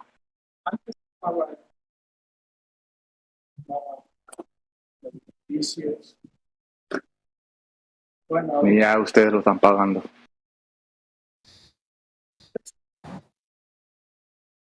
Pues las consecuencias de él, sus acciones, ustedes están pagando. you hot miking. Yo, guys, I'm gonna bounce out. It was a pleasure throwing the ball around with you guys. I definitely enjoyed the chat. I'll definitely be back in a little bit for sure. See you, man. See you, man. Take care, guys. Please.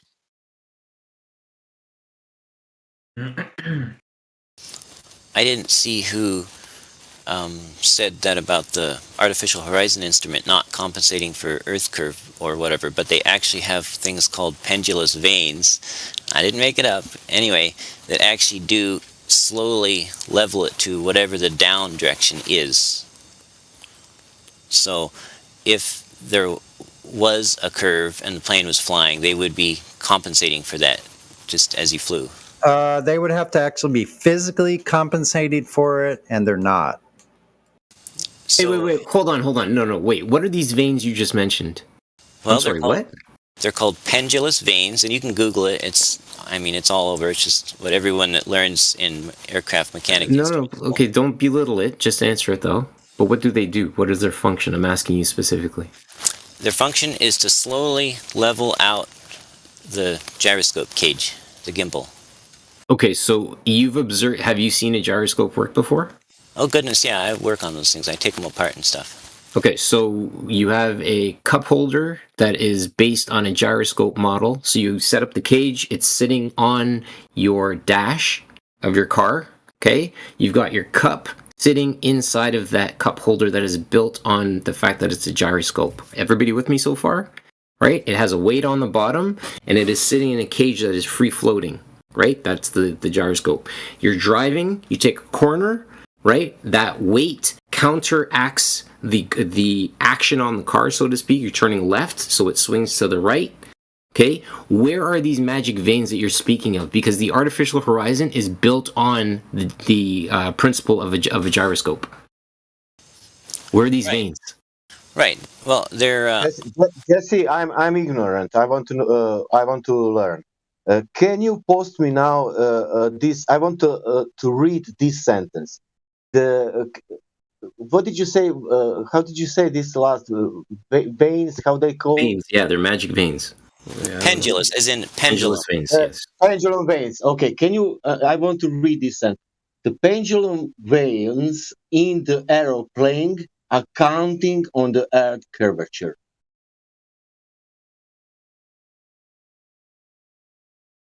Okay. Okay, I heard you.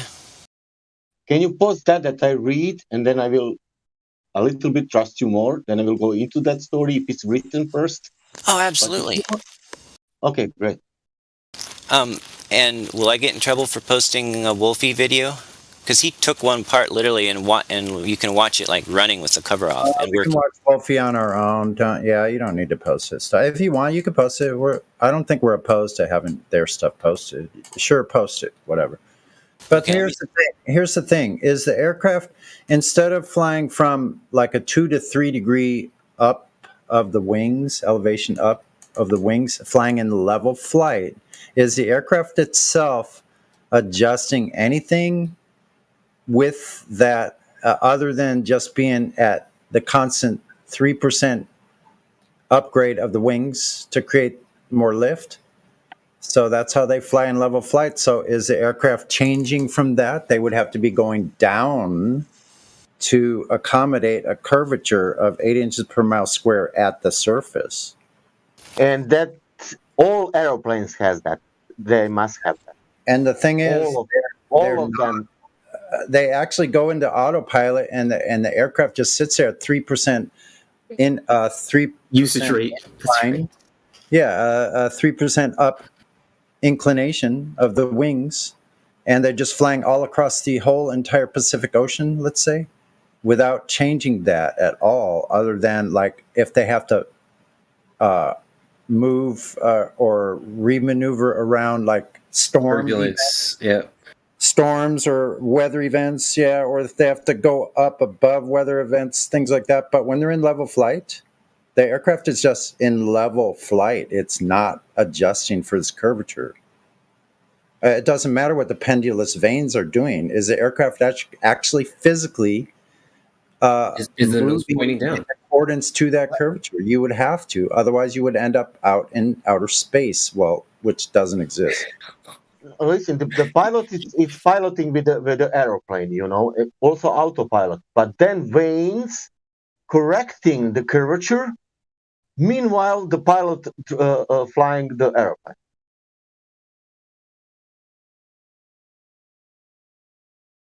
I just wanted to say, you haven't posted it yet. It doesn't look like. You're talking about posting a Wolfie video. You can post it, but I don't think many of us are going to take Wolfie too seriously. If you got somebody better, I'd go with that, because I'm pretty sure Wolfie's been proven to be less than honest in a lot of his videos. So, well, but he takes an actual airplane. No, wait. If the plane doesn't continually reorientate itself It can never curve down around a ball. Are you telling me that you will post some guy from YouTube making channel, or you will post me something from how to say airplane technology, a book where it's written that thing accounting on the curvature? Yeah, he's looking for an instruction manual or something, like a flight manual that explains how this works, not Wolfie. He explains. Okay, well, look, it's not that you have to trust Wolfie, it's just that he literally takes the cover off what's obviously a real airplane gyroscope, and you can literally see inside it, and you can see the pendulous vanes working. Yes, but you don't have a source, which was mentioned before. You need to provide us a source from whatever said technical information you're going from these devices, from that actual that device. We need the technical information that says the pendulous vanes are adjusting for curvature of the surface of Earth, or something to that effect. Right. They adjust for the direction of down. They constantly and slowly bring the gyro wheel. So just show us where it says that it's adjusting due to the curvature of Earth, and we'll be all set. It doesn't adjust due to it. It adjusts for it as well as all other error sources because it slowly levels. So your point is moot. Then if it doesn't matter if it's for the surface of the Earth, then it doesn't matter. Well, my point was that because of the pendulous vanes and how they work, an artificial horizon would slowly Can I ask a question? Can pendulum vanes work on the flat surface? Yep. Okay. There you go. Thanks. But see, but they work on either, so we can't cite them as not working on a globe. We didn't cite them. You did. Like, it proved something. You can't cite them at all then, because it doesn't prove anything if it can be done on both. No, I heard somebody earlier say that the artificial horizon gyroscope wouldn't work on a curved Earth. I heard that, and that's what I was responding to. Well, you would need some curve for that. Since you don't have it, then it doesn't count. But it's a count on assumed curve. Yeah, you're going to have some actual physical measured curve directly measured first. So we're waiting for that first. So once you get that, then we'll be all set. Otherwise, you're just spouting a belief. It sounds religious. All right. Now here's the part where he's going to pretend that he's a truth seeker again. Well, listen, pendulum Venus, it's working on flat surface, but it could work on the globe surface. You are saying? That's all I'm saying. Yeah, that means that it's flat, but it could work on the globe. Absolutely. Thank you.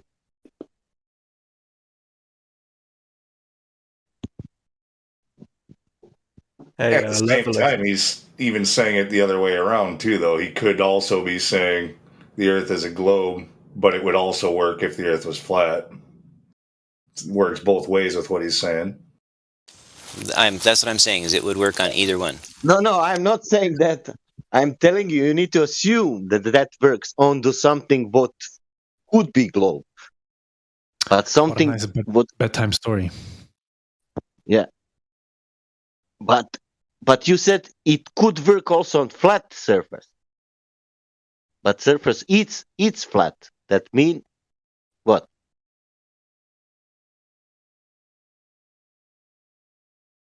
That doesn't need to work on the globe.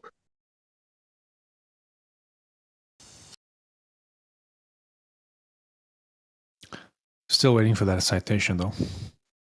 The citation for which? For which he's saying that it's accounting on curvature. You seem to be forgetting way too quick about stuff being asked from you to provide evidence, claims for. Yeah? Two people spoke at once. No, man, come on. It's not been 5 minutes and you already forgot what's been asked from you. Oh, the citation that the pendulous vanes correct specifically for curve? Yeah, that it accounts for the curvature of the Earth. We want a citation. No, see, there's a difference. No, you're asking for a citation for something that I didn't claim. I'm claiming that the mechanism would correct for a curve or any imbalance by leveling to level, which would include a curve if there was one. I wasn't saying that the pendulous vanes were specifically tuned just to level to a curve. Actually, a curve to more fallacious speech there, because you don't have a level on a curve. Especially if you're moving over the top of a curve, you don't have a level. Level is not. Listen, level is not curved. Period. Well, but what's the word that means perpendicular to down? Is it level curved? It depends on whether we use the standard definition of level. Can you have a perpendicular circle?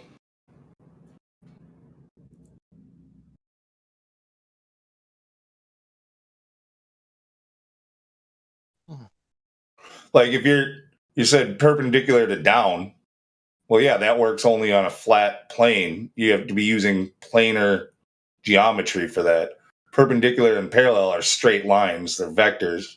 They don't have an arc or curve like the surface of your globe.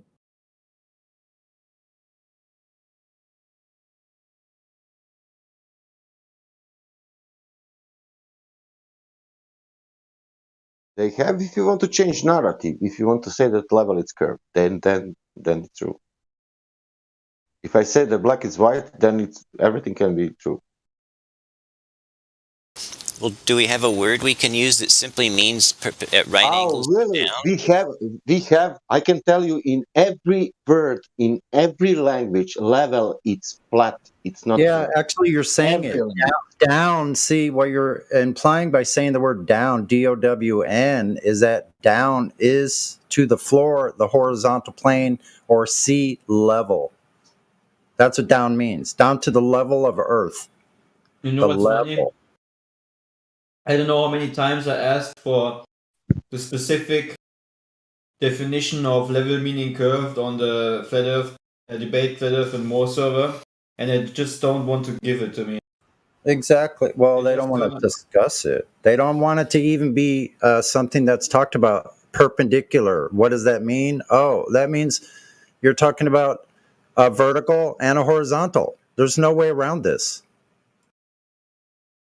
Well, right. So by that definition, if level means also curve, right? Curve must be also level. You know, when you say to someone, look at that curve, you can also he can misunderstand you. Because if you think of how ridiculous that means that you're standing on a ball, but there's never any angular difference other than up and down, even though you're at some angle on the side of a ball. That's just literally nonsense. And do you agree that a plane would continually have to reorientate downward to stay at the altitude on a globe? Do you understand that, or do you agree with that? I used to actually design, scratch build, and fly remote control model airplanes. So I have a lot of experience with how airplanes actually handle in the air. Yeah, we're talking about over the distance of an aircraft traveling at 500 miles an hour for several hours. Tell us how they handle. Tell us how they handle. How do they handle? First of all, so the wings are pitched up like 3 degrees just to maintain flight level, because in order for the plane to produce lift, they have to accelerate air downwards they're like a big fan blade, but they're just going one way, and so they're actually creating a downwash of air, and they're pushing off that air which they send flying downward, and that's what creates their lift to hold them up there. So that's why they've got that 3-degree angle of attack on the wings. Otherwise, they'd have to pitch the airplane back just to get a little bit of lift. Yeah, that's not exactly how the wing works. Lift is created from the flow, which causes a negative pressure on the top of the wing. So the angle will change the flow, just like adjusting the jib on a sailboat. Jesse, I posted you a video to airplane model. It's a drone airplane, because there was making experiment how much they can deliver packet. So they're not pushing down. The wing's not pushing down anything like a fan. That's incoherent. That's not how a wing works. So the wing works from the airflow over the wing. Well, that's a lower pressure on top, higher pressure in the bottom, so that creates lift. Not your freaking. How is it pushing down air? It's not pushing down anything. No, you got your motors, and your motors are creating thrust. The airplane, the angle on the actual wings only guides the altitude pitch of the plane. That's all they do. The engine is what creates thrust, and we can observe that because it is traveling over a distance. And when you travel over a distance, that's mass times whatever, and that's observable work done over a distance. Gotcha. Do airplanes have a downwash? Yeah, you're right about the thrust being created by the propeller blades or the jet engines, turbines, whatever they're using, and that provides the air transfer over that surface. Yeah, that's creating the lift. Exactly. And that's how aircraft actually flies 3% up basically the whole time on level flight. So what else were you going to say about that? Because you're talking about model aircraft.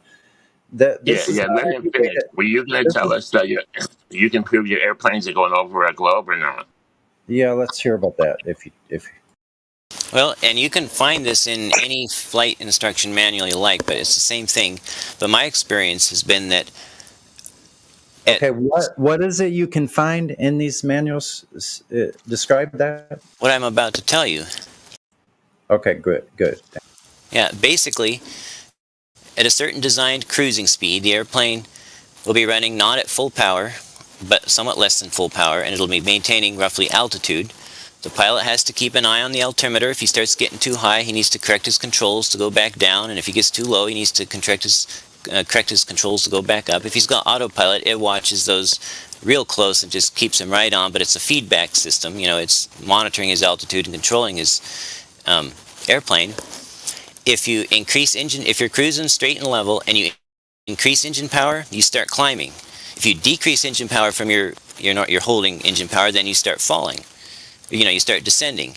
And so that's usually how they control either that or with a little adjustments of the elevator. That's how they maintain their altitude. If they just lock the controls and let it rip, it would either be going down slowly and eventually losing altitude bit by bit, or going up slowly, gaining altitude bit by bit. And eventually, if it got high enough, then the air would get thinner and then it would stall and crash. But so there's no magic. You don't just set the angles of all the controls and set it and just let it rip. It's a constant. It's like driving a car. You see how far you're on the road, and you're constantly making little corrections, and that's what either the pilot or the autopilot does. It's not. Yeah, this is great. How does this prove that the Earth is a ball? Right. You can't go up and down in a car. You can go up and down in an airplane. That's why it's not like driving a car. So it's a very bad analogy. Yeah. So with that analogy, the bad analogy out of the way, we'll just go to the experts themselves. So let's find anybody that when they're actually flying in their linear flight models, where they're actually accounting physically with the aircraft for this curvature. That's what we need. And all the experts we've found, including NASA, the FAA, Boeing, people like that, Northrop, they are all flying over flat stationary Earth. So Jesse, what you just said, how does that prove the Earth is a ball? It doesn't prove that the Earth is a ball, but it was presented as proving that it was flat, and I'm saying that it doesn't prove that either. It doesn't prove it either. Okay, Jesse, let's take this for an example. Planes fly, their cruising speed, commercial planes, right? Like 747 has a cruising speed of approximately 650 kilometers an hour, okay? That plane fully loaded weighs approximately 1 million pounds, okay? Each of those motors, there's 4 of them, can generate enough thrust that equate to enough lift to move that airplane off of the ground, okay?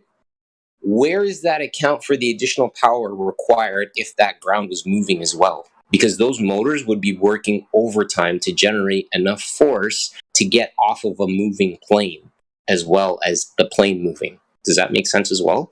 I think you're asking about Earth rotation speed, the alleged surface speed of the rotating Earth of 1,000. Well, I'm saying to you that those motors, those 4 motors, have to generate enough thrust to leave a rotating plane, do they not?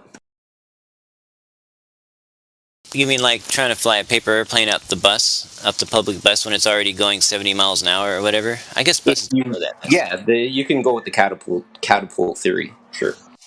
Right, so how's that different than me standing in the back of the public bus and I got an paper airplane and I'm throwing it forward and the bus is already going 50 miles an hour?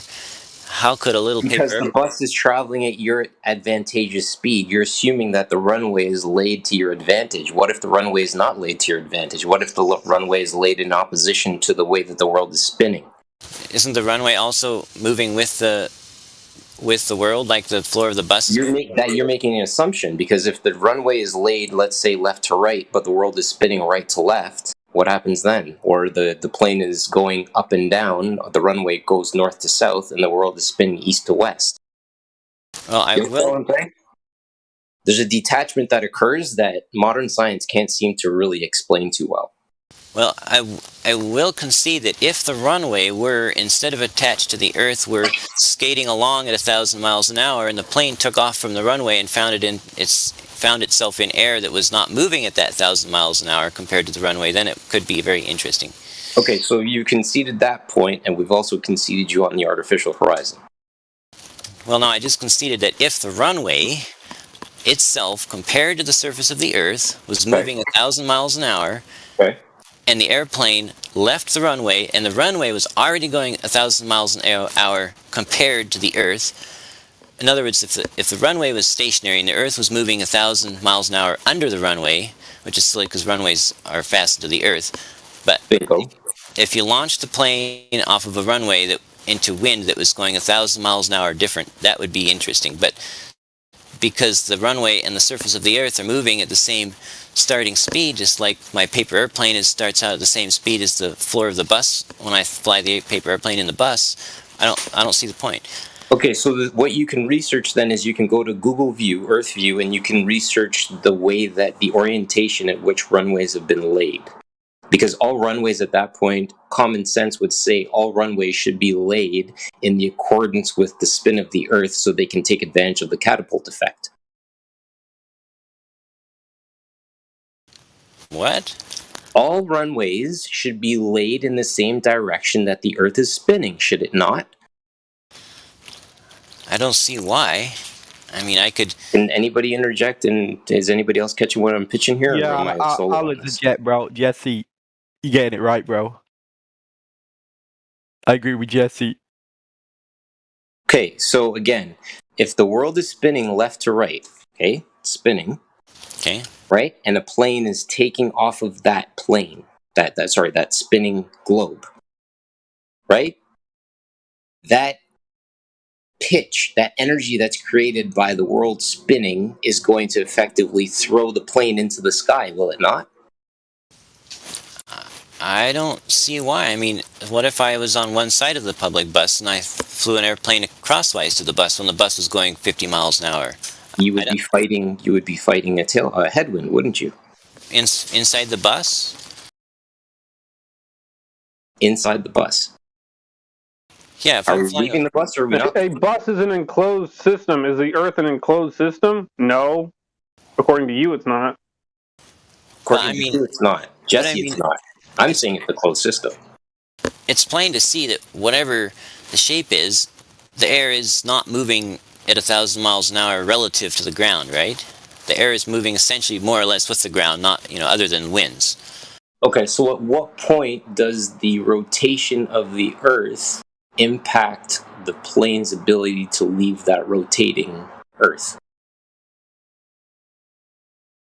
You mean if the air is rotating with the Earth? Assume so, yeah. I don't see why it would impact it any more than a fly can fly around inside a moving car. Okay. So you're saying that we're on a ball in a closed system, then? That's the model. I'm looking for answers. All I'm just saying is that particular point is something that is not something that doesn't work on a ball. That doesn't mean it's a ball. It just means that point, based on what we observe and is close to a similar situation as we can get, that doesn't disprove the globe. It doesn't. Okay, so you're saying then that the Earth is rotating at the same speed that the plane is moving at, then? The plane is moving faster because it's obviously establishing work because it's moving over a distance, right? Right. So if the plane takes off and heads east, that would be into the rotation, right? Okay. So if it heads west, well, anyway, the point is, I always get confused on those directions, but the point is, yeah, if the Earth is rotating at 1,000, if the surface of the Earth is 1,000 miles an hour, and the plane takes off in the same direction, and it's going another 500 miles an hour, then its absolute speed would be 1,500 miles an hour, but its speed in the air would still be 500 miles an hour because the air is also moving at 1,000 miles an hour in the same direction, right?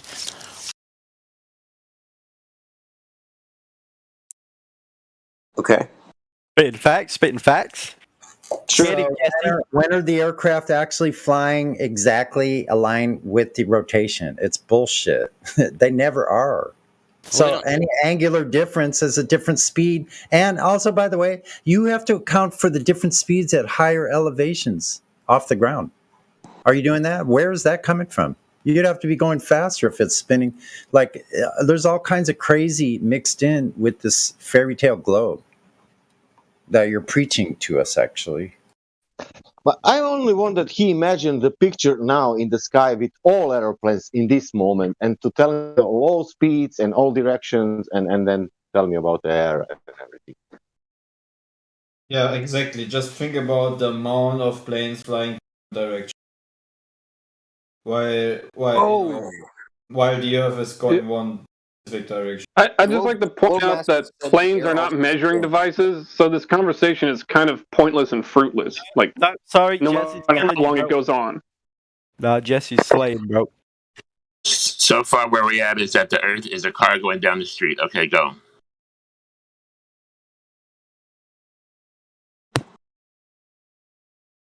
Who says Jesse is killing it?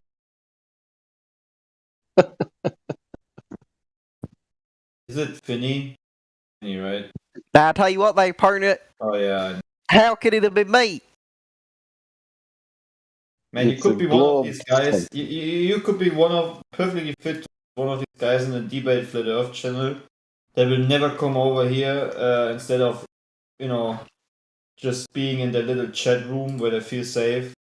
But you will never hear them debating on this because they know they would be annihilated instantly. I feel very safe in this VC, bro. I'm very, very safe. I mean, you have already proven for yourself that you don't know what you're talking about. Or at least you have no arguments anymore, and you're quite honest about it because you just. Oh yeah, I don't know enough about it to argue with you, but Jesse's smoking you. That's You cool, get it smoked. Oh no, Jesse is maybe on a good path to understanding that globe lie is. I think he is, bro. Biggest April Fool's joke going on for the longest time yet. The same thing as the first image of curvature of Earth, which was on April Fool's, by the way. What a coincidence. The first picture of a curve, April Fool's. Hey, yo, Seal, are you Jewish? I'm Jewish. I have a question for the plane guy. Am I the plane guy? Yeah. Sorry, what's your name? Jesse. Jesse. Let's say you take a beach ball, right? Big one, right? Right. And then you put a Lego, just above that beach ball. The Lego is the plane, is the example of the plane, and the beach ball is the world, right? Now let's start spinning out that beach ball ever so slowly, right? How does the beach ball tug the plane along with it? How does that work? You said the coin represents the beach ball, or represents the atmosphere? The Lego. No, don't worry about. Hang on. You have the beach ball. That's the world, right? Big one. Okay. You take a tiny little Lego. And you put it right above that beach ball. The Lego signifies the plane. Okay. Now let's start spinning that beach ball ever so slowly. Okay. Now, how does that beach ball tug along the plane with it to keep it going the same speed? I don't think the beach ball would tug the coin along unless there was air stuck to the beach ball turning with it. So, how does it work on your world? How does the globe tug along the planes? I mean, if you take a beach ball and you put a Lego on top of it, the Lego signifies the plane. You start spinning that beach ball slowly. Wouldn't the beach ball leave behind the plane, which is overhead? If not, explain. So is the coin touching the beach ball or just near the beach ball? It's a Lego, okay? It's not a coin, it's a Lego, and the Lego signifies the plane. That's fine. Oh, you're saying above the beach ball. Oh, I thought when you said plane, I thought you were saying coin. Okay, so there's a Lego. Plane. So is the Lego touching the beach ball or just near it? It's right above the beach ball, in the air. Like hovering? For the example, it's hovering, but then now let's go into motion. Now we're going to go into motion. Start spinning that beach ball. How does it tug along the plane with it? Because you said it's moving the same speed. So how does it move the same? How does the Lego move the same speed as the beach ball? See, that's not connected. It's not touching it. It's in the air. Sasha. Well, remember the airplane initially is touching the Earth, so they would start out at the same velocity, right? So, what is it called? Conservation of momentum. Is that what you said? Only theoretically, because there is no motion of Earth, so you're reificating. Well, we're assuming the Earth is spinning. If the Earth were to spin. Okay. So continue. You would say that as soon as it left the surface, if it changes angle anywhere, there'd be a different vector of motion. Guys, can I quickly just correct myself for the stream? And that's disallowing any surface level crosswinds that happen all of the time that pilots are well aware of. That's what they have to pay attention to. This could never occur on your Earth, where now you're saying everything's static and the Atmo is moving along with this supposed curved ball that's spinning. Go for it, Clay. Oh yeah, just a little quick correction. It's only theoretical. Just a quick correction for the stream. Just a quick correction for the stream. I meant the first supposed satellite picture on television was on April Fool's 1960, and not the first picture of the curve. So just correct. That's all. But regardless, a nice coincidence, right? First television picture, April Fool's. That's incredibly funny, bro. Thanks for sharing. No problem, man. I think NASA finds it also funny. Or the NASA content administrator.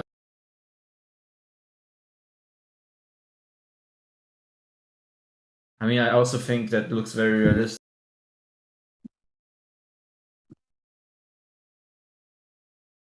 Ah, man, it almost looks pear-shaped. I know what you're saying. If you're on top of a bus and you threw a tennis ball, the tennis ball would be going the speed of the bus. I get that, but the plane has its own jets. Okay,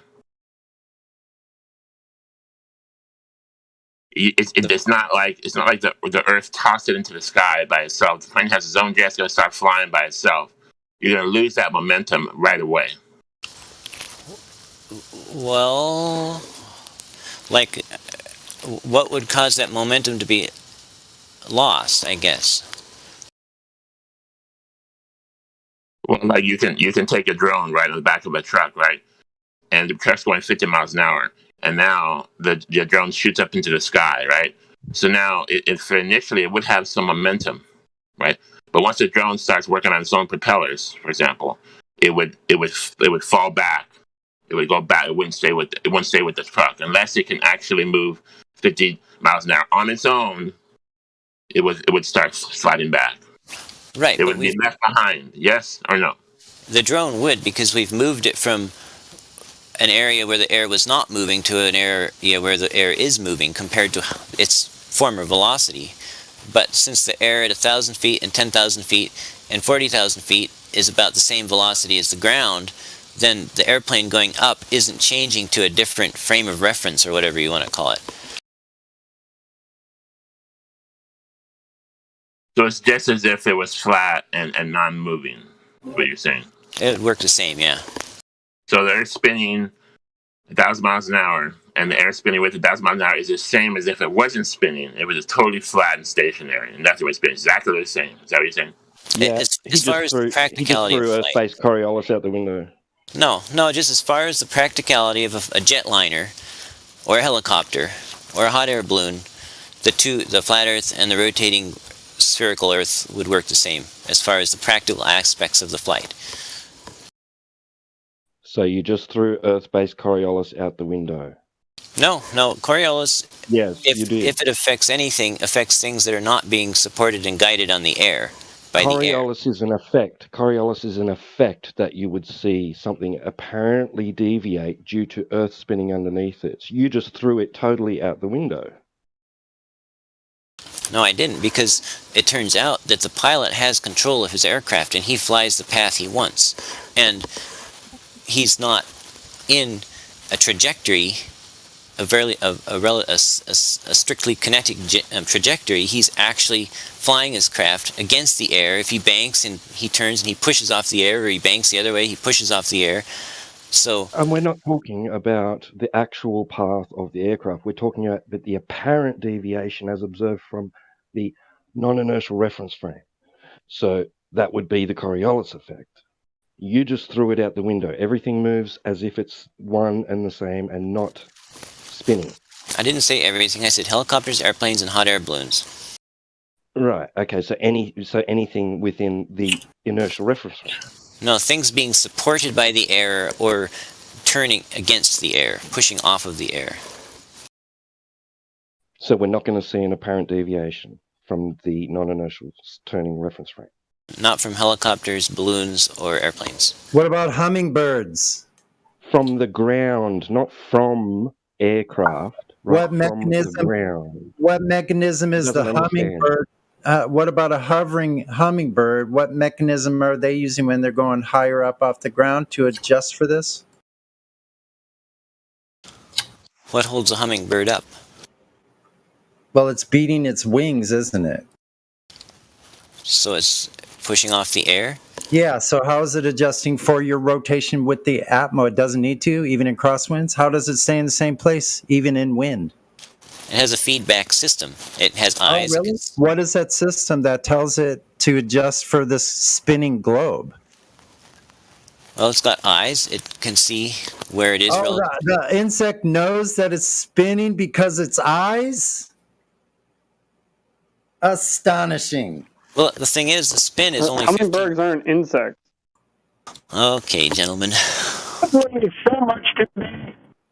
Well, whatever it is, it has eyes. Apparently now anything with eyes can adjust for the spin of Earth because it can see it. Bats are blind. They operate by sonar. What now? They have sonar. I didn't say that has to have eyes. I said it needs to have a feedback system. And eyes are a feedback system. They tell you where you are relative to what you see. A sonar system bounces off surfaces. That tells you where you are compared to what what you're bouncing your signals off of. What do you think the ping rate would have to be on a sonar system working in a rotating globe? That ping rate would have to be insane. Yeah, he still never stated what the mechanism is. And hummingbirds, bumblebees, bees... yeah. Or dandelion, the little fluff that blows up off a dandelion. How is that adjusting for your spin of the Earth? Okay, Kiwi. So, how many? What would the ping rate need to be to compensate for 15 degrees an hour? By ignoring me, ping rate. It's not proving your point by ignoring this. I'm not ignoring people, but 3 people ask a question. And I get halfway through the answer, and 3 more people ask a question. I know. Don't distract me. I'm out. Sorry, guys. I'd like to point out that all of this conversation, like the last 15 minutes, has been in the weeds. So, Jesse, do you know of any time in the past that anyone's ever measured axial rotation of the Earth? Isn't that isn't that impossible to either prove or disprove because we're not outside the Earth? No, if it were true, it would be possible. Now, do you know of anybody who's done it? I mean, we can, set up a gyroscope and we can measure the 15 degrees an hour. Gyroscopes don't do that. Come on. Okay, so you got a gyroscope and the gyroscope does X, and you say that the gyroscope is doing X because the Earth is spinning. So do you have another Earth that's not spinning so you can have that same gyroscope not do X to prove that gyroscope is doing X because the Earth is spinning? Do you have two Earths, one that's spinning and one that's not, Jesse? No, he doesn't. And now he is claiming Coriolis effect. He's claiming that there is two reference frames. So he's double speaking. He can't have both. No, I'm not double speaking. A gyroscope is not an airplane, a balloon, or a helicopter. And a gyroscope does not derive its apparent drift off of the air. It works in a vacuum. Apparent drift. So Coriolis effect then. Apparent drift. Yeah. But Earth-based Coriolis. Yeah, I never denied Coriolis. So if Earth was spinning under the gyro, causing a apparent drift, it would cause an apparent drift in anything in the inertial reference frame, as observed from the non-inertial reference frame.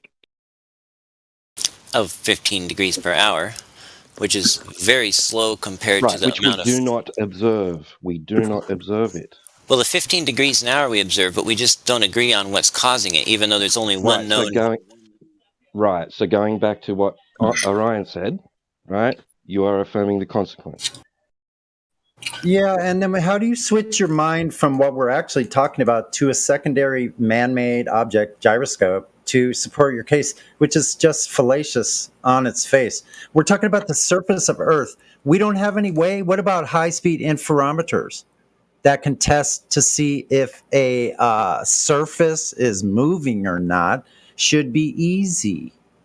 Why do you keep diverting away from what we're talking about, the surface of Earth being in motion? When was that physically directly detected? That's one of those things that is it's unfalsifiable because we're on Earth. We can't get outside Earth, so we can't really say one way or the other. I call bullshit on that. You have a drone. What about a drone? No, that's actually no. We're not going with that.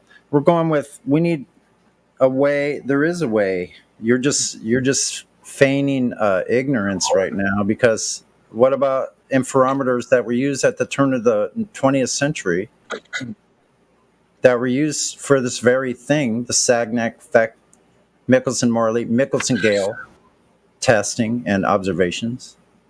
Why don't you have access to this information that was done specifically for what we're talking about? If Earth is in motion, this would be measurable. But see, look, you don't have another Earth to take and do that on to see if it acted any differently. That's a great point. You don't have another Earth, therefore you don't have another vantage from which you can detect motion on another body. Correct. Never done. Wait, guys, he kind of set himself on fire here. Let's follow this through. So, Jesse, are you saying that it's impossible to detect the rotation of the Earth if it were rotating? With any absolute certainty, yeah, because we can't get outside. Okay, so how did anyone ever figure out that it was rotating? Look at it. And why do you believe it's rotating? Look at it. Well, there's evidence that's less than absolute evidence. I mean, like, I used a gyroscope. Less than absolute. It's almost like the question was rhetorical because you don't have an answer. Dude, your argument's done. Done deal. I can tell how done it is by how much I get out of it. Do you think that less than absolute is good enough for us here? A lot of things, the best we get is less than absolute. And so we just try to make the best with what we have. I mean, in the case of the gyroscope, there's exactly one known observable cause for a gyroscope to show a rotation, and that is a rotation of frame of reference. Now, there could be other things, but there's only one that we've been able to demonstrate. I don't know, man. It just seems like you got a belief, and that's it. And who demonstrated that with this gyroscope? I did. 3 of them. You did. But who did in the first place? Who? No, I'm ignorant again. I need again the person named John Smith, 1977, gyroscope proved that Earth rotation. Can Bob I Nodell. get that? Yeah, Bob Nodell, 2015. Oh, Bob Nodell, 2015. That means some flat earther. But I want the real guy. The first guy, the real one. Okay. The Nobel Prize. The Nobel Prize guy. I bet you want me to say Foucault, or however you say his name. He was French, I think. Foucault? No, you said gyroscope, not Foucault.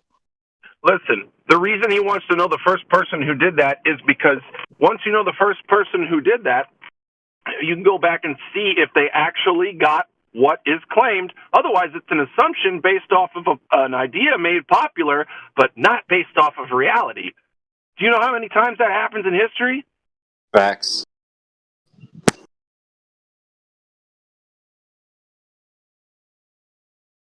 The one thing that I'm gonna tip my hat to, boys, and I'm gonna ask for for you guys to explain this to me. I come before the court with ignorance of my heart. How do you observe the spin of the stars in the northern hemisphere versus the opposite direction spin in the southern hemisphere? That is one thing I have yet to figure out. Demonstrate that. Sorry? Also, it's just Hemi sky what stuff. now? There is Yeah, true enough. You know what? So you don't Actually, have well stated. Well stated. I love that. It's sky stuff. Well stated. Yeah, and you don't have unverified lights in the sky doing funny things. Hey, can I grab this one real quick? Just like Can I grab asteroids, this? right? Just Yeah, like I want to grab this one real quick. You said that you see the lights going one way in one hemisphere, presupposed hemisphere, the other in the other, right?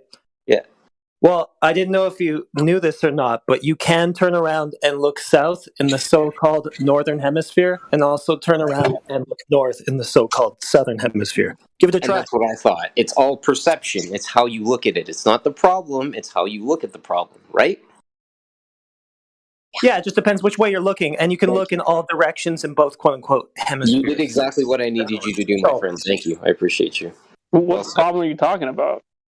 The fact that that is an actual argument that round earthers present, right? That I'm standing in the southern hemisphere and I'm seeing the stars going in one direction. For you, that's it. Hemisphere and they're going in an opposite direction. Hold on, right? And I'm sitting there saying it's just perception. It's how you look at it. They want to know if you were here. That's it. They go east to west. That's it. When I asked what problem, it's like, what problem? There's no problem. Problem's in their head. Oh man.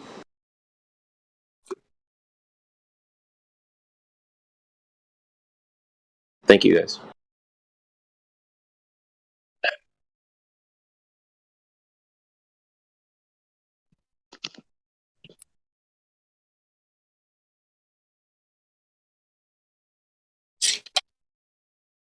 (2022). If you want to realize the rotation of the Earth, the reference will be Bob Knodel. That's about science. Yeah, nothing empirical, just a video, right? And you weren't there. No one was there but Bob Nodell and whoever the hell else was there that day. But Tony, your reference. Can you do you understand me? Some guy took the machine or gyroscope, doesn't matter, and he's flat earther, doesn't matter even that, and he went there to measure something, and from that story, that's the reference story for the rotation of the Earth. That's what I need to get. If I want to tell my daughter in 10 years who discovered rotation of the Earth, I need to tell Bob Knodel, because Jesse said that's good reference frame to say. It's not John Smith, it's not anyone else. It's Bob Knodel, man, and 2015 or 16, 17, not before. Because gyroscope didn't exist, and nobody took idea to take like Bob Knodel did it, because nobody before that even thought that gyroscope, can prove that. Yeah, and the coffee's ready. That's my According to Simon Dan, you and your reference frames have been ruined. We've been doing it together. You want me to walk? That's our time.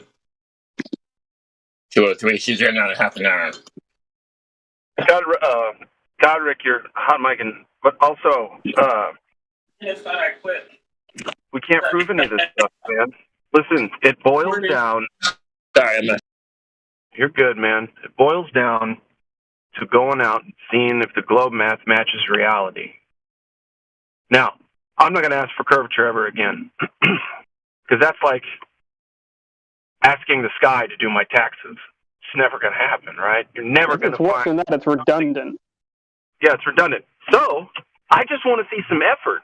That's all. Because if you're going to stay in this argument for whatever fucking reason at this point, bring us something where you're trying to get gravy instead of trying to make assumptions based on someone else's work or the one time you went out and took a couple pictures of the water. Please. Okay, I went out just yesterday. And could we see, what did you say? You wanted to see if the globe math was, what did you say? Matches the direct measurement of drop over distance, an arc segment of the curvature of the Earth.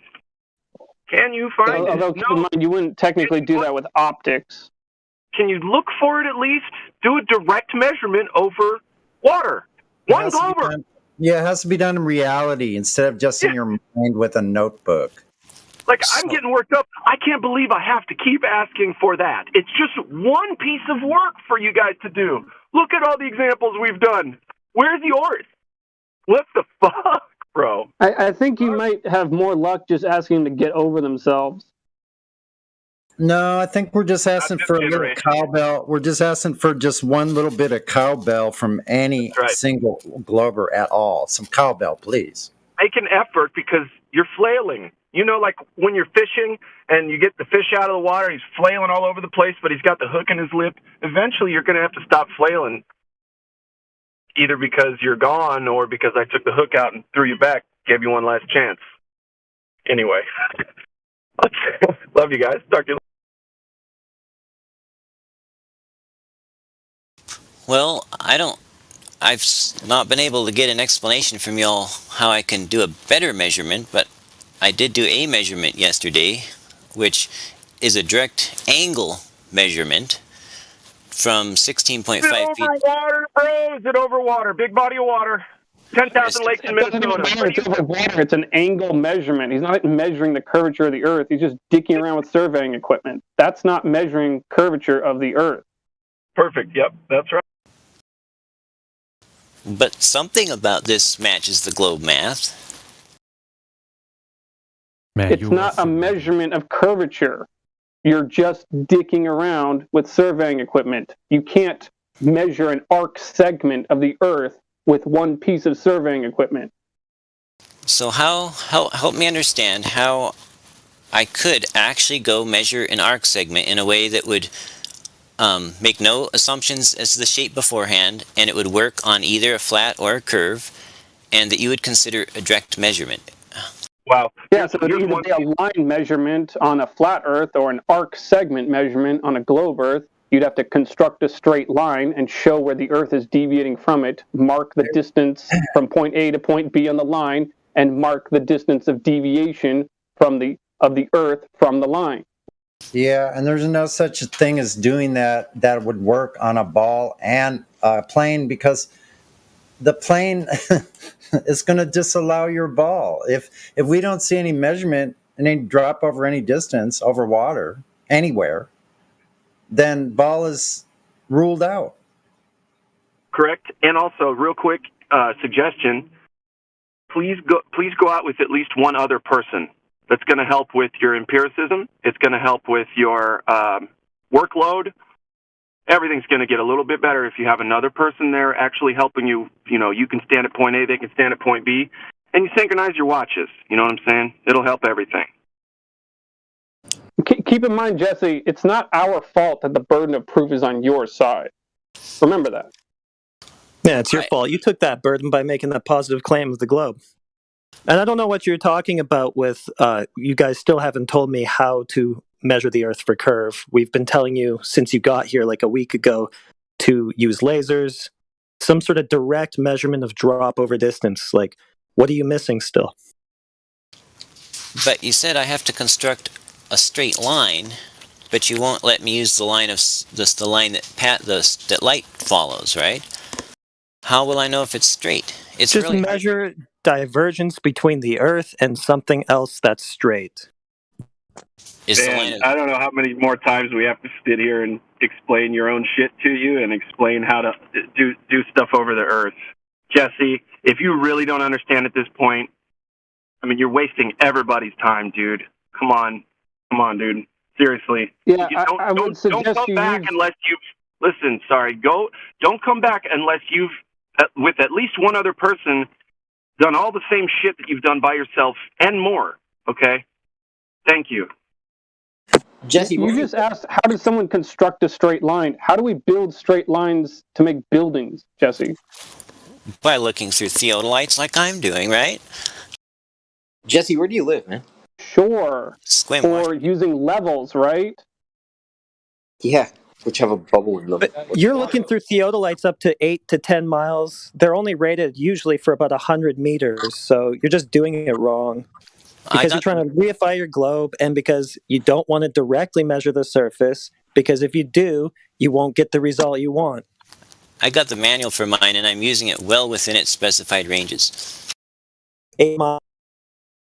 Wait, guys, we can make this a little bit easier. Jesse, if there's a bridge across a body of water that's about 100 miles long, would the curvature of the Earth be observable in the blueprints of that bridge? This one's going to hurt. It depends on whether they're referencing to MSL or referencing to an arbitrary flat plane. You could just show us a blueprint where they account for curve. Yeah, can I see the blueprint? Oh, no. No, I'm asking you if you can show us a blueprint that demonstrates curvature in the blueprint. I don't know of any myself. Do you know of any? Isn't it? It's the Pyongyang Bridge in China. It's the world's longest bridge, right? There's no account for curve. It's like how long is it? It's like, yeah, it's crazy long. It's 100 miles long, yeah. Yeah. Crazy. They don't account for things that aren't there. Pyongyang Bridge. You can look it up, Jesse. Google it. There's something you can Google. But Jesse, you make a lot of points that, like, you do the scatter approach where you'll say something about the inputs of pilots, right, for the fingers on a gyroscope or whatever, that reference that you're pulling, and then your lateral move was to talk about driving a car, little inputs required from the driver driving a car. You're forgetting about that when you're driving a car, there's friction involved because there's tires attached to the pavement, right? And when you're in an airplane, there's no forces acting upon an object in the sky other than the thrust engines that are in place at a cruising speed of approximately 650 kilometers an hour. Can you say that again? So no acting forces. So there's no wind in the air. Is that what you're saying? Well, I mean, again, I took wind away as a variable. But yes, there's wind acting upon that plane. That is correct. Okay, and then it comes into turbulence when it comes into contact with gases. Turbulent air. Turbulent air. What's that usually? No, not just turbulent air. Sometimes there's clouds, right? That act upon it as well, right? Right.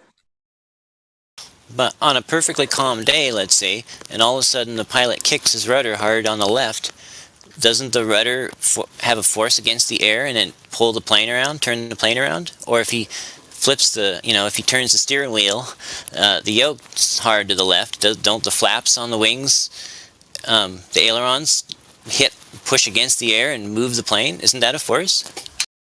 Of course. How does that have anything to do with the Earth being flat? You just said that once the plane was flying, there was no forces on it except its engines pushing it. That's assuming it's moving in a straight line, right? When a car is rolling on the road, there's friction acting upon that car. So, yeah, there's going to be inputs that are required from the driver. What I'm saying to you is those two, to compare those two things, it's not a fair comparison. It's apples to oranges at that point. Oh, I was just comparing the fact that a position and a path was being watched by the pilot or the driver, and any errors from where he wanted to go was being corrected. I mean, I agree that an airplane does that in 2 axes, up and down and right and left, and a car only does it in right and left because he's, like you said, stuck to the road.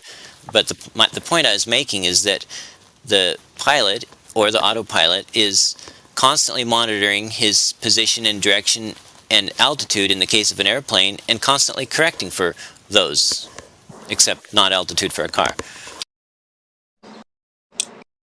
You just made a claim. Can you support it? What the hell are we talking about? He's delusional. I don't know. Not the direct observations of Earth curve he still hasn't shown us.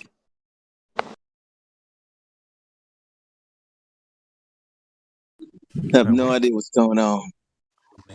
Yeah, he's just tap dancing around the issue, which is that there's no curve.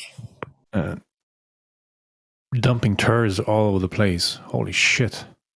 We're in a plane and shit. What the fuck's going on, bro? Cars with tires, friction, mass hysteria.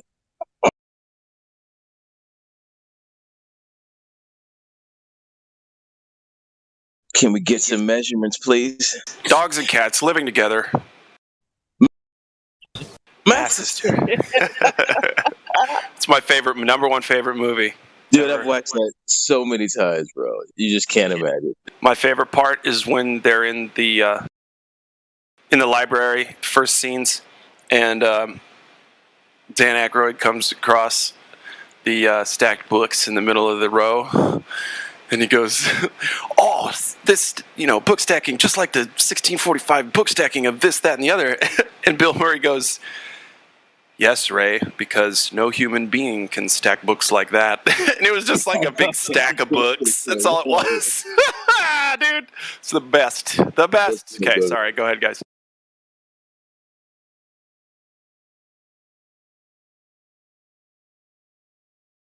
Yeah, the weeds. It's been the weeds all day, guys, with Jesse. How about Danny? Danny, do you want to speak up? Because, I almost feel like you should get spanked for not talking but being in the chat.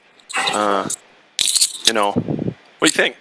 Do you want to man up, be an adult, talk with the rest of us, join the conversation? He's not there. He's just recording. He's recording, and we're allowing it too. Who's recording? Danny? Whatever. Yeah, Danny. Well, we're recording it too, so. Danny never says anything. Right, but I'll bet he's going to make some money on it. Should we deafen him? How do you think? You can just go to the right, Danny, because you've written 2 books, and I can buy the book, so you've made some money off this topic, haven't you? Lying to people. Hold on. This bitch. I know how to fix this. Let's just, just wanted to call him out. Let's just deafen him intermittently. There you go. Maybe mute him and deafen him, and then just play with it. Yeah. Look, now he's deafened, so that's a big I'm talking. He's not getting any of this. Wait a second. What happened? Oh, he left. Oh, he left. He That's bounced. So okay. He knows what we're doing. Oh, Danny boy. Chicken. The pipes are calling. Exactly.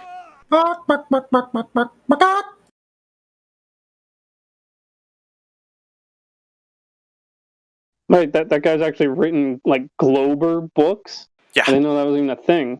Yeah. There's at least one, if not 2. But I don't want to go into talking smack about somebody. If y'all want to do that, look it up. Danny is a very passionate man about doing the wrong thing, it seems. As long as it makes him money. Are any of those books in stores, or can you only buy them online? Because if they're in stores, I'd love to go to that bookstore and stick my cards in them. I don't know, man. I don't know much of it. I just saw the other day people were going to town on him, and they posted the link to buy one of his books. It's like an anti-flat Earth book. I forget what it's called. Somebody post a link. And honestly, I don't care if he's making money or not. I don't care if he's making money or not, dude. The truth's the truth, and whoever wants to do whatever, the truth's going to come out, and you're not getting great karma for supporting lies, but if you make a little cash here and there, temporarily, fuck it. whatever. What am I going to do about it, right? I don't like it, but what am I going to do?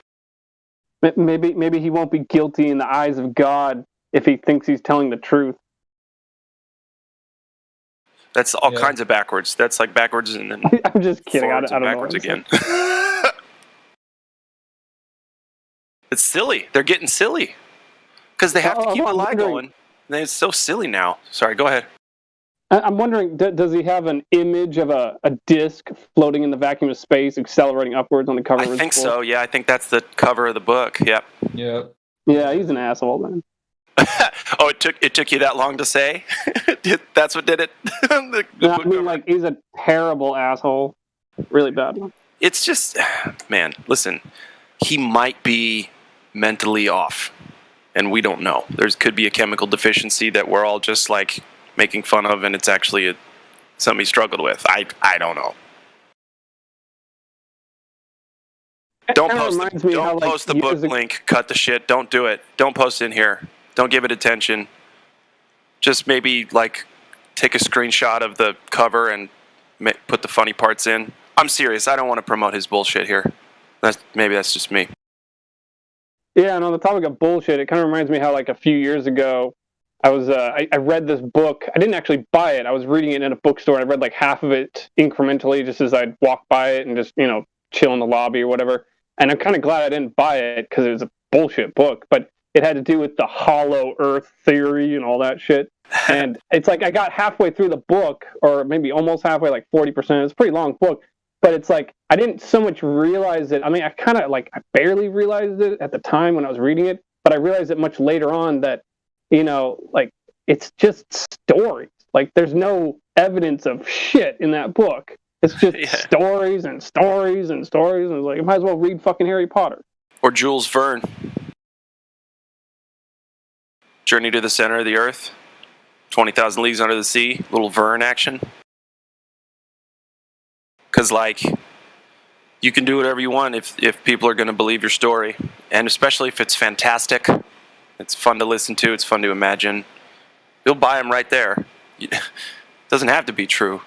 People are looking for a distraction. And if it's unfalsifiable, that's even better. Because then they don't have to do the work to try to think about whether or not it's real. They just get lost in the fantasy. Oh, fuck it. Let's just go have some fun. Never, never land. It's ridiculous.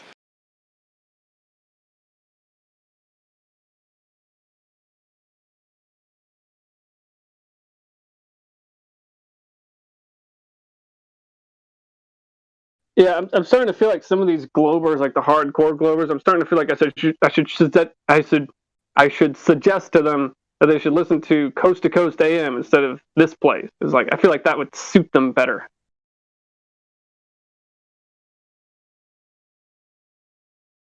Lots of stories, not a lot of facts, not a lot of evidence, but lots of stories.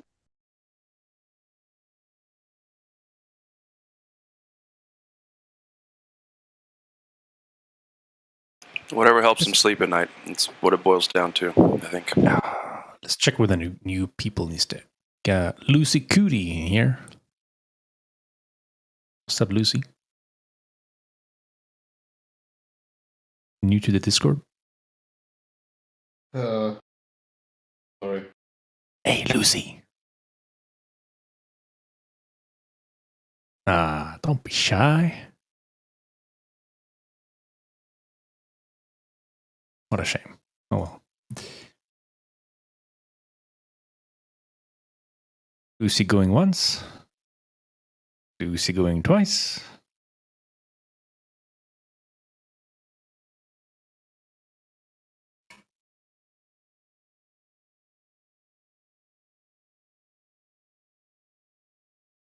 Oh Lord. Did you see the picture? All right. Do your things.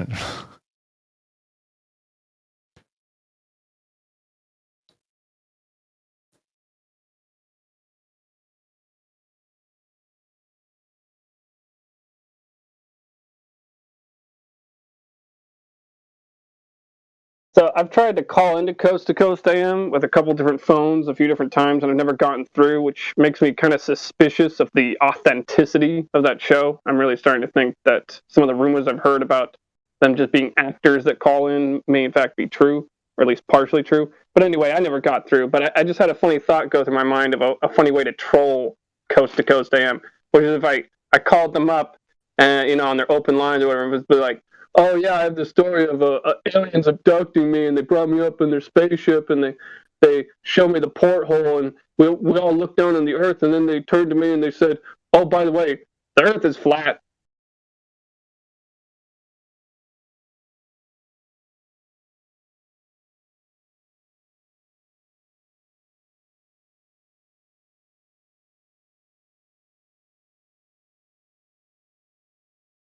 I think you cut out at the end there.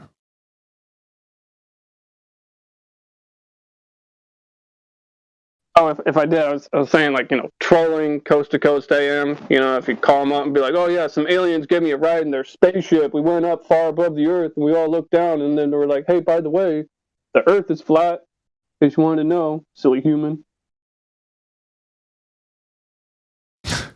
Okay.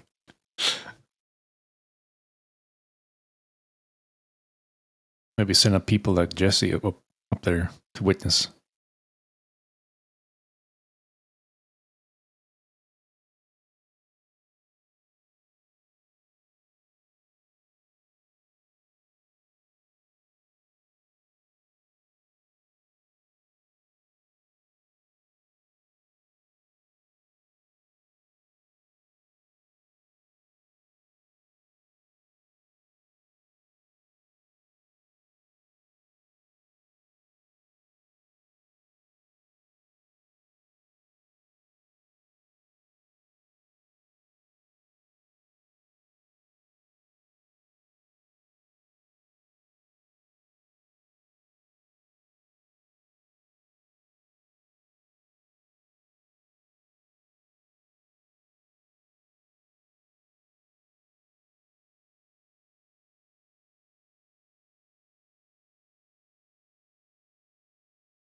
I absolutely want your job.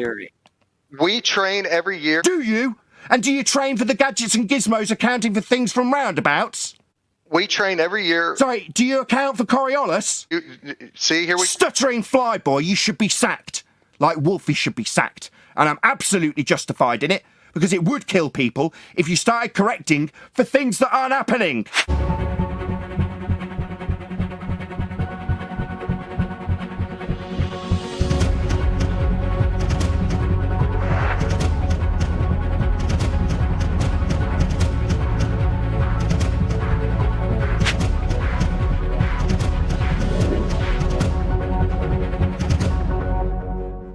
And if you're under that misapprehension, it may lead to people's deaths. So I feel perfectly justified in saying you and other flyboy idiots like you should lose their jobs if they think incorrectly that gizmos and gadgets on planes account for not actual deflection. They don't. You're just stupid. They do, actually. Sorry, they can't. It's a not actual deflection. Do you tell me how they account for something not happening? It is. Well, which is it? Is it happening or it's not? It's happening as you observe it from a non-inertial turning reference frame. That would be a roundabout or a turning Earth if you assume it to be turning. So it's observable from a turning reference frame. Not on your plane for the gizmos and gadgets to account for, though. It is. It's happening below the aircraft. Oh, so Earth is turning below the aircraft, then? I'm afraid not. A flight from Charlotte, North Carolina to Los Angeles would only take an hour and a half if Earth was turning underneath it. I thought we already established that Earth isn't turning under your plane. Now you seem to be saying that it is. Yes, absolutely it is. So Earth is turning underneath your aeroplane? And explain to me... Don't ask me to explain something. So you have just claimed Earth turns underneath your aeroplane? Yes. Well then, as I just explained 3 times... A flight from Charlotte, North Carolina to Los Angeles would have Los Angeles coming to the plane as Earth turned underneath the plane. That would shorten the flight from 4.5 hours to only an hour and a half. So does that mean an airplane? It means Earth's not turning. That's what it means, you stupid idiot flyboy. You should be fired. That's what it means. Earth ain't turning to cause your sunset. That's Coriolis deflection. Tell me how an airplane can fly east. Sorry, why are you asking me to justify things that you haven't experienced in? Did you want to make another claim about your little aeroplane, or about Earth curve edge horizons, or about Coriolis deflection causing sunsets? Did you want to make a claim, flyboy? Because so far you're not doing too well. You're not going to demand jack of me. I notice you haven't run away yet, though, like you threatened to do, because I'm too rude. I didn't threaten to run. Yeah, you did stutter quite a lot, though, didn't you? And Discord and G+ did pipe up quite a lot along the way. But ultimately, you are now a stuttering buffoon being demonstrated admirably by a flat earther to be an idiot who doesn't know how Coriolis is working on a turning Earth that ain't turning, because it'd be turning underneath your plane. Now we're at that stage where either, as you've just said, Earth is turning under the plane, which would shorten flight times, or it isn't. And if it isn't, Earth isn't turning underneath the sun to cause that sunset you came in and assumed. As you elevate, Austin, you're opening up a wider angle to see something. It doesn't need to be rising above a fixed curve. Sorry, say that one more time. When you elevate, you're making a larger angle onto whatever you're viewing in the distance. So you're opening up the angle as you elevate. Okay, I'll accept that. Now, tell me what is blocking the sun as I was level at the lower altitude. What was actually blocking the sun, the view of it? Sorry, did you want to make a claim that the sun is being blocked by something? You seem you seem to be reversing the burden of proof again. You're using what's called a logical fallacy of burden of proof reversal. It's your claim. Could do either, Austin. Everybody going to interrupt this? Everybody going to interrupt? You've reversed the burden. You're asking me to justify something you claim. You claim the horizon blocks your view because it's a physical limitation for boats to fall over. I mean, I realise you've got this crazy demented idea that boats fall over the horizon and get blocked by them, and the sun falls over the horizon and gets blocked by it. But that's your positive claim, not mine. So I'm not going to be justifying anything. That's called a burden of proof reversal fallacy. Did you want to reassert your assumption that the horizon's the leading edge of a sphere and boats are falling over it again by your assumption? Be my guest. I'll rip you a new one on that score too. No, I'm genuinely asking. If not, why? It's your claim. Second time's a charm. Burden of proof reversal. Don't just ask. It's your claim. okay, I'll concede that it's not the horizon blocking the sun. I'm asking. Well, then Earth isn't a sphere. You'd have to have a leading edge to your sphere. It would block your view at 1.2 times the square root of the observer's height of feet if we were on a sphere. If you're conceding that the horizon isn't doing that, we're not on a sphere. I'm stuttering still. I can hear. Yeah, that's right. Concede that the horizon's not Earth curve, then we haven't got Earth curve. Then we haven't got a sphere Earth. For the sake of discussion. For the sake of discussion, we haven't got Earth curve. Well, that's the end of your argument, my friend. That's the only thing we discuss here. It's not. You just don't want to have. It's not. What? Not Earth curve? Yeah, we know. We've known for some time, my friend. The horizon is not Earth curve. We know. Now you know. You concede it isn't Earth curve. Welcome to flat Earth. I don't think. Do you really not understand the concept of? Sorry, you're going to ad hom me in lieu of an argument? Tell me that I don't understand. Insult me? I do understand. I understand that you've just conceded the horizon is not Earth curve. For the purpose of discussion, yeah. Then you haven't got an argument at all. That's not true. So you think the Earth's a sphere? Where's Earth curve? Oh, we haven't got any, but we'll concede that we haven't got Earth curve and carry on arguing that Earth's a sphere. See, Nathan, I didn't call you actually to argue. I really... Yeah, we're on a debate show and you've joined and you've asked me how I'm going to justify the sun going behind the horizon when it's physical as Earth turns beneath. That's what you've done. I apologize for that. Good. Now get on your knees for me, pilot, and understand how inferior you are to us flat earthers. Okay, well... Good dog. Good pilot. Just like Wolfie, now you can pay me for the education you've received. No, I'm not... No, well then get lost. I don't want to know unless you're going to pay me. You're just a wanker telling me I don't understand when he doesn't understand Coriolis. Why would I endure this is legendary. I was asking you a question, not... Well, I'm not going to be answering it, idiot. Why would I answer anything unless you're paying me? Well, Yeah, laugh it up, fun boy. You're a moron and don't deserve answers. You've got nothing to offer but idiocy and fallacy. You've offered up idiocy in terms of Coriolis, which will kill people if you're actually a pilot. And then you've come here with burden of proof reversal fallacies and assumptions that you deny off the bat, because you're a fundy with a globe belief who chuckles when I demand payment for the very worthy price of my education I offer for free. But you're going to demand answers when I've given you answers to your assumptions and begging the question. You've made a claim now. You've made a claim, and on that claim, you're willing to try to jeopardize my job. Pay attention, so tell me Jesse. how misunderstanding Coriolis effect would kill somebody. Because if your gizmos and gadgets that you think are accounting for something that doesn't happen suddenly fail, you might start accounting for something that they're not accounting for and end up crashing the plane. That's how. Why would I do that? You say because you think Earth's turning beneath you, and you think there's an 8-inch per mile square drop in front of you. That could cause people to die. You think there's a cavity opening up ahead of you. Well, if you head to that cavity that isn't there, you'll crash into the ground, won't you? And if you think Earth's turning towards you as you move towards it and start accounting for that crap, you might cause devastation and death. Am I clear with you, Flyboy? I absolutely want your job. We train every year. Do you? And do you train for the gadgets and gizmos accounting for things from roundabouts? We train every year. Sorry, do you account for Coriolis? Do you see here? Stuttering flyboy, you should be sacked. Like Wolfie should be sacked. And I'm absolutely justified in it, because it would kill people if you started correcting for things that aren't happening. That's going to kill someone. You should be sacked. How? How? Because it's not happening. If you start accounting for things that aren't happening, because you think your gizmos that were accounting for it, to the best of your knowledge, well, when they fail, what are you going to do? Start accounting for it when it isn't happening? That's going to kill people. You realize that people learn... Do I need a question from somebody who needs to be sacked? Didn't we already get to the point where you should be paying me if you're going to ask me anything, dickhead? Do you realize that people... Are you going to ask me something else? Cough up the money and I'll answer your stupid question, moron. Do you understand? Don't ask me anything. You sit here and be berated when you threatened to run away earlier, as I berate you, as a righteous flat earther who knows a damn sight more about Coriolis than this idiot who thinks he can fly. There you go. You keep claiming again. I don't understand Koros effect. You don't. You think your gadgets and gizmos, to the best of your ability, account for it. That's idiotic. So yeah, that stunned silence is you being schooled by me. You understand, Flyboy? I tell you what. I am going to stutter through every damn word I say. As you want to. I'm going to sit here and let you berate me as long as you want to.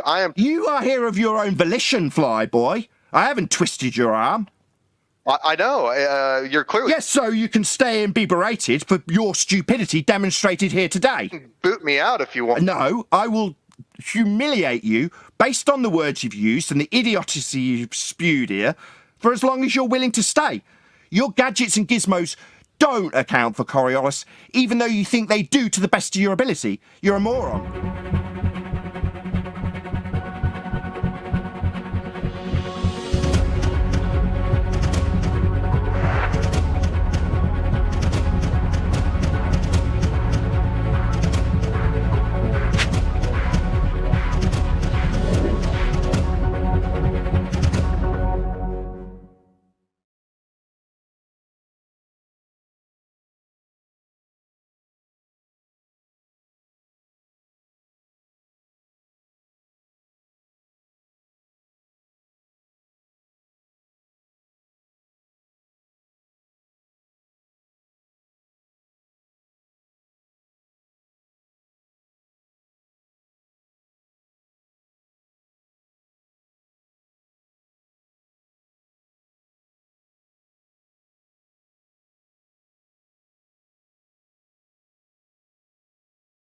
It's called real good engineering.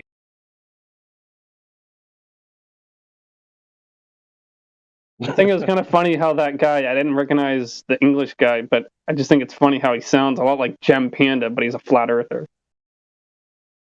Hey, that's exactly what I thought when I heard that. Wait, Nathan Oakley? Yeah. I thought that this guy sounds like the guy I debated with like a couple of 2 days. Wait, that was Nathan Oakley? No, I debated with Panda. Oh, okay, no, never mind.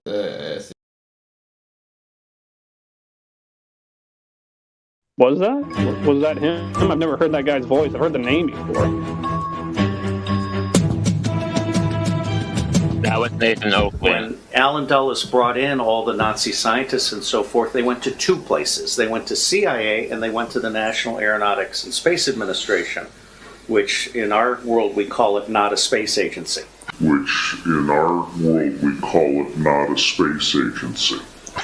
as Kathy O'Brien has said so clearly, that's where the bulk of the mind control has been done.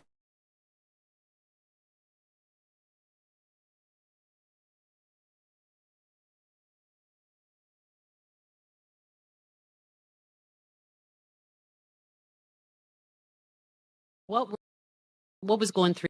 How amazed?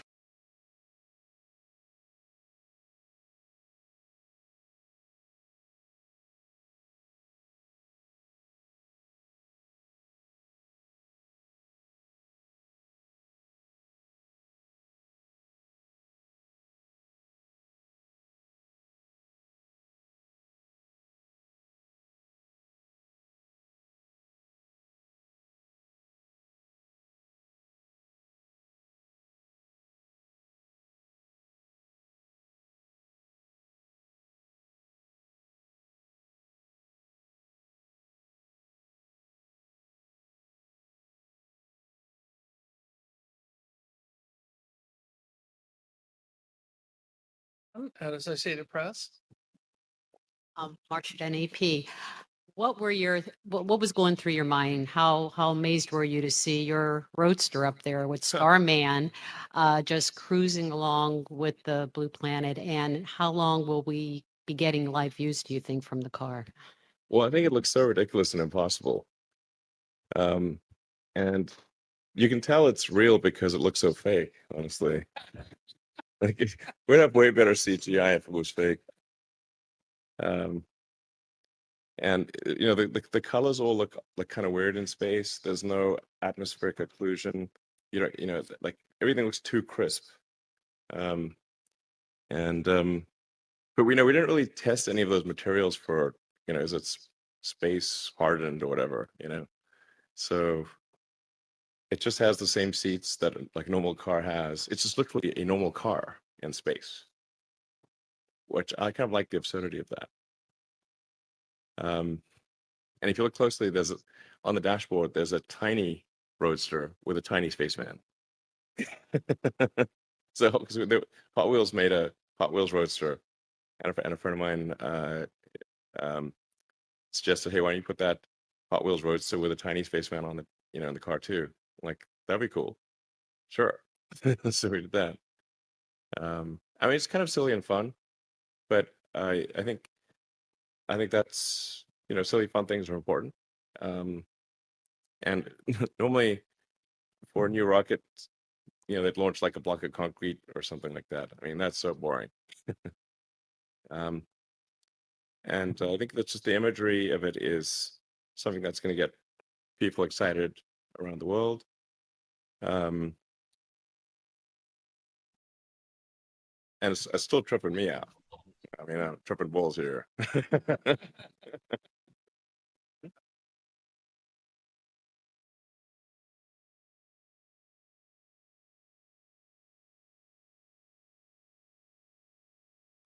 Yeah, why'd you take the rear vision mirror out, Elon?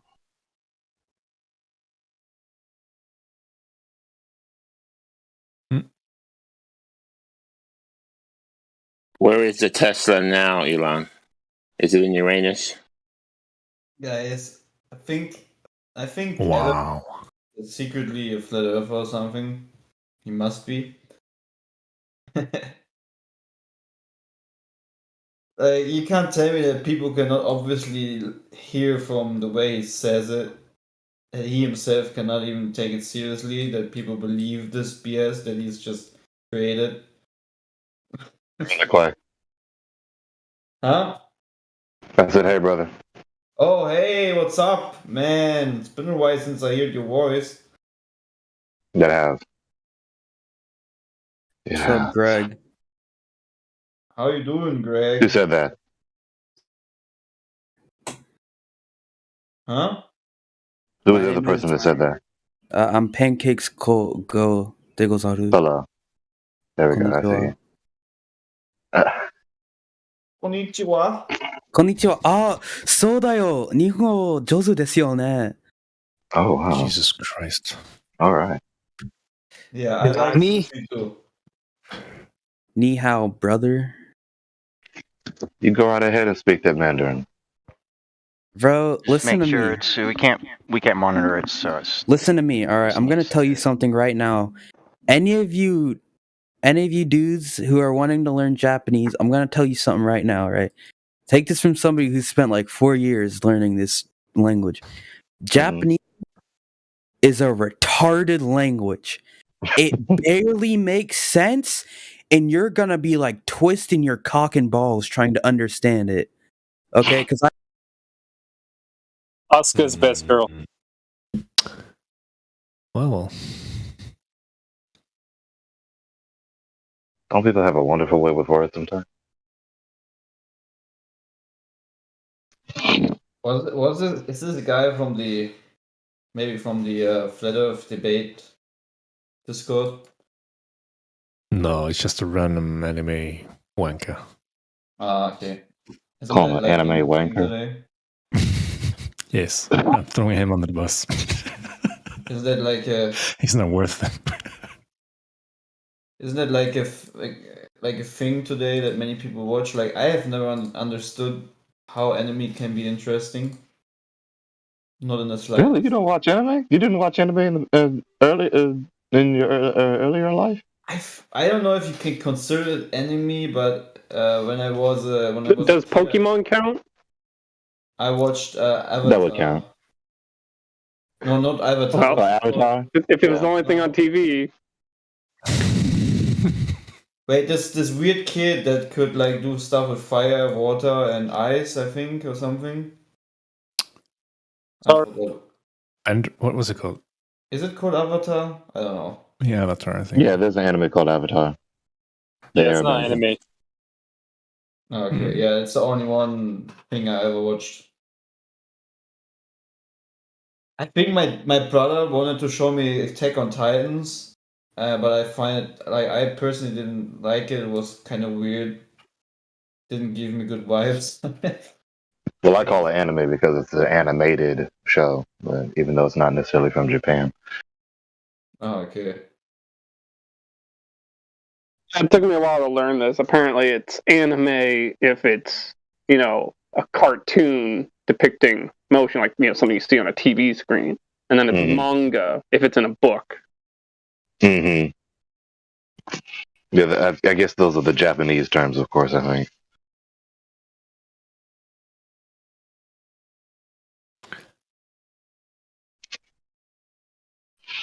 Well, not in the case of anime, because you look at the word anime, it applies to, it's an English term that applies to all motion picture that isn't live action footage.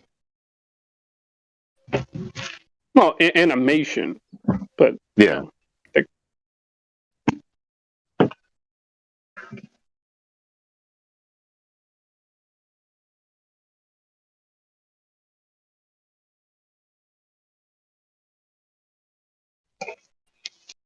Doggone, Elijah was just in here and dipped. Did Elijah speak when he was in here?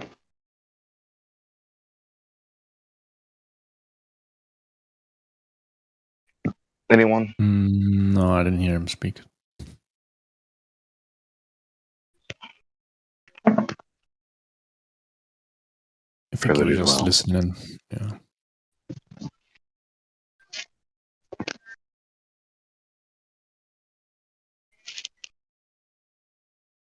Clay, you want to chat one-on-one?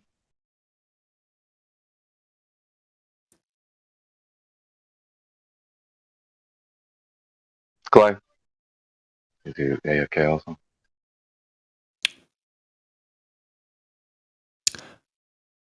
Ooh, Justin is about to swing that hammer. Swoosh.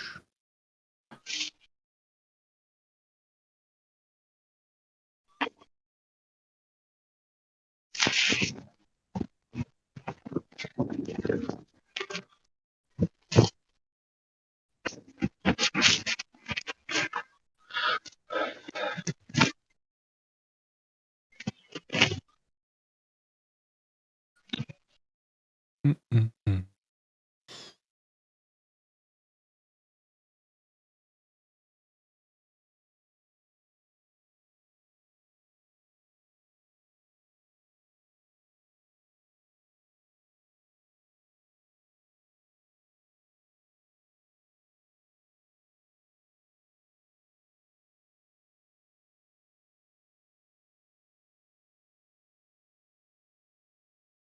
Really good engineering, guys. What's that? It's called real good engineering. Regal Engineering? No, real good.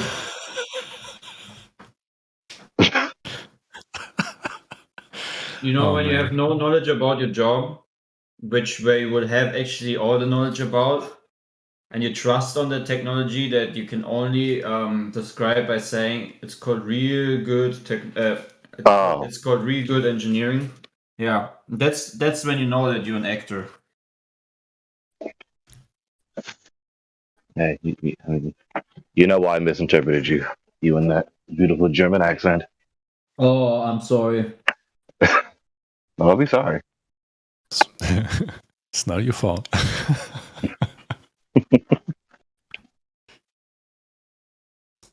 I was talking with my mother last night, and I was really thinking, give you insight into the way I think and the things I think about. I was talking to my mother about English accents, and not to toot my own horn, I just think, objectively speaking, that my accent, the so-called Mid-Atlantic accent, you can type it up and research that, Mid-Atlantic accent. This accent which I'm speaking English with, is the best accent because every word is intelligible. You don't really mishear any words unless I don't articulate well. But as long as I'm articulating well and speaking with this accent, there's no English word that's misinterpreted, unlike other accents. Even with the English accent from the UK. I can tell you when a word is misinterpreted. when you want to say a building is level, actually curved. So that's what I. No, that's what I. No, you're laughing, but that's what I learned on the Flat Earth Debate Discord. And Mr. Panda told me that flat actually means curved. Oh, level, you mean? Level. Sorry, Yeah. level. Yeah. Yeah, Thank it's you. the new thing for them. And then I asked for a specific definition of it, and he doesn't want to provide it. Like every time when I ask actually for any proof, he's not really providing it, which is kind of weird. But what should you do? Yeah, for example, he said to me when I talk about the shuttle explosion, and the people that's supposed to be still living, he just said as a coincidence that they look the same and that they have the same names. And then he told me that it's already debunked because there's one woman, she was a lawyer and she had a case at the same time as when she would be sitting in the shuttle. And then I asked, where's the proof of that? He didn't want to provide it. And then he was going over into explaining why this is impossible, that people can stick to their same name and disregard their family and supposed to be dead and whatnot. And I just said, no, they're not dead. You know, they still have the same name, they still have the same face, just different jobs. And he said, no, you cannot sacrifice so much stuff and keep the lie and whatnot. Crazy. It is a shame and a mark of error against a paradigm where the defenders thereof must obfuscate and utterly confound the very simple meaning of the word level or flat to being the very antithesis of the word in order to defend the paradigm. Right. But what is it about the Heliocentric model what they not try to pervert and make it sound or look like as if it's what it fits their paradigm? So it fits their paradigm. Ditto. Paradigm? Paradigm, sorry, not paradigm. Yeah. Clay, you pronounced the D. I'm here to learn, okay? So No, it's cool. If I can help, I help. You know. Yeah, sure. Yeah. I highly respect that. Yeah, I it sounded a bit appreciate off. that. Oh man, my English is very bad today. Man, you didn't say something like a blump flump flump. You say paradigma, it's paradigm, it's so near, it's Latin word, it's there. Oh man. Clay, you funny for that, man. Because in my language it's paradigma, but it's alright. Oh, it is? No. Is it really? Yep. What language is that? It's Croatian, but I think it's coming from Latin, that word. Because I think that Italian is also saying paradigma. Clay, were you saying the word in your language? Is paradigma in German? Could be. In Yeah, Italian. I think it's what I'm thinking about. Yeah. But it must be paradigma in German, yeah. But I'm not 100% sure. Because I knew what you meant. Looked it up. It is. And you said paradigma with confidence. You said that deliberately.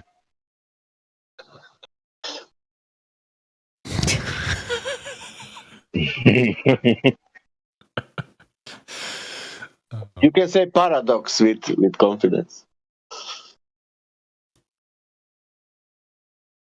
Paradigma. Yeah. No, we were talking in English, so I had to correct him.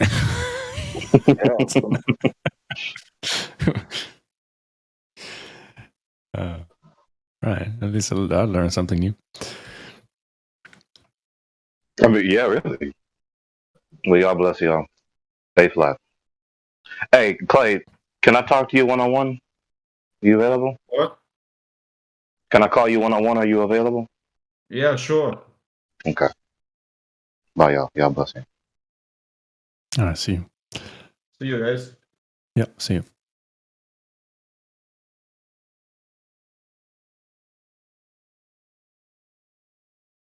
Oh,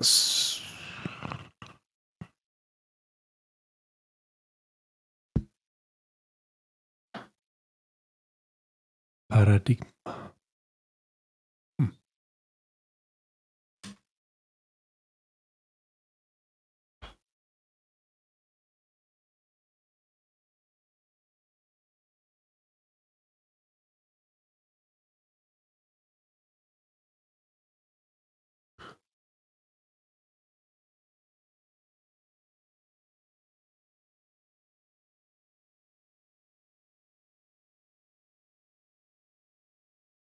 Yes.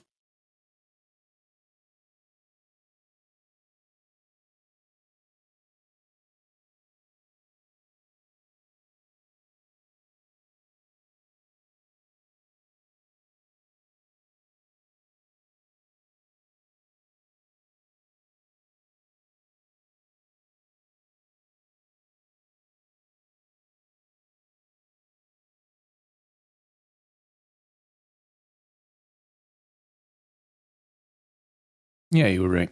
You're right. Etymology.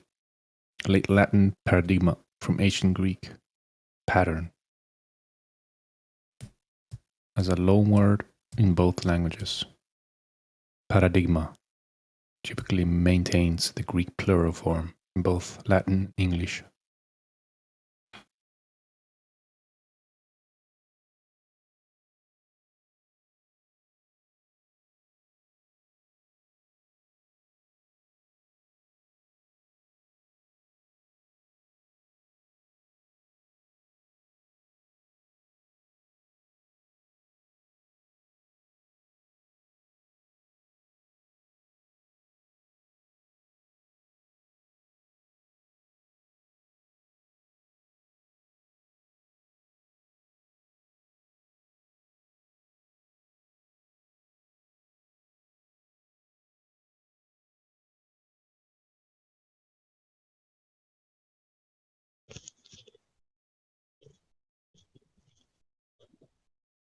If anyone's struggling to understand what the Coriolis effect is, I recommend going and checking out the latest Ball Busters episode on Quantum Erasers channel.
Hello? Hello? What? Yeah, go ahead. Oh, no, sorry. No, I was just making sure my mic worked. My bad.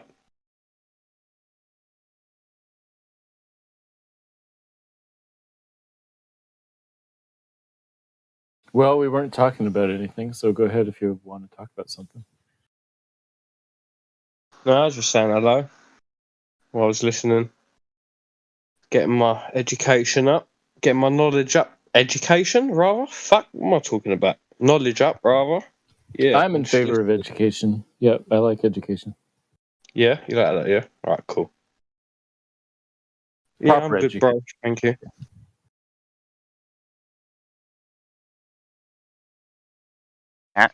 Matt, make sure you say it sad because it's proper education. Yes, sir.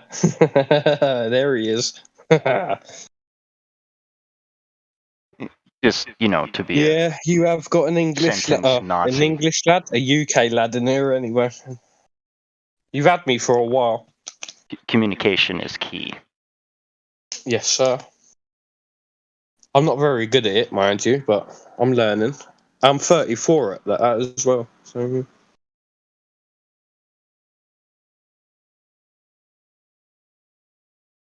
Oh, there we Not go. for indoctrination, are you, Matthew? No, I'm for education, not indoctrination. This is a That's why I stupid added question. the proper education.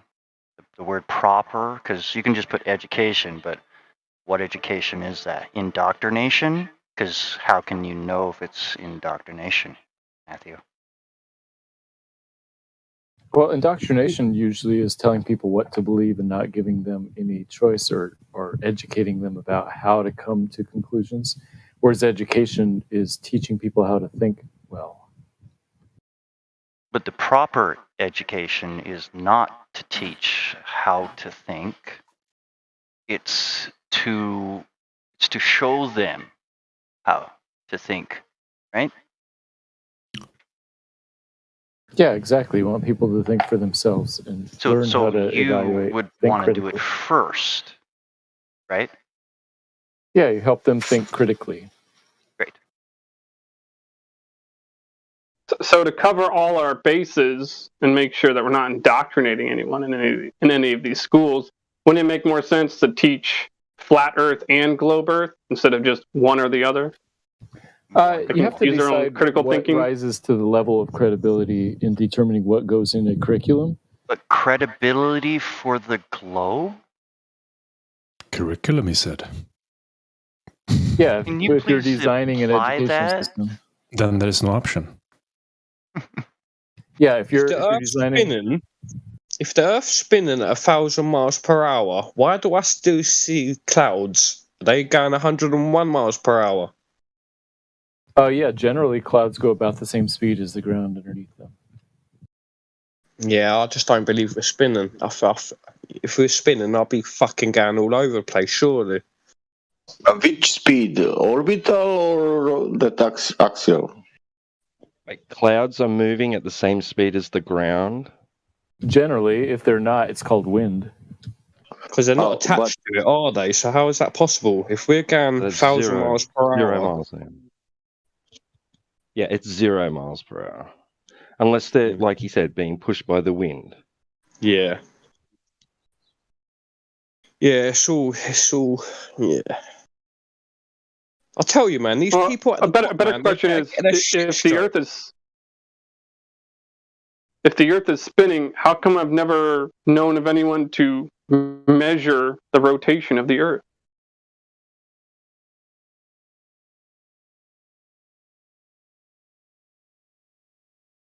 Like from a non-inertial reference frame, or perhaps some other method?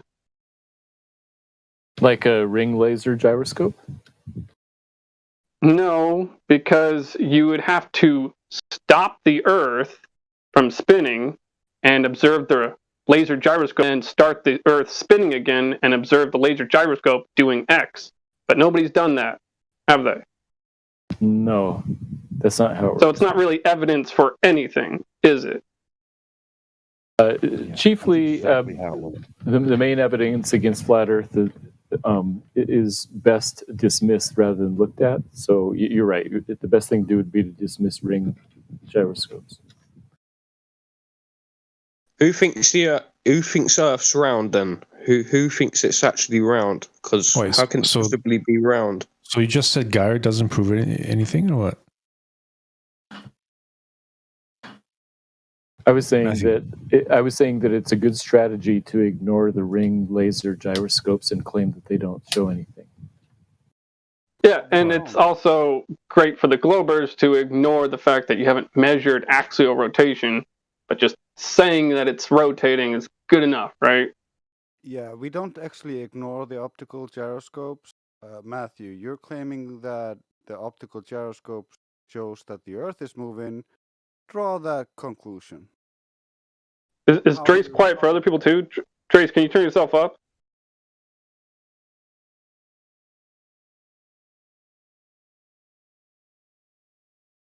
Yeah, so Trace, what do optical gyroscopes show? Yeah, we have looked into optical gyroscopes and we don't ignore them. What do they show? You claim that the optical gyroscope proves that the Earth is moving, but what you're looking at is an optical gyroscope, not the Earth moving. So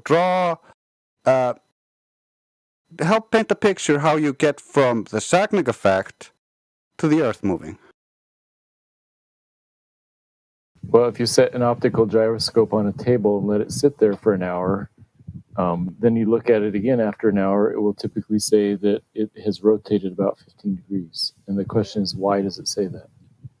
No, it doesn't say anything like that. It doesn't say that it has rotated. It says that there's deviations within the light which comes out to and is calculated out to be that.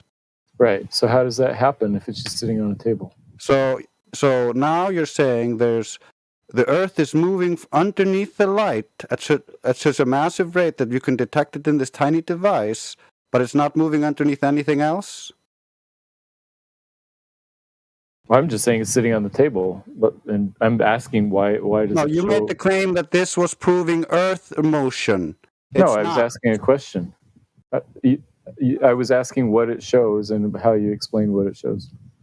Yeah, I don't have a claim on what it shows. It's called the Sagnac effect, and some idiot Globers have made the logical jump, or illogical jump, it's called jumping to conclusions, that this is Earth rotation being shown here, and through some magic, they've made it seem so in the math, but it doesn't work. The optical gyroscope has the name gyroscope in it, even though it lacks the gyroscopic effect.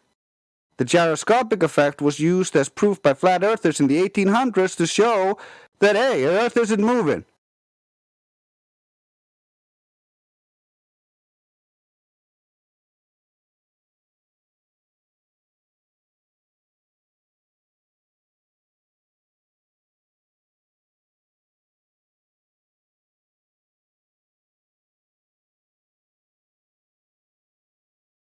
Levelist, what did Nathan do today?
Matthew, does evidence matter?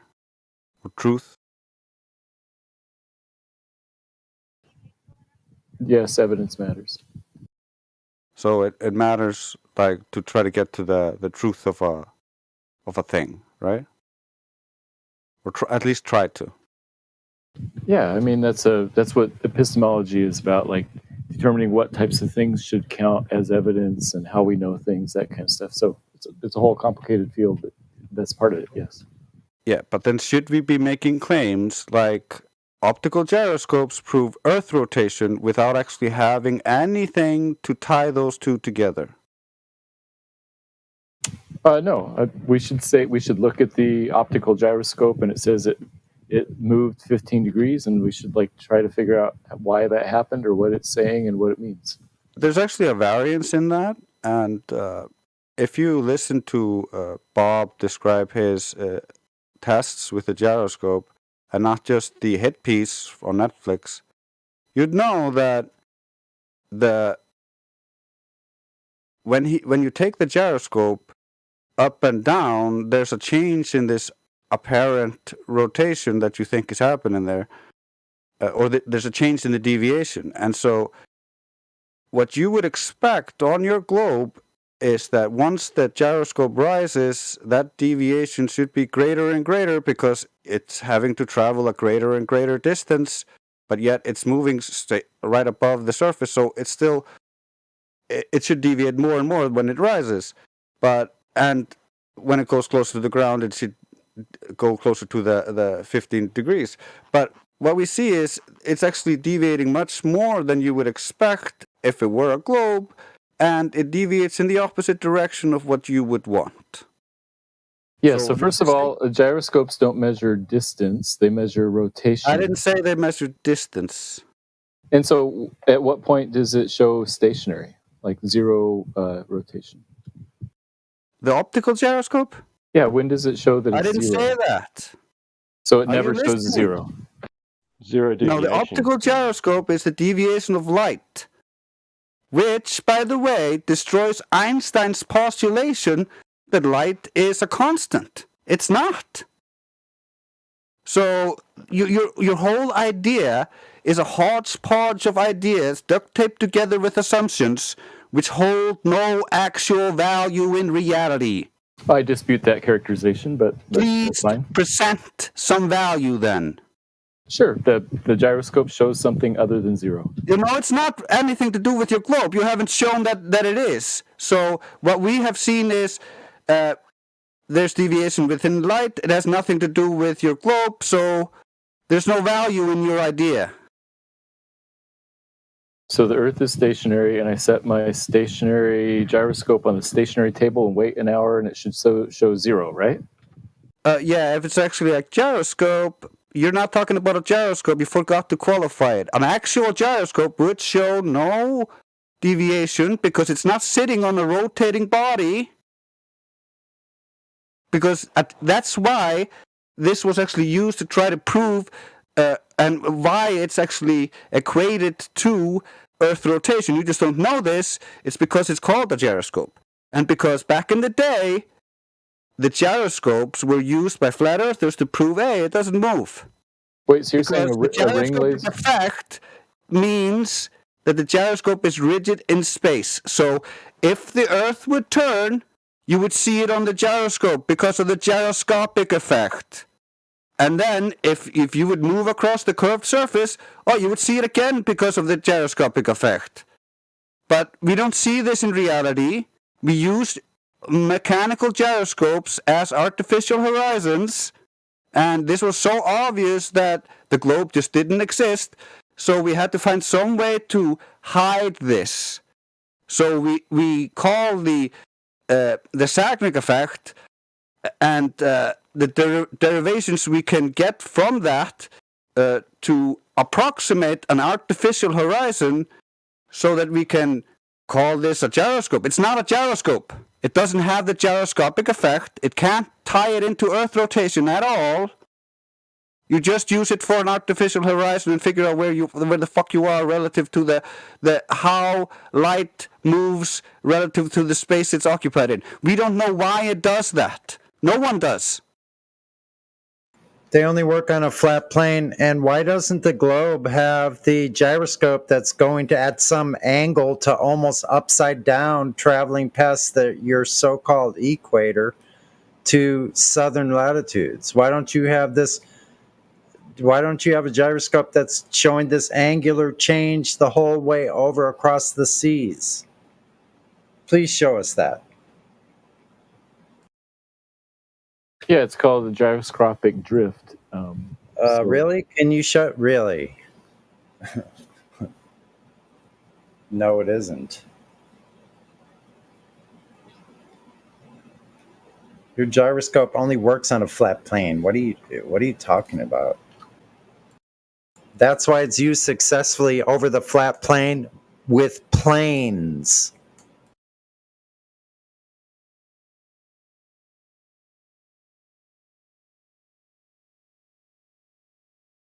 Shout out to the artificial horizon. I think Albert Einstein said it the best, right? That there's no optical test that can prove that the Earth is in motion.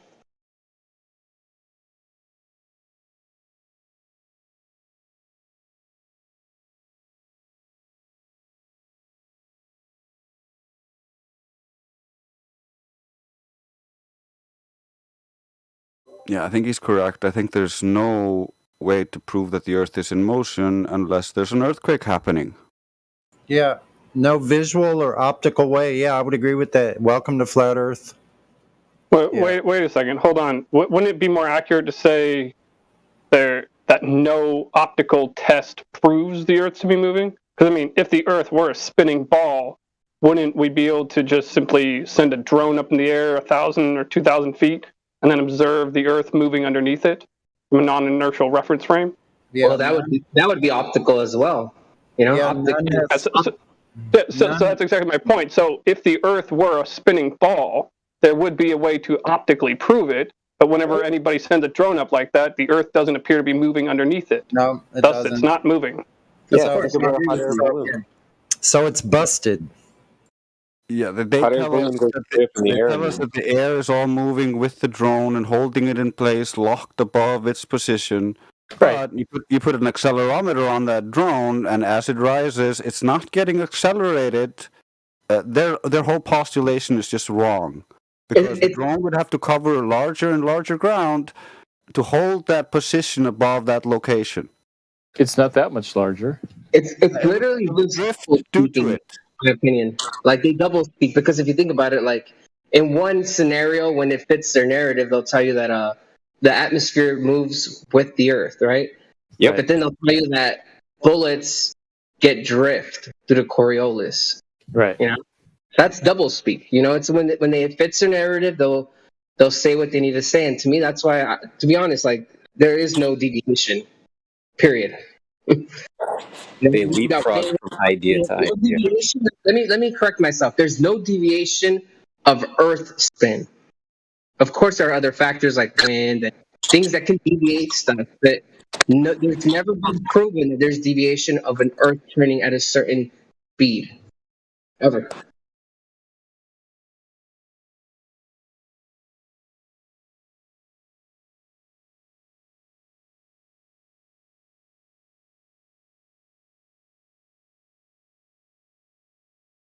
Anyways, good to hear all you guys, man. You guys are doing great.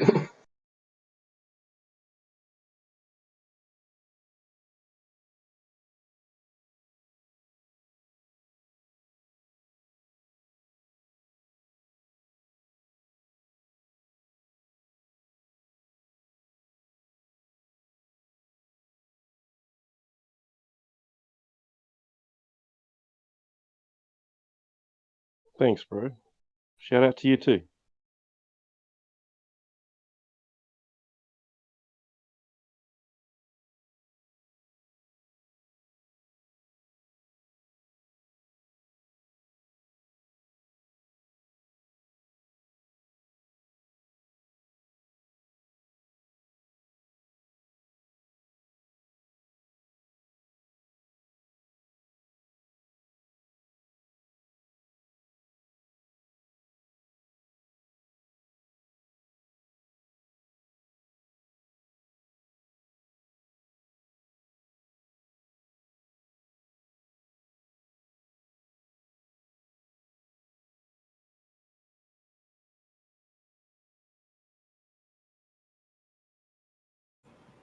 So now, my new project is I make fresh vapor distilled, pure distilled water at home right at my stovetop.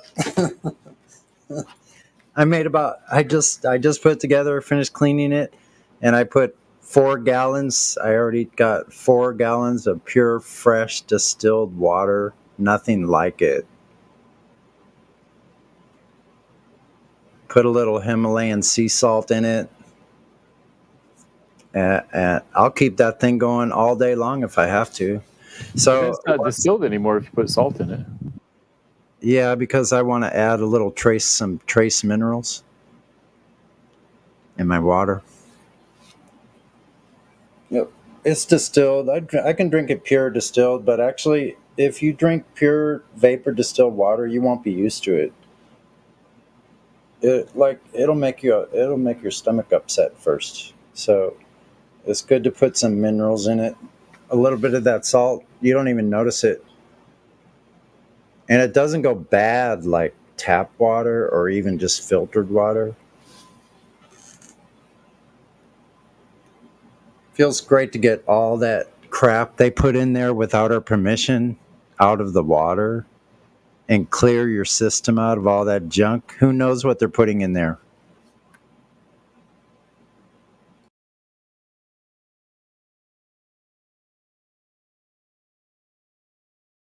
Probably putting psychoactive chemicals in there.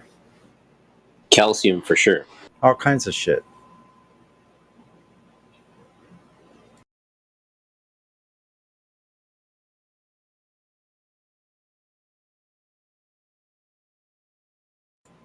What a valuable thing. And what I have going through the cooling, I've already saved 10 gallons of that. So I have 10 gallons sitting to the side. Water is the most valuable thing we have. And you know what? All the water that's here has always been here. Always. Since the beginning. Water was here. It's been going through that vapor. Well, as far as we know, it's been going through that vapor cycle. So all the water we have, even in our body, is just recycled water. Just keeps going through the same cycle.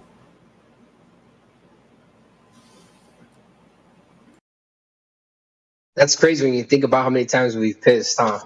Yeah. It doesn't disappear. There's no shortage of water. Are you fucking crazy? It's just some areas are a lot drier. Yeah, that's true. There are some areas that are drier. Hey guys, did you know that every atom in your body used to be part of a star? I used to believe that shit too, man. Bro, I used to spout that you're taking me back to 2013 when I was watching Cosmos, man. I used to spout that shit like I thought I knew what I was talking about. My God, it's we're all stardust. We're all stardust. so stupid. You're stardust, man. It's a hippie thing or some shit, bro. Yeah. Hey, Sonny. Yeah. You know how you mentioned the water thing? I don't want to get it too biblical in here, but let's say the Bible shit was true. I'm pretty sure there was a flood, because it's not just the Bible. It's like all these ancient cultures that talk about like a flood. I think it gives it more credibility.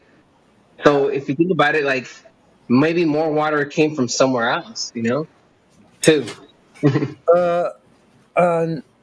Wait a minute. Say it again. More water came from somewhere else, from underneath. Yeah.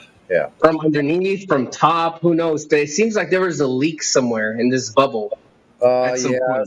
Well, apparently it opened up at some time and spilled out a bunch of water.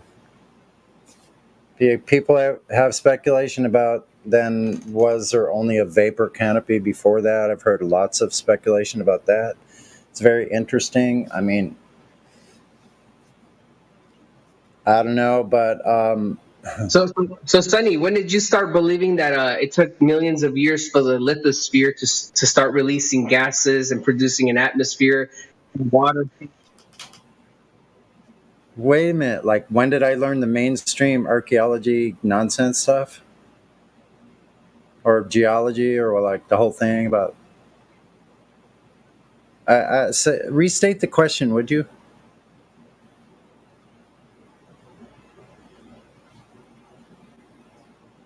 Honestly, was just trolling. But yeah, I was like, when did you start believing that the lithosphere released all the gases in the atmosphere, and then water started conducing in the atmosphere and became, Oh, and then the first cells on Earth started multiplying? When did you start believing in that? oh yeah, yeah. When I was a little kid, yeah.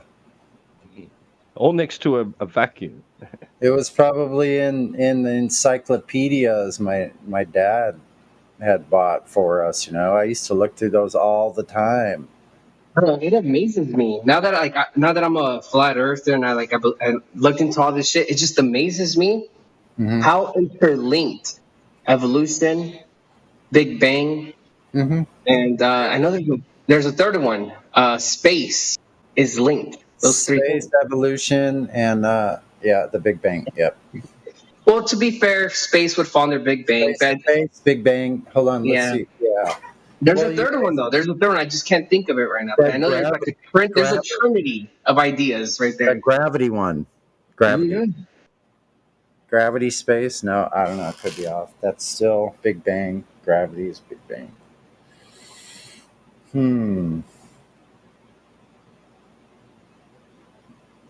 No, it's basically the globe and evolution. Yeah, those are like the evil twins. Yeah.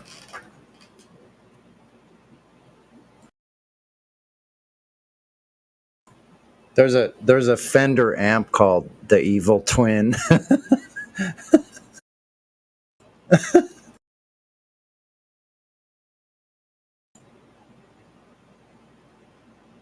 More trivia from a Tube Electronics. Well, I don't know what I would describe it. Fan. I'll just put it at that. The level is put sophist. Wait, who are you talking to? Oh, okay, yeah. You guys are having a discussion off in the chat. Shouldn't get diverted.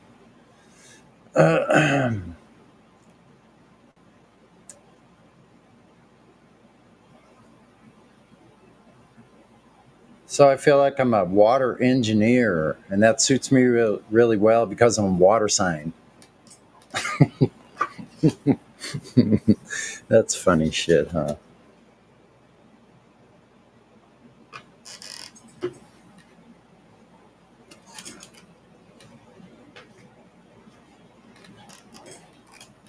It's almost being like an operator of a boiler on a locomotive. Like,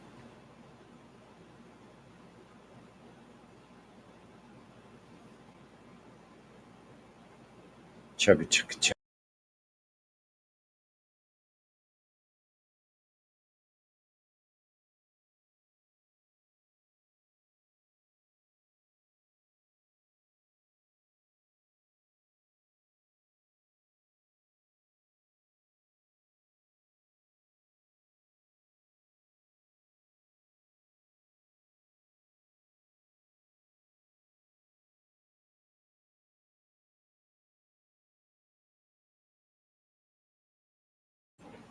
Did someone say chugga chugga? Is there a train coming?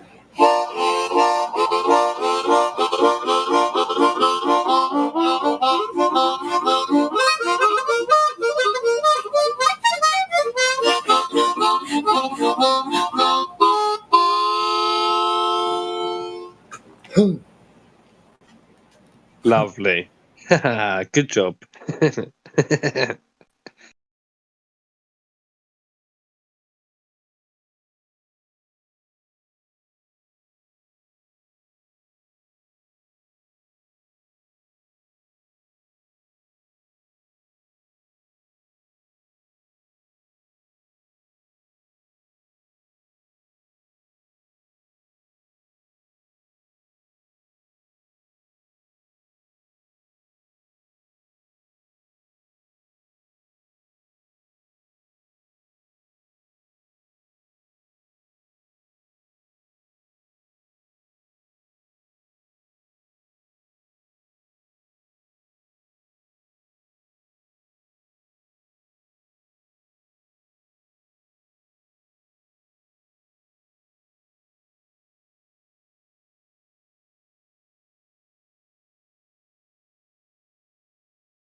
If you're watching us out there in YouTube land or on DLive or Twitch or anywhere else that it may be streamed, please hit that link, come and join us.